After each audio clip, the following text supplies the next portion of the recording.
In the awakening of spiritual energy, humanity faces a dire crisis. Zhang Heng has activated the God-level Nanny system, which provides him with whatever he lacks. As a student, he is currently undergoing the basic tests of body refinement, qi cultivation, and spiritual training. However, the Nanny system has bestowed upon him the SS-level technique Qinglian Sword Song, the group rapid training clever body refinement technique dragon elephant body forging skill, and the revolutionary divine artisan refinement method for crafting. The exam proctor remarked, "What on earth is this? 0 points. A mere mortal dares to discuss SS-level techniques and suggests rapid military training? A revolution in crafting? What nonsense is this?" The first dragon sovereign exclaimed in astonishment. Where did this technique come from? The Qinglian Sword Song, which I have spent 10 years trying to complete, has been finished by someone else? Chapter 1 Ding. Your God-level Nanny system has been activated. Before Zhang Heng lies a qi cultivation exam paper, his expression laden with melancholy. How could he not feel this way? Just an hour ago, he, in his 30s, was being pursued by a beast. Upon being caught, the creature dealt him a fatal blow, granting him a license to ascend to the afterlife. Then he found himself reborn, riding a crane, back at the age of 18, present at the leap over the Dragon Gate exam. Oh, I forgot to mention, the year is 2120, and it has been 40 years since the resurgence of spiritual energy. The world structure and societal relationships have undergone monumental changes. For instance, the crucial examination is no longer the college entrance exam, but rather the leap over the Dragon Gate cultivation test, which comprises subjects of qi cultivation, body refinement, spiritual training, and auxiliary subjects, all assessing the fundamental knowledge of cultivation.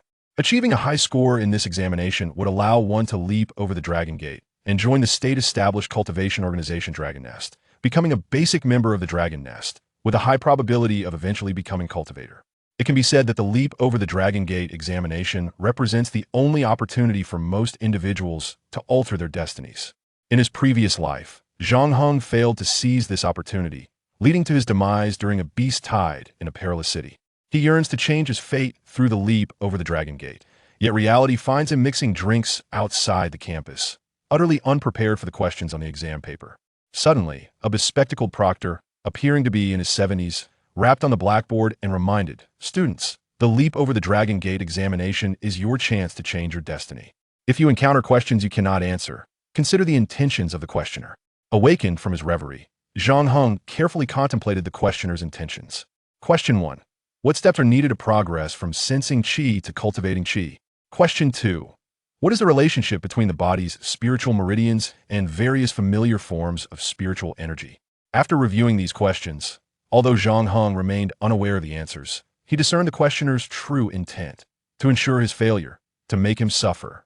The thought that the opportunity to change his fate lay before him, yet he remained powerless to transform it, deepened Zhang Heng's melancholy. At that moment, the elderly proctor, hunched over, approached Zhang Heng and, upon observing his entirely blank exam paper, paused in surprise, pondering why this student was not answering any questions. Did he plan to cheat, waiting for answers from outside? The proctor concluded that he would keep a close watch on Zhang Heng. Zhang Heng, already feeling discontent, grew even more irritated under the proctor's watchful gaze. He hastily scribbled a note on his scratch paper. "Old curmudgeon, what are you staring at? Get lost." The proctor, feeling quite pleased with himself for preemptively identifying a potential cheat, suddenly caught sight of the student's insult, which ignited his fury. How audacious could this student be? He immediately wrote back, "Humph, I'll keep an eye on you for a while." Upon seeing the proctor's response, Zhang Heng's anger flared. He lifted his gaze to the wrinkled, stooped figure and coldly sneered before writing, "Teacher, I am 18 this year." The elderly proctor, reveling in his self-satisfaction, nearly choked upon reading Zhang Heng's remark, struggling to suppress a violent cough. In the midst of this, a notification echoed in Zhang Heng's mind. Ding!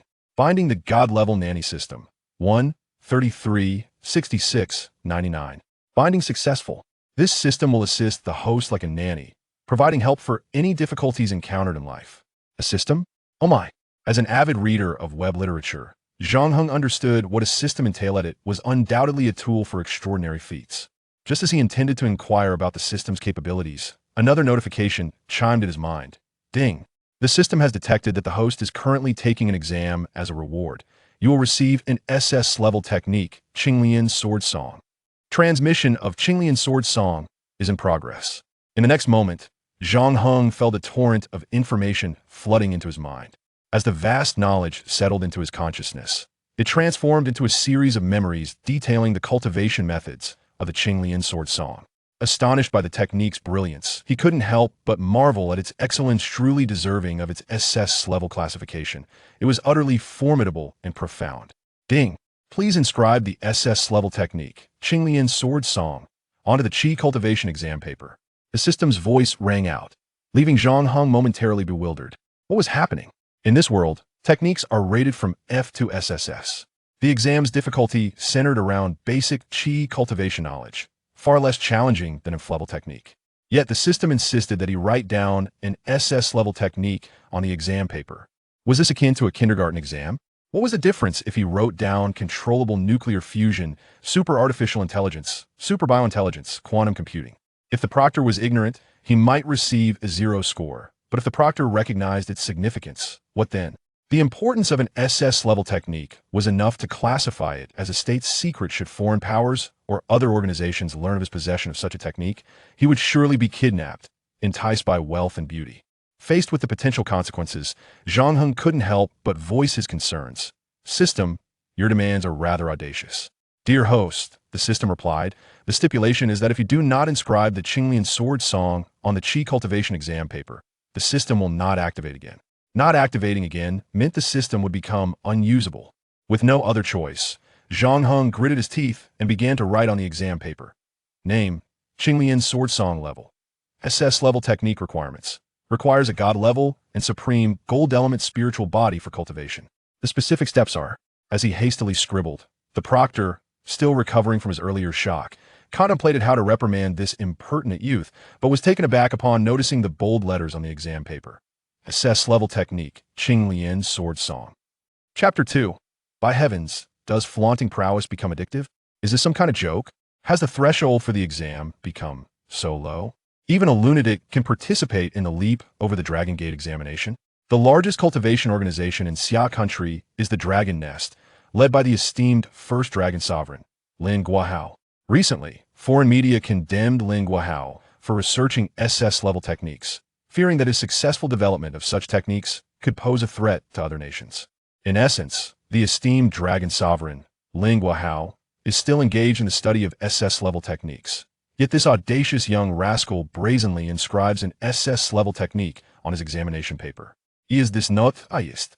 Should this truly be an SS-level technique, at the venerable age of 75, he could publicly demonstrate the art of urinating while in a handstand.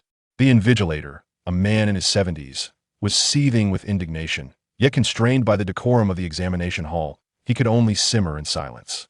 To his astonishment, this cheeky lad continued to write, filling not only the examination paper, but an entire stack of draft paper, numbering each sheet meticulously.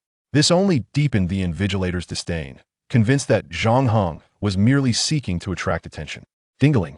The bell rang an hour later, signaling the end of the class. Yet Zhang Heng was still not finished with his Qinglian sword song, causing him to panic internally. System, the time is insufficient. What should I do? A voice echoed in his mind, assuring him it is understandable that the task remains unfinished due to unforeseen circumstances. Thereafter, the proceedings continued as per normal, with the invigilator collecting the papers. As he collected Zhang Heng's paper, he scoffed, "Young man, one must tread the righteous path and refrain from dabbling in the unorthodox. Is it that you cannot tolerate me?" Zhang Heng asked with a smile. The elderly invigilator replied, curtly, "And what of it? Old coot, if my presence displeases you, perhaps you should reflect on your own shortcomings, for I shall not change. Beware, lest you perish from your own vexation." After this retort, Zhang Heng slipped out of the classroom, feeling rather pleased, for the invigilator's change with each examination. He thought, what could be done? However, Zhang Heng did not anticipate that the irate old invigilator would seek out the head of the examination group to insist on continuing to supervise in Zhang Heng's examination room. The head responded with respect, "Teacher Li, why do you wish to continue monitoring that particular room?" There is a bricklayer's fate masquerading as a national level individual in that room. Utterly intolerable, the invigilator replied with venom. What exactly transpired? The head inquired, drawing the attention of the other invigilators in the group. The elderly invigilator seethed. During the Qi refinement examination, This rascal had the audacity to write an SS-level technique on the paper. Upon hearing this, the other invigilators erupted in laughter. Is this a jest? A student writing an SS-level technique, does he even comprehend what that entails? TSK. Speaking of SS-level techniques, if I could merely acquire a level technique, I would awaken laughing in my dreams. Old Jean, do your aspirations soar so high? I would be elated to obtain an A-level technique. This student's claim of SS-level technique reveals he is yet to be tempered by reality. After some jocular banter, the head of the group acquiesced to Teacher Lee's request. Soon, in the afternoon, another examination on physical refinement commenced. Upon Teacher Lee's entrance into the examination hall, Zhang Heng was momentarily stunned. What is this? Was it not customary to change invigilators after each exam? Why was this old coot still here? After having retorted to him earlier during the Qi refinement exam, could he possibly be harboring a vendetta? Anxious thoughts coursed through Zhang Heng's mind. Yet the anticipated retribution did not materialize. The old invigilator proceeded to distribute the physical refinement examination paper and remained steadfastly at his side, scrutinizing him. The first question read, what is the endurance capacity of an ordinary person during physical refinement? The second, what adverse effects may arise from improper physical refinement? As he gazed at these inquiries, Zhang Heng felt utterly lost. Suddenly, the system chimed again. Ding! This system has detected that the host is facing a dilemma, rewarding the host with a clever physical refinement technique, dragon elephant body forging technique. The characteristics of this technique are, even an ordinary spirit body may cultivate it, and the external resource requirements are exceedingly low, merely 1/3 of that required for a standard clever physical refinement technique. After perusing the description, Zhang Heng was astounded. The classification of techniques in this realm includes SSS, SS, A, B, C, D, E, F. Spirit bodies are categorized as pseudo-spirit body, ordinary spirit body, beginner spirit body, intermediate spirit body, advanced spirit body, top-tier spirit body, divine spirit body, and supreme spirit body. Moreover, cultivation is heavily reliant on wealth, especially in physical refinement, where exorbitant amounts are needed to procure various precious resources to temper the physical form. Yet, the dragon elephant body forging technique requires merely 1/3 of the resources of a typical clever technique.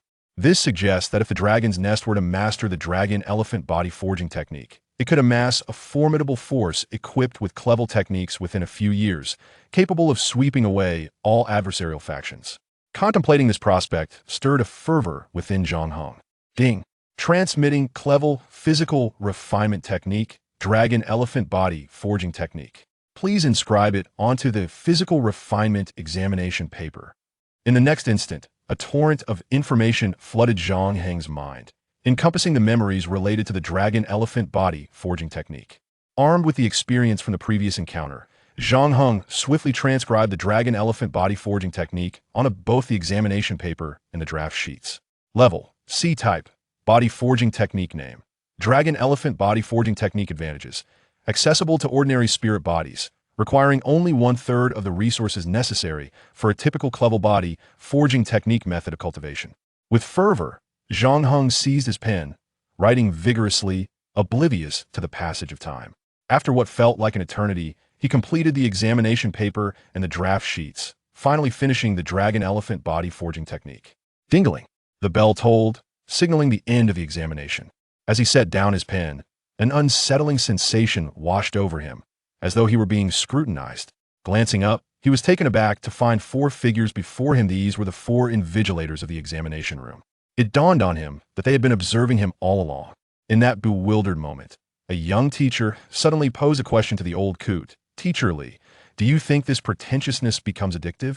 In the previous examination, it was an SS-level technique, and in this one, it has morphed into the world-altering dragon elephant body forging technique. Chapter 3. A certain ostentatious individual had become the talk of the school, just as the other proctors were about to engage in conversation. The seasoned instructor interjected, "Any discussions can wait until we return." This veteran commanded a degree of respect among faculty members, prompting a few younger proctors to quickly conceal their smiles and hastily collect the examination papers before retreating to the office. Upon returning to their workspace, the other teachers jested, "Mr. Lee, has that prodigious candidate in your examination hall authored a new level of cultivation technique?" Before the veteran could respond, The younger teachers erupted into laughter. Indeed, this phenomenon of pretentiousness appears to be addictive. Though he may not have written a level technique, he has drafted something even more sensational. As teacher Zhang aptly noted, in terms of national significance, this revelation is indeed more critical than any level technique. This statement piqued the interest of the other teachers, who eagerly inquired about the candidate's response. A young instructor promptly pulled out Zhang Heng's examination paper and draft, cheerfully exclaiming, "Come, come, observe how audacious today's youth can be." The other teachers gathered around to inspect Zhang Heng's paper. After perusing its contents, they burst into laughter. Is this what they call the bolder the heart, the greater the yield? This lad truly dares to dream. I wouldn't even entertain such notions in my sleep. If this technique were genuine, our nation could cultivate hundreds of thousands of martial artists in mere years. Sweeping across the globe, amidst the laughter, one young teacher mused, in the next examination on refining the spirit, will this fellow claim to have the solution for the black sky curse?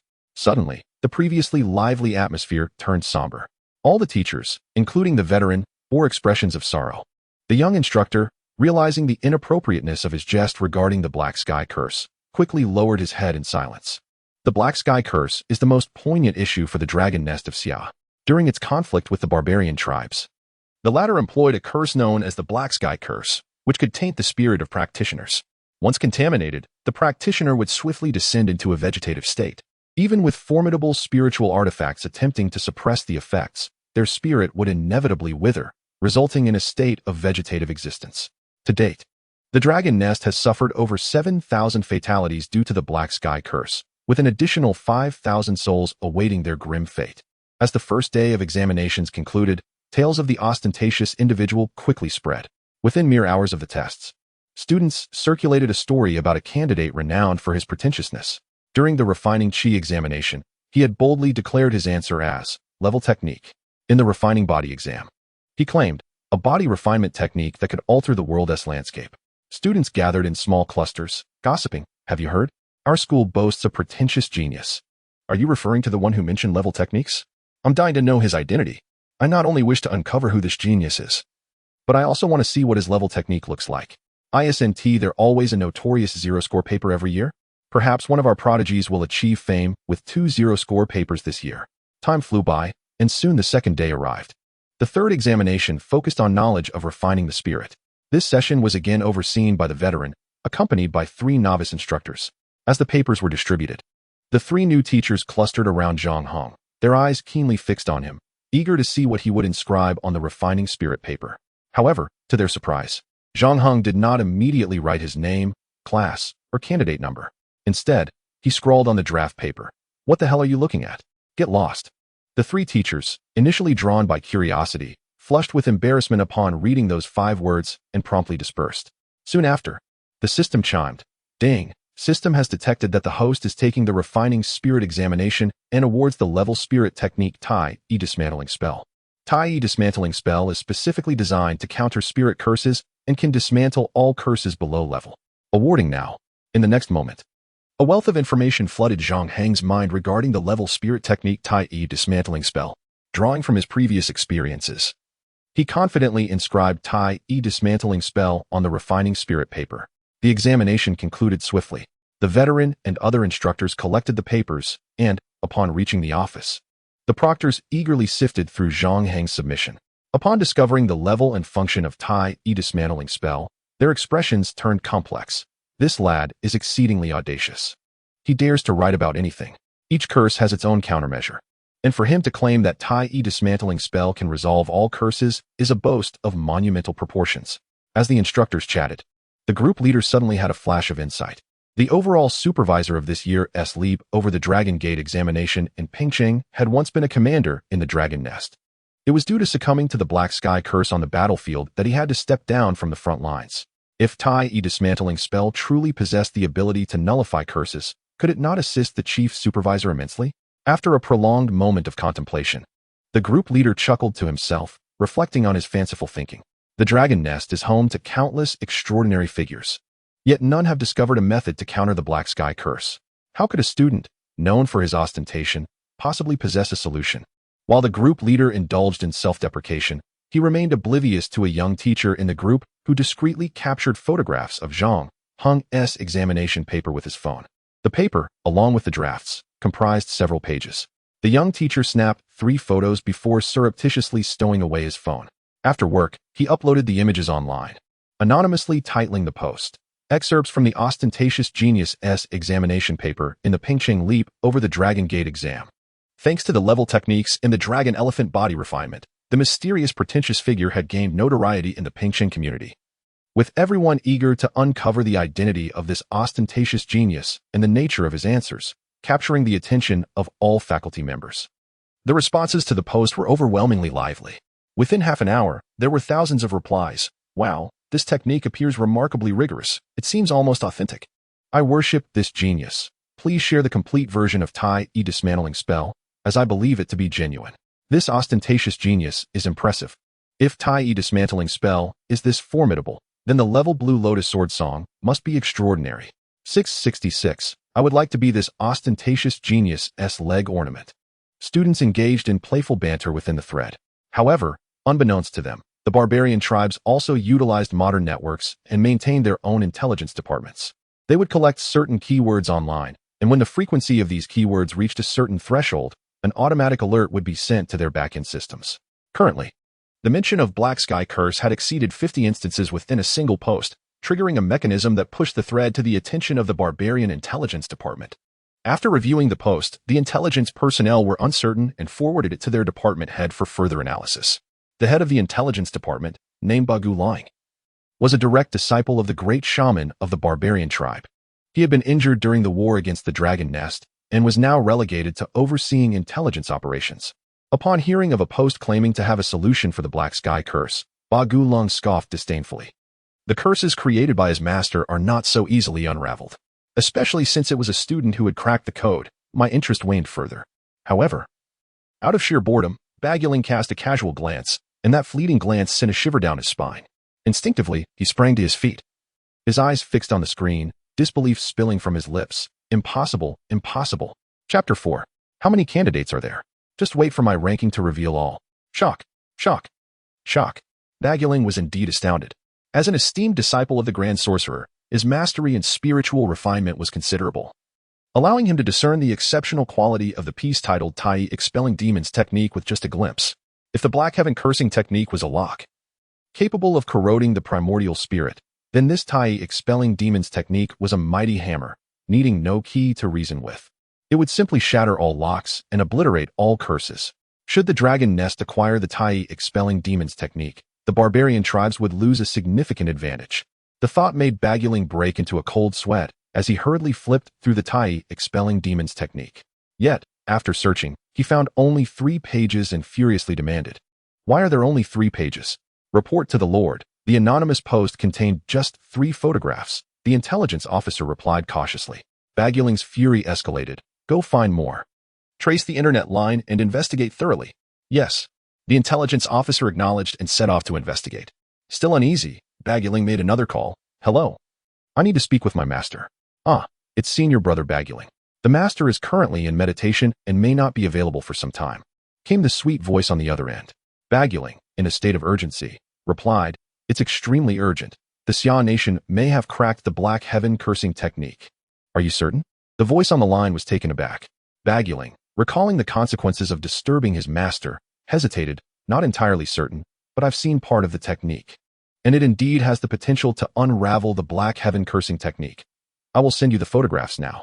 Subsequently, Baguling transmitted the images. On the other end was his junior sister, who excelled in flattery and superficial acts but lacked genuine skill. She failed to recognize the profound nature of the Tai Expelling Demons technique and replied dismissively, "All right, I understand. I'll show it to the master once he awakens." Meanwhile, the final examination for the Leap Dragon Gate was about to commence. Zhang Heng was heading towards the examination hall when he noticed his fellow students discussing him. To be precise, they were debating the Tai Expelling Demons technique, suggesting that he was putting on an act as if it were genuine. In response, Zhang Heng simply smiled. It was fine if his classmates thought he was pretentious, if that prominent figure discovered the truth and inquired about the origins of those techniques. He would surely be in trouble. Soon after, the final examination began. In the world revived by spiritual energy, aside from the 3 primary paths of refining chi, refining the body, and refining the spirit, there were also auxiliary careers such as artifact crafting, array formation, and talisman creation. The last subject tested was the auxiliary profession, where candidates were given a blank sheet of paper to express their insights on artifact crafting, array formation, or talismans. Similar to an essay, the evaluators would score based on the depth of understanding demonstrated. As the papers were distributed, the system chimed again. Ding. The system detects that the host is undergoing an assessment in the auxiliary profession, rewarding divine craft refinement. Name, divine craft refinement. Type, artifact crafting. Level, effect. Reduces material consumption by 60 for materials below level. Increases power by 50 upon reading the description. Zhang Heng's heart soared with joy. The Xia nation was a resource-rich and populous country. Due to its large population, it spent vast sums on importing resources, particularly for providing weapons to practitioners, with 1/3 of its import expenditures dedicated to acquiring various top-grade ores. If the Dragon Nest were to gain access to divine craft refinement, the demand for these top-grade ores would plummet by 60, while weapon efficacy would increase by half, leading to a rapid surge in combat effectiveness. The savings from imports could then be allocated to national development. Those nations selling ores would suffer economically without the Xia nation's substantial imports. What a thought! Zhang Heng was filled with exhilaration. Following this, he experienced a transmission of memories.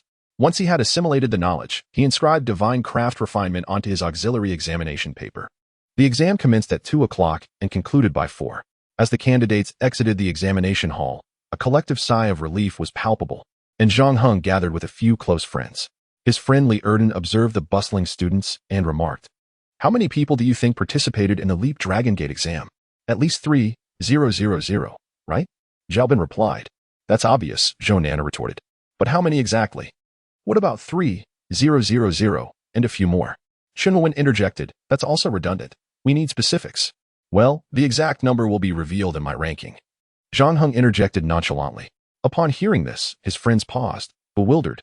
"What do you mean by your ranking? Are you aiming for the last place?" "Why not? If I score 0 in every subject, wouldn't that guarantee the last position?" "No way. With so many multiple choice and judgment questions, you'd at least score some points." As the debate ensued, Li suddenly slapped his forehead, awakening. "Hengge, you didn't T-score 0 across the board, did you? How did you manage that?"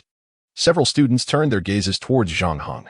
He calmly replied, "For the Qi refinement exam, I wrote about the level technique Green Lotus Sword Song. For the body refinement exam, I noted the level technique Dragon Elephant Body Forging Art. In the spirit refinement paper, I wrote about the level technique Tai Expelling Demons technique, and in the auxiliary paper, I documented the level divine craft refinement. As long as the evaluators aren't fools, I am guaranteed 0 in all subjects." Upon hearing this, his classmates were astonished. And then they gazed at Zhang Heng with a mix of reverence and admiration. Li brimming with excitement, was the first to speak. "Hengge, it's you. That's incredibly impressive. You're truly a role model for us underachievers." The other academically challenged students echoed their admiration. "Wow, I was wondering who the pretentious genius was. Turns out it's our Hengge. Hengge, you're so bold. I knew I wouldn't pass the Leap Dragon Gate exam. And I considered submitting a 0-point paper, but I ultimately lacked the courage. You're awesome. Hengge, enough about that. From now on, I'm your little brother." "Hengge, you probably don't know, but after the excerpt of your Tai Expelling Demons technique was leaked last night, many people are claiming that the technique is real.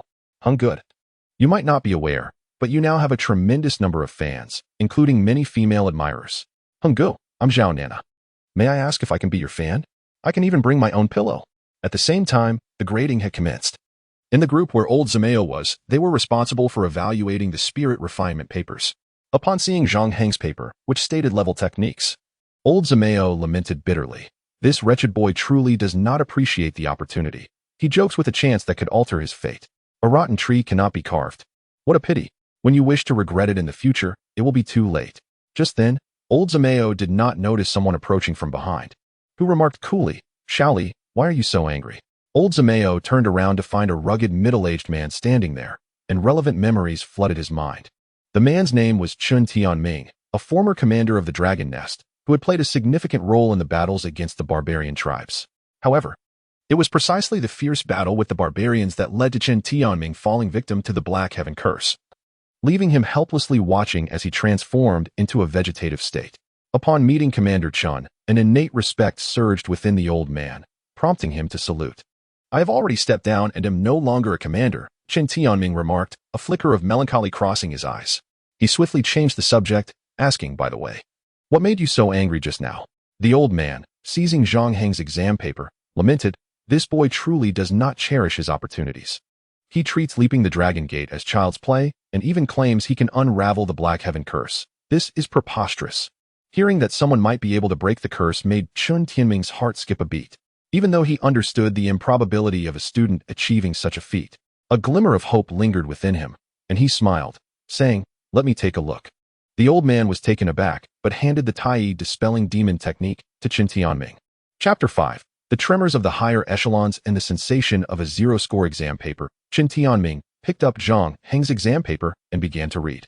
Initially, he thought little of what a student could write, but as he read a few lines, he gradually set aside his disdain and began to focus intently. Upon careful examination, he was astounded. This Tai dispelling demon technique is truly profound. After this revelation, he gathered his full concentration, meticulously studying each sentence and word. As he delved deeper, a flicker of enlightenment emerged within him, akin to a ray of light piercing through darkness, like a vine descending from the depths of hell. If he could grasp this vine, he might survive. Thus, Chun Tianming attempted to cultivate the Tai dispelling demon technique. As his consciousness followed the technique's prescribed path, the deterioration of his primordial spirit surprisingly slowed down. Elated, he completely surrendered himself to the technique, and miraculously, the decline of his primordial spirit came to a halt. This discovery felt to Chun Tianming like a drowning man grasping a lifeline, almost propelling him off the ground with joy as he intensified his focus. Meanwhile, the old man and other proctors encircled Chun Tianming. Why is Commander Chun sitting on the ground? The old man inquired. Not only is he seated, but he is also grinning foolishly. Commander Chun is usually inscrutable. Why the sudden bursts of laughter and excitement, followed by shock? Could it be that he has been studying Zhang Heng's Tai dispelling demon technique? Is it truly capable of dispelling the Black Heaven curse? Have you lost your mind? The entire dragon nest cannot break the Black Heaven curse. How could a mere student like Zhang Heng do so? If he could, then the green Lotus Sword Song would indeed be a genuine masterpiece. Simultaneously, snippets of Zhang Heng's Tai dispelling demon technique were published on the largest portal website in Peng City. Due to the chaos following the revival of spiritual energy, networks between cities were disconnected, leading each city to establish its own portal site.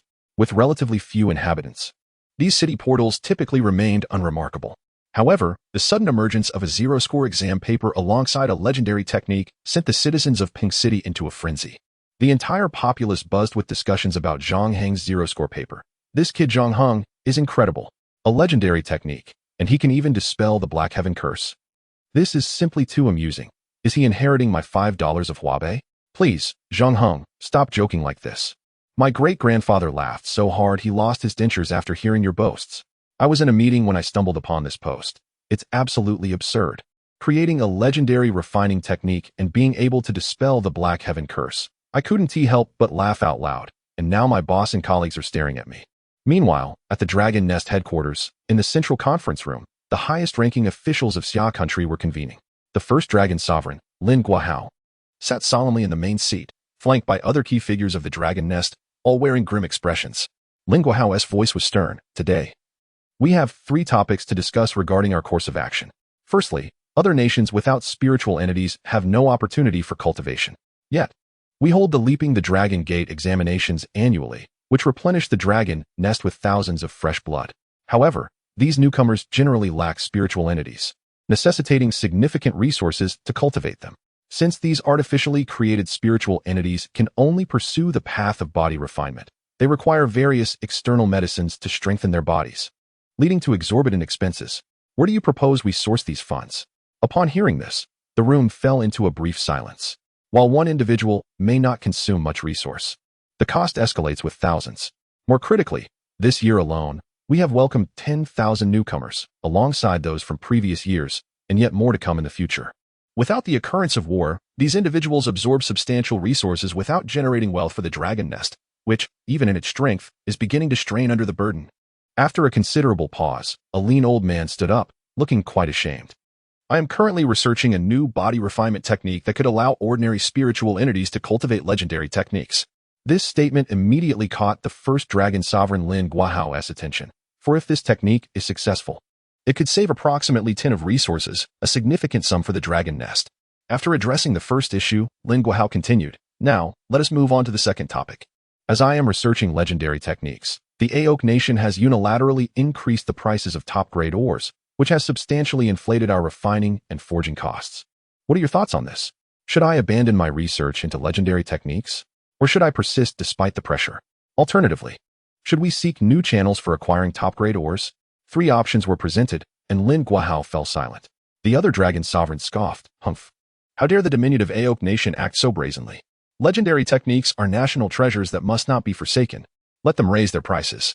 It's merely a mouse gathering grain for the cat. When the dragon nest rises, we will make them pay double for what they've taken from us. We cannot allow them to dictate our access to ores. 3 years ago, I commanded the nation's top refining masters to gather and research efficient ore extraction methods. We have made significant progress and can reduce our ore demand by 15. Upon hearing this, everyone rejoiced. Lin Guahao further proclaimed, "If we can cut down on the consumption of external medicines for body refinement and materials for forging, we will save an astronomical sum. The dragon nest not only breathes easier, but can also allocate surplus funds for other endeavors. Humph! Our Xia country has always thrived in adversity. Those small nations believe they can hinder us with such trivial challenges. They are sorely mistaken." The lean old man chuckled coldly. Another stout man, with an expression of cunning, remarked, "Let us bide our time and grow stronger for a future decisive strike." Lin Longzhu, there is still one more topic, another dragon sovereign interjected. Lin Guahao's expression turned grave. Due to the barbarian Black Heaven curse, our dragon nest has already sacrificed 251 individuals, and 125 more are currently suffering. Do any of you have a solution to break this curse? As this question was posed, the countenance of all present darkened. A graceful woman spoke with a tone of self-reproach. "I have done my utmost to research. Yet although the Black Heaven curse is a legendary refining technique, the difficulty of breaking it rivals that of creating a new legendary technique." Upon hearing this, the first dragon sovereign Lin Guahao furrowed his brow and solemnly stated, "Let us deliberate further and explore any viable alternatives. One day, without a resolution to the Black Sky curse, we have lost 5 or 6 brothers, all of whom were heroes dedicated to defending our homeland. None were superfluous." At the same time, while practicing the great demon vanquishing technique, Qinming suddenly made a shocking discovery. After circulating the technique, his spirit not only ceased to wither but even began to generate a mysterious power within. The once diminished spirit was gradually reviving. This revelation filled Qinming with ecstatic joy, prompting him to leap from the ground. Upon his ascent, he noticed a dozen invigilators surrounding him, their faces painted with astonishment. Chapter 6. The shock of the first dragon sovereign. "Director Chun, you have finally awakened." One exclaimed, "Director Chun, it seems your spirit has regained some vitality. Could it be true? Is Director Chen's spirit actually recovering? Wasn't it said that the Black Sky curse is irreversible? What splendid news. We must disseminate this information immediately, proclaiming that a solution to the Black Sky curse has been found. Yes, let us spread the word at once." At that moment, Qin Tianming was engulfed by tumultuous waves of emotion. Initially, he had approached this endeavor with a sense of trial, never expecting that this seemingly futile examination would reveal a counter to the Black Sky curse. This discovery held the potential to influence the fate of both Huaxia and Lulan, and it was imperative that not a whisper of this information escaped. To safeguard this secret, he even contemplated silencing those present. Particularly upon hearing several teachers discussing the need to spread the news, his murderous intent intensified. For this knowledge was of such paramount importance that it could sway the national destiny. However, after an intense internal struggle, Qin Tianming sternly cautioned the group to remain where they were and dialed a phone number. "Hello, Secretary Chun. Brother, you may call me Xiaoqian," came a playful voice from the other end. Qin Tianming's tone turned grave. "Be serious. I have a matter of great significance to discuss. One that pertains to the fate of our nation." "What is it?" Qin Xiaoqian inquired. Qin Tianming solemnly replied, "Other than the first dragon sovereign, Lin Tianhao, this must remain a secret. You must inform Lord Lin Tianhao immediately." "But Lord Lin Tianhao is currently in a meeting." Qin Xiaoqian, the secretary to the first dragon sovereign, hesitated. "Go and summon him," Qin Tianming insisted, his voice unwavering. Meanwhile, in the conference room of the Dragon Nest headquarters, when first dragon sovereign Lin Tianhao declared the necessity of resolving the Black Sky curse, an esteemed elder dragon sovereign produced a spirit-gathering pearl, claiming it could amalgamate the spiritual energies of 7 dragon sovereigns for one individual's use. Thus, under Lin Tianhao's directive, the other 6 dragon sovereigns channeled their spiritual energies into the pearl to empower the most formidable spirit among them, Shuriwei Dragon Sovereign, in crafting a countermeasure against the Black Sky curse. As Shuriwei Dragon Sovereign bore the burden of multiple spiritual energies, pain etched her features. and beads of sweat adorned her brow. The extraction of spiritual energies from the other dragon sovereigns was equally taxing for them. At that moment, a voice from outside interrupted, reporting to the first dragon sovereign, Commander Chen Tianming has arrived with vital information. Hold that thought. Lin Tianhao's voice was icy. He had anticipated that this would suffice, but was taken aback when the voice returned. Reporting to the first dragon sovereign, Commander Chen Tianming has important matters to discuss. Did you not understand my previous instruction to wait? Lin Tianhao, currently channeling energy into the pearl, felt his patience thin. To his astonishment, the voice persisted, reporting to the first dragon sovereign, Commander Chen Tianming has urgent news. Being interrupted thrice ignited Lin Tianhao's fury, and he bellowed, "What is it?" "I do not know," came the response from outside. Hearing this, Lin Tianhao's ire deepened, thinking, "How dare you disturb me repeatedly without knowing the matter at hand?" At that moment, a weaker dragon sovereign suddenly spat blood. The spirit-gathering pearl, deprived of one dragon sovereign's energy, became imbalanced and fell from the air. The remaining dragon sovereigns ceased their efforts, and Lin Tianhao anxiously turned to Shuriwe Dragon Sovereign, asking, "What has happened?" Shuriwe Dragon Sovereign shook her head in regret. Witnessing this, Lin Tianhao's rage flared, and he burst through the door, his gaze icy as he fixed it upon Chen Shaoqian, coldly demanding, "Where is Chen Tianming? Bring him before me." "He is not here," Chen Shaoqian replied meekly. Seeing that Chen Tianming was absent nearly caused Lin Tianhao, the first dragon sovereign, to explode with fury. "Not here. Call him." Chen Tianming said that his report pertains to the fate of our nation. Chen Shaoqian hastily handed over her phone to Lin Tianhao. Lin Tianhao seized the phone. His voice sharp. "Chen Tianming, what are you playing at?" "Dragon Sovereign, I have discovered a method to break the Black Sky curse, and I have tested it with success." Chen Tianming's excited voice came through the receiver. Lin Tianhao's expression changed dramatically. "What? Is this true? I have already sent it to the Dragon Sovereign." Chen Tianming responded. Lin Tianhao opened the email and saw a great demon vanquishing technique. Initially indifferent, he scrutinized it further, his pupils narrowing in shock. This technique. Meanwhile, Zhang Heng, having completed his examination, strolled homeward. Passing by a flower shop, he thought of his mother and purchased a carnation. As he passed a grocery store, memories of his father prompted him to buy a box of soft cigarettes. Finally, with a heart full of trepidation, he arrived at his doorstep, only to find his parents waiting for him. His mother wielded a rolling pin. "Oh, our top scholar has returned. Is that carnation a prize from school?" His father held a belt. "TSK, a top scholar with a 0 score receives a prize, and it's a box of soft cigarettes." Zhang Heng felt a pang of bitterness. "Mom, you might not believe this, but the great demon vanquishing technique is genuine. Perhaps the first dragon sovereign is reviewing my paper right now and will soon send me an acceptance letter from Qingbei University." Chapter 7. The Weight of the Spirit King in Different Eyes. What technique? The first dragon sovereign? Fabrications.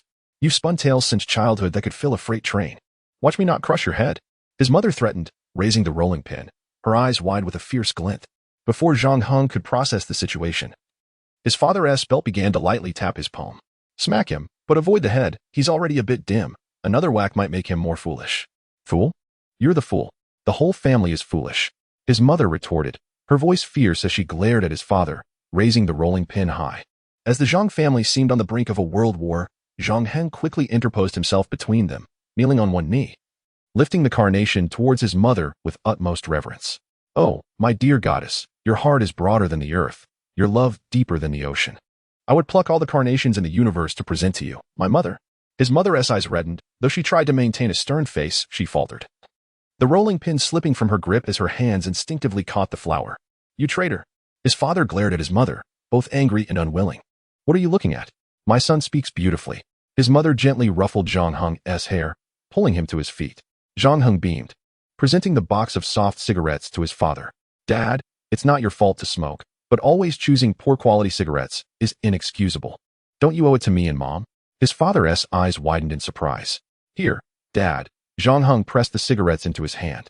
"Sigh."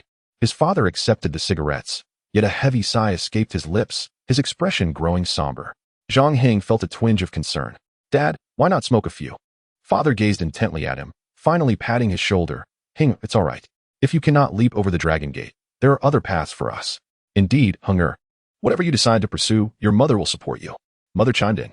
"Thank you, Dad." "Thank you, Mom." Zhang Heng expressed his gratitude outwardly, yet inwardly he mused, hee. What expression would they wear if they knew the Qinglian sword classic was genuine? With this system, the college entrance examination is but a trivial matter before my potential. Even the dragon nest pales in comparison. Just then, the phone rang. While his parents busied themselves with meal preparations, Zhang Heng picked up his phone and, upon seeing the name, discreetly handed it to his mother, whispering, "Aunt, big sister, you know, Yang has done well again this time. I just estimated his score to be around 680. He is certain to enter the Northern Spiritual Academy." Mother's eyes involuntarily darted towards Zhang Heng before she hastily averted them, quickly congratulating her sister. What congratulations? Yang's success means prosperity for the whole family. I must tell you, I heard that Principal Liu of the Northern Spiritual Academy is a mid-stage spirit king, quite formidable. If Yang studies under him, his future cultivation levels will progress through Spirit Disciple, Spirit Practitioner, Spirit Master, Spirit King, and Spirit Sovereign, each major realm further divided into early, mid, late, and peak stages. The pinnacle of current combat prowess barely reaches the Spirit Sovereign level, and with the Northern Spiritual Academy as principal at mid-stage Spirit King, he is indeed very powerful. The expressions on Zhang Heng's family's faces soured. I must tell you, that little brat Yang has even found a partner. I heard that girl's uncle works in the transportation department in the capital. Quite impressive. That little brat only tells me this now. How infuriating. Zhang Heng stopped listening to the conversation, placing the phone on the nearby table, while his mother, expressionless, kneaded the dough, only responding with a non-committal after a few minutes. At that moment, in the intelligence department of the barbaric nation, Bagu Long called his master again. What is it? Not good, master.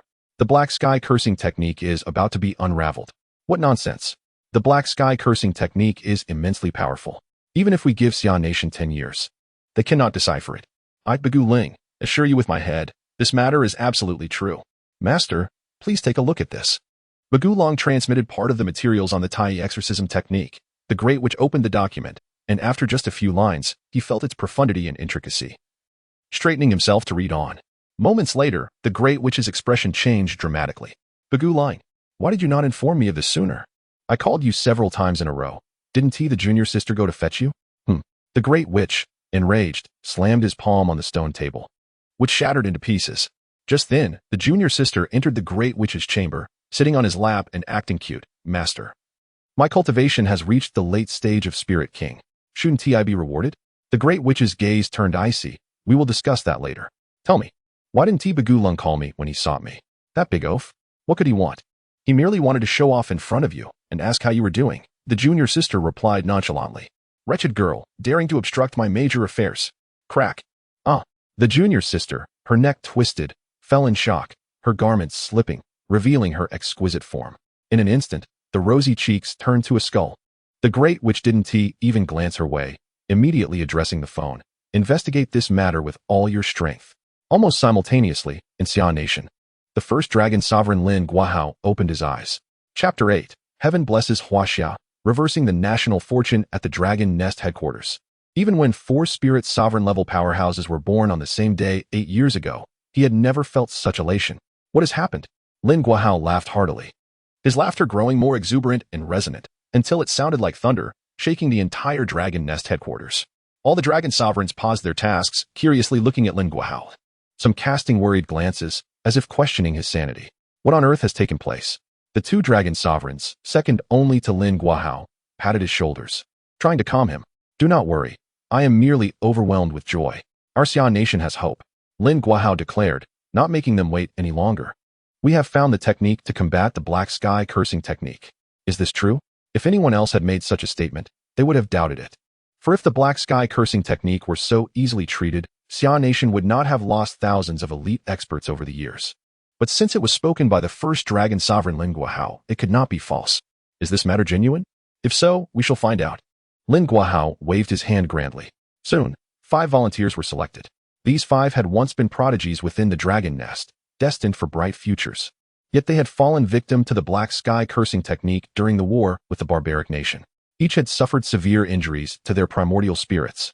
Although their strong primordial spirits allowed them to survive, they had lost their powers and were at risk of becoming vegetative. Even the slightest hope was worth pursuing. The experiment commenced swiftly. Each individual received a copy of the Tai exorcism technique and retreated to their private chambers to cultivate diligently. The dragon sovereigns set aside all else, gathering in the hall to monitor the situation, awaiting developments. Half a day later, The first warrior entered the hall, reporting, Dragon Sovereign. The primordial spirit of candidate number 3 has completely healed. Within 2 minutes, the voice of the second warrior rang out, Dragon Sovereign.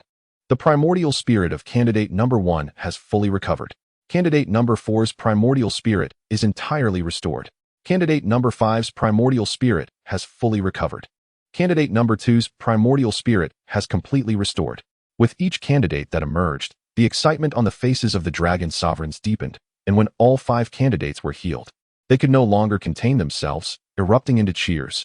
Excellent. Some even leaped with joy. In that moment, they were no longer the lofty decision-makers of Xia, but rather exuberant children, celebrating with unrestrained glee. This Tai exorcism technique is a national treasure. Yes, with this, what do we have to fear from the black sky cursing technique? As they spoke, their gazes turned back to Lin Guahao. Is this your newly developed technique? Lin Guahao quickly shook his head. Such divine skill. How could it possibly be researched by me? Then who? You wait. I shall inquire with Qin Tianming. Lin Guahao promptly dialed Qin Tianming's number.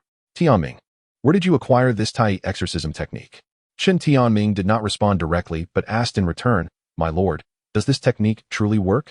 Lin Guahao, with a serious demeanor, replied, Of course, it has passed the test. Wonderful.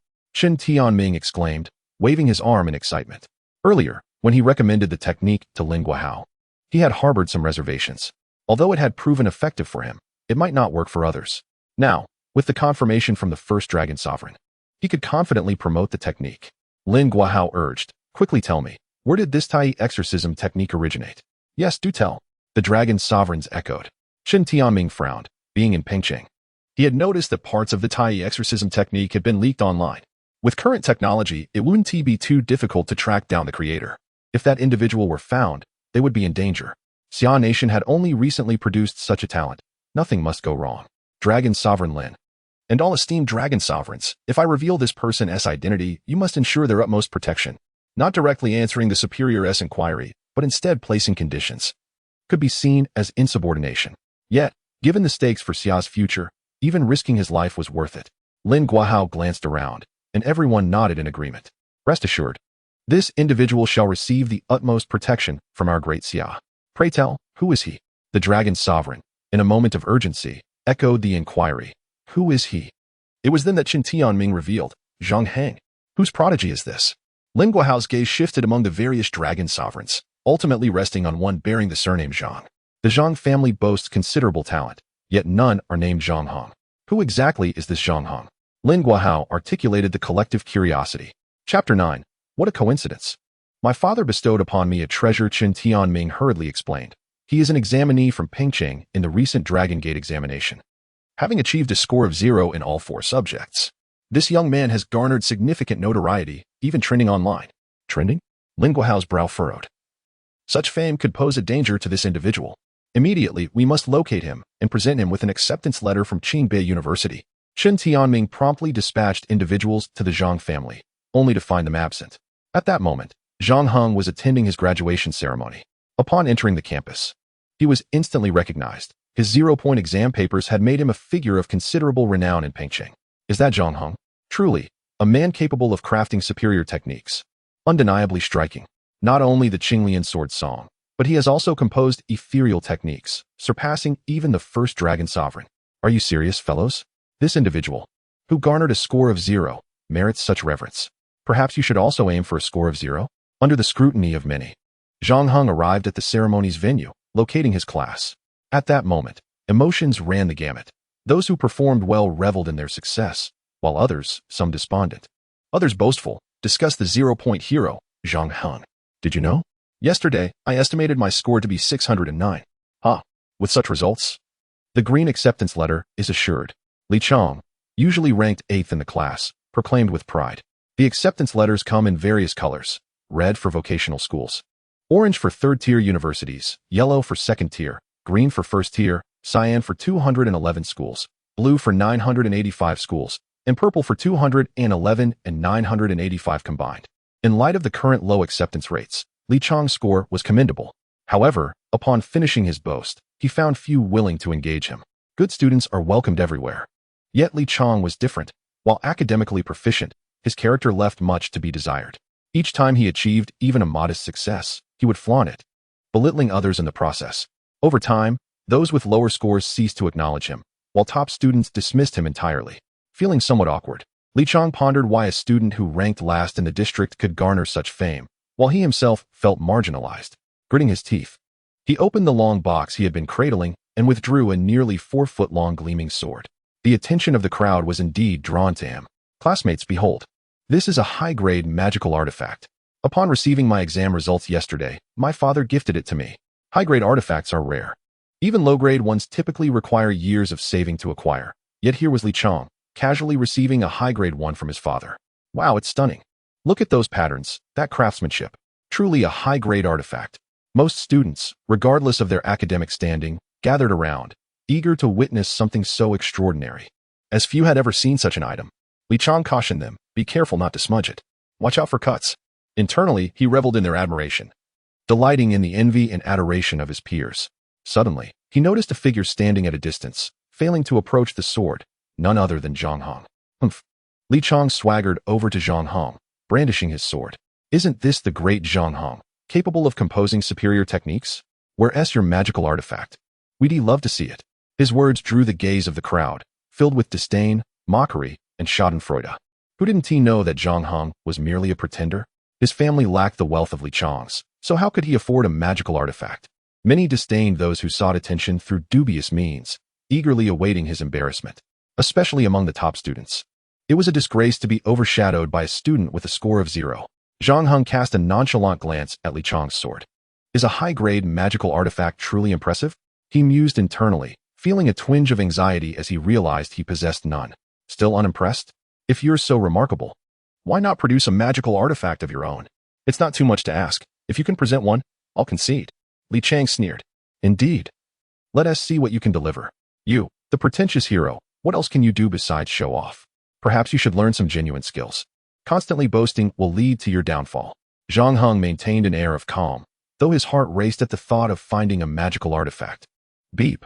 The system has detected an urgent need for a magical artifact. Reward, 1 top-tier treasure. Top-tier treasure. Retractable staff has been placed into the system space. Please check. A wave of relief washed over Zhang Hong. The system had indeed come through. He anticipated that it could provide physical items in addition to techniques. Li Chang, seeing Zhang Hong's silence, assumed he was intimidated and stepped forward, feigning a sympathetic tone. Zhang Hong. It's really no big deal if you lack a magical artifact. After all, someone like you from a poor background. Zhang Hong smiled. What a coincidence. My grandfather also gifted me a magical artifact. Just wait, I'll retrieve it from the car. Chapter 10, Classmates. Beware of imitating certain individuals. What vehicle could Zhang Hong possibly possess? He casually strolled around the vicinity, seeking a discreet corner, and retrieved the retractable staff from the system space. Upon returning to his class, Li Chang and the others eagerly approached, eyes fixed on Zhang Hong's hand. A mere stick?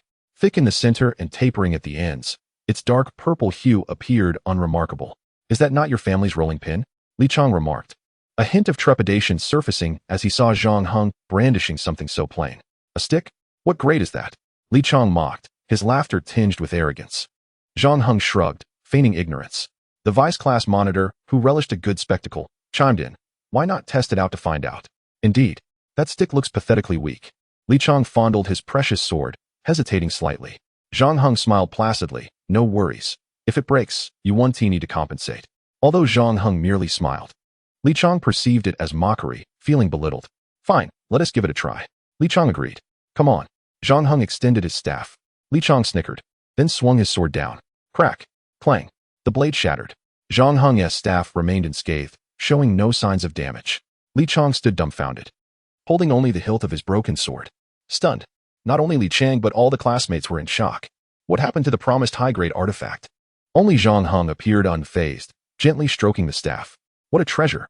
The crowd finally regained their senses. Li Chang glanced at the hilt in his hand, then at the broken blade on the ground, feeling as if his heart were bleeding. A high-grade artifact, received less than a day ago, was now lost? Zhang Hong deliberately quipped, Li Chang, your artifact must surely be a fake. Indeed, how could a high-grade artifact be so fragile? It wouldn't even suffice to slay a cat, would it? Perhaps it was crafted from porcelain? Li Chang, how amusing. You flaunt a porcelain sword. Indeed. Zhang Hong merely found a stick and dismantled your facade. Who would have thought you were such a person, Li Chang?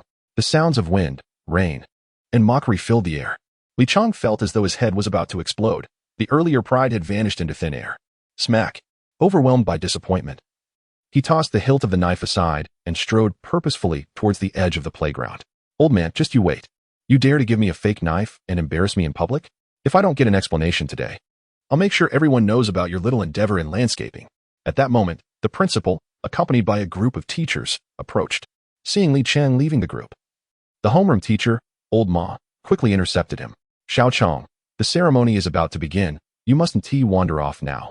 What if you frighten the principal? Li Chong, feeling aggrieved, felt tears welling in his eyes. What happened? Old Ma inquired hurriedly. Li Chong, his voice trembling, recounted the incident. The homeroom teacher glanced at the broken knife on the ground and shot a fierce glare at Zhang Hong. Li Chong, what do you have to compare with someone like him? Look at yourself. The green admission letter is within your grasp. And you're on the verge of entering a prestigious university. Your future is boundless. And what about him? He is failing in every subject. He is not even worthy of an admission letter.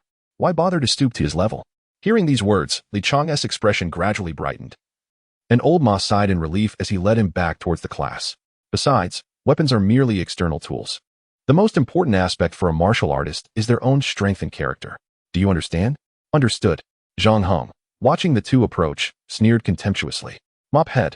Old Ma nearly pointed at Zhang Hong, like a monk calling a bald donkey, and Zhang Hong had no intention of holding back. Old Ma, sharp-eyed and quick-witted, glared at Zhang Hong. What did you say? His eyes glinted with a dangerous light. Zhang Hong stood his ground, coldly retorting, mop head. Upon hearing this, many students did not attempt to intervene. Rather, they watched with keen interest, some even secretly giving Zhang Hong a thumbs up. It wasn't that they were particularly malicious. It was just that Old Ma was generally unpopular, often delegating all matters to class leaders and neglecting the rest. He fawned over privileged students like Li Chong while berating ordinary classmates at the slightest provocation, sometimes even aiding the privileged in bullying others. Naturally, when students heard him being insulted, they felt a sense of satisfaction. Even the privileged students felt the same way. Zhang Hong, do you believe that I can ensure you don't graduate with just one word? Old Ma strode up to Zhang Hong, his tone icy. Huh? Zhang Hong scoffed. Do you think I care about that? With a system at his disposal, there was nothing Zhang Hong lacked. How could a mere high school diploma restrain him? What else do you have to say, homeroom teacher? A voice from the podium interrupted. Mr. Ma, please manage your class properly, came the command. Upon hearing this, Old Ma dared not say more and coldly ordered, stand straight. As the ceremony commenced, the principal began his speech. This year's Dragon Gate Leap. Our school's performance should be a model for all students. Do not emulate those who can only score 0. The director echoed similar sentiments, casting a glance toward Zhang Hong's direction, emphasizing that students should not aspire to emulate those who could only write inferior techniques. Laughter erupted as everyone's gaze turned toward Zhang Hong, the mockery evident and disdain palpable. Zhang Hong, however, remained unfazed, thinking, foolish mortals. My wisdom and strength are realms beyond your comprehension. Suddenly, several fighter jets appeared overhead, emblazoned with the dragon nest insignia. Chapter 11. What? The admission letter from Qingbei University? The teachers and students in the playground were left astonished. How could dragon nest fighter jets be here? These were not ordinary aircraft. They embodied the pinnacle of Daxia's technology, constructed from a variety of top-tier materials. Capable of stealth and amphibious operations, they combined aerial assault with short-range transport, boasting formidable defenses that could withstand even the attacks of 5th-level demon beasts. Such powerful machines were among Dragon Nest's elite equipment, with no more than 500 in existence across Daxia. Typically, these jets were deployed only for the Dragon Sovereign's travels or special missions. Yet, seeing 2 Dragon Nest fighter jets here was unprecedented. What could have prompted such an event? Was there an invasion of demon beasts? Or perhaps a high-ranking official was here for inspection? In the midst of the shock, the principal was the first to regain composure and, along with several school leaders and the important homeroom teacher, approached the hovering jets. With a sudden noise, a figure leaped from the aircraft, landing gracefully from a height of several dozen meters without a scratch, merely stirring up a cloud of dust. North Sky Dragon Sovereign, Meng Chowding? Many recognized him, having seen the Dragon Sovereign on television and in the media. Now, they were finally witnessing him in person. This Dragon Sovereign ranked 9th among Daxia's revered leaders and was a native of North Sky, not far from Pengcheng. Often, the people of Pengcheng regarded him as a source of local pride. Welcome, Lord Meng, to our school. Your presence brings great honor to number 19 middle school. The principal exclaimed, bowing and delivering a welcome address, his face beaming with joy. However, the North Sky Dragon Sovereign paid him no mind. His sharp gaze sweeping across the crowd as he called out, "Where's Zhang Heng?" "Zhang Heng? He is here to find this kid?" Many spectators couldn't suppress their glee as they turned their attention toward Zhang Heng, in number 19 middle school, who did not know Zhang Heng. While they might not be aware of who topped the Dragon Gate leap this year, they certainly knew Zhang Heng, the student ranked last. He was the self-proclaimed king of showing off, bold enough to write inferior techniques. As all eyes converged, Zhang Heng's figure stood out prominently. Wait, why would such an esteemed figure seek him out? Could it be that this kid had not only made an unprecedented spectacle, but had also attracted greater trouble? Was he a spy sent by a rival nation? Several classmates and even teachers near Zhang Heng instinctively distanced themselves from him. Only Bai Sudong and Yang Tingting remained, steadfastly at his side, displaying an unwavering camaraderie. These two were Zhang Heng's lifelong friends, having grown up together. Although they were no longer in the same class, they remained inseparable within number 19 middle school. Regardless of whether Zhang Heng had become the school's infamous bottom dweller or was now facing an uncertain crisis, they would not abandon him. Zhang Heng patted their shoulders and nodded before walking towards the North Sky Dragon Sovereign. Bai and Yang followed closely behind. "Zhang Heng, I pay my respects to the North Sky Dragon Sovereign." His voice was calm, his demeanor composed. He merely clasped his hands in salute without bowing, exuding an air of dignity. The principal and homeroom teacher, seeing this, were alarmed and quickly signaled to Zhang Heng. Eventually, the principal could no longer contain himself and bellowed, "How audacious!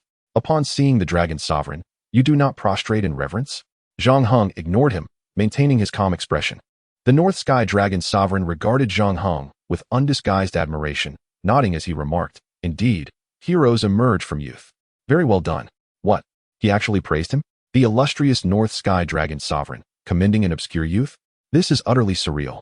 Zhang Heng breathed a sigh of relief, uncertain why the esteemed figure sought him out. Suddenly, the North Sky Dragon Sovereign produced a purple envelope, smiling as he said, "This is your admission letter from Qingbei University. Please accept it and be sure to enroll on time." What? An admission letter? In purple? From Qingbei University? How could this be? The principal was taken aback, his entire being frozen as if struck by an unseen force. The teachers were astonished, collectively gasping in disbelief, unable to close their mouths. The students were equally stunned, with many pinching themselves, questioning whether this was merely a dream.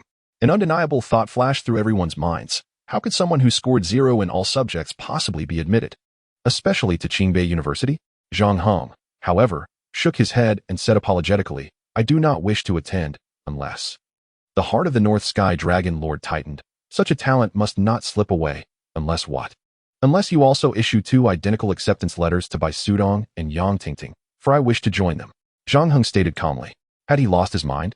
This time, both students and teachers were utterly bewildered. Not only had a student with 0 scores across all subjects been accepted by Qingbei University, but this individual also dared to impose conditions. Was he not out of his mind? Li Chong looked at the purple acceptance letter with fervent envy, wishing he could be the one standing there, internally screaming, "Fool, don't turn this down." Many students shared similar sentiments, believing that Zhang Heng, in his madness, had squandered the best opportunity of his life. Little did they know, the North Sky Dragon Lord was smiling. "Excellent. However, this matter is of great importance, and I must seek approval." "Hello, Dragon Lord. The boy has consented?" "Very well, understood." The North Sky Dragon Lord announced. "Zhang Heng, after discussions with several esteemed Dragon Lords at Qingbei University, your request has been approved. The university has decided to issue acceptance letters to you and the other 2. Here is yours, and theirs will follow shortly." Chapter 12. Everyone should learn from Zhang Heng's silence.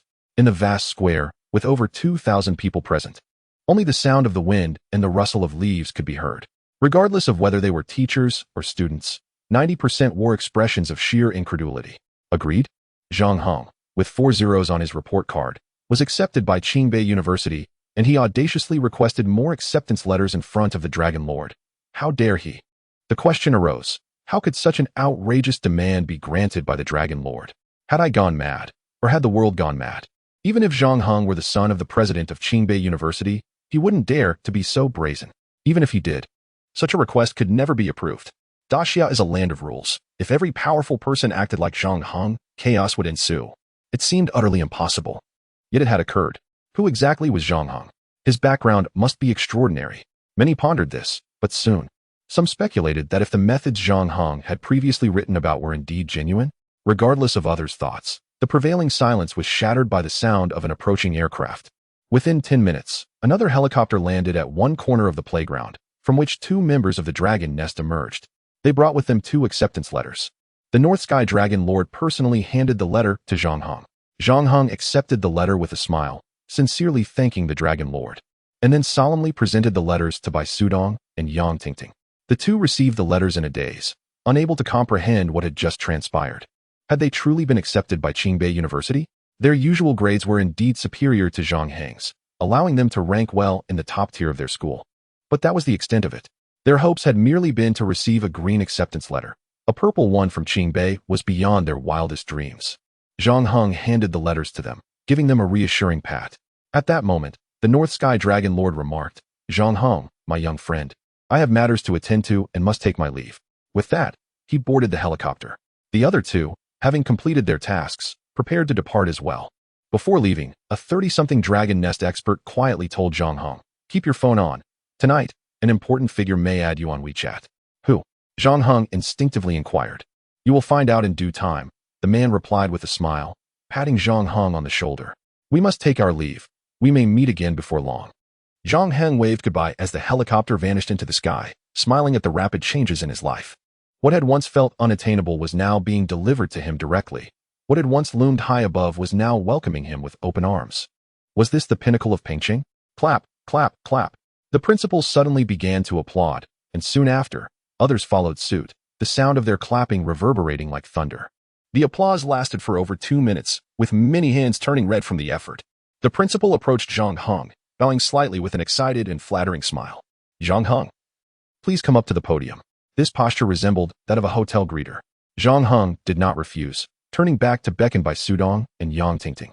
Upon reaching the stage, the principal announced loudly, "First, let us congratulate Zhang Heng and the other 2 students on their acceptance to Qingbei University." As his words fell, applause erupted once more. "Zhang Heng, who was previously underestimated, has brought glory to our school and Pengqing. Such an outstanding talent is a source of pride for our institution. Everyone must learn from Zhang Heng." With that, the principal began to clap again. Zhang Heng looked at the principal in surprise, while his classmates and teachers regarded him with equal bewilderment. Who was it that had said, less than 20 minutes earlier, that no one should learn from Zhang Heng? Now, he was imploring everyone to do just that. Where was the principal's dignity? "Principal, I must ask, what about your dignity?" No one spoke. This was a school, and he was the principal. His authority was absolute. Yet the expressions in everyone's eyes conveyed a unified sentiment. "Do you still have any shame?" The principal's once vigorous clapping slowed, losing momentum, as he struggled to continue. For over 30 years, every round of applause had resonated with enthusiasm. But now there was no response. He had lost his dignity, yet others still clung to theirs. At that moment, a voice suddenly rang out from the podium. "Principal, are we to learn from Zhang Heng or not?" Bai Sudong seemed perplexed as he asked. The principal opened his mouth, his face turning red with embarrassment. The graduation ceremony concluded, and many would likely remember this event for a lifetime. It was more thrilling than watching a film, filled with twists and turns, face-slapping moments, and an underdog's rise against authority, truly captivating. After the ceremony, Zhang Heng left the podium amidst the gaze of onlookers, returned to his classroom to gather his belongings, and bid farewell to familiar classmates. Just as he was about to exit the school gates, a car pulled up beside him, and the principal emerged. "Come, Zhang Heng, let me introduce you to someone." Chapter 13. The family gathering. This is Zhang Xiaoman, a top student from Pengqing No. 2 Middle School and my cousin's daughter. The principal enthusiastically gestured to the young lady stepping out of the car. Tall, fair, and graceful, with an alluring presence, Zhang Heng's heart skipped a beat, quickening in rhythm. The principal's eyes sparkled with pride as he pointed to Zhang Heng. "Zhang Heng, our top student at No. 19 Middle School, who has been accepted by Qingbei University." "Hello." Zhang Xiaoman greeted with a charming smile, extending her hand. "Hello." Zhang Heng, now composed, returned her smile and shook her hand. He couldn't shake the feeling that she had playfully brushed against his palm. A little enchantress. "You young people chat. I have matters to attend to, so I must take my leave." As the principal smiled and nodded at the two, he made his way towards the car, whispering to Zhang Heng as he passed by. "This is a girl from the capital. Her father works in the transportation department. Make sure to seize the opportunity." The mention of the transportation department and the capital struck a familiar chord. After the principal exchanged smiles with them, he entered the vehicle and departed. "There's a CAF over there. Shall we sit for a while?" Zhang Xiaoman asked with a smile. What a beautiful girl. Her smile could ensnare one's heart. Who could possibly refuse the invitation of such a lovely maiden? Zhang, do you prefer your coffee with sugar or without? We share the same surname, Zhang. Perhaps I should call you Brother Zhang Hong? Brother Zhang Hong, how impressive it is that you got into Qinbei University. Let us connect on WeChat, Brother Zhang Hong. In the CAF, it was mostly Zhang Xiaoman who spoke, charming and enthusiastic, while Zhang Hong occasionally chuckled and replied with a word or two. Your profile picture is truly stunning, Zhang Hong remarked after adding her on WeChat. Is it really? My classmates say the same. However, the background in that photo is not flattering. Look at this one. It's much more photogenic, Zhang Xiaoman said while sending over a picture. Upon viewing it, Zhang Hong saw a photo taken by a waterfall where the mist caught her flowing dress, accentuating both its ethereal quality and her alluring curves. Indeed, it is beautifully captured. Zhang Hong praised with a smile. Is it? And what about this one? Oh, no, delete that one immediately, Zhang Xiaoman exclaimed, blushing as she turned to Zhang Hong. Zhang Heng's eyes widened in surprise as the screen displayed a photo of Zhang Xiaoman in a bikini. Her fair skin, striking curves, slender waist, elongated neck, and enchanting gaze all epitomized sensuality. Zhang Heng felt a rush of excitement. How could he possibly delete it? He quickly pressed download. Seeing this, Zhang Xiaoman reached out to snatch Zhang Heng's phone, playfully scolding, "You rascal." Zhang Heng, however, was not inclined to yield, and he dashed away with her in pursuit.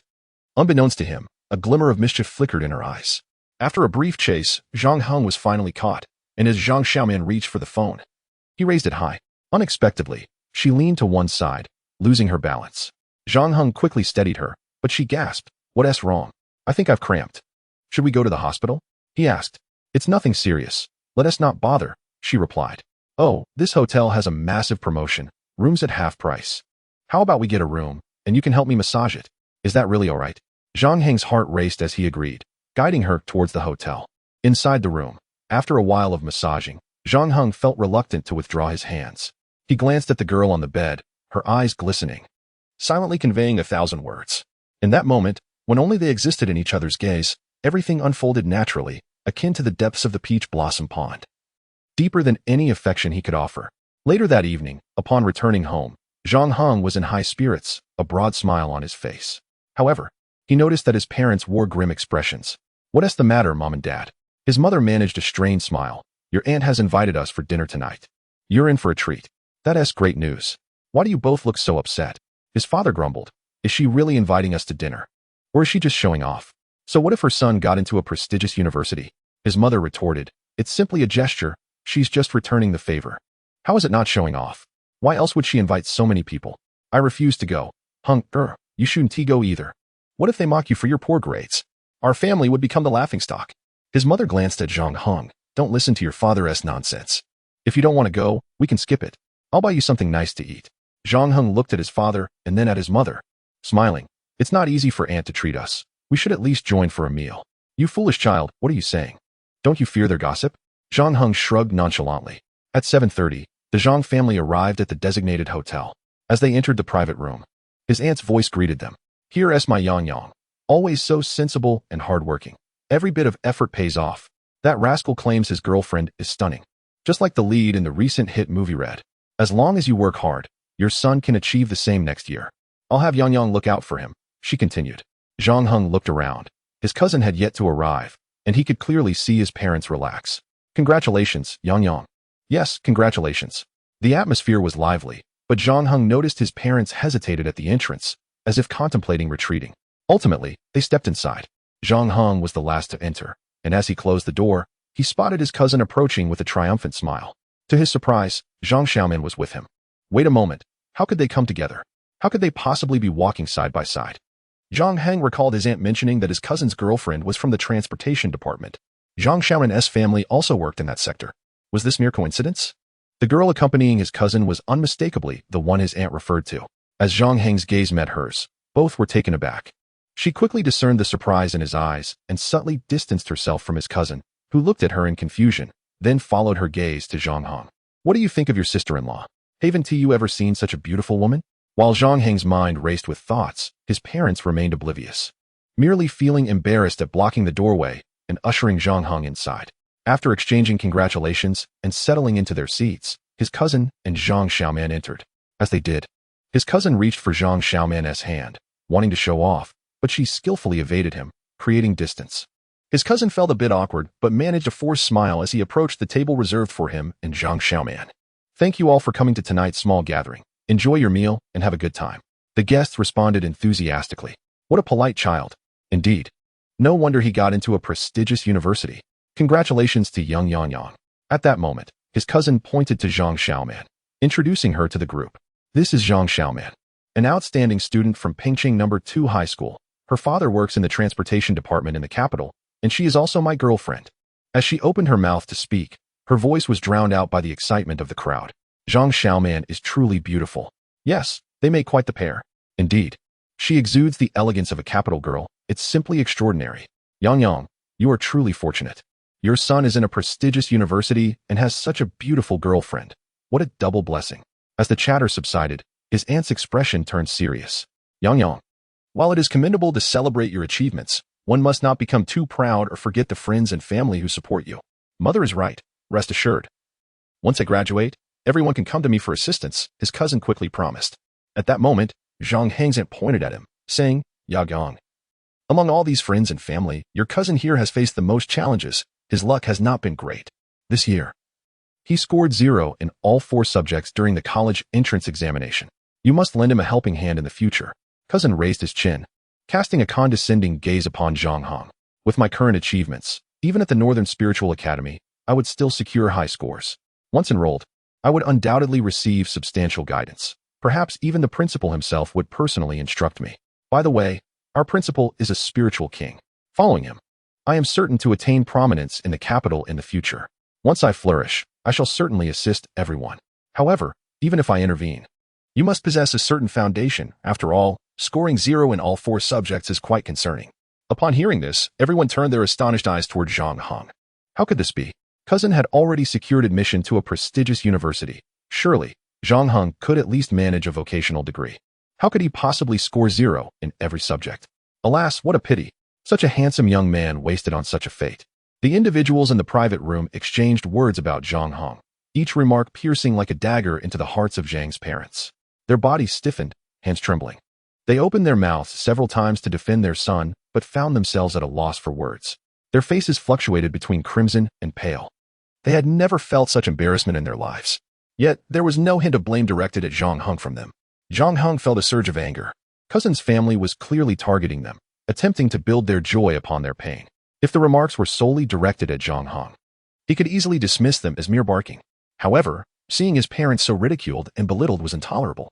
Suddenly, Zhang Hong retrieved a purple admission letter from his bag and stood up. Cousin, one should not speak too soon. As a proud student of Qingbei University, do I truly need your assistance? With that, he slammed the admission letter onto the table. Silence enveloped the room. Everyone turned their gaze to the letter. Was it truly from Qingbei? If authentic, the Northern Spiritual Academy, despite its merits, would pale in comparison. Cousin was taken aback, before a mocking smile crept onto his face. Ah, cousin, it's not that I am criticizing you, but at your age, should you not display a bit more maturity? Do not burden your uncle and aunt with worry every day. Failing to perform well is not necessarily your fault, but there is no need for pretense. You dare present a Qingbei diploma? Who would believe that? It dawned on the crowd. Indeed, how could a student who had scored 0 in all subjects possess a Qingbei admission letter? It must be a forgery. Disdainful, contemptuous, and angry gazes were cast in Zhang Heng's direction. Zhang Hong remained composed, while his parents' faces turned ashen. His mother even swayed slightly, staring at Zhang Hong in disbelief. Zhang Hong clenched his teeth, about to retort, when a sweet voice interjected from the side. This is genuine. The anti-counterfeiting mark on the Qingbei University admission letter cannot be faked. It was Zhang Xiaoman who spoke up. Chapter 15. What? Everyone was taken aback.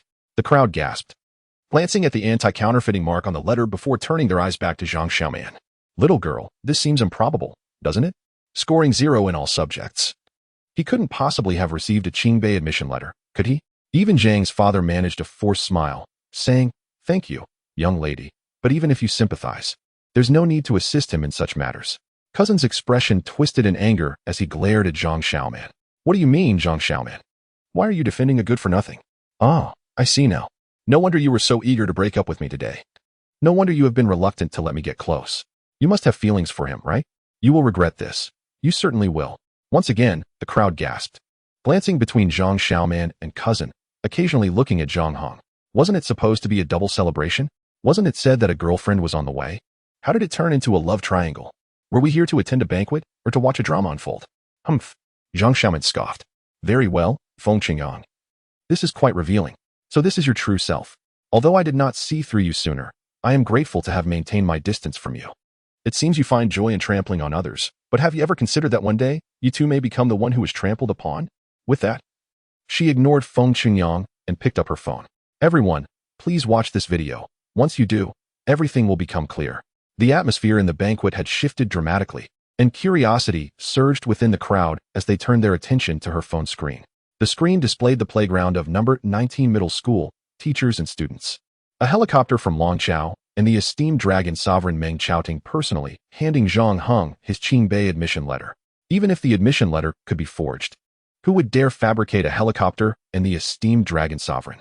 Who would risk their life for such a charade? Is this real? Zhang Heng's mother wept tears of joy, her voice trembling with disbelief. Zhang Heng nodded affirmatively. Within the private room, relatives and friends, whether cousins, family, or others, were left with their mouths agape and eyes wide open, unable to comprehend. Could it be? How is it possible?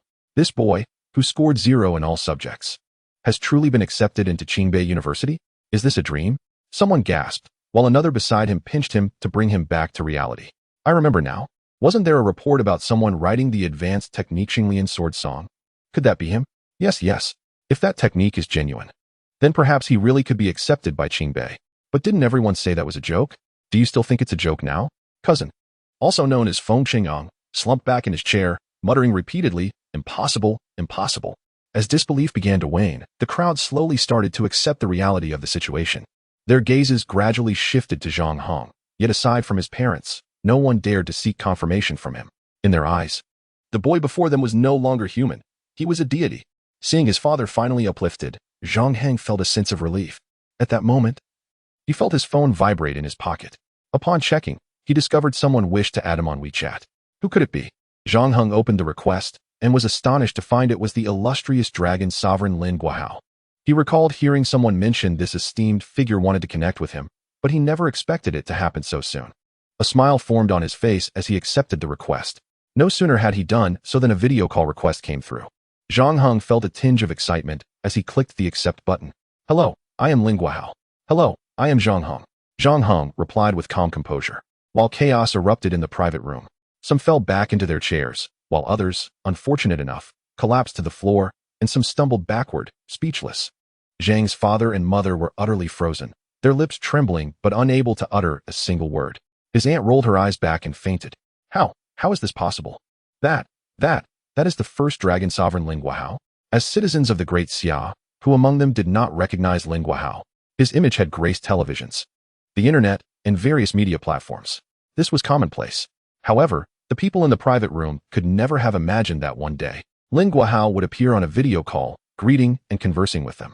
Though the crowd had yet to fully process what was happening, they instinctively reached a conclusion. The first dragon sovereign was acquainted with Zhang Hong. Not only that, but he was personally conversing with him. The sun is square, isn't it? Water is solid, isn't it? We walk on our hair, don't we? Zhang Hong was somewhat taken aback, yet unlike others, he quickly regained his composure and smiled. Addressing the Dragon Lord, good evening, my lord. Chapter 16, Conversation with the First Dragon Sovereign. Good evening. Lin Guohao replied with a warm smile, his gaze kind and demeanor gentle. In that moment, he did not appear as the renowned and formidable figure that commanded respect from all, but rather as an amiable elder. However, within the private room, an atmosphere of trepidation prevailed, with nearly every face displaying a look of astonishment. The once lively gathering had succumbed to an eerie silence, with many holding their breath. Yet, this did not apply to Zhang Hong. He smiled and expressed, I am delighted to meet you, my lord. It is a great honor for me to befriend the Dragon Lord. Upon hearing this, the attention of everyone in the room shifted towards him. You certainly have audacity. Young man, he merely added you on WeChat and exchanged a few words. How could that equate to friendship? Can a mere WeChat connection truly be genuine? The esteemed first dragon sovereign was far beyond the reach of a humble middle school student like Zhang Hong. To befriend a talented youth such as you, I am equally honored. Lin Guohao remarked, admiration flickering in his eyes. Generally, young individuals, even those with exceptional talent, would exhibit nervousness or feigned calmness in his presence. Yet, Zhang Hong appeared entirely at ease, not the slightest bit overwhelmed by the stature of the first dragon sovereign. What? Did the Dragon Lord just acknowledge Zhang Heng as a friend and express honor? This Zhang Heng is indeed extraordinary.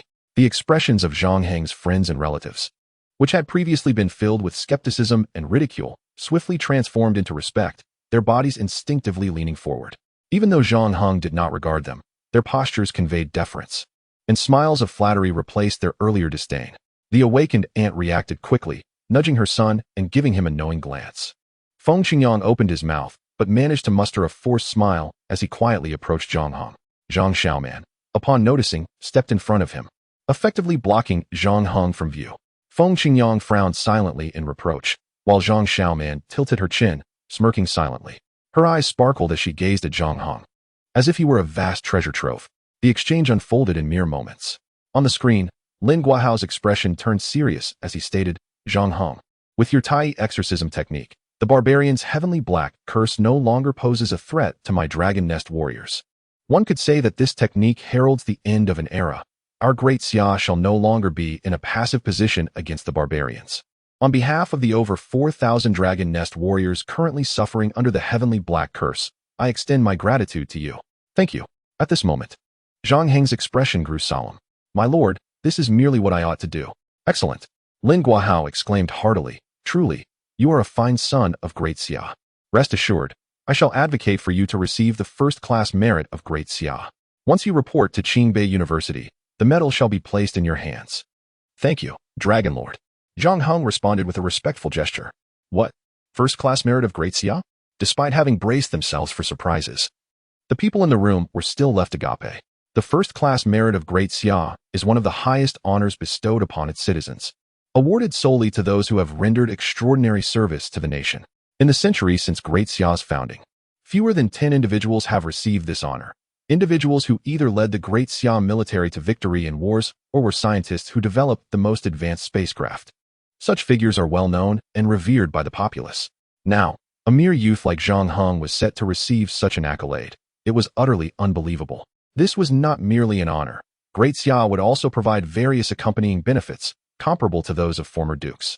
Within the private room, the reverence of the crowd intensified, some even wishing they could bow before Zhang Heng. At this moment, Lin Guahao cast another glance at Zhang Heng, realizing that one should not judge by appearances. Zhang Heng felt an odd sensation. Was he being praised, or was it a veiled insult regarding his looks? Without hesitation, he retorted, The Dragon Lord is not one to judge by appearances either. How could someone like you ascend to the position of first dragon sovereign? Lin Guahao? Others. The room fell into a chill as the gathered individuals shivered at the audacity of the young man. What if the first dragon sovereign took offense? Would they all suffer the consequences? Should they flee? How had he managed to show his face on screen earlier? What should they do? Coughing, Lin Guahao, the esteemed first dragon sovereign, found himself momentarily taken aback. He pointed at Zhang Heng. You young man. Not wishing to linger on this topic, he quickly shifted gears. How did you acquire the Tai exorcism technique? Without hesitation, Zhang Heng replied, A mysterious individual provided it to me, though I have no knowledge of their identity. This was a carefully premeditated response. They could investigate if they wished. A mysterious individual? Lin Guahao mused, stroking his chin. It must have been given by some powerful family. While the dragon nest is the strongest openly, they would not possess such a technique. Otherwise, it would have already been utilized. It could only originate from those long-established mysterious families. I wonder which family it might be. Chapter 17. Inviting disaster in the mountains. Attracting a pack of demon wolves 1 month later. In the western part of Great Xia, at Tianlong Mountain, in an unnamed valley, dozens of demon wolves surrounded the entrance of a cave, their emerald eyes fixated on the opening, filled with anger and greed. A large rock partially blocked the entrance, barely keeping the demon wolves at bay. Inside the cave, a young boy held a dark purple staff, feeling both terrified and anxious as he peered outside. This boy was none other than Zhang Heng, who had recently been specially recruited by Qingbei University. They say that if one does not court disaster, they shall not meet their demise. Zhang Heng felt that he had perhaps been a bit too carefree lately, leading him toward perilous choices. With the school term approaching, rather than preparing diligently at home, he had ventured to Tianlong Mountain for a holiday. A holiday is fine, but he had chosen to embark on a self-driving adventure, eschewing group travel for a motorcycle ride. This was an era of spiritual energy resurgence. While cities were relatively safe, the outskirts were often plagued by demon beasts. In such times, self-driving trips were not for the faint of heart. Only those with formidable strength could safely partake, easily dispatching any demon beast they encountered while enjoying the thrill of the hunt. But he was not one of those powerful figures. He was merely a youth who had barely begun his training, not significantly stronger than an ordinary person. Yet, Zhang Heng had chosen to embark on this self-driving journey.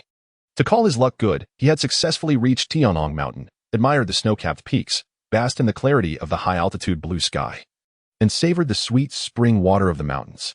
Having enjoyed himself sufficiently, he should have returned, but Zhang Heng, undeterred, chose to continue exploring the mountain. Thus, he stumbled upon this cave, where he discovered two adorable little wolf cubs, both fierce yet irresistibly cute.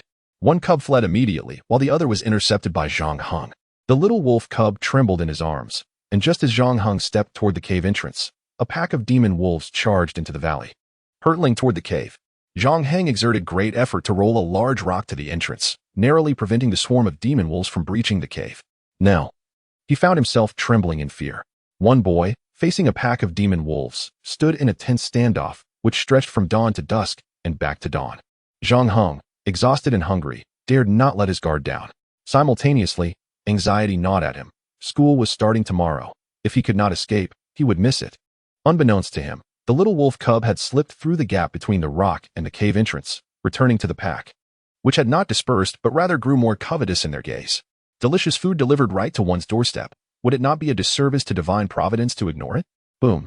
This marks the 98th collision of the demon wolf against the cavern's massive stone entrance. Unlike ordinary wolves, the demon wolf possesses an exceptionally robust physique. After numerous impacts, several fissures have appeared on the stone, threatening to shatter at any moment. Should it break, Zhang Heng fears he might be torn apart as well. Ding! System detects that the host is facing an attack from a horde of demon wolves. Reward: Supreme Spirit Body. Name: Supreme Spirit Body. Type: Spirit Class. Level: Supreme. Effect: the strongest spirit in the mortal realm. Possessing this spirit enables cultivation of supreme level techniques. Excellent. Immensely powerful. This is the mightiest spirit. Even the first dragon sovereign may not possess such a physique. Moreover, Zhang Heng has the supreme level technique, Qinglian Sword Song, at his disposal. Under normal circumstances, Zhang Heng would be overjoyed, ready to leap in excitement. The strongest spirit, paired with the highest level technique. This is the dawn of my rise. Yet now, Zhang Heng feels compelled to question the system. Surely, you must be mistaken? At such a perilous moment, what use is the supreme spirit body? The demon wolves outside may breach the entrance at any moment, and my life hangs in the balance. Even with the strongest spirit and the finest technique, when would I have the opportunity to cultivate? Never mind, let us activate the supreme spirit body. As the thought crossed his mind, Zhang Heng felt as though his entire being ignited, not only engulfed in an intense heat, but also filled with a searing energy coursing through him. A howl erupted, reverberating through the cavern, causing the ground to tremble and startling the demon wolves outside. What has transpired? Has this human awakened his bloodline? For demon beasts, bloodline is paramount. Only with a potent bloodline can one hope to cultivate to greater heights. By sheer chance, some demon beasts awaken their bloodlines, and once awakened, they attain a nobler status and more promising future, though the process is often agonizing. The appearance during awakening bears a resemblance to the individual before them. We cannot allow him to awaken. Boom. A colossal demon wolf crashed into the stone, finally creating a thorough crack. A sizable chunk, roughly the size of a human head, broke free. The opening in the cavern widened, and it would not take much more for the demon wolves to burst through. Howl! Another demon wolf let out an excited cry before charging at the stone. Thud! Its advance halted abruptly, blood spraying forth. Unbeknownst to it, a dark purple rod had pierced its throat. Chapter 18. Cultivating Techniques. Am I truly this strong? With a flick of the rod, Zhang Heng was astonished. Had he really dispatched a demon wolf so swiftly? Just yesterday, he had to flee from any demon wolf he encountered, and now he had felled one with a single strike? Feeling a surge of strength and fluidity coursing through him, Zhang Heng realized his physical prowess, reflexes, and speed had increased at least tenfold, if not more. In that moment, yet another demon wolf lunged at him. Zhang Heng pointed the retractable rod, and with a firm grip, it extended. Thud! Another demon wolf was impaled. Only then did Zhang Heng grasp the vivid reality of the situation. The previous strike had been a mere instinctive reaction in a moment of peril, while this strike was a conscious and deliberate experience. Disposing of the demon wolf's carcass, he felt a profound satisfaction with his newfound abilities. Indeed, the supreme spirit body is extraordinary. Without even commencing cultivation, His innate attributes far surpassed those of an ordinary human.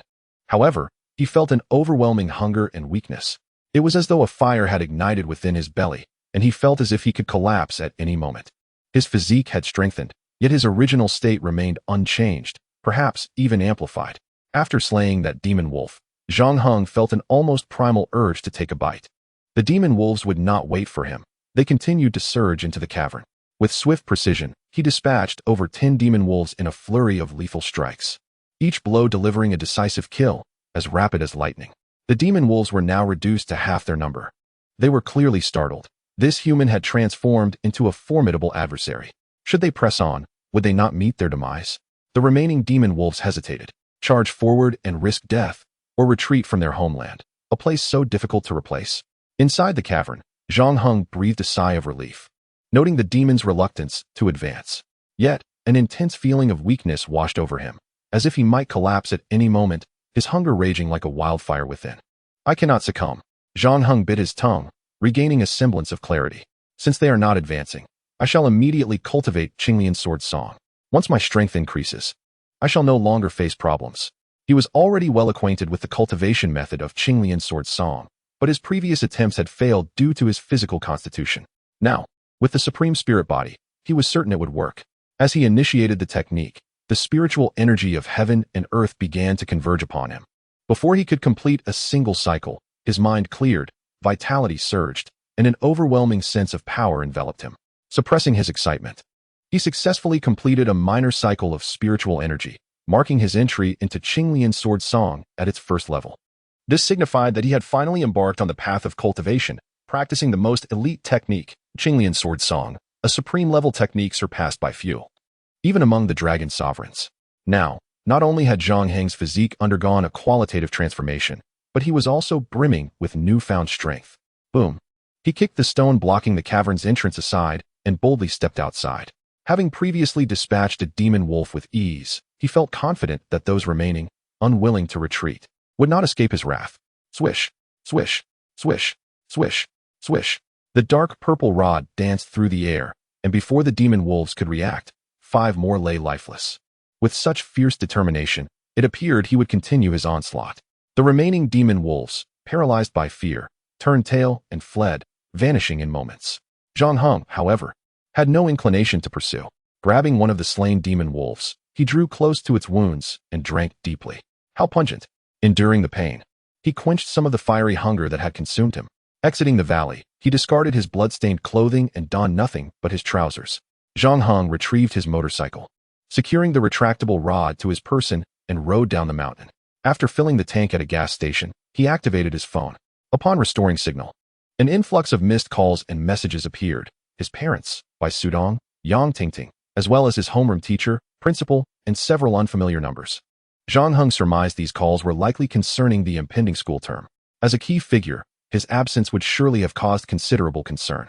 He dismissed the messages for the moment and first called his parents, assuring them of his safety and apologizing for not being able to return home. There was simply no time. Next, he reached out to Bai Sudong and Yang Tingting.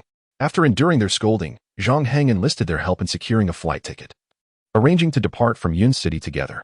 Afterward, amidst the curious gazes of the surrounding crowd, Zhang Heng entered a shopping mall, purchased a new outfit, and arranged for his motorcycle to be shipped back home before heading to Yun City Airport. 2 hours later, Zhang Heng finally boarded the plane, flanked by his steadfast friends, Bai Sudong and Yang Tingting. Despite the awkwardness and chaos he had faced after descending the mountain, he was grateful not to have missed the school report date. Zhang Heng felt a sense of elation. Along the journey, apart from not revealing the awakening Supreme Spirit Body and the cultivation of the Qinglian Sword Song, everything else was shared, which left the two listeners both astonished and inexplicably yearning. Chapter 19. Arrival at Qingbei.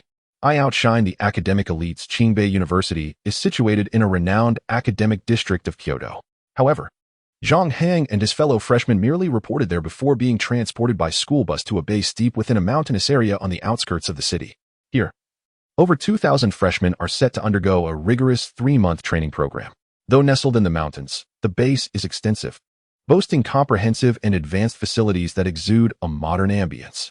It features various training grounds, including physical training areas, equipment training zones, nutrition distribution centers, practical combat arenas, and live weapon simulation fields, complemented by a library, dining hall, trading post, security office, and hospital. The dormitories, located at the northern edge of the main site, consist of 5 6-story buildings surrounded by flourishing flowers and greenery, with an artificial river gracefully flowing through, creating a pleasant environment. Upon arrival, the first stop for Zhang Heng and his companions was the dormitory, where the school surprisingly assigned each student a private room. Although modest, it was a welcome arrangement, allowing them to avoid overcrowding. After settling in, they were promptly summoned to gather at the physical training ground. Naturally, Zhang Heng was accompanied by Sudong and Yang Tingting. Upon entering the training facility, Zhang Heng paused, sensing that this place was extraordinary.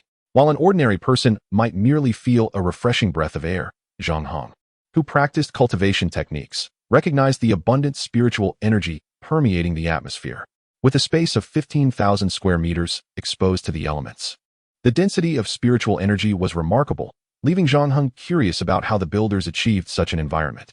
The 2,000 students lined up according to their classes, occupying only a corner of the vast area. To Zhang Heng's surprise, he, Bai Sudong, and Yang Tingting were assigned to the same class, suggesting some special consideration. As the teachers or instructors had yet to arrive, students from various classes gathered and engaged in hushed conversations. "Hey, buddy, you seem spirited. Did you elevate your physique to the low-level spirit body?" "Of course. A week ago, my family received the news, and my dad immediately bought me elixirs. Before long, I improved significantly. My physique is now far superior to what it was. Isn't that incredible? I reached the low-level spirit body 5 days ago, and even now, it feels surreal." Surreal? Improving one's physique is merely laying the foundation. Once you cultivate higher-level techniques, you'll be astonished. You're lucky. I only got my elixirs yesterday. I took them and immediately boarded a flight, and now I'm still adjusting to the changes. Zhang Heng paused, taken aback by this revelation, but he felt no concern for himself. However, the expressions on Bai Sudong and Yang Tingting's faces turned pale, clearly indicating they were unaware of the possibility of a preemptive physique enhancement. It wasn't that they lacked access to information. It was simply that no one in their circle was aware of such news. After all, those who qualified for Qingbei were all academic elites, highly regarded in their respective schools and families. Consequently, any pertinent information would be diligently collected for them. Even if they lacked familial channels, their school would assist them. For example, the elite who spoke last epitomized this reality.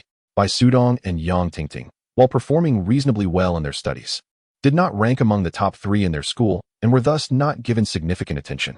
Their families were ordinary, devoid of such resources. Consequently, they remained oblivious to the notion of enhancing their physiques, rendering it impossible for them to pursue such advancements. Their reactions quickly attracted attention from others. "Look, those 3 seem to have ordinary physiques. Seriously? Are there still people this uninformed?" Not necessarily. Perhaps they are connected and simply lack talent. Elevating to a low-level spirit body is not an easy feat, even with elixirs. Who would have thought that even at Qingbei, there are those with connections? Amidst the murmurs, the gazes directed at Zhang Heng and his companions turned somewhat askew. Bai Sudong and Yang Tingting attempted to speak, but were rendered speechless, their faces flushing with embarrassment as they lowered their heads. To some extent, they indeed were beneficiaries of connections, as Zhang Heng had insisted on bringing them to Qingbei. Zhang Heng cast a casual glance at those around him. Are academic elites truly remarkable? No matter how exceptional they are, can they compare to my dominance? Yet, he found himself puzzled. While it was reasonable for others to discern Bai Sudong and Yang Tingting's ordinary physique, why did they presume he shared the same status? "I possess the esteemed supreme physique capable of cultivating advanced techniques, far surpassing any low-level spirit body. Can they not perceive this? Logically, the stronger one's physique, the more potent the aura they emanate. These individuals should have recognized it immediately. Is it possible that my physique is so unique that it eludes the naked eye? Or has my extraordinary physique reached an extreme, returning to simplicity?" Chapter 20. They challenge all of you. If the ridicule from the students of Class 3 were directed at Zhang Heng himself, he might not have taken it to heart. After all, he was a being of the system, an undeniable protagonist, far above the petty squabbles of insignificant ants. However, their mockery was aimed at Bai Sudong and Yang Tingting, his steadfast friend since childhood. What does it mean to be a true friend? It is the kind of bond where one would stand in front of you, even knowing it might lead to their end. Yes, that is the essence of such friendship. Throughout his life, Zhang Heng had struggled academically and faced mockery as a result. Yet, each time, these two stood by him, unwavering in their support. Their solidarity remained steadfast. Even when confrontations arose, they would rally to his side, regardless of the odds they faced. Because of this unbreakable bond, when Zhang Heng received the opportunity to attend Qingbei, his thoughts were not solely about his own prospects, but rather whether his two diligent friends could accompany him. Prior to registering, Zhang Heng had already decided that while the Qinglian sword song and Tai dismantling demon technique were beyond their reach due to their high levels, the dragon elephant body refinement technique was accessible, and he intended to share it with them today. Seeing his friends in distress, Zhang Heng wasted no time. He quickly retrieved 2 stacks of pre-written cultivation techniques and placed them in their hands. Don't ponder too much. Just memorize this technique and start practicing as soon as possible. What is this? Bai Sudong glanced at the papers, then looked up at Zhang Heng, bewildered. Yang Tingting mirrored his expression of confusion. Why ask so many questions? Just practice as instructed. Do you think I would lead you astray? All right, they replied in unison, recognizing Zhang Heng's words as trustworthy. Meanwhile, the academic elites continued their relentless taunting. Zhang Heng observed their condescending demeanor and scoffed. Are the elites truly so impressive? A tall, sunlit boy laughed heartily, declaring, of course, academic elites are remarkable. Did you just figure that out today? Indeed, Lindsay is right. The progress and development of this world are largely driven by academic elites. What is the point of conversing with someone like him, who relies on connections? The world of elites is beyond their comprehension. Zhang Heng cast a dispassionate glance at them. Since you are so eager to court disaster, allow me to grant you the opportunity. Since you're so formidable, are you brave enough to compete with us? As soon as Zhang Heng's words fell, the 4 or 5 most vocal detractors erupted into laughter, incredulous at the notion of competing with them. You wish to challenge us? What an overestimation of your own abilities. They laughed incessantly, as if they had just heard the most amusing joke in the world. The other classmates, though merely observing with cold indifference, cast disdainful glances at Zhang Heng. Dare you? Don't just rely on your words. Zhang Heng replied calmly. Upon hearing this, several individuals were immediately incensed. Not just those 4 or 5, but nearly the entire class shared their outrage. How dare someone with no enhanced abilities, merely a privileged connection, look down upon them? The tall and sunny boy named Lindsay, whose full name was Yen Lin, stepped toward Zhang Heng and coldly stated, You've angered us. Speak up. How do you wish to compete? Zhang Heng glanced at Lindsay, then at the other classmates, observing their furious expressions, and felt an inexplicable thrill. Arrogant little brats. Raise your heads higher. It's more gratifying to crush you then. Since they were here to train, let us see whose performance truly excels. Very well, you have guts. Yen Lin responded with a hint of disdain, deliberately nodding. We'll set a day as a limit to determine whose training results are superior. If you lose, you shall leave Qingbei University. We do not harbor useless individuals. Zhang Heng cast a calm glance at Yen Lin, who was quite ruthless. Achieving admission to Qingbei was no small feat, and even if Bai Sudong and the others were brought in by him, it was still a rare opportunity. Yet, Yen Lin had the audacity to want them out. Such a merciless individual, if he doesn't see the consequences of his actions, how will he ever understand the beauty of the flowers? And what if you lose? Zhang Heng inquired softly. Lose? Us? What a joke. Before Yen Lin could respond, the others erupted in laughter, as if they had heard the most delightful joke. Yen Lin joined in the laughter, yet for reasons unknown, despite his confidence in his peers. He felt an unsettling anxiety upon witnessing Zhang Heng's composed demeanor. With a cunning thought, Yen Lin asked, Will it be just you against our entire class? This seemed rather insidious. If they involved the whole class, surely amongst them, at least one would surpass Zhang Heng, wouldn't he there? Humph, petty tricks. In the face of true strength, all schemes are futile. Zhang Heng shook his head, prompting an anxious realization from Yen Lin. What? Are you afraid? Zhang Heng pointed to Bai Sudong and Yang Tingting, declaring, They will challenge all of you. Upon hearing this, the dozens of students in the class cast scornful glances at Bai and Yang, who were intently studying the techniques, their disdain intensifying. These two, do they even qualify? Yen Lin shared a similar sentiment. If it were Zhang Heng alone, he might have felt some trepidation, for he was far too composed, but the other two seemed unimpressive. Still, a question lingered in his mind, prompting him to ask, What about you? Aren't you participating? Zhang Heng looked at Yen Lin and then at the other classmates. Gently shaking his head, You have no right to compete with me. You. Yen Lin was instantly enraged, pointing at Zhang Heng and shouting, How dare you look down on others? Arrogant, unaware of your own limitations. Yen Lin, we support you. Teach him a lesson, show him what strength means. Yes, let this frog in the well understand. The students from Class 3 glared at Zhang Heng, as distinguished scholars and elite from various places. How could they endure such contempt without anger? Enough. Are you here to train or to bicker? A soldier, around 24 or 25 years old, clad in military attire, cast a cold glance over the crowd, dispersing the commotion with an unspoken authority. At this moment, Bai Sudong and Yang Tingting had finished reviewing the techniques and approached Zhang Heng, glancing at the soldier. Just from his aura, it was clear he had undergone training and possessed significant strength, far superior to theirs. The previously arrogant scholars fell silent, many avoiding the soldier's gaze.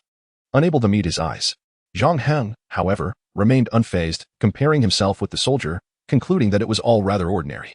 Form ranks and stand straight. The soldier commanded coldly, prompting the students to quickly arrange themselves into 4 columns based on height. Zhang Heng and his companions joined the formation but remained together. Yang Tingting in front, Bai Sudong in the middle, and Zhang Heng at the back. They might have lined up by height, yet they stood out among the class, generally taller than the surrounding students. The soldier quickly noticed their distinction and approached them, his eyes narrowing in realization. "You 3, step forward." Zhang Heng and his companions took a step out of the line. "You are Zhang Heng, Bai Sudong, and Yang Tingting?" "Yes," the 3 replied in unison, their voices resonating with authority, having all undergone military training and now adopting a serious demeanor in this environment. The soldier remained unimpressed, his icy gaze sweeping over them. "Oh, so you are the privileged ones who can't even stand in line properly. Let me tell you, I despise connections the most. Remember, during training, you better keep up. If you fall behind and drag down the class, you can pack your bags and leave. I won't tolerate useless soldiers." At these words, Zhang Heng and his companions were infuriated. How dare this officer label them as privileged upon arrival, and now he was clearly targeting them. The rest of the class, witnessing this scene, felt a twinge of schadenfreude, thinking, look, even the officer knows they are privileged. The officer is right, someone needs to put them in their place. Though angered, they could only endure for now, as the officer was a military figure, while they were merely students. This was the sentiment of Bai Sudong and Yang Tingting. Zhang Heng, however, would not let it slide. He calmly asked the officer, "What if we perform better than everyone else?" "Huh, is that even possible? You must think highly of yourself.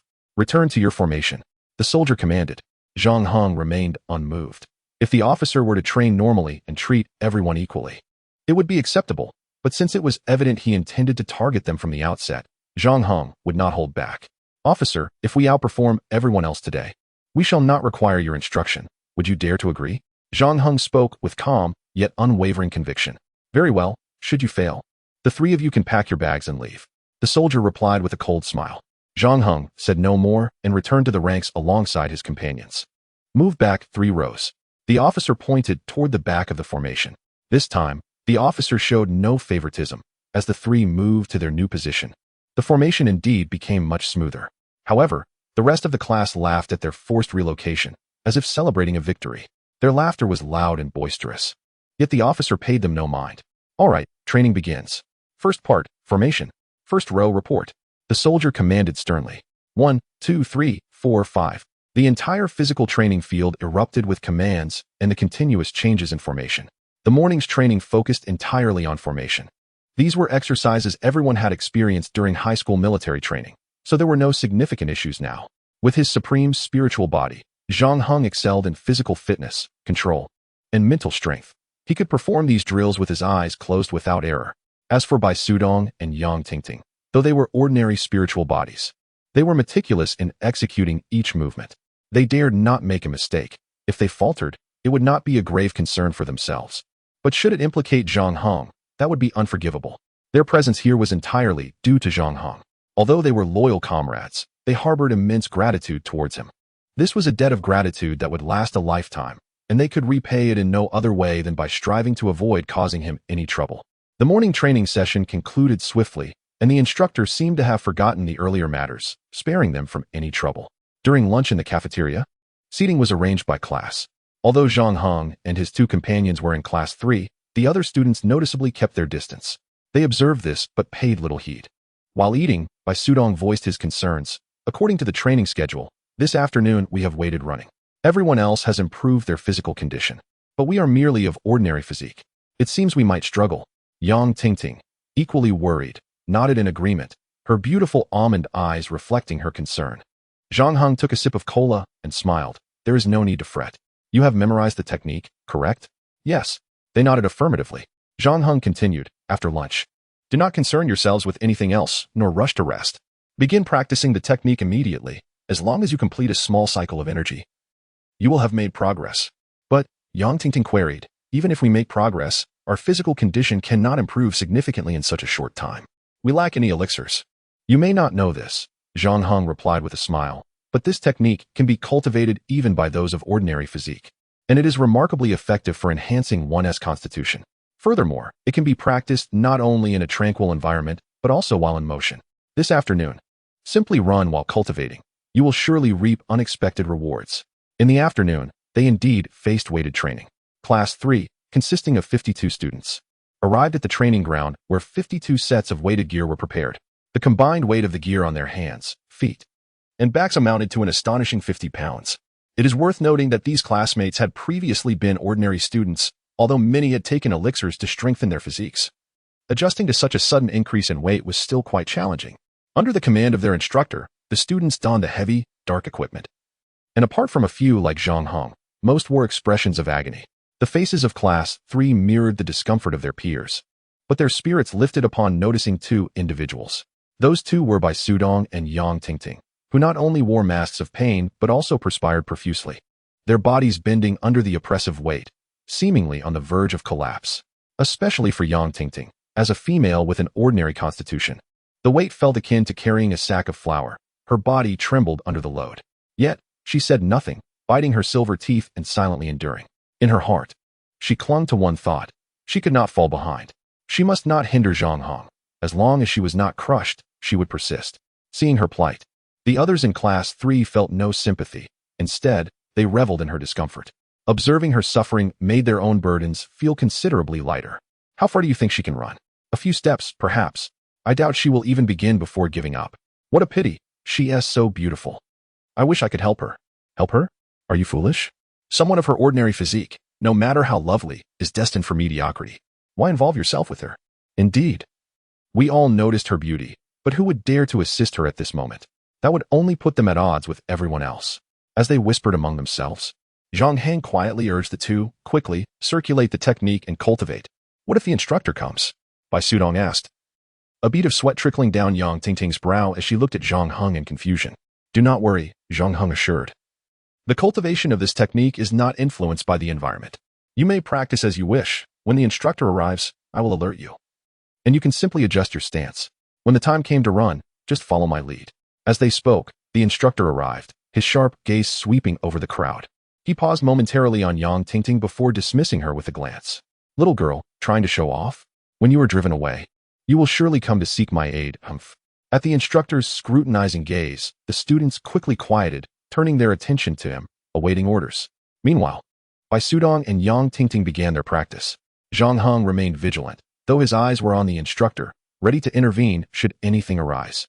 The instructor, however, was oblivious to their actions, focusing instead on outlining the precautions for the upcoming weighted run. The training ground was overseen not only by the various class instructors, but also by a head instructor and two deputy instructors. The head instructor, surnamed Zheng, was responsible for coordinating and responding to emergencies. He was a master of the Spirit Master realm, a level just below that of a Spirit King. Such a figure, when faced with the formidable wolf pack Zhang Heng had encountered, would not need to engage physically. Merely by exuding his aura, the wolves would flee in terror. The two deputy instructors managed logistics and medical support, each accompanied by two assistants. They stood on a raised platform in the center of the training area, keeping a watchful eye on the proceedings. Suddenly, head instructor Zheng's attention was drawn to Class 3. He perceived a slight, unusual fluctuation in the spiritual energy from that direction. Could someone be cultivating? That seemed improbable amidst such chaos. He merely glanced before retracting his gaze. Although he wished to verify his observation, he was the only spirit master present, and thus could not confirm such subtle energy shifts. Oh well, I shall observe further. Stepping to the edge of the platform, Zheng called out, all attention. Each class line up in order on the outer track of the training ground, then commence running. Run as far as you can. Those who manage 5 kilometers will receive a body refinement pill as a reward. Those who persevere to 8 kilometers will earn a high-grade combat technique, superior to what ordinary students receive by 2 tiers. Give it your all. His words ignited excitement among the new students. While most had consumed body refinement pills, acquiring an additional one, though less effective than the first, was still beneficial. Even if not consumed, it could be given to others or sold for a substantial sum. However, they were particularly eager for the high-grade combat technique, as securing it would mean starting at a higher level than their peers. 8 kilometers We must endure to 8 kilometers. Many silently motivated themselves.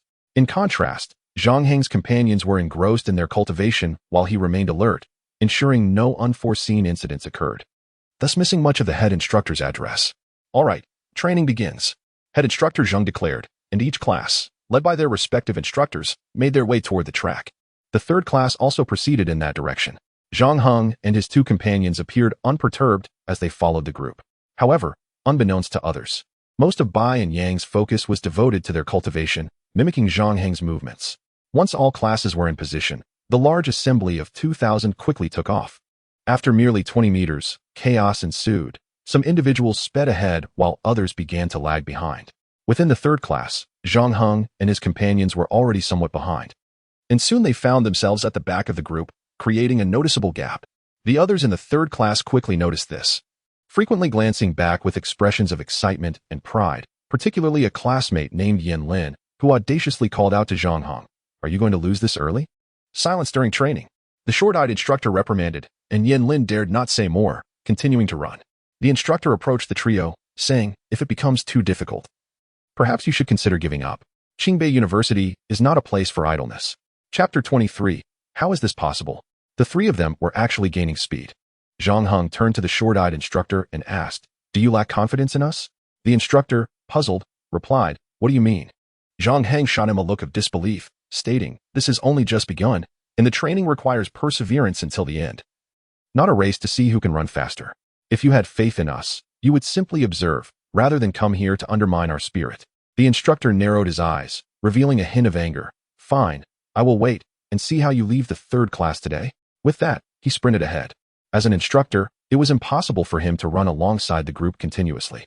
To address various emergencies, the base had equipped each instructor with a jeep. With the vehicle, they could reach any part of the group promptly to manage any situation. The short-eyed instructor quickly boarded his jeep and, glancing through the rearview mirror at the increasing distance between Zhang Heng and his companions, sneered as he drove ahead to the front of the line. Zhang Heng paid him no mind, running alongside while quietly asking Bai and Yang, "How are you adapting to this training?" Bai Sudong replied, "Initially, it felt a bit awkward, but now it's much better. I can run normally." Yang Tingting chimed in, "I feel the same. It seems that the weight on me is not as burdensome as before." If it had been earlier, she probably wouldn't have been able to complete a full sentence. But now that was no longer an issue. Zhang Heng nodded. "All right, let us pick up the pace a bit. We are now in the middle of the 4th class." "Okay," they responded, increasing their speed alongside Zhang Heng. 3 minutes, 5 minutes, 10 minutes passed, and the students of the 3rd class occasionally glanced back, expecting Zhang Heng and his companions to have fallen to the back of the group. However, after several glances, they did not see them trailing behind. The short-eyed instructor was doing the same, albeit less conspicuously, merely observing through the rearview mirror. Soon, the first lap was completed, covering 1 kilometer. Although the line had stretched considerably, no one was eliminated during the first lap. Those who could become top students possessed decent talent. And since most had enhanced their physical condition to the level of low-grade spiritual bodies, enduring a kilometer with weights was not a significant challenge. In the second lap, many began to breathe heavily, their steps growing heavier, yet they gritted their teeth and persevered. Zhang Heng, meanwhile, remained in the middle of the 4th class, neither falling behind nor overtaking. "Zhang Heng, I feel a bit of heat in my body now. My strength seems to have increased," Bai Sudong said excitedly. "Me too.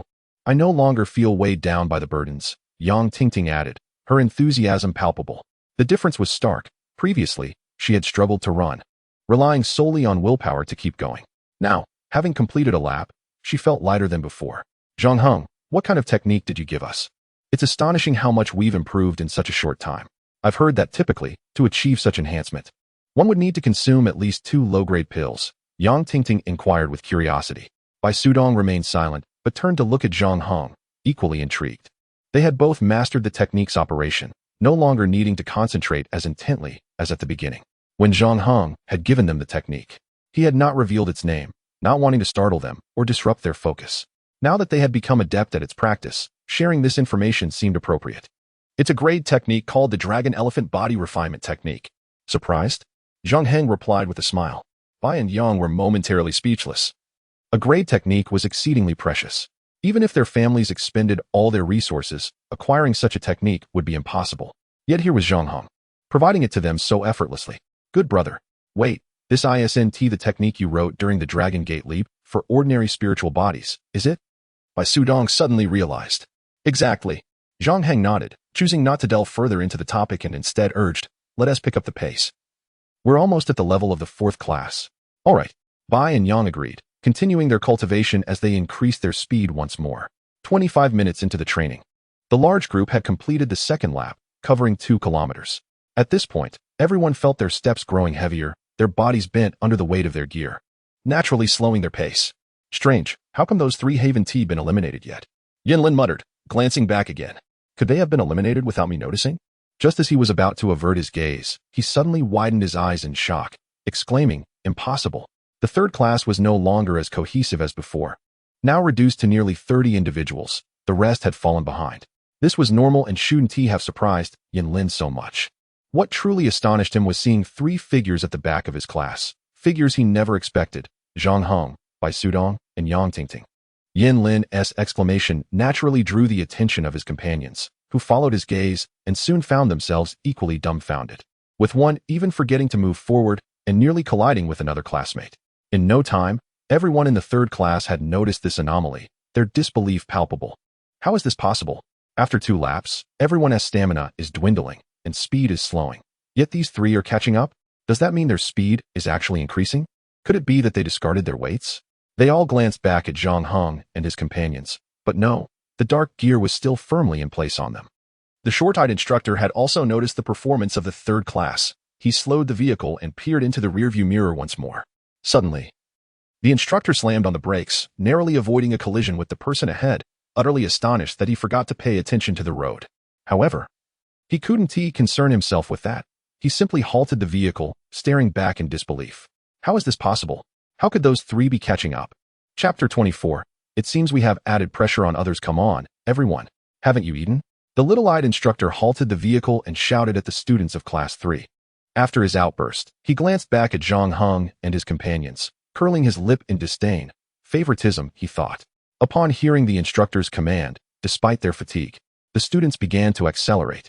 Yinlin also quickened her pace, shouting, the instructor is right.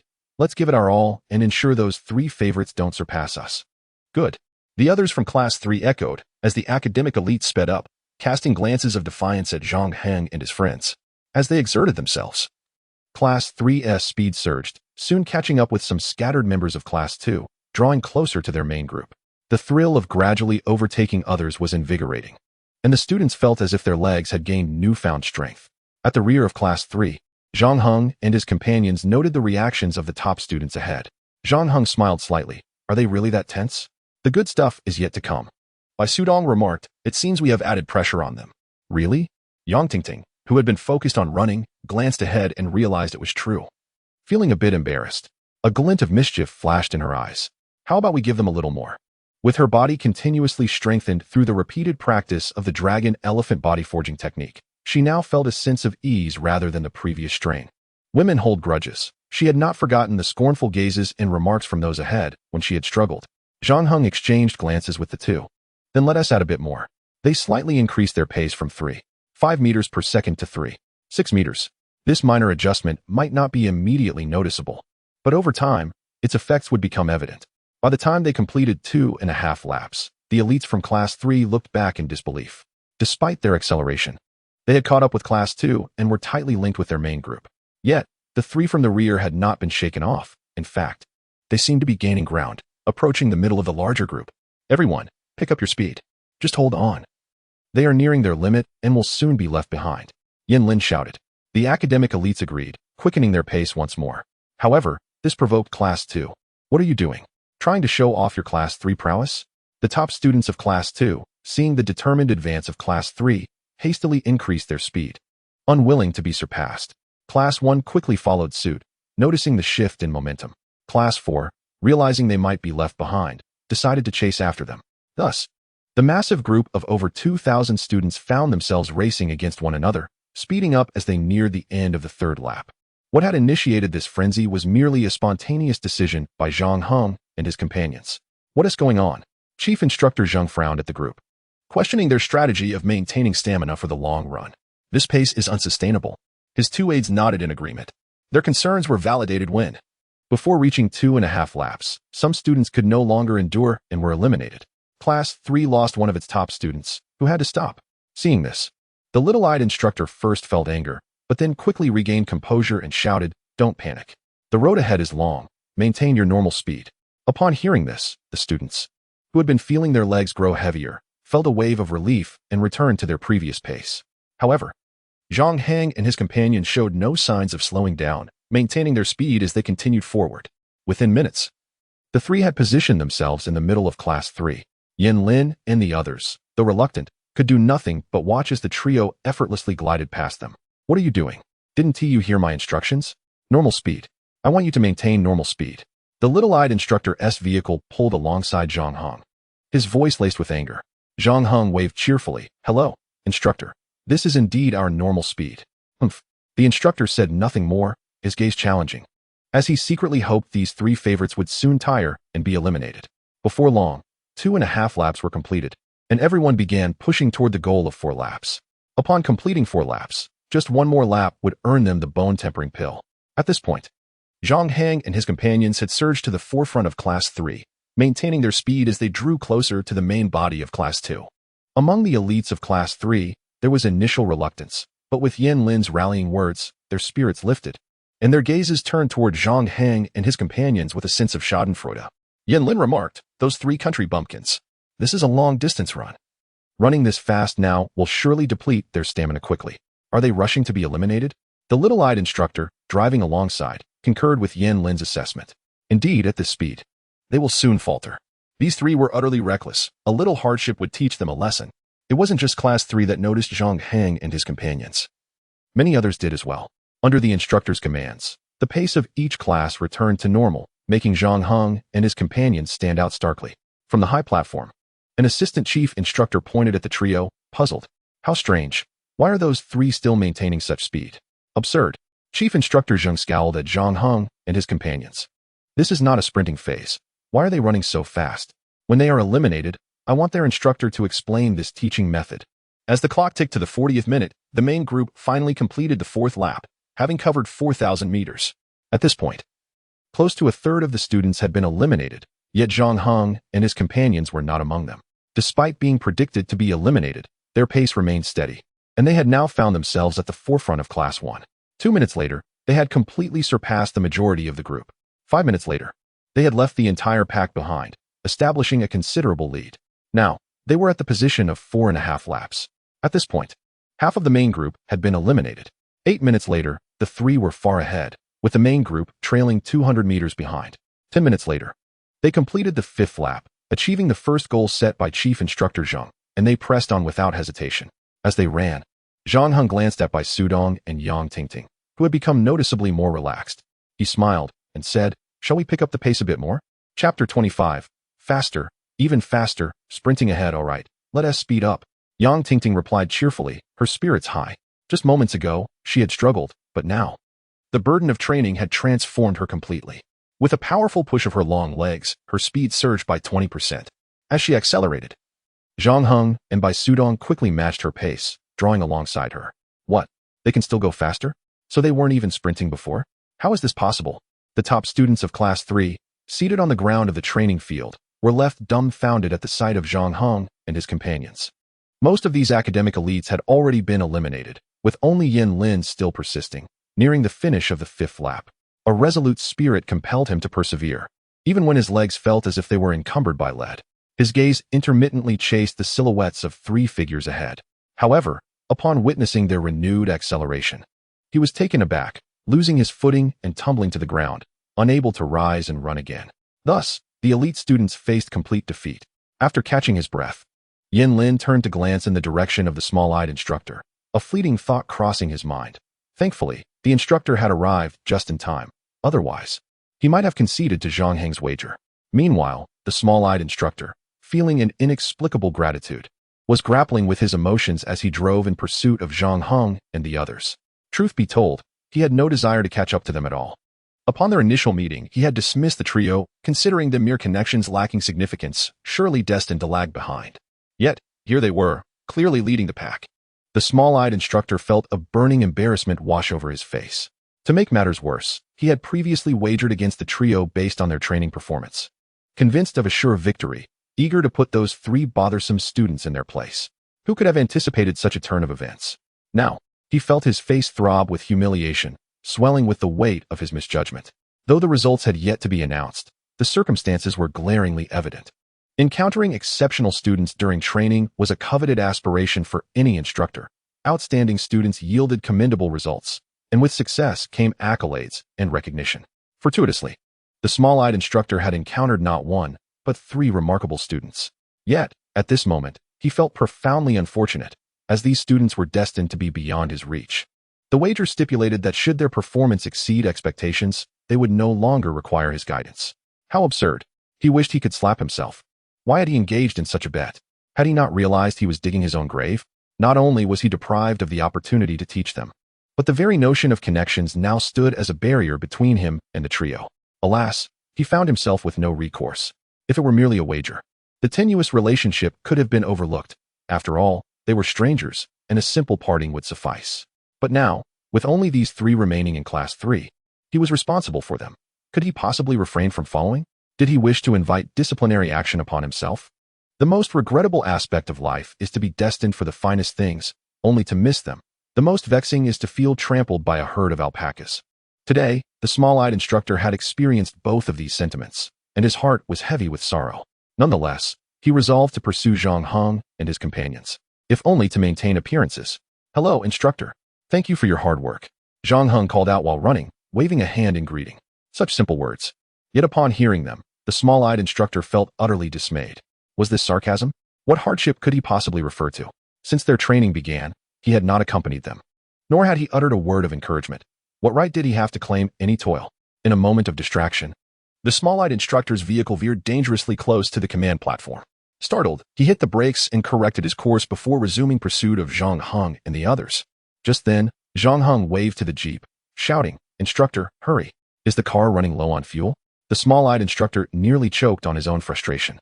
At that moment, the training ground was devoid of any other runners, leaving only Zhang Heng and his 2 companions. They effortlessly completed their 6th lap and began the 7th. Their speed remained astonishingly swift. From the command platform, Chief Instructor Zhang watched the trio with unwavering attention, murmuring in disbelief. How is this possible? It had been many years since anything had astonished him to this degree. He scarcely trusted his own eyes. His aide, also observing the 3 on the track, instinctively responded to his superior's musings. What is possible? Realizing his oversight, Chief Instructor Zhang straightened his demeanor and glanced again at Zhang Heng and his companions, asking, "Lu, do you think they are merely ordinary spiritual bodies?" "Indeed," the aide replied promptly. Chief Instructor Zhang furrowed his brow further, pressing on. "But if they are indeed ordinary spiritual bodies, how could they outperform so many lower-tier spiritual bodies? This defies logic. While lower-tier spiritual bodies were classified as such, they still held a rank, unlike ordinary spiritual bodies, which had no classification whatsoever." "Yes, why is that?" the aide responded instinctively. Chief Instructor Zhang, feeling a surge of indignation, retorted, "I am the one asking you." The aide quickly regained his composure, muttering, "I don't know. Perhaps they possess some secret?" "Yes, a secret. They must have a secret. Once training concludes, I shall personally inquire how these young individuals achieved such feats," Chief Instructor Zhang exclaimed, excitement illuminating his eyes as they remained fixed on the trio still in motion. This secret must be uncovered. Such talent must be nurtured, not only cultivated but also enlisted into the military at the earliest opportunity. Yes, it must be done. While Chief Instructor Zhang's eyes gleamed with anticipation as he watched the trio, he pondered a pressing question. The speed they had displayed earlier, initially perceived as a sprint, now seemed even faster than before. Could it be that they were not yet at their peak speed? Was there even more they could offer? Surely not. As far as he knew, even rigorously trained soldiers, provided they did not exceed the limits of lower-tier spiritual bodies, would struggle to maintain such a pace while carrying an additional 50 pounds over long distances. Could these students truly manage it? As the 7th lap concluded, their speed remained unchanged. Chief Instructor Zhang let out a breath of relief, yet an inexplicable sense of disappointment washed over him. Was this truly the extent of their capabilities? For reasons unknown, despite the fact that the trio had already surpassed all the new recruits and were undeniably swift, Chief Instructor Zhang found himself yearning for them to be even faster. He was not alone in this sentiment at that moment. Most instructors and even fellow students harbored similar thoughts. Could they possibly accelerate further? At this juncture, no one doubted their ability to complete 8 laps. The only question remained, how would they achieve it? Would there be another burst of speed? As they neared 7.5 laps, suddenly, Zhang Heng uttered something, and Bai and Yang exchanged glances, accelerating once more by 20%. Despite the burden of their weights, they propelled themselves forward as if in a 50-meter sprint. Like lightning, the trio surged toward the finish line. Chapter 26. Could this kid be deceiving us? Finally, under the astonished gazes of all present, Zhang Heng and his companions crossed the 8,000-meter finish line. The entire training ground fell into an unusual silence as all eyes were fixed on the 3 figures. After a brief 30 seconds, Chief Instructor Zheng's voice, tinged with excitement, broke the stillness. Congratulations to the 3 students for completing the 8-kilometer run in 1 hour and 8 minutes. As newcomers, this is an extraordinary achievement. With that, Chief Instructor Zheng began to applaud, followed by the other instructors, and soon, the students in every class joined in, with Class 3's applause ringing the loudest. The thunderous sound of over 2,000 hands clapping echoed throughout the grounds, resounding like a storm. Amid the applause, some students conversed amongst themselves. Wow, that's incredible. I can't believe there are students who can endure for so long, right? I couldn't even finish 5 laps. Did you notice? Not only did they finish, but their speed was impressive too. 8 kilometers in 1 hour and 8 minutes is no small feat, especially with a 50-pound load. Impressive. But wait, did you see? All 3 of them are ordinary spiritual bodies. If they can achieve such a result, what would happen if they became lower-tier spiritual bodies? As soon as these words were spoken, the expressions of the other students surrounding this classmate changed dramatically, some even paling noticeably. The 3 individuals were simply too extraordinary. How could others possibly compete? Even now, do you still believe they are merely ordinary spiritual bodies? Think for a moment. If not, then what kind of spiritual bodies could they possibly be? Intermediate spiritual bodies? That seems unlikely. The applause gradually faded, and all eyes turned towards Zhang Heng and his companions, filled with astonishment, confusion, disbelief, and admiration. At this moment, Chief Instructor Zheng once again raised his voice. I invite the 3 students from Class 3, as well as those from Classes 5, 2, 12, and 20 who have persisted through 5 laps to come forward. Upon hearing this, everyone understood that awards were to be presented. Indeed, when Zhang Heng and the others ascended the platform, Chief Instructor Zheng smiled and remarked, you all performed admirably, managing to endure 5 laps. If you continue to cultivate this excellence and perseverance, you will undoubtedly become pillars of society in the future. Here is your reward. Please accept it. With a wave of his hand, 8 ceramic vials flew forth, precisely hovering in front of each recipient. While it might not be difficult to launch 8 vials simultaneously, the ability to command them to move and halt with such precision is a feat beyond the average person's capabilities. This exquisite control dazzled most of the students present, who marveled at Chief Instructor Zheng's prowess, wishing they could achieve the same. In an instant, the students' admiration for him soared, and their anticipation for the forthcoming training intensified. Students who have completed only 5 laps, please exit in an orderly manner and return to your positions, Deputy Instructor Liu instructed. The other students quickly complied, returning to their respective classes, their ceramic vials eliciting envy from many. At this moment, aside from a few instructors, only Zhang Heng and his 2 companions remained on the platform. Chief Instructor Zheng's gaze swept over the 3 of them, nodding slightly, his eyes reflecting joy, pride, and a hint of curiosity. You 3, as newcomers, have performed remarkably well. You are all outstanding students, possessing not only impressive strength but also strong spirit and willpower. In this world, while there are many gifted individuals, it is not always the most talented who reach the pinnacle. Often, it is those with immense willpower and steadfast determination. Your ability to demonstrate such strong resolve at your age is indeed commendable. If you persist, this realm will surely witness your brilliance in the future. Upon saying this, his gaze lingered on Yang Tingting, conveying encouragement and affirmation as he nodded at her. The girl's eyes reddened involuntarily. She understood that her previous efforts and transformations had not gone unnoticed. The chief instructor's acknowledgement was a validation of her progress. Yet, she was acutely aware that her journey thus far was not solely her own doing. The support of a good partner had been paramount.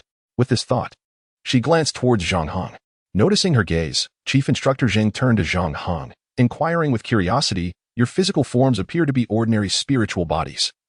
How is it that you have surpassed all the other students with low-level spiritual bodies?" Zhang Heng did not shy away from the question and replied candidly, "Report, Instructor.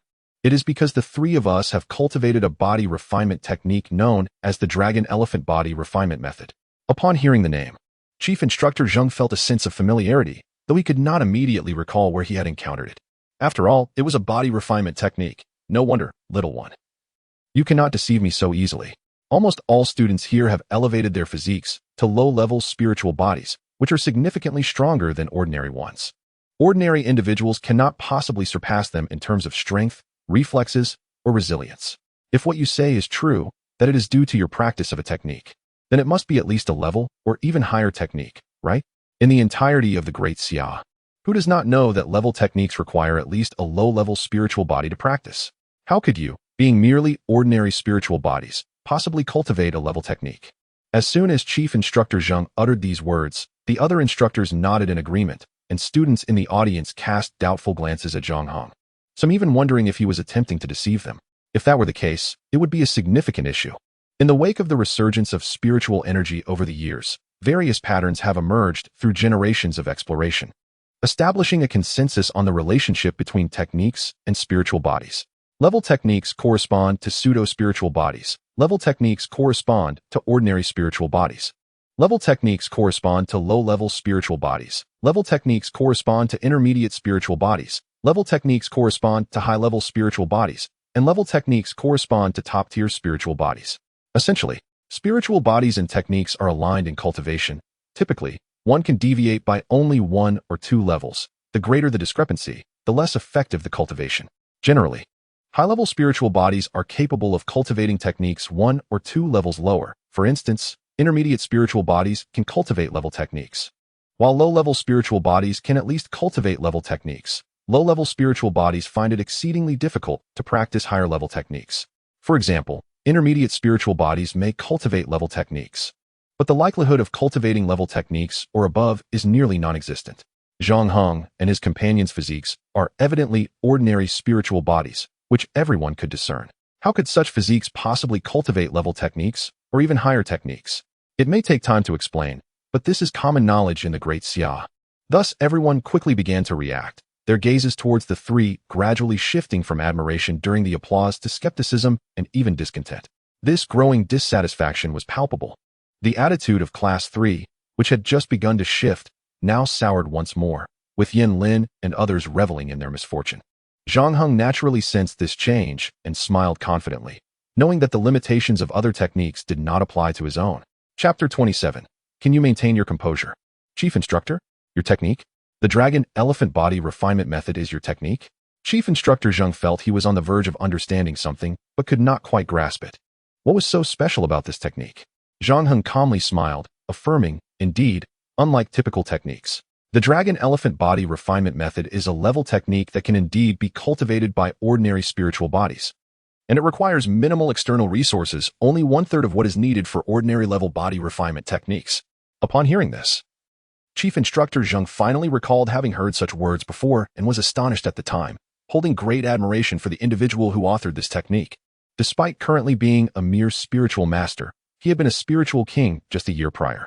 Chief Instructor Zheng, whose name is Zheng Qifeng, had achieved numerous accolades on the battlefield in the past few years, and with a bit more military merit, he would be able to secure resources to advance to the level of a spiritual venerable. However, an unexpected turn of events altered everything. A year ago, during a deep incursion into the barbarian realm pursuing a barbarian spiritual king, he fell into an ambush and was struck by the dark sky curse. Though he managed to escape with his life, his soul was severely damaged. While he did not succumb to a vegetative state like many others, upon returning to the Great Xia after a year, he found his cultivation had regressed significantly, now merely at the level of a spiritual master. Over the past year, Zheng Qifeng had been disheartened, lacking the drive and courage he once possessed, merely going through the motions. It was not until shortly after the Longmen examination, during a meeting within the dragon's nest, that he heard a piece of news that reignited his spirit. The news was about a mysterious examinee named Zhang Hong, who scored 0 in all 4 examinations yet produced 4 documents capable of changing the era: Qinglian Sword Song, Tai Exorcism Technique, Dragon Elephant Body Refinement Method, and Divine Artisan Refinement. While Qinglian Sword Song was a formidable level technique, it was still beyond Zheng Qifeng's reach. However, Tai Exorcism Technique had firmly lodged itself in his memory. Due to this unique technique, which can heal his primordial spirit, the Dragon Sovereign, who convened the meeting, announced that the efficacy of the Tai exorcism technique has been verified and will soon be implemented within the military. Such news was enough to invigorate anyone. On that very day, Zheng Qifeng shook off his despondency and began to actively seek tasks, preparing to achieve new accomplishments, which led to his appointment as the chief instructor of Qingbei University. With palpable excitement, Zheng Qifeng swiftly approached Zhang Hong, seizing his shoulders with lightning speed, and urgently inquired, "You are the Zhang Hong, the one who authored the Tai exorcism technique?" Zhang Hong furrowed his brow, replying, "Yes, but could you please release me? You're the chief instructor. Shouldn't you maintain your composure?" "Oh, my apologies, forgive my rudeness." Zheng Qifeng's face flushed crimson, his words tumbling over themselves. What? This young man dares to reprimand the esteemed Zheng Qifeng? All the instructors present were astounded. This was Zheng Qifeng, a formidable figure who had swept through the summer barbarian border, having slain 3 spirit kings and 8 spirit masters. A fierce existence who had dispatched no fewer than 300 elite barbarians over the years. How could this youth be so audacious? The 2,000 students in attendance were equally taken aback. What was going on with this fellow? Was he courting danger, or had he lost his mind? "You are merely a student. We would not dare utter a word in the presence of an instructor. Yet you have the audacity to chastise the chief instructor? Who do you think you are, a prince?" Yet Zheng Qifeng's reaction left everyone not only shocked, but bewildered. This usually stern and imposing chief instructor, with a countenance as unyielding as a mountain, was now blushing and apologizing to Zhang Hong, visibly flustered. "Am I dreaming, or is the world playing tricks on me?" Numerous gasps echoed through the hall, as some pinched their own thighs in disbelief. Regardless, the events unfolded as they did, unexpected by all. The instructors at the training ground gradually regained their composure after their initial astonishment. They were indeed the elite of the Dragon Nest, steadfast in character, and had heard some whispers about Zhang Hong. Such an outstanding youth could hardly be regarded as a mere student. One might even consider him a dragon sovereign. What is strange about a dragon sovereign reprimanding Zheng Qifeng? It is quite reasonable, after all. The students, however, struggled to grasp the situation, their expressions a mix of disbelief, as if they had been struck by a bolt of lightning. Nonetheless, a few among them were notably different. While they appeared equally stunned, their fingers discreetly pressed against a button on their attire, activating a hidden switch. Zhang Hong, who had authored advanced techniques, was currently training at a base within Qingbei University, and arrangements should be made promptly. After the message was conveyed, those individuals returned to a state of normalcy. A simple statement in such a meticulous and secure environment would be difficult to disseminate, but given the opportunity, it could become significant. The base they occupied was indeed discreet, but with enough effort, it could be uncovered. On stage, Zheng Qifeng finally regained his composure, returning to his position, and asked kindly, "What weapons are you 3 accustomed to using?" Prior to the ascending Dragon Gate, although they had not yet begun to cultivate techniques, they had dabbled in basic combat and physical skills, and some had even sought instruction from coaches. "A sword," Zhang Hong replied casually, though he was indifferent to the choice of weapon. However, since the system had bestowed upon him the green Lotus Sword Psalms, he would surely practice it. So he decided on the sword. Bai Sudong, however, was earnest as he glanced at Zhang Hong before turning to Zheng Qifeng and said, "A staff." Yang Tingting chimed in with equal seriousness, "Dual short blades." Zheng Qifeng retrieved a text from the prepared materials on his desk and approached Zhang Hong, personally handing him the tome. "This 9 swords of Mount Zhan is quite commendable, practiced diligently." "Thank you." Zhang Hong expressed his gratitude, accepting the 9 swords of Mount Zhan with reverence. Subsequently, Zheng Qifeng produced a sky-shattering staff for Bai Sudong and a cloud-breaking blade for Yang Tingting.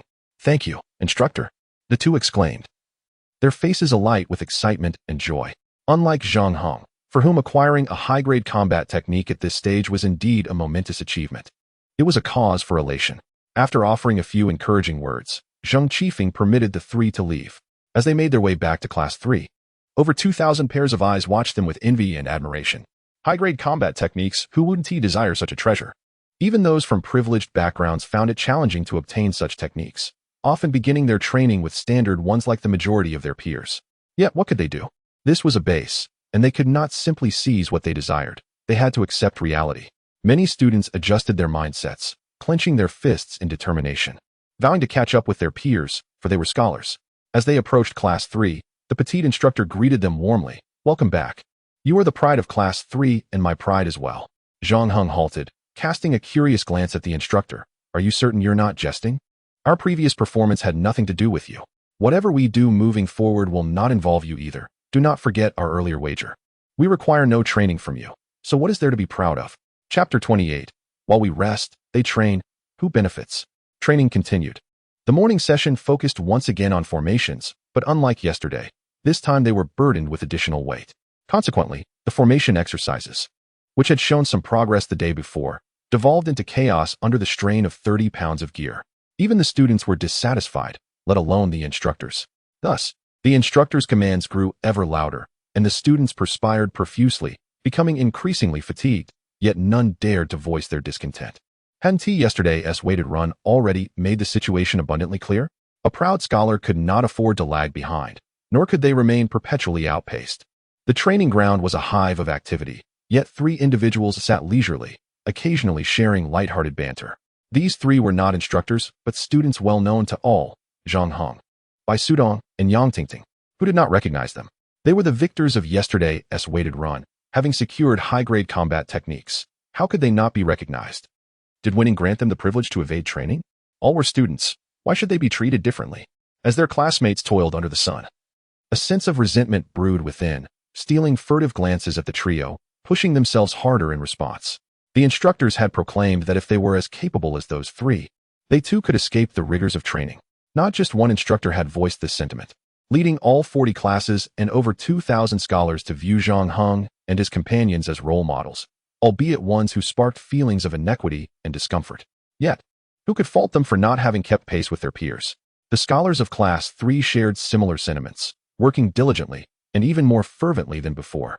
However, as they trained, they would occasionally cast glances toward Zhang Hong and his companions, keenly aware that their leisure was not a reward, but rather a result of their prior wager with the instructor, allowing them the freedom to train as they wished.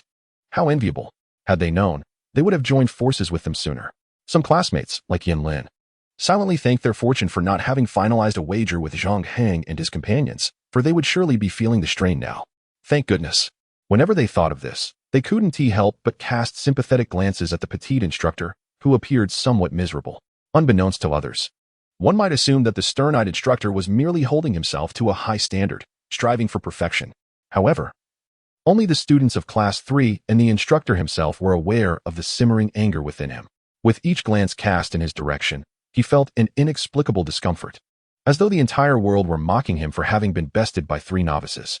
Time and again, the instructor, seething with indignation, felt a burning rage within him, threatening to erupt at any moment. His voice grew louder, his demands more stringent, and he would occasionally resort to cursing. His gaze towards Zhang Hong and the others grew increasingly frigid. All of this turmoil had stemmed from those 3 rascals, and he was resolute in not letting them off the hook. Gritting his teeth, the instructor trained them while his mind raced with various thoughts. How could he reclaim his dignity, even if he could not regain it fully? A small act of revenge against these insufferable youths would suffice. The attention of their peers was palpable, and while Zhang Hong felt it keenly, Bai Sudong and Yang Tingting experienced a different kind of discomfort. Observing their fidgeting, Zhang Hong grinned and asked, "What's the matter?" "They're instructing us to sit." "It's quite comfortable. Do you wish to join them?" "No, it's just that being watched like this feels a bit unsettling." "Indeed, unsettling," Zhang Hong replied with a smile. "But consider their gazes. They are filled with admiration and envy. You should feel proud to be regarded by them in such a manner. What is there to feel uneasy about?" Upon hearing this, Bai and Yang seemed to grasp the reasoning. Their spirits lifted somewhat. Zhang Hong continued, "Moreover, even while seated here, we are not idle, are we? Aren't you both practicing the dragon-elephant body refining technique?" At his words, smiles broke out on Bai and Yang's faces, with Bai Sudong excitedly exclaiming, "This technique is truly remarkable. Not only can us ordinary spiritual bodies cultivate it, but it also lacks the numerous taboos of other techniques. We can practice while engaging in other activities without fear of going astray. It's simply fantastic. You're incredible, boss. Indeed, you're amazing." Yang Tingting chimed in. Zhang Heng smiled back at her, responding, "This is merely the beginning. As long as you follow your boss, you too shall excel. Little Ting, your performance yesterday was commendable. I almost thought you would give up, but to my surprise, you persevered. You have a bright future ahead." Yang Tingting blushed shyly at his praise, then raised her chin defiantly, saying, "Of course, who do you think I am?" Observing her proud demeanor, Zhang Heng shook his head slightly, choosing not to say more. It is worth noting that the 3 of them had grown up together, progressing through elementary school, middle school, high school, and now university without much separation. Logically, with Bai Sudong and Yang Tingting being top students, one would expect them to lead this trio. Yet, ironically, it was Zhang Hong, the underperformer, who took the lead. This peculiar arrangement often drew puzzled looks from others, but to the trio, it felt entirely natural. Bai Sudong possessed a gentle demeanor and spoke little, but when angered, he transformed into a formidable force. On one occasion, Zhang Hong found himself encircled by 10 individuals, bracing for a beating. Just when he had resigned himself to his fate, Bai Sudong arrived. Without hesitation, he charged in, targeting the strongest of the group, a towering figure over 6 feet tall. Even without the reinforcements, Bai Sudong would have struggled against such an opponent. Yet, undeterred by the odds, Bai Sudong focused solely on this one adversary, enduring blows in order to land his own. Despite the barrage of punches and kicks directed at him, he pressed on relentlessly. Zhang Heng, seeing no other option, rushed to protect his friend. In the end, the intimidating glare from Bai Sudong frightened the larger adversary into retreat, which weakened their morale, allowing Bai Sudong to seize the opportunity to take him down. Ultimately, the two managed to drive off the entire group, though Bai Sudong ended up hospitalized for 3 days and faced a stern reprimand from his parents, who forbade him from associating with Zhang Heng again. Yet, could such a band truly hold? Chapter 29. A trio bound by innocent friendship. The bonds of youthful friendship require no elaborate rationale. They are steadfast in their simplicity, regardless of parental admonitions or formidable opponents. Bai Sudong has never left Zhang Heng's side, just as Zhang Heng would never forsake him. Bai Sudong's nature makes it understandable that he would follow Zhang Heng. But the presence of Yang Tingting, a girl of remarkable merit, within this trio, with Zhang Heng at the helm, raises questions. Yang Tingting is exceptional in every regard. Consistently ranking among the top 3 in her class, she excels not only in academics, but also in various extracurricular activities such as dance and art, often leading her peers to victory. A girl of both talent and beauty, she was affectionately nicknamed Little Angel in her childhood and was a celebrated figure in her school during her teenage years. Many have wondered how such an accomplished individual could associate with someone like Zhang Heng, often speculating if their connection was romantic. It is not uncommon for girls to be enamored with rebellious figures during their formative years, willingly ignoring their own brilliance to pursue relationships with those deemed unworthy. However, the relationship between Yang Tingting and Zhang Heng is different. They share adventures such as skipping school, engaging in fights, and exploring the streets. Yet they have never dated or expressed romantic affection, which others find perplexing. Zhang Heng appreciates Yang Tingting's beauty, occasionally stealing glances and even taking her pictures. But his admiration remains platonic, devoid of obsession or dreams of romance. Meanwhile, Yang Tingting feels a sense of familiarity and safety with Zhang Heng, admiring his masculinity and charm. Yet her heart remains untouched by romantic feelings, regardless of the time spent together. Yang Tingting has pondered her feelings for Zhang Heng, ultimately concluding that their bond resembles that of siblings. She believes that in a previous life, they must have been a pair of close siblings. Since that realization, she has taken to calling him Big Brother, and Zhang Heng, upon hearing this, felt it suited her perfectly, genuinely accepting her as his little sister. In this trio, if Zhang Heng, the leader, does not share a romantic relationship with the school beauty Yang Tingting, then one might assume he must have one with Bai Sudong. Many classmates have speculated thus, yet the truth is otherwise. Logically, the two share many commonalities. Both are high achievers, passionate about learning, and possess various skills. With such similarities, one would expect ample common ground. However, for reasons unknown, they are perpetually intent on outdoing each other, never conceding defeat, often embroiled in heated arguments. Should one fall behind, they are determined to catch up in the next round. Their rivalry is fierce. They are competitors, always eager for a challenge. However, as fierce as their disputes may be, should anyone challenge their trio, they would unhesitatingly defend one another. Year after year, through elementary school, middle school, and high school, they remained steadfast by each other's side. Even as they entered university, none perceived anything amiss, nor did anyone wish to part ways. Rather, they found comfort in their bond. Thus, Zhang Heng and his companions engaged in both conversation and cultivation, and before they knew it, half the morning had swiftly passed. They felt at ease and made progress, while others toiled and perspired, exhausted and continuously reprimanded by the instructor. Such comparisons inevitably bred resentment. The glances directed at Zhang Heng and his friends, once filled with envy and admiration, gradually morphed into dissatisfaction, anger, and jealousy, with some eyes even harboring hatred. Why were they so different? This sentiment was particularly pronounced among the students of Class 3. They were acutely aware of the reason behind the trio's leisure. Knowing this, they felt even more aggrieved when the instructor lashed out at them. They believed the instructor was venting his frustrations at their expense.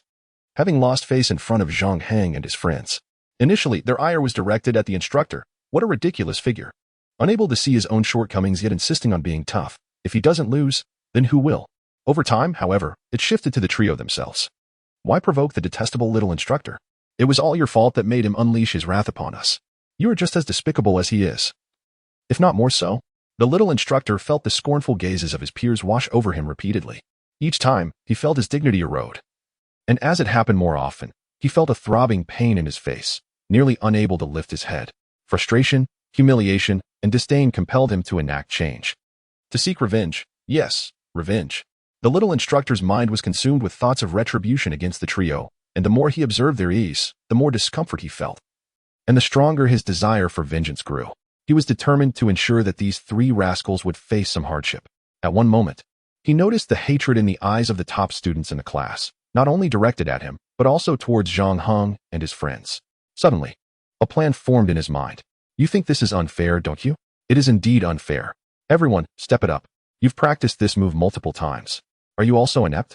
Can't you see how effortlessly the excellent ones navigate their training? Why aren't you striving to elevate yourselves? Is the disparity between you truly this vast? Were you not as good as others yesterday, and today you still fall short? Will you forever remain envious of others? Alas, you simply cannot match Zhang Heng and his friends. Accept it.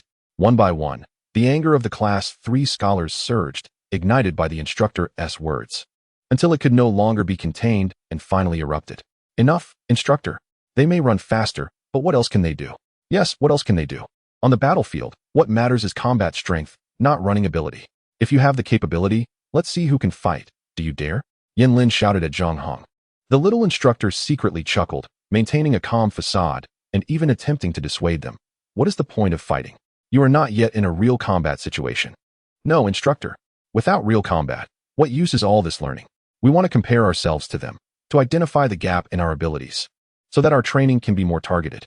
You three, do you dare to compete? Yin Lin glared at Zhang Heng and his companions, her voice laced with fury. The other classmates echoed her question. Do you dare? Chapter 30. You are no match for us. Instructor, how about a battle? Everyone turned their gaze towards the trio, while Bai Sudong and Yang Tingting looked to Zhang Heng. The three of them had always been like this, regardless of how formidable the opponent was. It was usually Zhang Heng who made the decisions. Zhang Heng, however, did not glance at the students of Class 3, but instead cast a detached look at the little instructor. This fellow, while seeming to discourage, was actually instigating conflict. Others might not perceive it, but Zhang Heng certainly could. This brat was seeking revenge for a grudge. How absurd it was for a proper instructor to seek vengeance against students, employing such underhanded tactics. Humph, Zhang Heng held him in contempt. Since you wish to play, let us make it interesting. We shall see if you still have any dignity left. Will you fight or not? You were so arrogant yesterday, yet now you cower? Have you turned into a coward when faced with real combat? Yin Lin appeared to regain her sense of superiority, looking down at Zhang Heng with disdain. Indeed, he was the target she had chosen. Although they had been defeated by the trio yesterday, Yin Lin recognized that Zhang Heng was the key. If she could defeat him, the other two would pose no significant threat. Just as the eyes of Class 3, including the little instructor, were fixated on Zhang Heng. And as the little instructor reveled in his perceived success, Zhang Heng gently shook his head. What? Are you afraid? Coward. The scholars of Class 3 could not help but deride him. They were eager to reclaim the dignity lost yesterday, but with the others unwilling to fight, they felt powerless, which only fueled their anger. A fleeting glimmer of disappointment crossed the little instructor's eyes. Were they not falling for his ruse? It seemed his plan to exact revenge through these students had failed. This cunning boy was proving elusive. Zhang Heng raised his index finger to his lips, signaling for silence. The crowd quieted, wondering what he was up to. He waved his finger back and forth and softly declared, "You are not my match." He spoke with such nonchalance, as if stating an undeniable truth. Yet the more he did so, the more enraged the students of Class 3 became. Who were they? The proud elites. The cream of the crop. Never before had they been looked down upon in such a manner. You dare to belittle us? Who do you think you are? If you are afraid to fight, just say so. Is this bravado entertaining? Class 3 does not require mere bluster. If you are afraid to fight, then leave. The tension erupted, and the scholars of Class 3, whether previously enthusiastic or indifferent, found themselves seething with fury. If circumstances allowed, they would have relished the chance to teach this boy a lesson right then and there. The little instructor had initially believed his plan had failed, however. This boy did not retreat, but rather added fuel to the fire, which exhilarated him. Let the fighting commence. Humph. Zhang Heng let out a cold laugh, his voice low yet commanding, causing the noise from Class 3 to abruptly cease. I never engage in fruitless endeavors. If you wish to fight, be prepared to pay the price, Zhang Heng stated calmly. Yin Lin immediately understood. This boy intended to wager once more. Zhang Heng nodded, affirming her suspicion. Indeed, since you have so fervently requested a battle, it is not out of the question. But what if you lose? Upon hearing this, Yin Lin glanced back at her fellow scholars, noticing their subtle nods of encouragement. She also nodded in return before addressing Zhang Heng. If we lose, each of us will provide a second-tier spirit-gathering pill. What about you? The tiers of pills range from 1 to 9, with the first tier being the lowest and the 9th being the highest. However, in practice, the highest publicly available pills currently do not exceed the 6th tier. The second-tier pill Yin Lin mentioned, while not the highest, was still significant. The pills they had used to enhance their physiques, including the Essence Bone pill received by Zhang Heng and his companions the previous day, were of the 2nd tier. For novice cultivators, such a pill was already quite commendable. And us? Should we lose, we will withdraw from school immediately and leave Qingbei. How does that sound? Zhang Heng smiled, as if discussing the evening's dinner rather than a matter of fate and future. Upon hearing his words, a glimmer of excitement flashed in Yin Lin's eyes, and she quickly replied, all right, it's a bet. The wager, upon first hearing, might seem somewhat unjust. The top students are sacrificing 2nd-tier elixirs, while the others are merely grappling with the prospect of continuing their education. Yet, upon deeper reflection, it appears that the stakes for Zhang Heng and his companions are significantly greater. Elixirs can be obtained through various means, but the opportunity to study at Qingbei is singular. Once lost, it is irretrievable. Not only did Yin Lin feel a surge of excitement upon hearing Zhang Heng's proposition, but the scholars in the class were similarly exhilarated, as was the petite-eyed instructor, who observed Zhang Heng and his companions with a smirk of disdain. Did they truly believe that practical combat could equate to their usual training? He wished for the match to conclude swiftly. He had no desire to see these three again. As Zhang Heng received an affirmative response, he turned to his two close friends, his expression serious. By Sudong, Yang Tingting, this duel is entrusted to you. If you win, a plethora of cultivation resources will be yours. If you lose, not only will you be affected, but I too shall return home with you. Do you understand? Bai Sudong and Yang Tingting clasped their hands in a formal gesture and replied solemnly, understood. They then faced the group of scholars, stepping forward, an aura of determination emanating from them, which inexplicably instilled a sense of pressure among their peers. Wait, Yin Lin interjected. Are they the only ones who will fight? What about you? Are you afraid? Zhang Heng shook his head with a slight smile, responding, with their duel against all of you, that is more than sufficient. His words shocked the scholars. How could two individuals contend against over 40? Was this a jest? Moreover, Zhang Heng's demeanor suggested confidence. Young man, is that confidence or mere arrogance? Even Bai Sudong and Yang Tingting were taken aback. They had assumed Zhang Heng would suggest a duel between themselves and a couple of top students, not an entire class. This was exhilarating yet nerve-wracking. Listen, I have never encountered such audacity. Are you certain you wish to proceed? You might regret this later, Yin Lin demanded, her face flushed with a mix of humiliation and anger. Enough with the chatter. Do you wish to fight or not? Zhang Heng replied impatiently. Fight. If you seek your demise, why not? Yin Lin retorted. But before we begin, I have a question. If they fight, what will you do? The crowd turned their curious gazes toward Zhang Heng. Me? Zhang Heng smiled faintly, shifting his attention to the petite-eyed instructor. Instructor, shall we engage in battle? Chapter 31. Tormenting the Scholars. Are there no connections? What? A challenge to the instructor? I must have misheard. This is utterly insane. The onlookers, scholars and classmates alike, were left speechless. Was it not merely a matter of achieving good results yesterday? Had this child forgotten his own position? Should I remind you that you are merely a freshman? One who has only been at school for no more than 5 days, or even 3, and now you aspire to greatness? The students were astonished, as was the instructor, who had not anticipated such boldness from this student. Indeed, he was targeting these 3 individuals and did not shy away from revealing it. He could not abide the notion of connections within the hallowed halls of Qingbei University, a revered sanctuary in the hearts of all of Daxia. How could it be tarnished by those with connections? Notably, this petite-eyed instructor was indeed one of those with connections, though few were aware. The training instructors for this session had already been arranged, yet he leveraged his family ties to secure a position, becoming an instructor himself. And what was his rationale? Simply put, he sought to alleviate his boredom from training many of his peers he could not surpass. So why not find some joy in tormenting novices? After all, who could deny him such a privilege given his esteemed lineage? He envisioned deriving a sense of achievement from overwhelming these newcomers, boasting in years to come about how he had once trained such talents, that they had wept and begged for mercy. Imagining it decades later, when those talents had matured, he relished the thought of sharing such tales. He was not concerned about potential repercussions from those who might rise to prominence. If someone were to confront him, it would reflect poorly on them, revealing their lack of grace and magnanimity. Though the petite-eyed instructor possessed connections, he was not devoid of strength. While other instructors were spiritual practitioners of significant ability, he had reached that level as well. However, he was only a novice spiritual practitioner, which seemed inconsequential. As long as the other instructors remained silent about his status, who would be the wiser? Everything had been proceeding smoothly, and he anticipated the perfect execution of his tormenting plan. However, upon reviewing the student roster, he was dismayed to discover that 3 individuals with connections were in the class he was to train. His mood soured immediately. He felt his plan for tormenting them was compromised, prompting him to question whether he was being targeted. He resolved to expel these 3 connection-laden students, ensuring that only true talents would face his trials. Thus, he had focused his efforts on Zhang Hong and his companions.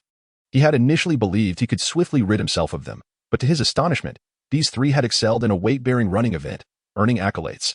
Absurd. Some of his fellow instructors congratulated him privately, recognizing that encountering commendable students was a matter of luck, which only fueled his resentment towards Zhang Hong and his friends. This discontent escalated to the point where he resorted to underhanded tactics. He could not fathom how, with so many scholars in the class, none could contain these 3 students with connections.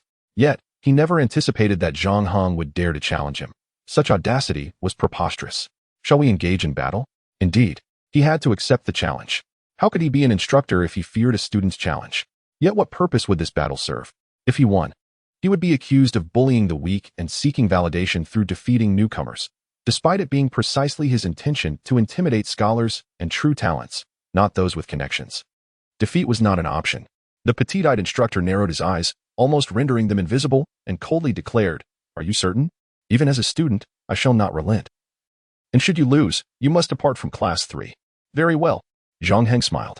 "But if you lose, you must also vacate Class 3. We have no need for an instructor of your caliber." The petite-eyed instructor fumed, pointing a finger at Zhang Heng as his aura as a spiritual practitioner radiated outward, causing nearby students to retreat in trepidation. Ordinary students from Class 3, even those who had enhanced their physiques with elixirs to reach the low-level spiritual body stage, could only barely be considered spiritual apprentices. How could they hope to withstand the pressure of a spiritual practitioner's presence? Yet Zhang Heng stood unfazed, as if untouched by the overwhelming force. He smiled calmly. "Enough with the pleasantries. Simply state whether you dare." "Very well. If you seek your demise, I shall oblige," the petite-eyed instructor shouted, striding forward with purpose. "Prepare yourself. I shall allow you one strike." Zhang Hong, disinterested in further conversation, extended his hand, and a retractable baton appeared, snapping into a 3-foot length. The battle was about to commence. The students of Class 3 could hardly believe that this confrontation, initially aimed at Zhang Heng and his companions, was now set to unfold between Zhang Hong and the instructor. Excitement bubbled within them as they eagerly anticipated whether this audacious youth would be humiliated by the instructor. "This audacious lad must not falter too swiftly. My joy today hinges upon your performance. Some even rally for support. Zhang Hong, we place our hopes in you. Forge ahead. A true man persists for 3 seconds. Charge forth, Class 3, you are the wildest." Amidst the jubilant atmosphere, the concerned glances exchanged between Bai Yang and his companion revealed Zhang Heng's unyielding spirit as he swung his baton, aiming directly at the shoulder of the diminutive-eyed instructor. The instructor, with a derisive smirk, did not flinch, inviting the strike with a nonchalant gesture, asserting that he would allow one attack. Zhang Heng's movement was rather ordinary, his speed unremarkable, as onlookers perceived the straightforwardness of his strike aimed at the instructor's shoulder, lacking in flair and seemingly devoid of power. Is this all? With such meager strength, does he dare to challenge the instructor? A hint of disdain flickered in the eyes of the academically elite, as they envisioned Zhang Hong being mercilessly defeated, left bedridden for 3 days. To their astonishment, the baton missed entirely, gliding past the instructor by mere inches. How could this be? The instructor himself was taken aback. He had anticipated evasion, but, given his experience, he believed the strike would not land, thus deemed dodging unnecessary. Yet, without retreating, he initiated his counterattack, his right hand resembling an eagle's claw reaching for the baton, his left hand poised to strike should Zhang Hong be ensnared. Indeed, he sought a decisive victory to assert his absolute authority. Boom. A figure was sent flying. Chapter 32. Thankfully, I did not engage him in battle. It could have been perilous. The one hurled away was none other than the diminutive-eyed instructor. Could this be true? Am I mistaken? The scholars rubbed their eyes in disbelief. The fallen figure was unmistakably the instructor, while Zhang Heng stood firm, baton in hand, his demeanor serene as he regarded his opponent. Not only the scholars were astonished, but Bai Sudong and Yang Tingting were equally taken aback. They recognized Zhang Heng's prowess and held confidence in him. However, they believed it would be commendable if he could merely hold his ground against the instructor, let alone achieve victory. A swift triumph, however, seemed implausible. Was the instructor truly so inept? Their gazes shifted back to the instructor. With a furious roar, he sprang to his feet, eyes ablaze, charging recklessly toward Xiaoxian. You have been defeated, Zhang Heng declared coldly, pointing his baton at the instructor. The instructor hesitated momentarily but quickly pressed on, retorting, I have not lost. That was a sneak attack. In the blink of an eye, the instructor closed the distance, launching an attack with his left fist and right claw aimed at Zhang Heng. Yet, Zhang Heng remained motionless, as if oblivious to the approaching threat. Smack! Once more, the instructor was sent sprawling, though this time he did not fall. Upon landing, he gazed in astonishment at the scene unfolding. The scholars, too, turned their attention to the spectacle, as did instructors from other classes and a number of students. Before Zhang Heng stood a figure, not particularly tall, but exuding an extraordinary presence. The chief instructor, Zheng Qifeng, watched incredulously as the diminutive-eyed instructor, feeling somewhat wronged, stared at the individual before him. It was indeed Zheng Qifeng. As the chief instructor, he had been observing the training activities from the elevated platform, particularly casting more frequent glances at Class 3, where 3 students had recently outperformed all other lower-tier spiritual bodies, and where Zhang Heng had composed the Tai exorcism technique. Initially, his curiosity had drawn him to observe closely, only to discover that Zhang Heng and the other 3 had not been training alongside their peers. Before he could send someone to inquire, he witnessed Zhang Heng facing off against his instructor, seemingly prepared for a duel. What had transpired? Zheng Qifeng decided to investigate personally. To his astonishment, just as he leaped from the platform, the diminutive-eyed instructor was sent flying. By the time he arrived, the instructor was preparing to charge at Zhang Heng once more. Having witnessed the previous encounter, he recognized the instructor's defeat was warranted. Yet this stubborn individual sought to challenge Zhang Heng again, which was utterly unacceptable. You refuse to accept defeat? Zheng Qifeng regarded the instructor with an impassive gaze. Under the weight of his authoritative presence, the instructor felt a shiver but insisted, indeed, Chief Zheng, it was clearly a sneak attack. He gestured toward Zhang Heng as he spoke. Sneak attack? Zheng Qifeng shook his head. Both parties openly declared their intent to engage in combat. Each utilized their skills solely to secure victory. What then constitutes a sneak attack? If an opponent's move catches you off guard, is that truly a sneak attack? Upon hearing this, the instructor's face flushed. Zheng Qifeng's words carried a semblance of reason. The engagement had been straightforward, devoid of subterfuge. Yet, the instructor felt a profound discomfort. Zheng Qifeng scrutinized him, then surveyed the spectators before addressing them. Even if it were a sneak attack, it does not excuse your defeat. The battlefield is ever-changing. Danger lurks at every turn. The enemy will not grant you the luxury of preparation. They will strike at the slightest opportunity to achieve victory with minimal cost. Sneak attacks are commonplace, while direct confrontations often lead to decisive battles with significant consequences. As a member of the Dragon's Nest, if you lack this awareness, it is best to refrain from entering the battlefield. Upon hearing this, the instructor's face turned an even deeper shade of red, not merely from the humiliation of defeat, but from genuine shame. Initially, he had not given it much thought, but now he recognized that the prior battle had been truly unfair to Zhang Heng. As the instructor, possessing the skills of a spiritual practitioner and advantages of rank, competing against a student in a straightforward manner was hardly equitable. It was akin to bullying. Furthermore, if he were to win through such means, would anyone applaud him? No. They would perceive him as preying upon a student. Having lost, he now felt even more embarrassed. To dwell on this matter would only compound his humiliation. Thank you, Chief Zheng, for your guidance. The instructor approached Zhang Heng, clasping his hands in acknowledgement. I concede defeat. Zhang Heng nodded, offering no further comment.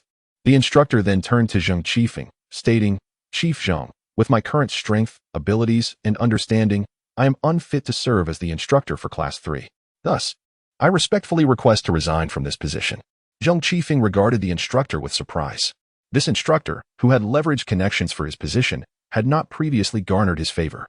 However, the fact that he had voluntarily admitted defeat was a commendable act not easily achieved. This reflected a sense of responsibility. A true man faces victory and defeat with equanimity, demonstrating true maturity by confronting oneself honestly. Moreover, the instructor's willingness to acknowledge his inadequacies and resign was even more commendable.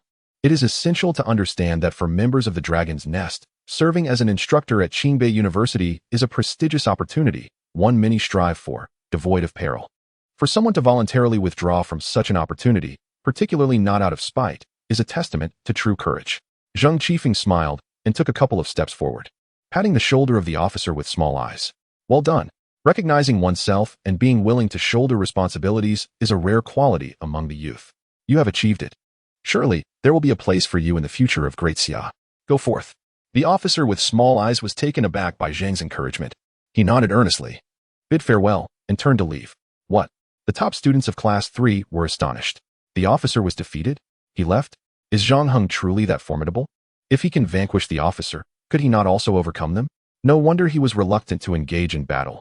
He genuinely looked down upon them. Fortunately, they had not fought him, or it could have been perilous. Zhang Heng was indeed remarkable. What about his companions? The gaze of the top students involuntarily shifted towards Bai Sudong and his partner, their expressions turning grave for the first time. Chapter 33. Can two fight against a group? Zhang Heng watched the small-eyed officer depart, letting out a faint sigh. This officer, despite his small stature, had the courage to take on responsibilities and had upheld his end of the wager, proving himself a man. Turning back, Zhang Heng addressed his fellow top students. Well, my duel with the officer has concluded. Now it is your turn. Upon hearing this, the top students immediately assumed their stances, while Bai Sudong and his partner stood back to back, cautiously on guard. Are you still going to compete? Zheng Qifeng inquired, intrigued. He could clearly see that dozens from this class were preparing to engage Bai Sudong and his partner. He turned to Zhang Heng and asked, will you join? I shall not, Zhang Heng replied. Zheng Qifeng shook his head, bemused by these peculiar individuals, yet his interest grew. He was eager to witness how long these two could endure. The battle commenced. The top students initiated their assault first. 3 advanced from the left, while 2 others approached from the right, all targeting Bai Sudong and Yang Tingting simultaneously. Faced with the oncoming 5, the duo displayed no fear. Instead, their eyes sparkled with excitement. With a flurry of punches, kicks, palms, legs, and elbows, they managed to block 4 of the 5 attacks. The final assailant unleashed a sweeping kick aimed at Yang Tingting's legs, executed with speed and precision. At that moment, Yang Tingting was preoccupied defending against a punch, her legs too weary to evade. In that instant, Bai Sudong, standing beside her, leaned slightly and bent down. Yang Tingting's body was propelled backward, her legs instinctively lifting as she performed a backflip, landing gracefully. Not only did she evade the sweeping kick, but her movements were fluid and elegant, seeming as though she had practiced this maneuver countless times. Is this even possible? The 5 top students were momentarily stunned, while Zheng Qifeng's eyes glimmered with interest. Zhang Heng, however, wore a serene expression. In terms of cultivation, the 3 of them were indeed inexperienced, all just beginning their practice without any profound skills. Yet, in terms of combat experience, they were well prepared. Over the years, Zhang Heng and his companions had participated in countless brawls, accumulating rich experience and forming a strong rapport. Bai Sudong and Yang Tingting had long since developed their coordination. Although they had successfully neutralized the first wave of attacks, they faced dozens of opponents. The 5's assault was merely an appetizer. Soon, a second wave of 4 charged toward them. Among them were 2 imposing figures, one being the very individual who had been targeting them, Yin Lin. As the 4 rushed in, without hesitation, Bai Sudong cast a glance at them and darted forward like lightning, directly targeting the towering Yin Lin. The other 3 top students, realizing his intent, threw punches from either side towards Bai Sudong's ribs, while Yin Lin sneered and raised his leg, preparing to strike down like a battle axe. If Bai Sudong pressed forward, he would surely be struck by the 3 flanking him, and Yin Lin's kick would also land. In that case, no matter how strong he was, he would be knocked down, which would render their battle moot, as Yang Tingting alone could not contend with so many adversaries. They would not only lose but also drag Zhang Heng down with them. The wager stipulated that if they lost, all 3 must leave Qingbei. Bai Sudong's gaze was calm yet fervent. He continued his advance, seemingly oblivious to the 4's movements. Behind him, Yang Tingting followed closely. With a swift motion, she maneuvered through the attack range of the 4, her body swaying like a serpent, blocking 2 of the strikes aimed at Bai Sudong's sides with a punch and a knee strike. At that moment, she seemed slightly off balance from the consecutive defenses, stumbling forward. Her hands instinctively reached for Bai Sudong's back for support, propelling herself forward. This push allowed her to evade a 3rd strike from the right. while simultaneously lending Bai Sudong an extra burst of speed. With a resounding impact, Bai Sudong managed to outpace Yin Lin by a hair's breadth.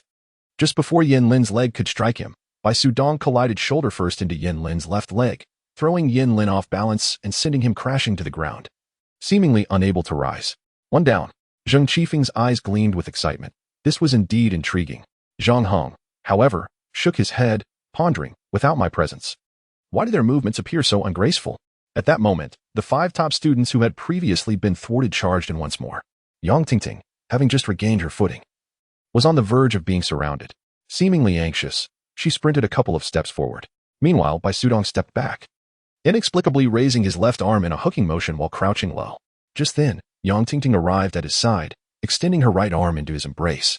At that moment, the 5 top students reached them, their eyes blazing with fury as they lunged at the duo. Bai Sudong and Yang Tingting appeared oblivious to their attacks. Bai Sudong spun sharply on the spot, causing Yang Tingting, who was hooked by him, to twirl around like the hands of a clock. With a series of sharp impacts, she unleashed a barrage of kicks while airborne, her legs outpacing her hands. Before the opponent's fists could connect, she sent 3 of the 5 top students flying.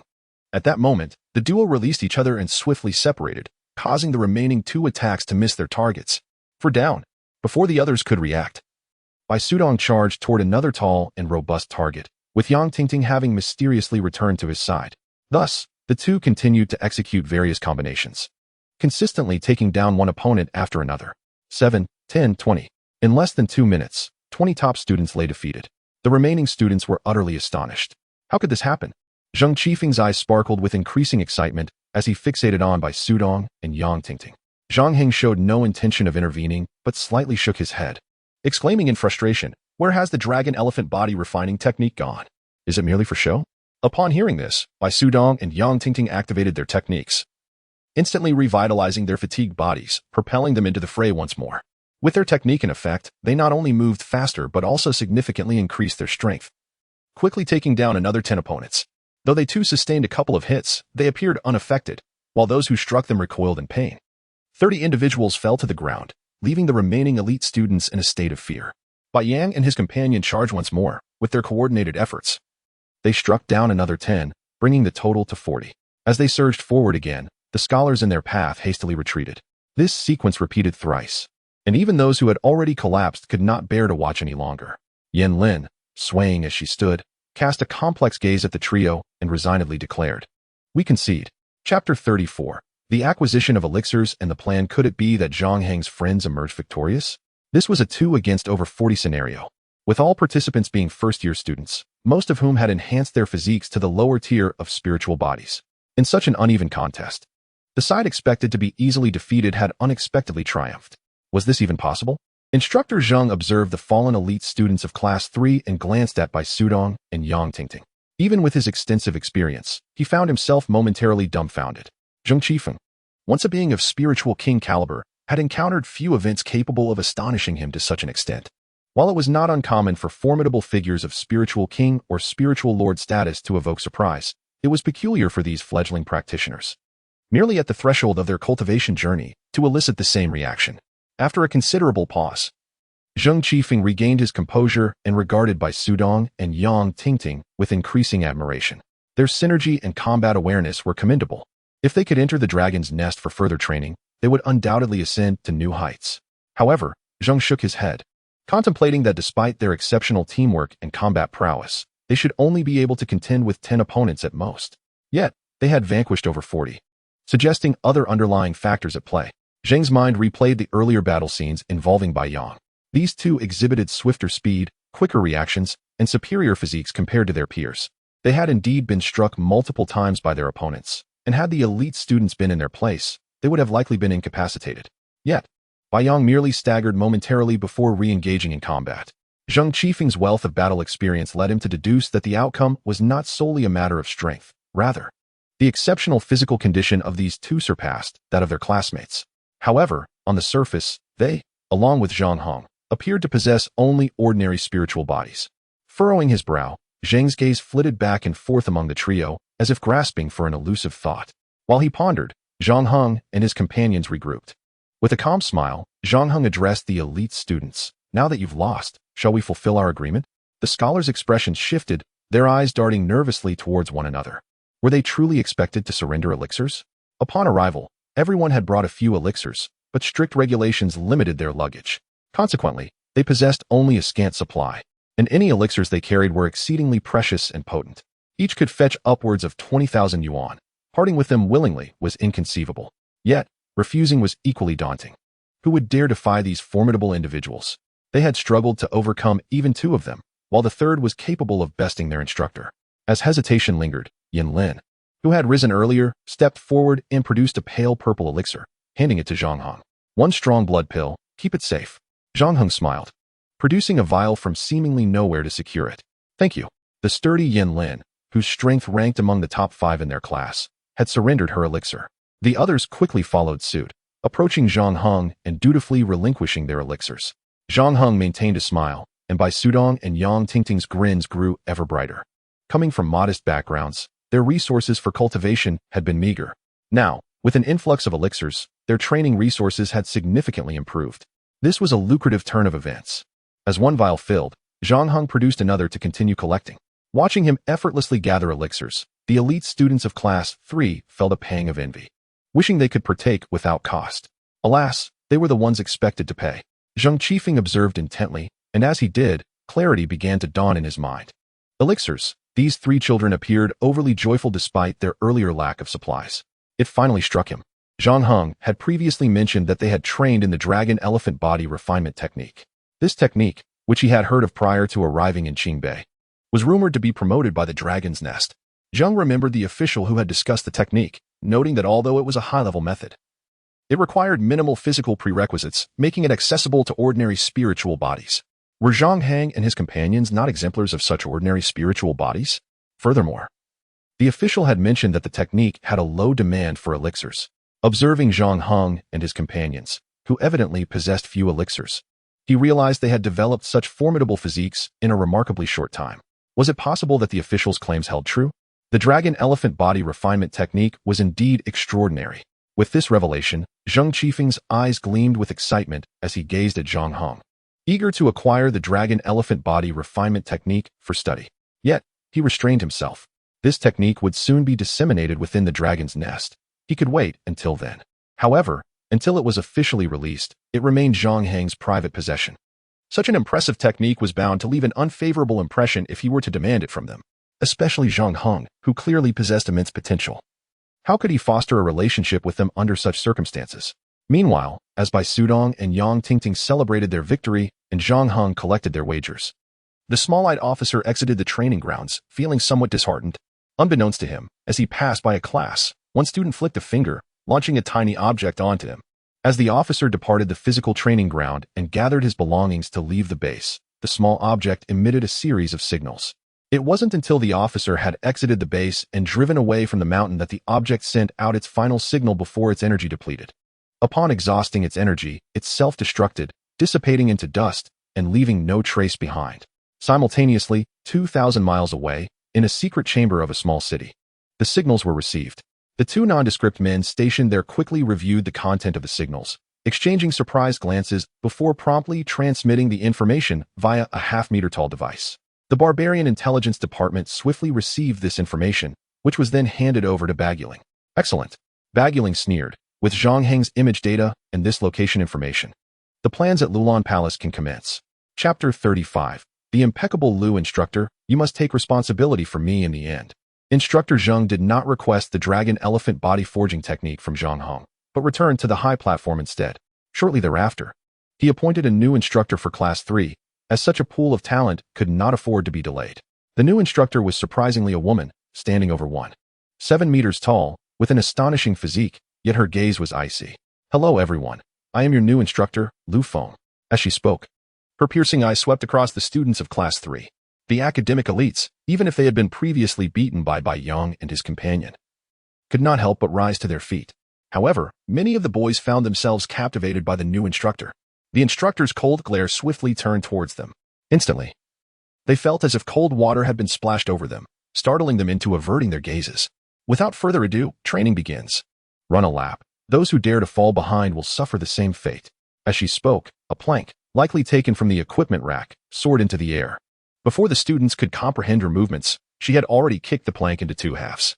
The students dared not utter a word, promptly lining up to head towards the track.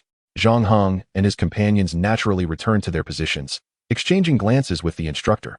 He smiled slightly, finding her intriguing. Instructor Liu seemed to be a woman of few words, yet she exuded an air that suggested she was not to be trifled with. This was evident from the wary glances some instructors cast her way during their breaks. However, despite her formidable presence, some dared to challenge her. At the end of the day's training, the instructor from Class 12 approached their side. "Instructor Liu, how about a friendly spar between our two classes tomorrow?" Lu Feng raised an eyebrow, her expression skeptical. "What can we spar about when your students have learned nothing? Formation? Is that not childish?" The instructor from Class 12 chuckled. "Why can't we spar? Everyone has yet to learn much. Their fundamentals are solid." "Not interested," Lu Feng replied, turning her gaze back to her class. Prepared to announce the end of the session. "Are you afraid?" The instructor from Class 12 remarked casually. Afraid? If your Class 12 seeks a challenge, then we shall show you what we are made of tomorrow." Lu Feng shot back with a cold glare, surprisingly agreeing to the challenge. Upon her agreement, the elite students of Class 3 grimaced. They had just suffered a defeat at the hands of Zhang Heng and his companions, and now they were to face another bout? However, they quickly turned their attention towards Zhang Heng, realizing that with him in their ranks, no matter how strong Class 12 might be, they would certainly endure a beating. A glimmer of satisfaction crossed the eyes of the Class 12 instructor, who then added, "However, for students from my class are absent today due to health reasons. So your class must also send 4 fewer participants. Let's see. It will be you 4. He pointed at Zhang Heng and his 2 companions, along with another elite student from Class 3. "What? You are targeting our class's strongest 4 on purpose, aren't you?" The students of Class 3 frowned, realizing they were being set up. Lu Feng, already aware of the previous circumstances, understood that this was not merely a friendly spar. It was a calculated act of revenge by the Class 12 instructor. She recognized him and the other instructors present, all of whom she had encountered before in the dragon nest. Initially, they had all sought to pursue her. But Lu Feng had set one condition. Whoever could defeat her would earn a chance with her.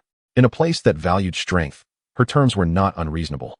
Consequently, Lu Feng engaged in battles with each of them, demonstrating her exceptional talent and prowess. After numerous encounters, she had defeated them all, never allowing any to last more than 10 exchanges. This tale quickly spread within the dragon nest, solidifying Lu Feng's reputation while simultaneously bringing disgrace to those who had sought her favor. Eventually, due to her remarkable abilities, she was transferred to a more prestigious department, leaving those men feeling despondent. They had thought that chapter was closed, only to find themselves reunited when she arrived at Qi Bei as an instructor. However, while they were merely ordinary instructors, Lu Feng had risen to become an aide to a chief instructor, placing her above them. Thus, even if they wished to retaliate, they found no opportunity. Little did they expect that the instructor for Class 3 would leave, allowing the chief instructor to replace her with Lu Feng. The group of instructors suddenly felt invigorated. Unable to defeat her directly, they planned to use their students to humiliate Lu Feng's class. Revenge was a must. The 20-odd instructors had already conspired, discussing various tactics to provoke and restrict Lu Feng. The instructor from Class 12 was merely testing the waters to see if Lu Feng would agree to the challenge. Lu Feng cast a cold glance at him and nodded. "Very well. Success." The instructor from Class 12 immediately turned and left, his steps noticeably lighter. Nearby, several other instructors exchanged gleeful glances.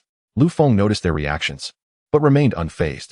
Turning her attention back to her students, she observed their glum expressions and coldly remarked, "What? Are you afraid? If you truly cannot handle it, then simply concede tomorrow. It will save you from needless punishment." Her words sparked outrage among the students. Afraid? How could they be afraid? It was merely Class 12. Let them come. They would turn them into punchlines. Indeed, we must beat them to a pulp, not merely leave them as bruised dogs. They were merely boasting. Yet internally they felt a twinge of worry. Lu Feng surveyed them before declaring, "All right, that's enough for today. Dismissed. Zhang Heng, stay behind." The elite students exchanged puzzled looks with Zhang Heng, but soon departed. Bai Sudong and Yang Tingting hesitated, but under the instructor's icy stare, they too left. With only Lu Feng and Zhang Heng remaining, she regarded him seriously. "Zhang Heng, you must take responsibility for me." "What? That sounds rather strange. What have I done to you?" Zhang Heng replied, surprised. "Instructor, we have only just met, haven't we? I haven't done anything to you. What responsibility do I have?" Upon hearing this, Lu Feng's face flushed with embarrassment, her eyes narrowing in annoyance. "You are asking for it." Before she could finish, Her foot had already swung toward Zhang Heng's shoulder. Chapter 36. Is it wrong for sister to make a mistake? Just consider helping Sister Zhang Heng instinctively shrank his shoulder and stepped back, narrowly evading the kick. Although the strike was swift, it was merely intended to startle him, and she had not anticipated that he would actually evade it. Strangely incensed, she quickly aimed another kick at him. Her long, slender legs appeared elegant, but they held considerable power. Zhang Heng, however, was too preoccupied to admire them and hastily dodged again. But how could he escape? The first evasion was due to his superior physique compared to his classmates, and Lu Feng had not genuinely attempted to kick him. Now, however, she was serious. Given his limited skills, there was no way he could avoid her attack. With a resounding thud, Zhang Heng was sent flying, landing over a meter away. Infuriated, he thought, "Seriously, it was you who misspoke, yet how is this my fault?" He opened his mouth to retort, but fell silent as Lu Feng approached. It was not that Zhang Heng feared her. Rather, he remembered something pertinent. Zhang Heng recalled that whenever there was a quarrel at home, it was invariably his mother who had erred, yet in the end, it was always his father who had to apologize, or else the matter would remain unresolved. Women, he mused, are inherently unreasonable. The more one attempts to reason with them, the less sense they make. The woman before him bore a striking resemblance to his mother in temperament. Rather than engage in conflict, Zhang Heng chose to remain silent, reclining even further in his position. "Get up," Lu Feng commanded, pointing at Zhang Heng. "I want tea," he replied, closing his eyes and sinking deeper into comfort. "Are you going to get up or not? If you don't, Lu Feng, who had initially appeared fierce, now seemed somewhat exasperated. She had intended to enlist Zhang Heng's assistance, but given his current demeanor, how could she expect him to be of any help? "Who are you to order me around? Just because you say so, does that mean I must comply?" Zhang Heng lay there, exuding an air of bravado, despite his evident cowardice. "I am your instructor, and what of it? You can command me during training. But now that we're dismissed, your authority has waned." Lu Feng raised her leg, seemingly ready to kick him. "Help! The instructor is bullying me." Zhang Heng lamented dramatically from the ground. The remaining trainees, still present, turned their attention to the scene, witnessing the instructor poised to kick a student. Lu Feng's face flushed with embarrassment, but she quickly shot a glare at the onlookers. "What are you staring at? Are you eager for a confrontation?" The crowd halted, not approaching but remaining intrigued. Lu Feng took a deep breath, eyeing Zhang Heng sprawled out before her. She had never encountered such audacity. With so many spectators, she hesitated to take action, bending slightly to reach out, her expression turning serious. "Come on, get up. I have a task for you." Zhang Heng opened his eyes and regarded her. From this angle, she appeared less menacing, yet her imposing demeanor conveyed an undeniable pressure. He felt compelled to focus on her face. "So, no hitting? No hitting. Really no hitting? If you keep talking nonsense, I'll break your legs." Seeing her ire rekindled, Zhang Heng swiftly grasped her outstretched hand and, leveraging her strength, rose to his feet. "Instructor, what do you need?" As the surrounding students witnessed Zhang Heng stand without any physical altercation ensuing, the atmosphere of amusement dissipated, and they began to disperse, losing interest. Lu Feng lowered her voice. "Tomorrow's sparring is your responsibility. Victory is mandatory, defeat is not an option." With that, she turned to leave. "Wait." Zhang Heng hurriedly pursued her, blocking her path. "Instructor, I can't compete tomorrow. They VE barred me from participating. How can I influence the outcome?" Lu Feng halted, incredulous. "You can't manage it? Zhang Heng, don't you possess any sense of collective honor? If the class loses, would that bring you joy? Or do you simply relish the idea of watching me embarrass myself?" Zhang Heng's frustration flared. He straightened his expression. "Instructor, don't conflate issues. The sparring was your promise, and training is your responsibility. The outcomes are yours to bear, not mine. Have I incurred any debts to you?" Recognizing Zhang Heng's genuine anger, Lu Feng recalled what Director Zhang had advised her. She couldn't afford to alienate the young man. Should he harbor resentment towards the instructors, it would be a significant loss for the dragoness nest. Prideful by nature, she rarely solicited help and had inadvertently misspoken. Her pride made it difficult to acknowledge her misstep, creating an awkward tension. If her momentary stubbornness led to lasting resentment, she would bear the blame. Though a woman, she was first and foremost a soldier, and soldiers prioritize the greater good. Regaining her composure, Lu Feng's expression turned serious. "Zhang Heng, shall we consider it my mistake? We truly cannot afford to lose this match. Those competitors have previously suffered defeats at my hands, and now they are clearly eager to see me humiliated. Think of it as assisting me. We must ensure our class triumphs over them." Zhang Heng was taken aback by her admission of fault and sincerity. He cast her a bewildered glance. At home, his mother seldom acknowledged her mistakes. Was it possible that this instructor had a more temperate disposition than his mother? Yet, her usual icy demeanor seemed contradictory to that notion. Pushing such thoughts aside, he decided not to dwell on it. Given her humble approach, further scrutiny would only betray a lack of grace. He straightened his expression. Instructor, as a member of Class 3, I too wish for our victory and to assist you. However, I've been restricted from participating, and without being on the field, winning is beyond my reach. How can you not win? Lu Feng smiled. I heard that your two companions previously defeated dozens of top students in our class without you. If they could achieve it then, how can you not do it now? Instructor, I understand your intention, Zhang Heng realized. You wish for me to impart the dragon elephant body refinement technique to those high achievers. However, why should he? Those individuals had previously looked down upon him and targeted him. He was no saint. It was unrealistic to expect him to suddenly teach them his skills.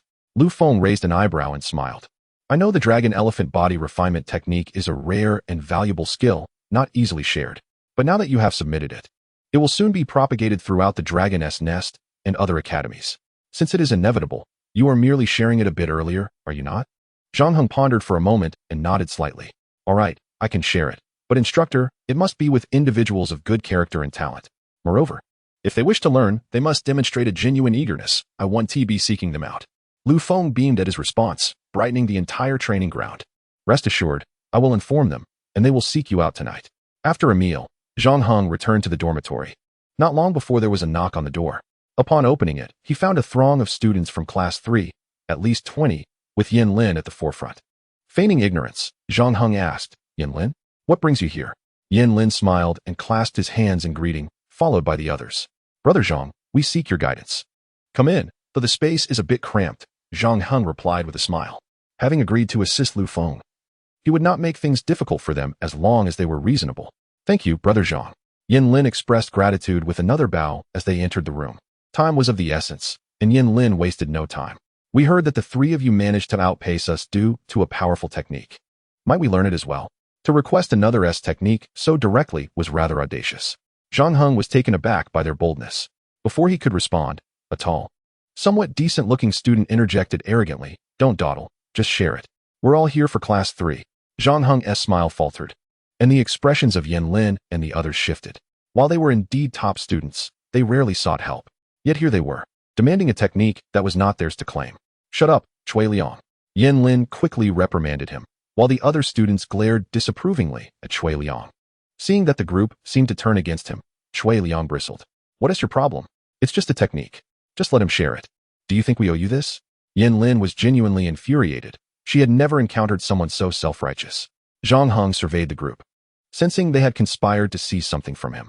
This technique will inevitably become widespread, yet these individuals display such a presumptuous attitude. Very well, let them await its dissemination. Given Zhang Heng's rapport with these academic elites, allowing them entry today was already a significant concession to the instructor. Their sense of entitlement, even condescending demeanor, was intolerable. Upon witnessing Zhang Heng's change in demeanor, Yin Lin and the others dared not maintain their arrogance. Should they truly fail tomorrow, given instructor Lu's temperament, it would be astonishing if they emerged unscathed. Cui Liang, leave. Yin Lin said coldly, casting a stern gaze at him. Typically self-assured and amiable, he rarely treated anyone impolitely. Thus, his command was indicative of his fury. Not only he, but the other students also wore expressions of indignation. What audacity! I, Cui Liang, will not accept this. He retorted, yet before he could continue, a fellow scholar swiftly struck him on the back of the head, presumably weary of his antics. The student aimed to render him unconscious. To their surprise, Cui Liang proved remarkably resilient, turning around to shout, Wu Nu You!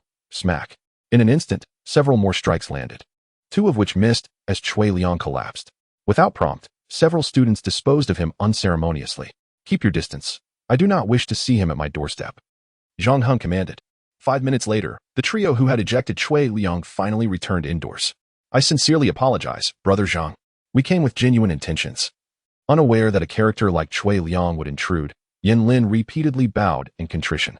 They were determined to learn this technique, and they would pay any price necessary to do so. Zhang Heng assessed Yin Lin and the others, noting their current humility. Yet, he discerned that their apparent modesty stemmed from their desire for something from him, a mere faade. In truth, having promised the instructor, he had intended to impart the technique in its entirety upon their arrival. However, given their lack of sincerity, he deemed it necessary to impose a cost.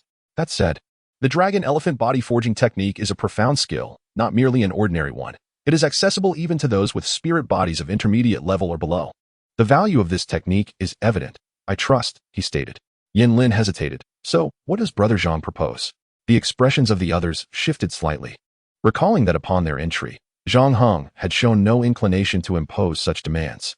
They could only blame Cui Liang for this predicament, and he would not be forgiven easily. Zhang Heng replied coolly, since we are all in the same class, and you have come to me directly, this technique shall certainly be shared. However, each of you must contribute something in return. What sort of contribution? Yin Lin inquired, a hint of tension in his voice. Zhang Heng surveyed them, realizing he could secure a significant gain. With this acquisition, he and his companions, Bai Sudong and Yang Tingting, could sustain their training resources for a considerable duration. Each of you shall provide 2 pills of no lesser grade than the bone-tempering pill, should you lack such items. Materials or spirit stones will suffice. Upon hearing this, Gu Lin visibly relaxed, and the other students exhibited similar relief, though a few still bore expressions of discomfort at the thought of parting with their resources. Gu Lin, however, was swift to comply, producing 2 pills and handing them to Zhang Heng. These are mine, Brother Zhang. We brought few pills, and after losing one earlier, we have hardly any left. But for the honor of our class, it is worth it. Indeed, for the honor of our class, echoed the others, eagerly submitting their pills. Although 2 opted to provide materials instead. Once the transactions concluded, a few students sighed, acknowledging that while paying for the technique was reasonable, the depletion of their training resources posed future difficulties. Zhang Heng, perceptive to their plight, smiled slightly. Actually, if you desire training resources, it is not as challenging as it appears. How so? A shorter, darker-skinned student retorted, having already contributed materials and lacking sufficient pills. The others paled. They could not afford to offend Zhang Heng, as Cui Liang had learned the hard way. Unfazed, Zhang Heng approached the shorter student and placed a reassuring hand on his shoulder. Have you considered why Class 12 believes they can compete with us? Even if the instructor agrees, must we be treated as mere tools? If they wish to compete, let them stake something. Should they lose, those stakes would naturally become ours. Gu Lin's eyes brightened. Ah, Brother Zhang has a point. Indeed. How did I not think of that? Truly impressive, Brother Zhang. Chapter 38. Want to fight? They must pay. Seeing the excitement on everyone's faces, as if victory was already within their grasp, Yin Lin also felt a surge of enthusiasm. Excellent. We shall follow Brother Zhang's strategy tomorrow. We must ensure those from Class 12 pay dearly. Yes, they will certainly pay. With Zhang Heng's guidance, they would acquire the technique and reclaim their losses swiftly. This exchange promised not only enhanced skills, but also the satisfaction of defeating Class 12, which would be most gratifying. As Zhang Heng observed their rekindled enthusiasm, he felt pleased. This venture would not only yield resources, but also maintain amicable relations within the class. However, recalling Instructor Lu's words from the previous day, he realized that grievances might extend beyond a single instructor, implying that the competition could involve multiple classes. Class 3 might face challenges from several competitors. If they could triumph over several classes, they would amass substantial training resources.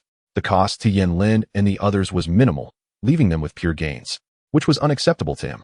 One stipulation required clarification. Zhang Heng feigned seriousness. I can share my technique with you. However, you must not disseminate it indiscriminately. Why not? We have already paid the price. Yin Lin questioned, perplexed. Zhang Heng regarded him with disdain. Pray tell. Have you ever seen the dragon nest casually share powerful techniques with others? Use your intellect. This technique may be entrusted to those of good character. But what if it were passed to someone like Cui Liang? Would he not feel entitled? Yin Lin, not lacking in intelligence, quickly grasped the rationale, nodding in agreement. Indeed, it cannot be shared. Is there anything else? Pleased with Yin Lin's understanding, Zhang Heng continued, there is one more condition. Should you achieve victory using the technique I imparted, I require a 30% share of the spoils. Yin Lin hesitated, glancing at his peers, who mirrored his uncertainty. They had already paid for the technique. Any subsequent gains should rightfully belong to them. Are you suggesting that filmmakers must pay copyright fees to original authors? Yet you believe you can use my technique without offering anything in return? Or do you presume my invaluable technique, which could fetch a fortune, is worth merely 2 bone-tempering pills? Zhang Heng expressed his dissatisfaction. Many began to reconsider. Despite their discomfort, the notion of refusal waned. Very well, we agree. After exchanging glances, Yin Lin and the others ultimately acquiesced. Excellent. Zhang Heng smiled. This request of his was merely a spur-of-the-moment thought. And even he felt a twinge of greed. To his surprise, these individuals actually acquiesced. All right, everyone, Please find a place to sit. Now, we shall delve into the study of the dragon elephant body forging technique. As soon as Zhang Heng's words fell, the group promptly complied, sitting down with intense focus directed toward him. They were indeed top students, and once they engaged in learning, they quickly entered a state of concentration. Zhang Heng, adopting a serious demeanor, commenced his instruction. The dragon elephant body forging technique is a formidable level of skill, distinct from the ordinary. This technique can be practiced by even ordinary spiritual bodies, requiring merely 1/3 of the external resources needed for standard body forging techniques. With each explanation from Zhang Heng, the attentive student's eyes sparkled with excitement. Previously, they had only observed that Zhang Heng and his peers excelled at this technique, unaware of the multitude of benefits it possessed. Many of these top students had considerable connections at home and had heard a wealth of knowledge regarding cultivation. In their view, a technique like the dragon elephant body forging would undoubtedly be treasured by any faction that acquired it. Others would need to pay exorbitant costs to learn it, whereas they would gain access with just 2 elixirs, truly a remarkable bargain. The students, brimming with enthusiasm, became even more diligent in their studies. After half an hour, all the students had commenced their cultivation. An hour later, they began to sense changes within their bodies. Observing that they had mostly grasped the technique, Zhang Heng announced, "All right, you may return." Interrupting their cultivation left the students feeling somewhat dissatisfied, yet none dared voice their grievances. Zhang Heng had quietly established a certain standing in their hearts. Moreover, with so many people crammed into one room, the spiritual energy available was limited, making it far more beneficial to cultivate in their own quarters. After bidding farewell to the students, Zhang Heng glanced at the numerous elixirs they had handed in, nodding in satisfaction before beginning his own cultivation. As the creator of the dragon elephant body forging technique, he could not afford to lag behind others in his mastery of it. Meanwhile, in a room within the base, 17 instructors were gathered, engaged in discussion. "Old Xian, will your class be ready tomorrow? If not, we'll have class 6 step in. My class has a greater number of lower-tier spiritual bodies than yours." Old Xian, the instructor of class 12, laughed and scolded, "Get lost. I worked hard to get Lu Feng to agree and even restricted the 3 strongest from our class. How could I possibly relinquish this first opportunity for revenge to you? You can line up. Very well, then my class 6 will take the second turn. If we lose, I can only imagine Lu Feng's expression will be quite amusing, huh? Indeed, I've long wished to see her suffer a setback. I just haven't had the chance until now. I must see her distressed face then. Don't forget to capture it on camera. That is a certainty." At this moment, the only female instructor among them expressed her discontent. "Look at all of you, reveling in your behavior. Is it truly honorable to bully a woman? Oh, Luo Wan, if you have the capability, then let class 38 refrain from participating. That cannot be. Why spare women? Ha ha, and you dare criticize others? You are quite venomous. Don't shy away. If you have the courage, say it again." Regardless of their banter, the atmosphere remained lighthearted, and they all held confidence in their class's ability to triumph over class 3. They had witnessed the earlier battles between Bai Sudong, Yang Tingting, and the top students of class 3. If those two could defeat them, how could class 3's seemingly weaker students possibly prevail? What if any of your classes were to lose? One instructor sitting in the corner voiced his unease. Chapter 39. When did class 3 become so formidable? Training continued. This day marked the commencement of combat-related training, starting with a set of military boxing techniques. Although some students had previously learned basic combat skills, the majority had little exposure to this area, prompting everyone to start from scratch. Due to the uneven progress, only one move was learned throughout the morning. After practicing for some time, around 10 o'clock, the classes began their break. At this moment, Instructor Xian from Class 12 led his 40-plus students toward Class 3. In the training field, the attention of all other classes swiftly turned in their direction. The top students of Class 3 also stood up. Some appeared anxious, while others wore expressions of eagerness. Among the excited ones were Yin Lin and the other students who had already learned the dragon elephant body forging technique. Zhang Heng and his companions then stepped out of their class, standing aside, as they had previously agreed to do. Bai Sudong glanced at Class 12, voicing his concerns. "It seems there are a few students with decent physical attributes in their class. If our top students remain as they were, we might be in trouble." "Indeed, Yin Lin and the others don't seem very resilient," Yang Tingting added, her worries evident. Although they had not always seen eye to eye with the other top students in their class, they were still united in their hopes for their class to succeed. Zhang Heng, however, regarded the members of Class 12 with a hint of amusement. "Rest assured, they will certainly strive to redeem themselves. As for me, I shall soon reap some rewards. It feels almost embarrassing to profit without lifting a finger." Yang Tingting, puzzled, inquired, What do you mean? What rewards? Bai Sudong also looked at him with confusion. Just watch, and you will understand shortly. Zhang Heng replied with a mysterious smile, offering no further explanation. In front of Class 3, Lu Feng cast a cold glance at the members of Class 12 and declared, "Since everyone is present, let us commence." Instructor Xian nodded, preparing to speak, but Yin Lin hastily interjected, "Wait a moment." Instructor Xian, displeased, asked, "What is this? Are you conceding before the match even begins?" Upon hearing this, Lu Feng's gaze turned icy as she looked at Yin Lin. Should he dare to surrender, she would ensure he faced serious repercussions, and the entire Class 3 would be reprimanded. Yin Lin, smiling, responded to Lu Feng, "How could I?" However, since this challenge was issued by Class 12, it's only fair that we should respond immediately. But surely, you must offer something in return for challenging our class. Instructor Xian, growing impatient, questioned, "What do you mean?" He was eager to defeat the students of Class 3 and see Lu Feng humiliated, wishing to avoid any further complications. Yin Lin replied with a grin. "It's simple. We can engage in this sparring match, but if you lose, each student must surrender a body-refining elixir to our class." Upon hearing this, Instructor Xian frowned. "And what about you?" "We shall do the same," Yin Lin promptly replied. Instructor Xian looked at Yin Lin with suspicion, then glanced at the top students of Class 3, even casting a look at Zhang Heng and his companions, sensing something amiss. However, when he caught sight of Lu Feng's cold, disdainful gaze, he relented. "Very well. We agree." Soon, with a command from both instructors, the sparring match commenced. The two classes, comprising over 80 top students, charged toward each other. The eyes of all classes turned toward this spectacle, even drawing the attention of the chief instructors. As the battle began, it appeared evenly matched, with students from both sides being knocked down.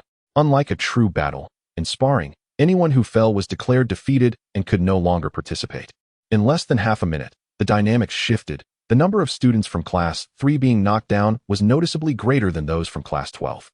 Instructor Xian's face bore a faint smile, while Lu Feng's expression grew increasingly frosty. The dozen instructors who harbored old grievances against Lu Feng appeared to revel in the misfortune. Meanwhile, the other instructors and students began to formulate a conclusion in their minds. Class 3 was incapable. Yang Tingting couldn't help but exclaim, "Useless, indeed a bunch of useless." Although Bai Sudong remained silent, his body leaned forward as if ready to charge out. Zhang Heng gently patted his shoulder, reassuring him, "Do not fret. Observe what Yin Lin and the others are doing." Almost simultaneously, on the high platform, Chief Instructor Zheng remarked, "Take a look at the movements of those students at the rear of Class 3. Soon, it became evident that Class 3 had already fallen 17 or 18 students, while only 10 from Class 12 had been taken down. It must be said that Class 12 indeed had some students with commendable physical prowess, leading them to dominate Class 3. Instructor Xian, feeling a sense of pride, deliberately addressed Lu Feng, saying, "Your personal strength is commendable. However, your teaching abilities are rather lacking. Shut your foul mouth." Lu Feng shot him a glare, asserting that until the final moment, no one could predict the outcome. In what seemed to echo her words, 3 students from Class 12, charging towards the rear of Class 3, fell almost simultaneously. Instructor Xian was taken aback, but quickly shook his head, dismissing the incident. "It is of no consequence. No one remains unscathed in such a contest. We currently hold the advantage, so losing a few is inconsequential." Yet, before he could finish his muttering, 4 more from Class 12 went down, one being their strongest student. "What is happening?" Instructor Xian found himself glancing toward Class 3, where many onlookers also turned their gazes. They beheld the elite students of Class 3, led by Yin Lin, forming a dense formation of 2 rows, attacking relentlessly with an overwhelming momentum.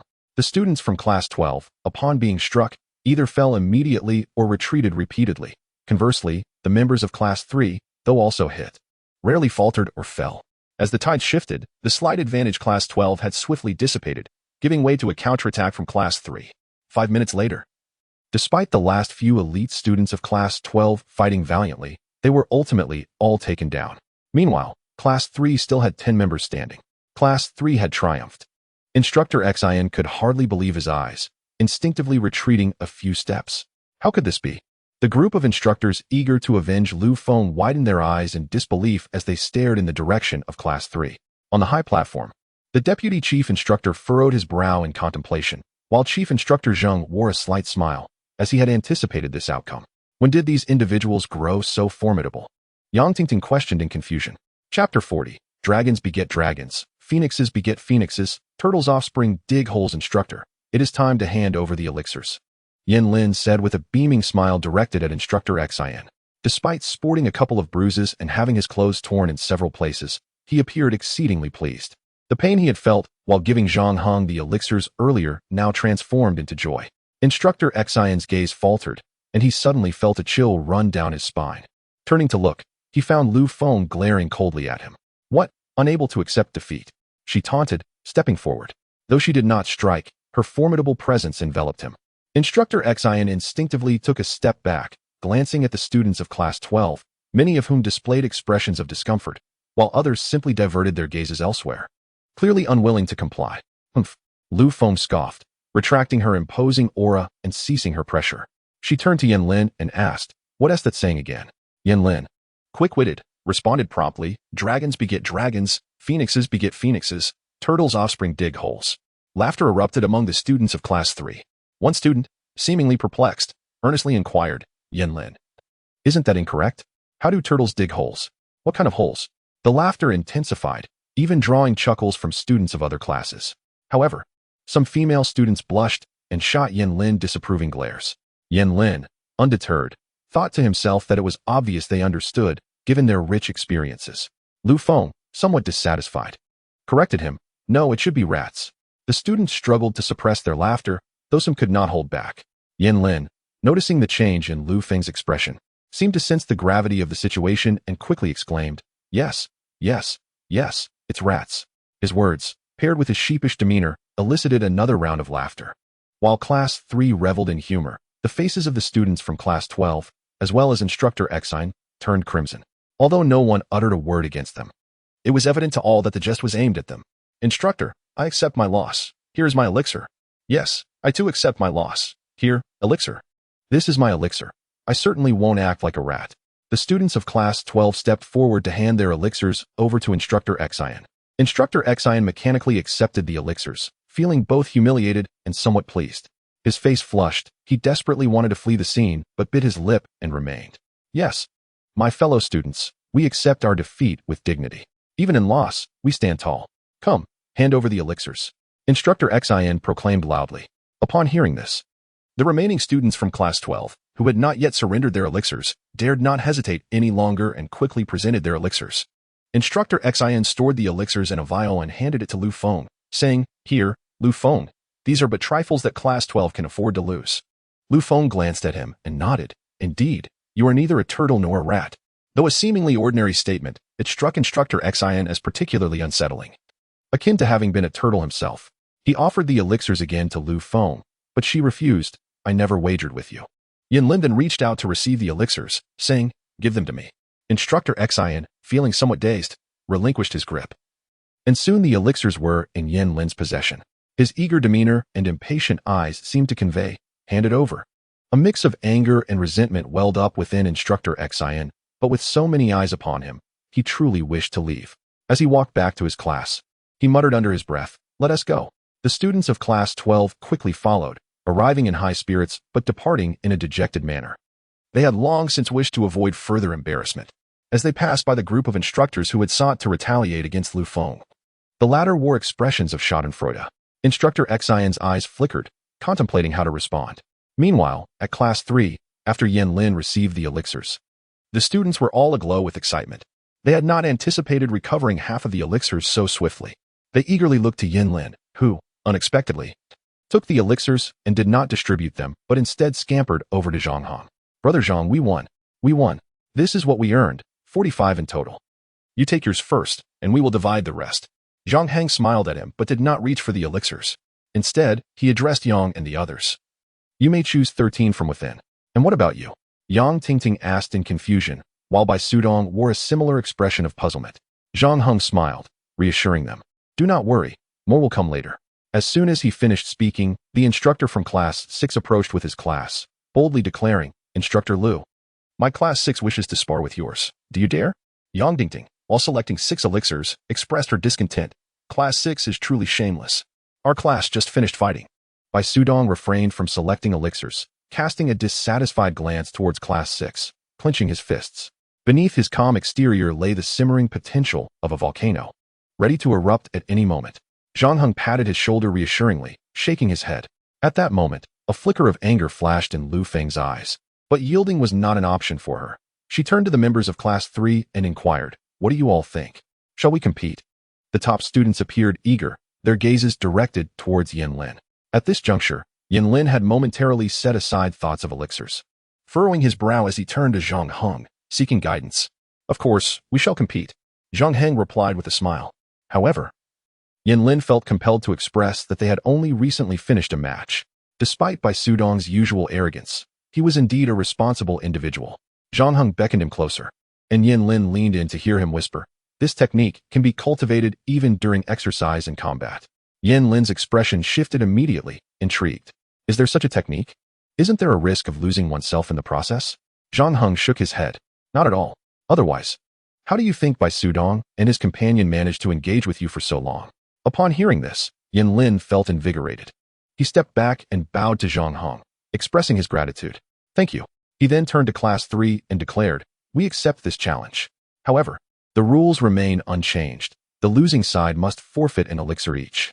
As he spoke, he resolved to extract every last elixir from these opportunistic individuals. Chapter 41. With this spirit, Class 3 cannot lose. Upon hearing Yanlin's proclamation, the instructor of Class 6 beamed with delight and quickly affirmed, "Very well, we accept." His words rushed forth, as if afraid Class 3 might reconsider. The students of Class 6 were now exhilarated. Defeating a weary group was hardly a challenge, and winning would mean acquiring elixirs, a splendid opportunity. "Shall we begin?" the instructor of Class 6 inquired.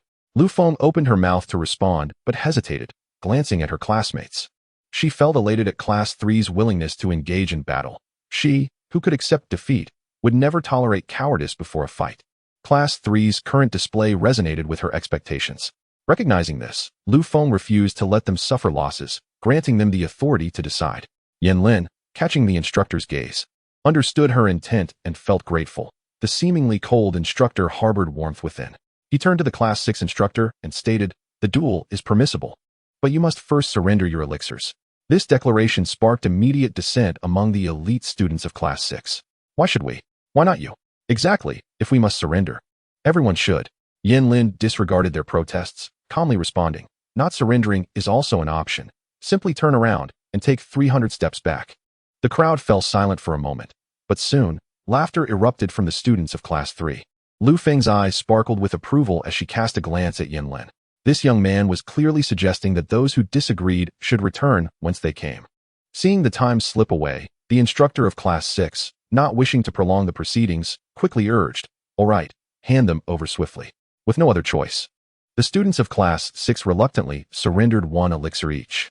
After receiving them, the instructor placed them in a container and handed it to Yanlin. He took the elixirs, glanced at the instructor, then turned to Zhang Heng, placing the container in his hands. "We'll distribute them later," he said. Zhang Heng smiled. "Very well, we shall wait." Although their voices were subdued, everyone present could hear them. These two individuals were exceedingly confident, weren't they? "Stand in formation, as before," Yanlin commanded. Having established a degree of authority within Class 3, those who had practiced the dragon-elephant body forging technique quickly assumed their positions. Those who had not trained in this technique, although somewhat reluctant, dared not voice their objections and returned to their original places. Once both classes were properly aligned, the instructor of Class 6, having barely acknowledged Lu Feng, eagerly shouted, "Begin." He was eager to seize the opportunity, believing that the fatigued Class 3 posed no threat to his class. This time, victory was assured. The clash began swiftly, with one side being a spirited new force and the other a weary contingent lacking cohesion. Was there any doubt about the outcome? Indeed, as the battle commenced, 5 members of Class 3 fell, while they managed to take down only one opponent. The expressions of Class 3 shifted dramatically, and even those who had practiced the dragon-elephant body forging technique sensed impending doom, except for Yanlin. "Do not overthink it. Focus on your training," Yanlin shouted. "If they come at us, we will practice while we fight. But that could lead to losing control. It won't happen. Just watch me," Yanlin bellowed, charging towards the foremost opponent, a towering figure significantly taller than he. Simultaneously, his spiritual energy surged forth, likely to showcase the intensity of his technique. The waves of energy palpable to those nearby. Clash after clash resounded, the energy fluctuating incessantly. "This is madness," Lu Feng exclaimed, ready to intervene. She did not wish for her students to genuinely lose control during a mere spar. However, as she moved, The instructor of Class 6 positioned himself in her path. "Stand aside," Lu Feng roared, throwing a punch towards him. He staggered back, but quickly regained his footing, blocking her advance once more. "You're courting death," Lu Feng retaliated, her legs sweeping out like lightning. If it connected, the instructor would surely be forced back. Just then, the instructor from Class 11 charged in from the side, colliding with her. If she did not halt her kick, she would be sent flying as well. "This has gone too far," a vice principal from the elevated platform exclaimed, preparing to intervene. "No need," Zheng Qifeng replied calmly.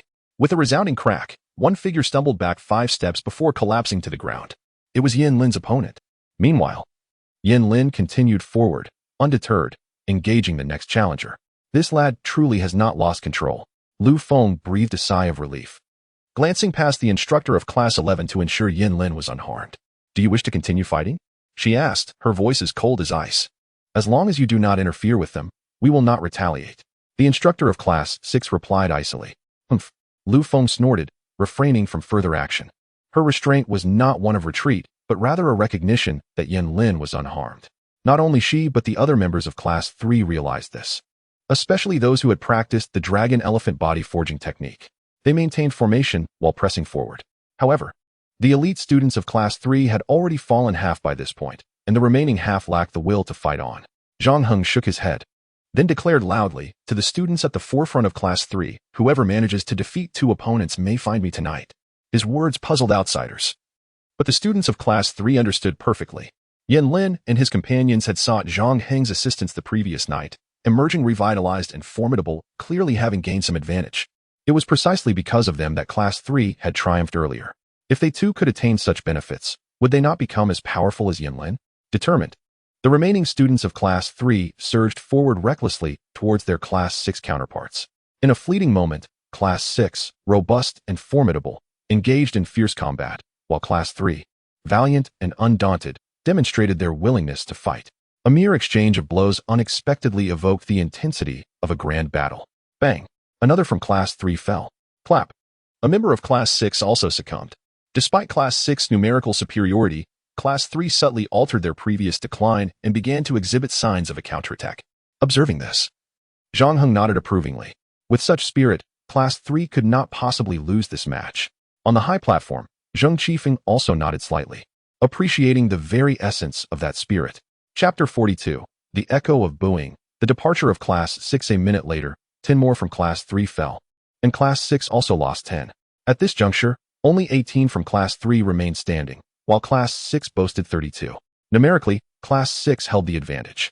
Yet, curiously, Class 6 began to retreat, while Class 3 pressed forward, clearly dominating the confrontation. What could be the reason? Only those in Class 3 understood that among the 18 still standing, 15 had practiced the dragon elephant body forging technique, leaving only 3 untrained. Among these 3 were fierce individuals, including Cui Liang, who had previously been expelled for his arrogance. Could they endure? Yang Tingting asked anxiously. Zhang Heng nodded, indicating that it would soon come to an end, not exceeding 3 minutes. Simultaneously, Yin Lin was struck by 2 towering members of Class 6. Retreating 3 steps, yet managing to remain upright, supported by the hands of 2 classmates from Class 3.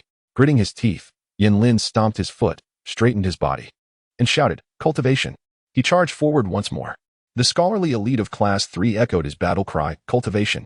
and surged ahead in a tight formation. 2 minutes later, Class 6 had 15 members left, while Class 3 retained only 10. All 10 from Class 3 were practitioners of the dragon elephant body forging technique, displaying no signs of fatigue and exuding an aura of invincibility. The 10 formed a formation, overpowering Class 6's elite and knocking down 8 members in a single wave. At this moment, Class 3 had 10 members, while Class 6 was reduced to 8. For the first time, Class 3 surpassed Class 6. Although Yin Lin had fallen and could no longer fight, the remaining members of Class 3 pressed on towards their opponents. Clap, clap, clap. 4 more from Class 6 fell, leaving only 4. The clock marked exactly 3 minutes. Yang Tingting glanced at Zhang Heng, her eyes sparkling with mischief, as if to say, "Look, the time has come." Yet it's not over. Zhang Heng remained silent, confidently smiling. Almost simultaneously, the instructor of Class 6 proclaimed loudly, "We concede." Yang Tingting pouted, discontentedly glancing at Class 6. How could they do this? Couldn't they hold on a little longer? Yet, she understood that with only 4 members remaining in Class 6 against Class 3's 10, they had already lost. Even if they had 20 members left, they could not withstand the 10 from Class 3. Knowing they had lost, what purpose would further resistance serve? Would they not feel more shame? It should be noted that when Class 6 initially entered the fray, Class 3 had already fought a match. To engage under such circumstances was clearly taking advantage of the situation. Given the current state of the battle, even if the remaining few could persist, what would it matter? Others would merely label them as shameless. A chorus of boos erupted, synchronized with Class 6's instructor's concession. Class 6 not only boasted the highest average physical fitness among the 40 classes but had also engaged under dubious circumstances. Losing in such a context was simply pathetic. These boos came from other classes as well as from the dozen or so vengeful Alliance instructors. While it was one thing for others to boo, it was quite another for these Alliance instructors to do so, causing discomfort to the Class 6 instructor. Wasn't he agreed that they would retaliate against Lu Feng? Did their loss bring them joy? Which side were they truly on? The face of the Class 6 instructor flushed with indignation as he pointed angrily at those in the Alliance. What are you booing for? If you have the ability, why not take down Class 3 yourselves? Fine, let us do it, retorted a slender instructor, leading his class towards Class 3. The other classes stood frozen in the training ground, bewildered by their intentions. Were they seeking another match? Thud. Lu Feng stepped forward, blocking their path, her long legs striking the ground with authority. With arched brows and fierce eyes, she demanded, "Are you done?"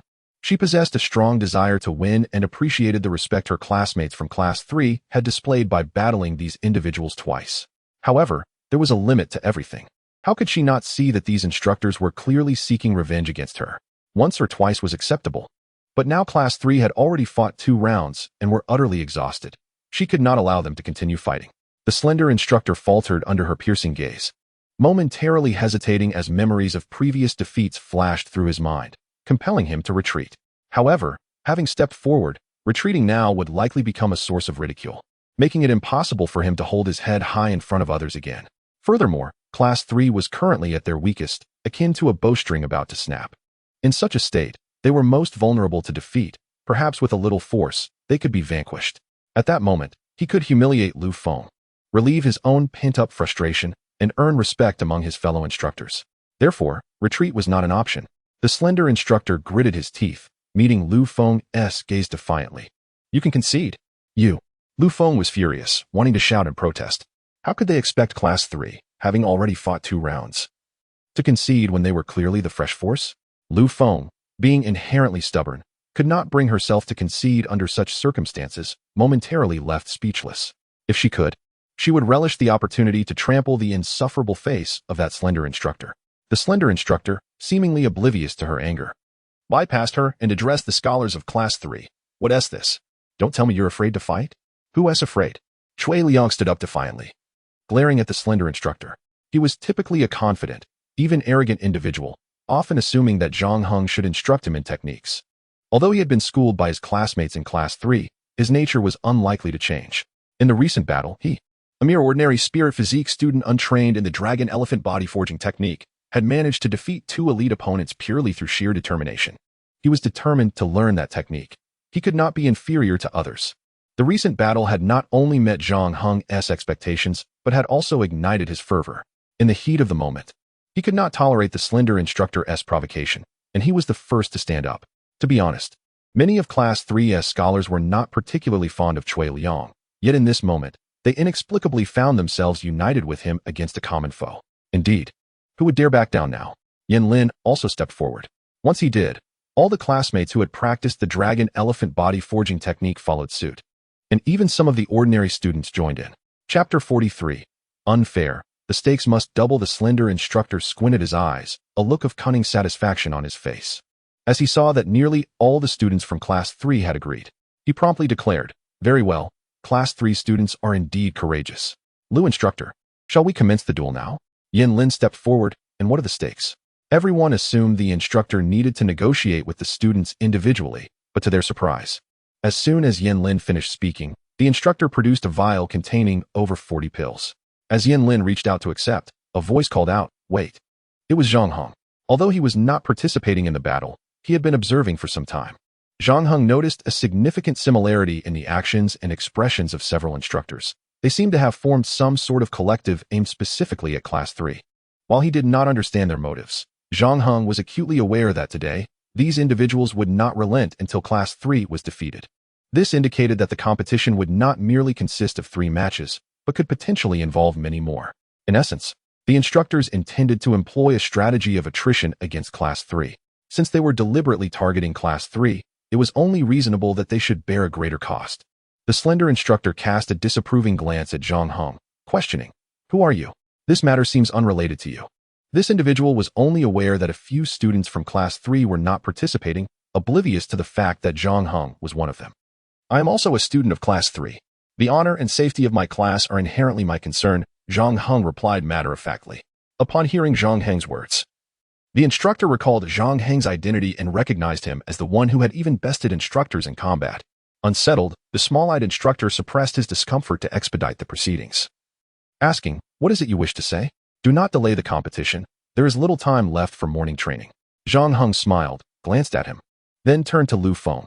"Instructor, do you not find this competition exceedingly unfair?" The slender instructor quickly retorted, "How is it unfair? There are over 40 of you, and there are over 40 of us. It is entirely equitable." Though his statement seemed defensible, some nodded in agreement.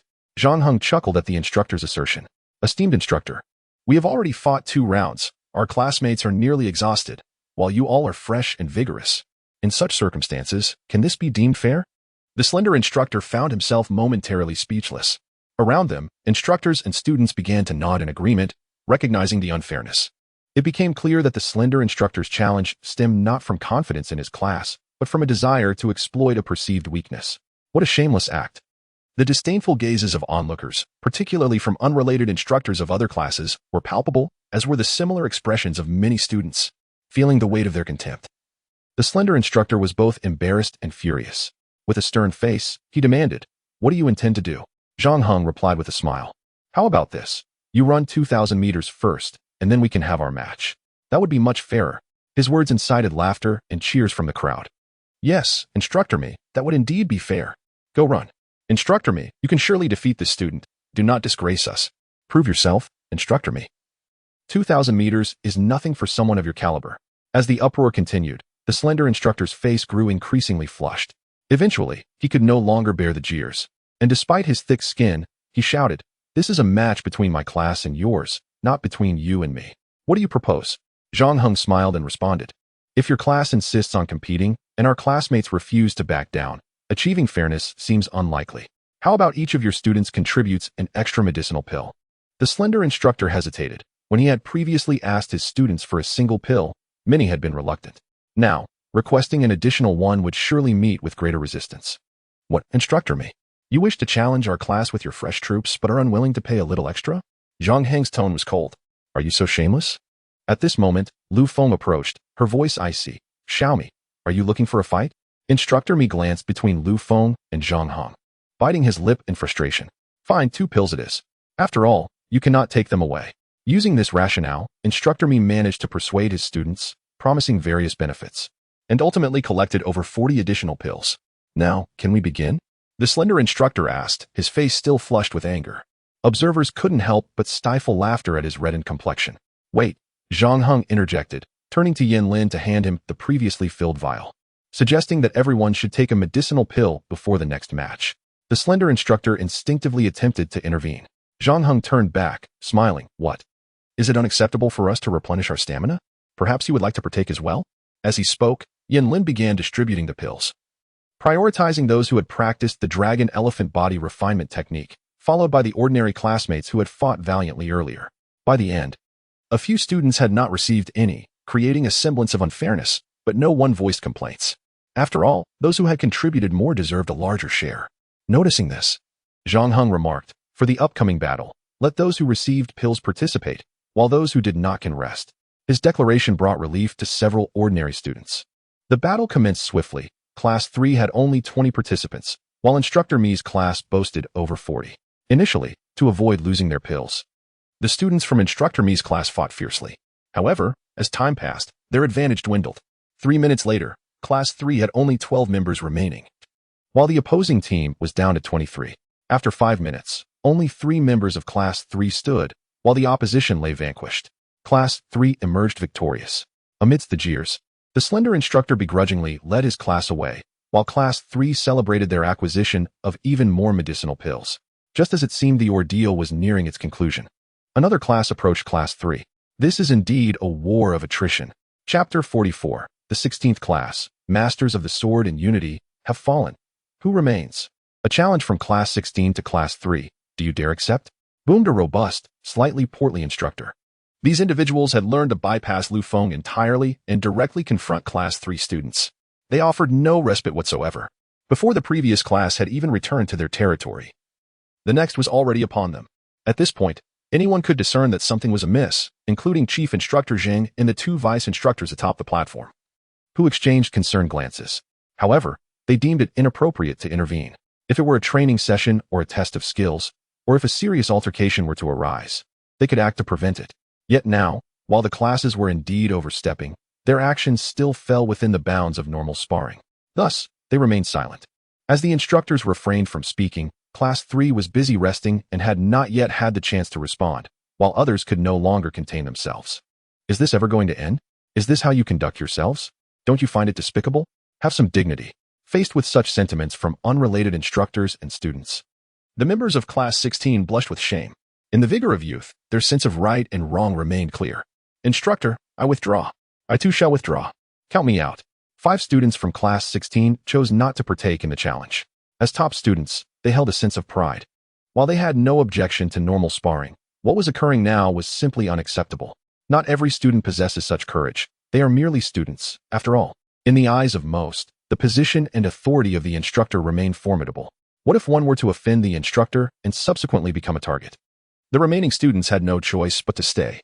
The slightly plump instructor cast a glance at the 5 students, said nothing, but gestured for them to return, while simultaneously calling out to the others who had not yet come over, urging them to join. As the previously absent classmates approached the other classes on the training ground, both instructors and students alike looked on with curiosity at this instructor. I pondered, while the strength of the instructor remains uncertain, his audacity is indeed unparalleled. The instructor's face flushed crimson as he shouted towards Class 3, "Are you willing to accept the challenge from Class 16? If not, you may concede. But each must surrender a medicinal pill." How audacious, truly audacious. This sentiment echoed among the unrelated classes, from instructors to students. This slightly plump instructor had effortlessly reached new heights of audacity. It was as if he had become one with his sword. I longed to inquire how he had honed such skills. Before Class 3 could respond, many from the observing classes felt an urge to confront this instructor. All eyes began to shift towards Class 3, with numerous whispers advising them not to consent to the challenge. Even if Class 3 were to refuse or concede, no one would mock them. They had already won 3 matches, proving their worth.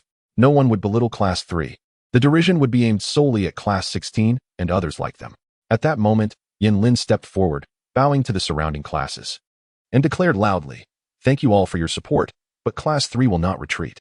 The challenge from Class 16 is accepted. Hand over your medicinal pills. And after the bout, retreat to weep." What did you say?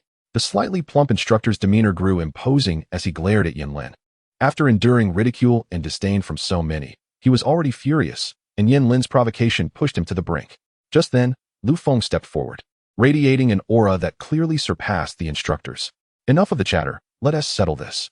Yin Lin fearlessly met the instructor's gaze. His words bordered on disrespect towards the instructor, yet, in that moment, few perceived any wrongdoing on his part. Respect is reciprocal if one loses face. Why should others grant it? Not only Yin Lin, but the other students of Class 3 stood resolutely behind him, coldly observing the instructor. Zhang Heng glanced at his classmates and felt an inexplicable surge of excitement. At that instant, these academic elites seemed less detestable and a bit endearing. Being part of such a collective felt rather pleasant. Taking a step forward, Zhang Heng too directed his gaze at the slightly plump instructor. However, he did not merely take 1 step, but 5, advancing directly before the instructor. "Dear instructor, why not have a match with me?" His words drew astonished glances from the crowd. Was this not a bit too reckless? How dare he challenge the instructor? Yet, many quickly realized that he must be one of the students who had previously triumphed over the instructor. If it were him, there was hope. All eyes turned to the slightly plump instructor. Upon hearing a student daring to challenge him, he first felt fury and opened his mouth to respond, but then suddenly thought better of it and fell silent. How could he be unaware of the incident where a student bested him? Today had already been humiliating enough. If he were to be defeated by another student, how could he maintain his dignity at Qingbei University? The slightly plump instructor forced himself to regain composure and shook his head, stating, "I have no interest in bullying the weak." Hisses and boos erupted from the surrounding classes. In response, the instructor tossed 2 bottles of medicinal pills towards Yen Lin and proclaimed loudly, "All right, let us begin. Class 16, show us your true strength." Yen Lin caught the pills, handed one to Zhang Hong, and without further ado, led Class 3's 20 remaining members towards Class 16. 5 minutes later, all members of Class 16 lay defeated on the ground, while 4 students from Class 3 remained standing. Soon after, Class 38 issued a challenge, surrendered their medicinal pills, and Class 3 accepted, sending forth 17 fighters to battle. 4 minutes later, Class 3 emerged victorious. Next, Class 31 challenged, surrendered their pills, and Class 3 again accepted, sending 17 fighters into the fray. Nearly 4 minutes later, Class 3 claimed victory once more. How could Class 3 continue to fight? It seemed they only grew stronger with each bout. Were they even human? At this point, everyone began to recognize a troubling pattern. Class 3 was not only undefeated, but their victories were becoming increasingly swift. What did this signify? It indicated that the 17 students from Class 3 entering the fray were somehow growing stronger in the midst of battle. 1 minute, 2 minutes. 5 minutes passed as the students of Class 3 awaited, while the observing classes remained in anticipation. The sun blazed overhead. Lunchtime had come and gone, yet no one departed. Yen Lin then called out, "Who else dares to challenge us?" The scholars of Class 3 boldly echoed, "Who else?" However, no one else stepped forward to challenge Class 3. The instructors of Avenger Alliance had grown fearful. Chapter 45, Join Us Tonight, the plan. Finally, with a command from Instructor Zhang, everyone dispersed to the dining hall. Even during mealtime, classes moved as a collective. Those who had previously challenged Class 3, whether from Class 6, Class 12, or others, now regarded them with peculiar glances, disdain, contempt, and disbelief.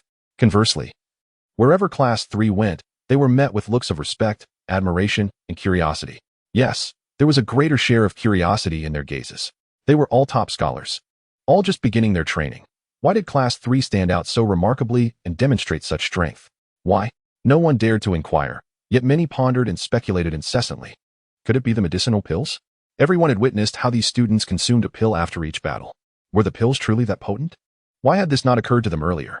If they were willing, could they also become as formidable as Class 3 by consuming similar pills? This notion was not confined to 1 or 2 individuals. Many began to entertain such thoughts. For ordinary classes, this idea might have remained just that, an idea lacking urgency. However, in the classes belonging to the Instructors Avenger Alliance, from instructors to scholars, this concept was swiftly put into action. Upon returning from the meal, the scholars of these classes promptly retrieved their cherished medicinal pills, which they had previously been reluctant to use, and consumed them. Those who had lost and were left without pills, whether through borrowing or purchasing, began to seek out and consume pills eagerly. A wave of pill consumption quietly surged within the base. Unlike the other classes, Class 3, having fought to the point of exhaustion, enjoyed their meal with great delight and efficiency. After such prolonged exertion, even with medicinal replenishment, their energy had been thoroughly depleted, leaving them ravenous. Once satisfied, they were each so full that they could hardly muster the strength to rise. In contrast to those scholars, Zhang Heng and his 2 companions remained quite normal. Their eating habits, expressions, and actions consistent with their usual demeanor. However, they were also somewhat different from before. They no longer distanced themselves from other students, nor did they confine their interactions to small groups. They occasionally engaged with the scholars around them. After finishing their meal, the scholars first exchanged light-hearted banter before commencing a thorough analysis of the morning's battles, assessing their gains and losses. Zhang Heng and his companions naturally became involved. To be frank, although the dragon-elephant body forging technique was introduced by Zhang Heng, he was not entirely clear about its specific applications and the reactions it provoked. Through their discourse with the academic elites, Zhang Heng and his friends gained considerable insights. Meanwhile, as seasoned fighters who had engaged in numerous brawls from elementary school to university, they inadvertently shared a wealth of practical experience. This exchange left everyone feeling enriched. However, the greatest beneficiaries were Zhang Heng and his companions. Along with the 17 scholars who had practiced the dragon-elephant body forging technique, the other scholars found themselves somewhat perplexed by much of what was discussed. What was going on? They were all top students. How could they not understand? It had been a long time since they felt such a sensation. The astute scholars quickly grasped the crux of the matter and cast envious glances at the 17 individuals. Cui Liang was among them, now filled with regret. If only he had been more humble, if he had shown greater respect to others, He too could have learned the dragon elephant body forging technique that day. Alas, is there any remedy for regret in this world? Chui Liang stood up and walked directly to Zhang Hong, bowing slightly as he confessed, "I apologize. I was overly self-assured that day." Zhang Hong regarded him, noting the boy's pride and arrogance. Yet he could not help but acknowledge that Chui Liang was indeed a man of substance. During the challenges against other classes today, he participated in every match without exception, fiercely competing even against those who had not learned the dragon elephant body forging technique. Initially, Zhang Hing thought Chui Liang was merely striving to meet his stated goal of defeating 2 opponents, but soon realized it was more than that. After achieving the 2-defeat standard, he continued to compete with the same fervor. After numerous matches, Chui Liang had managed to topple 9 opponents, earning himself quite a few bruises. Zhang Heng approached him, patting Chui Liang on the shoulder with a smile. "No worries. I've just realized that while you may have a sharp tongue, you're quite a decent fellow. Come over tonight." "All right, thank you," Chui Liang replied earnestly, smiling. Zhang Heng then addressed the entire 3rd class. "Tonight, everyone who missed out that day should come over." His words were immediately understood. Zhang Heng was intent on imparting the dragon elephant body forging technique to all members of Class 3. "Excellent. Hooray. Zhang Heng, you're the best." In this era, who wouldn't desire formidable strength? The performance of those 17 scholars that morning had already demonstrated the technique's might, and now everyone had the opportunity to learn it. How could they not be elated?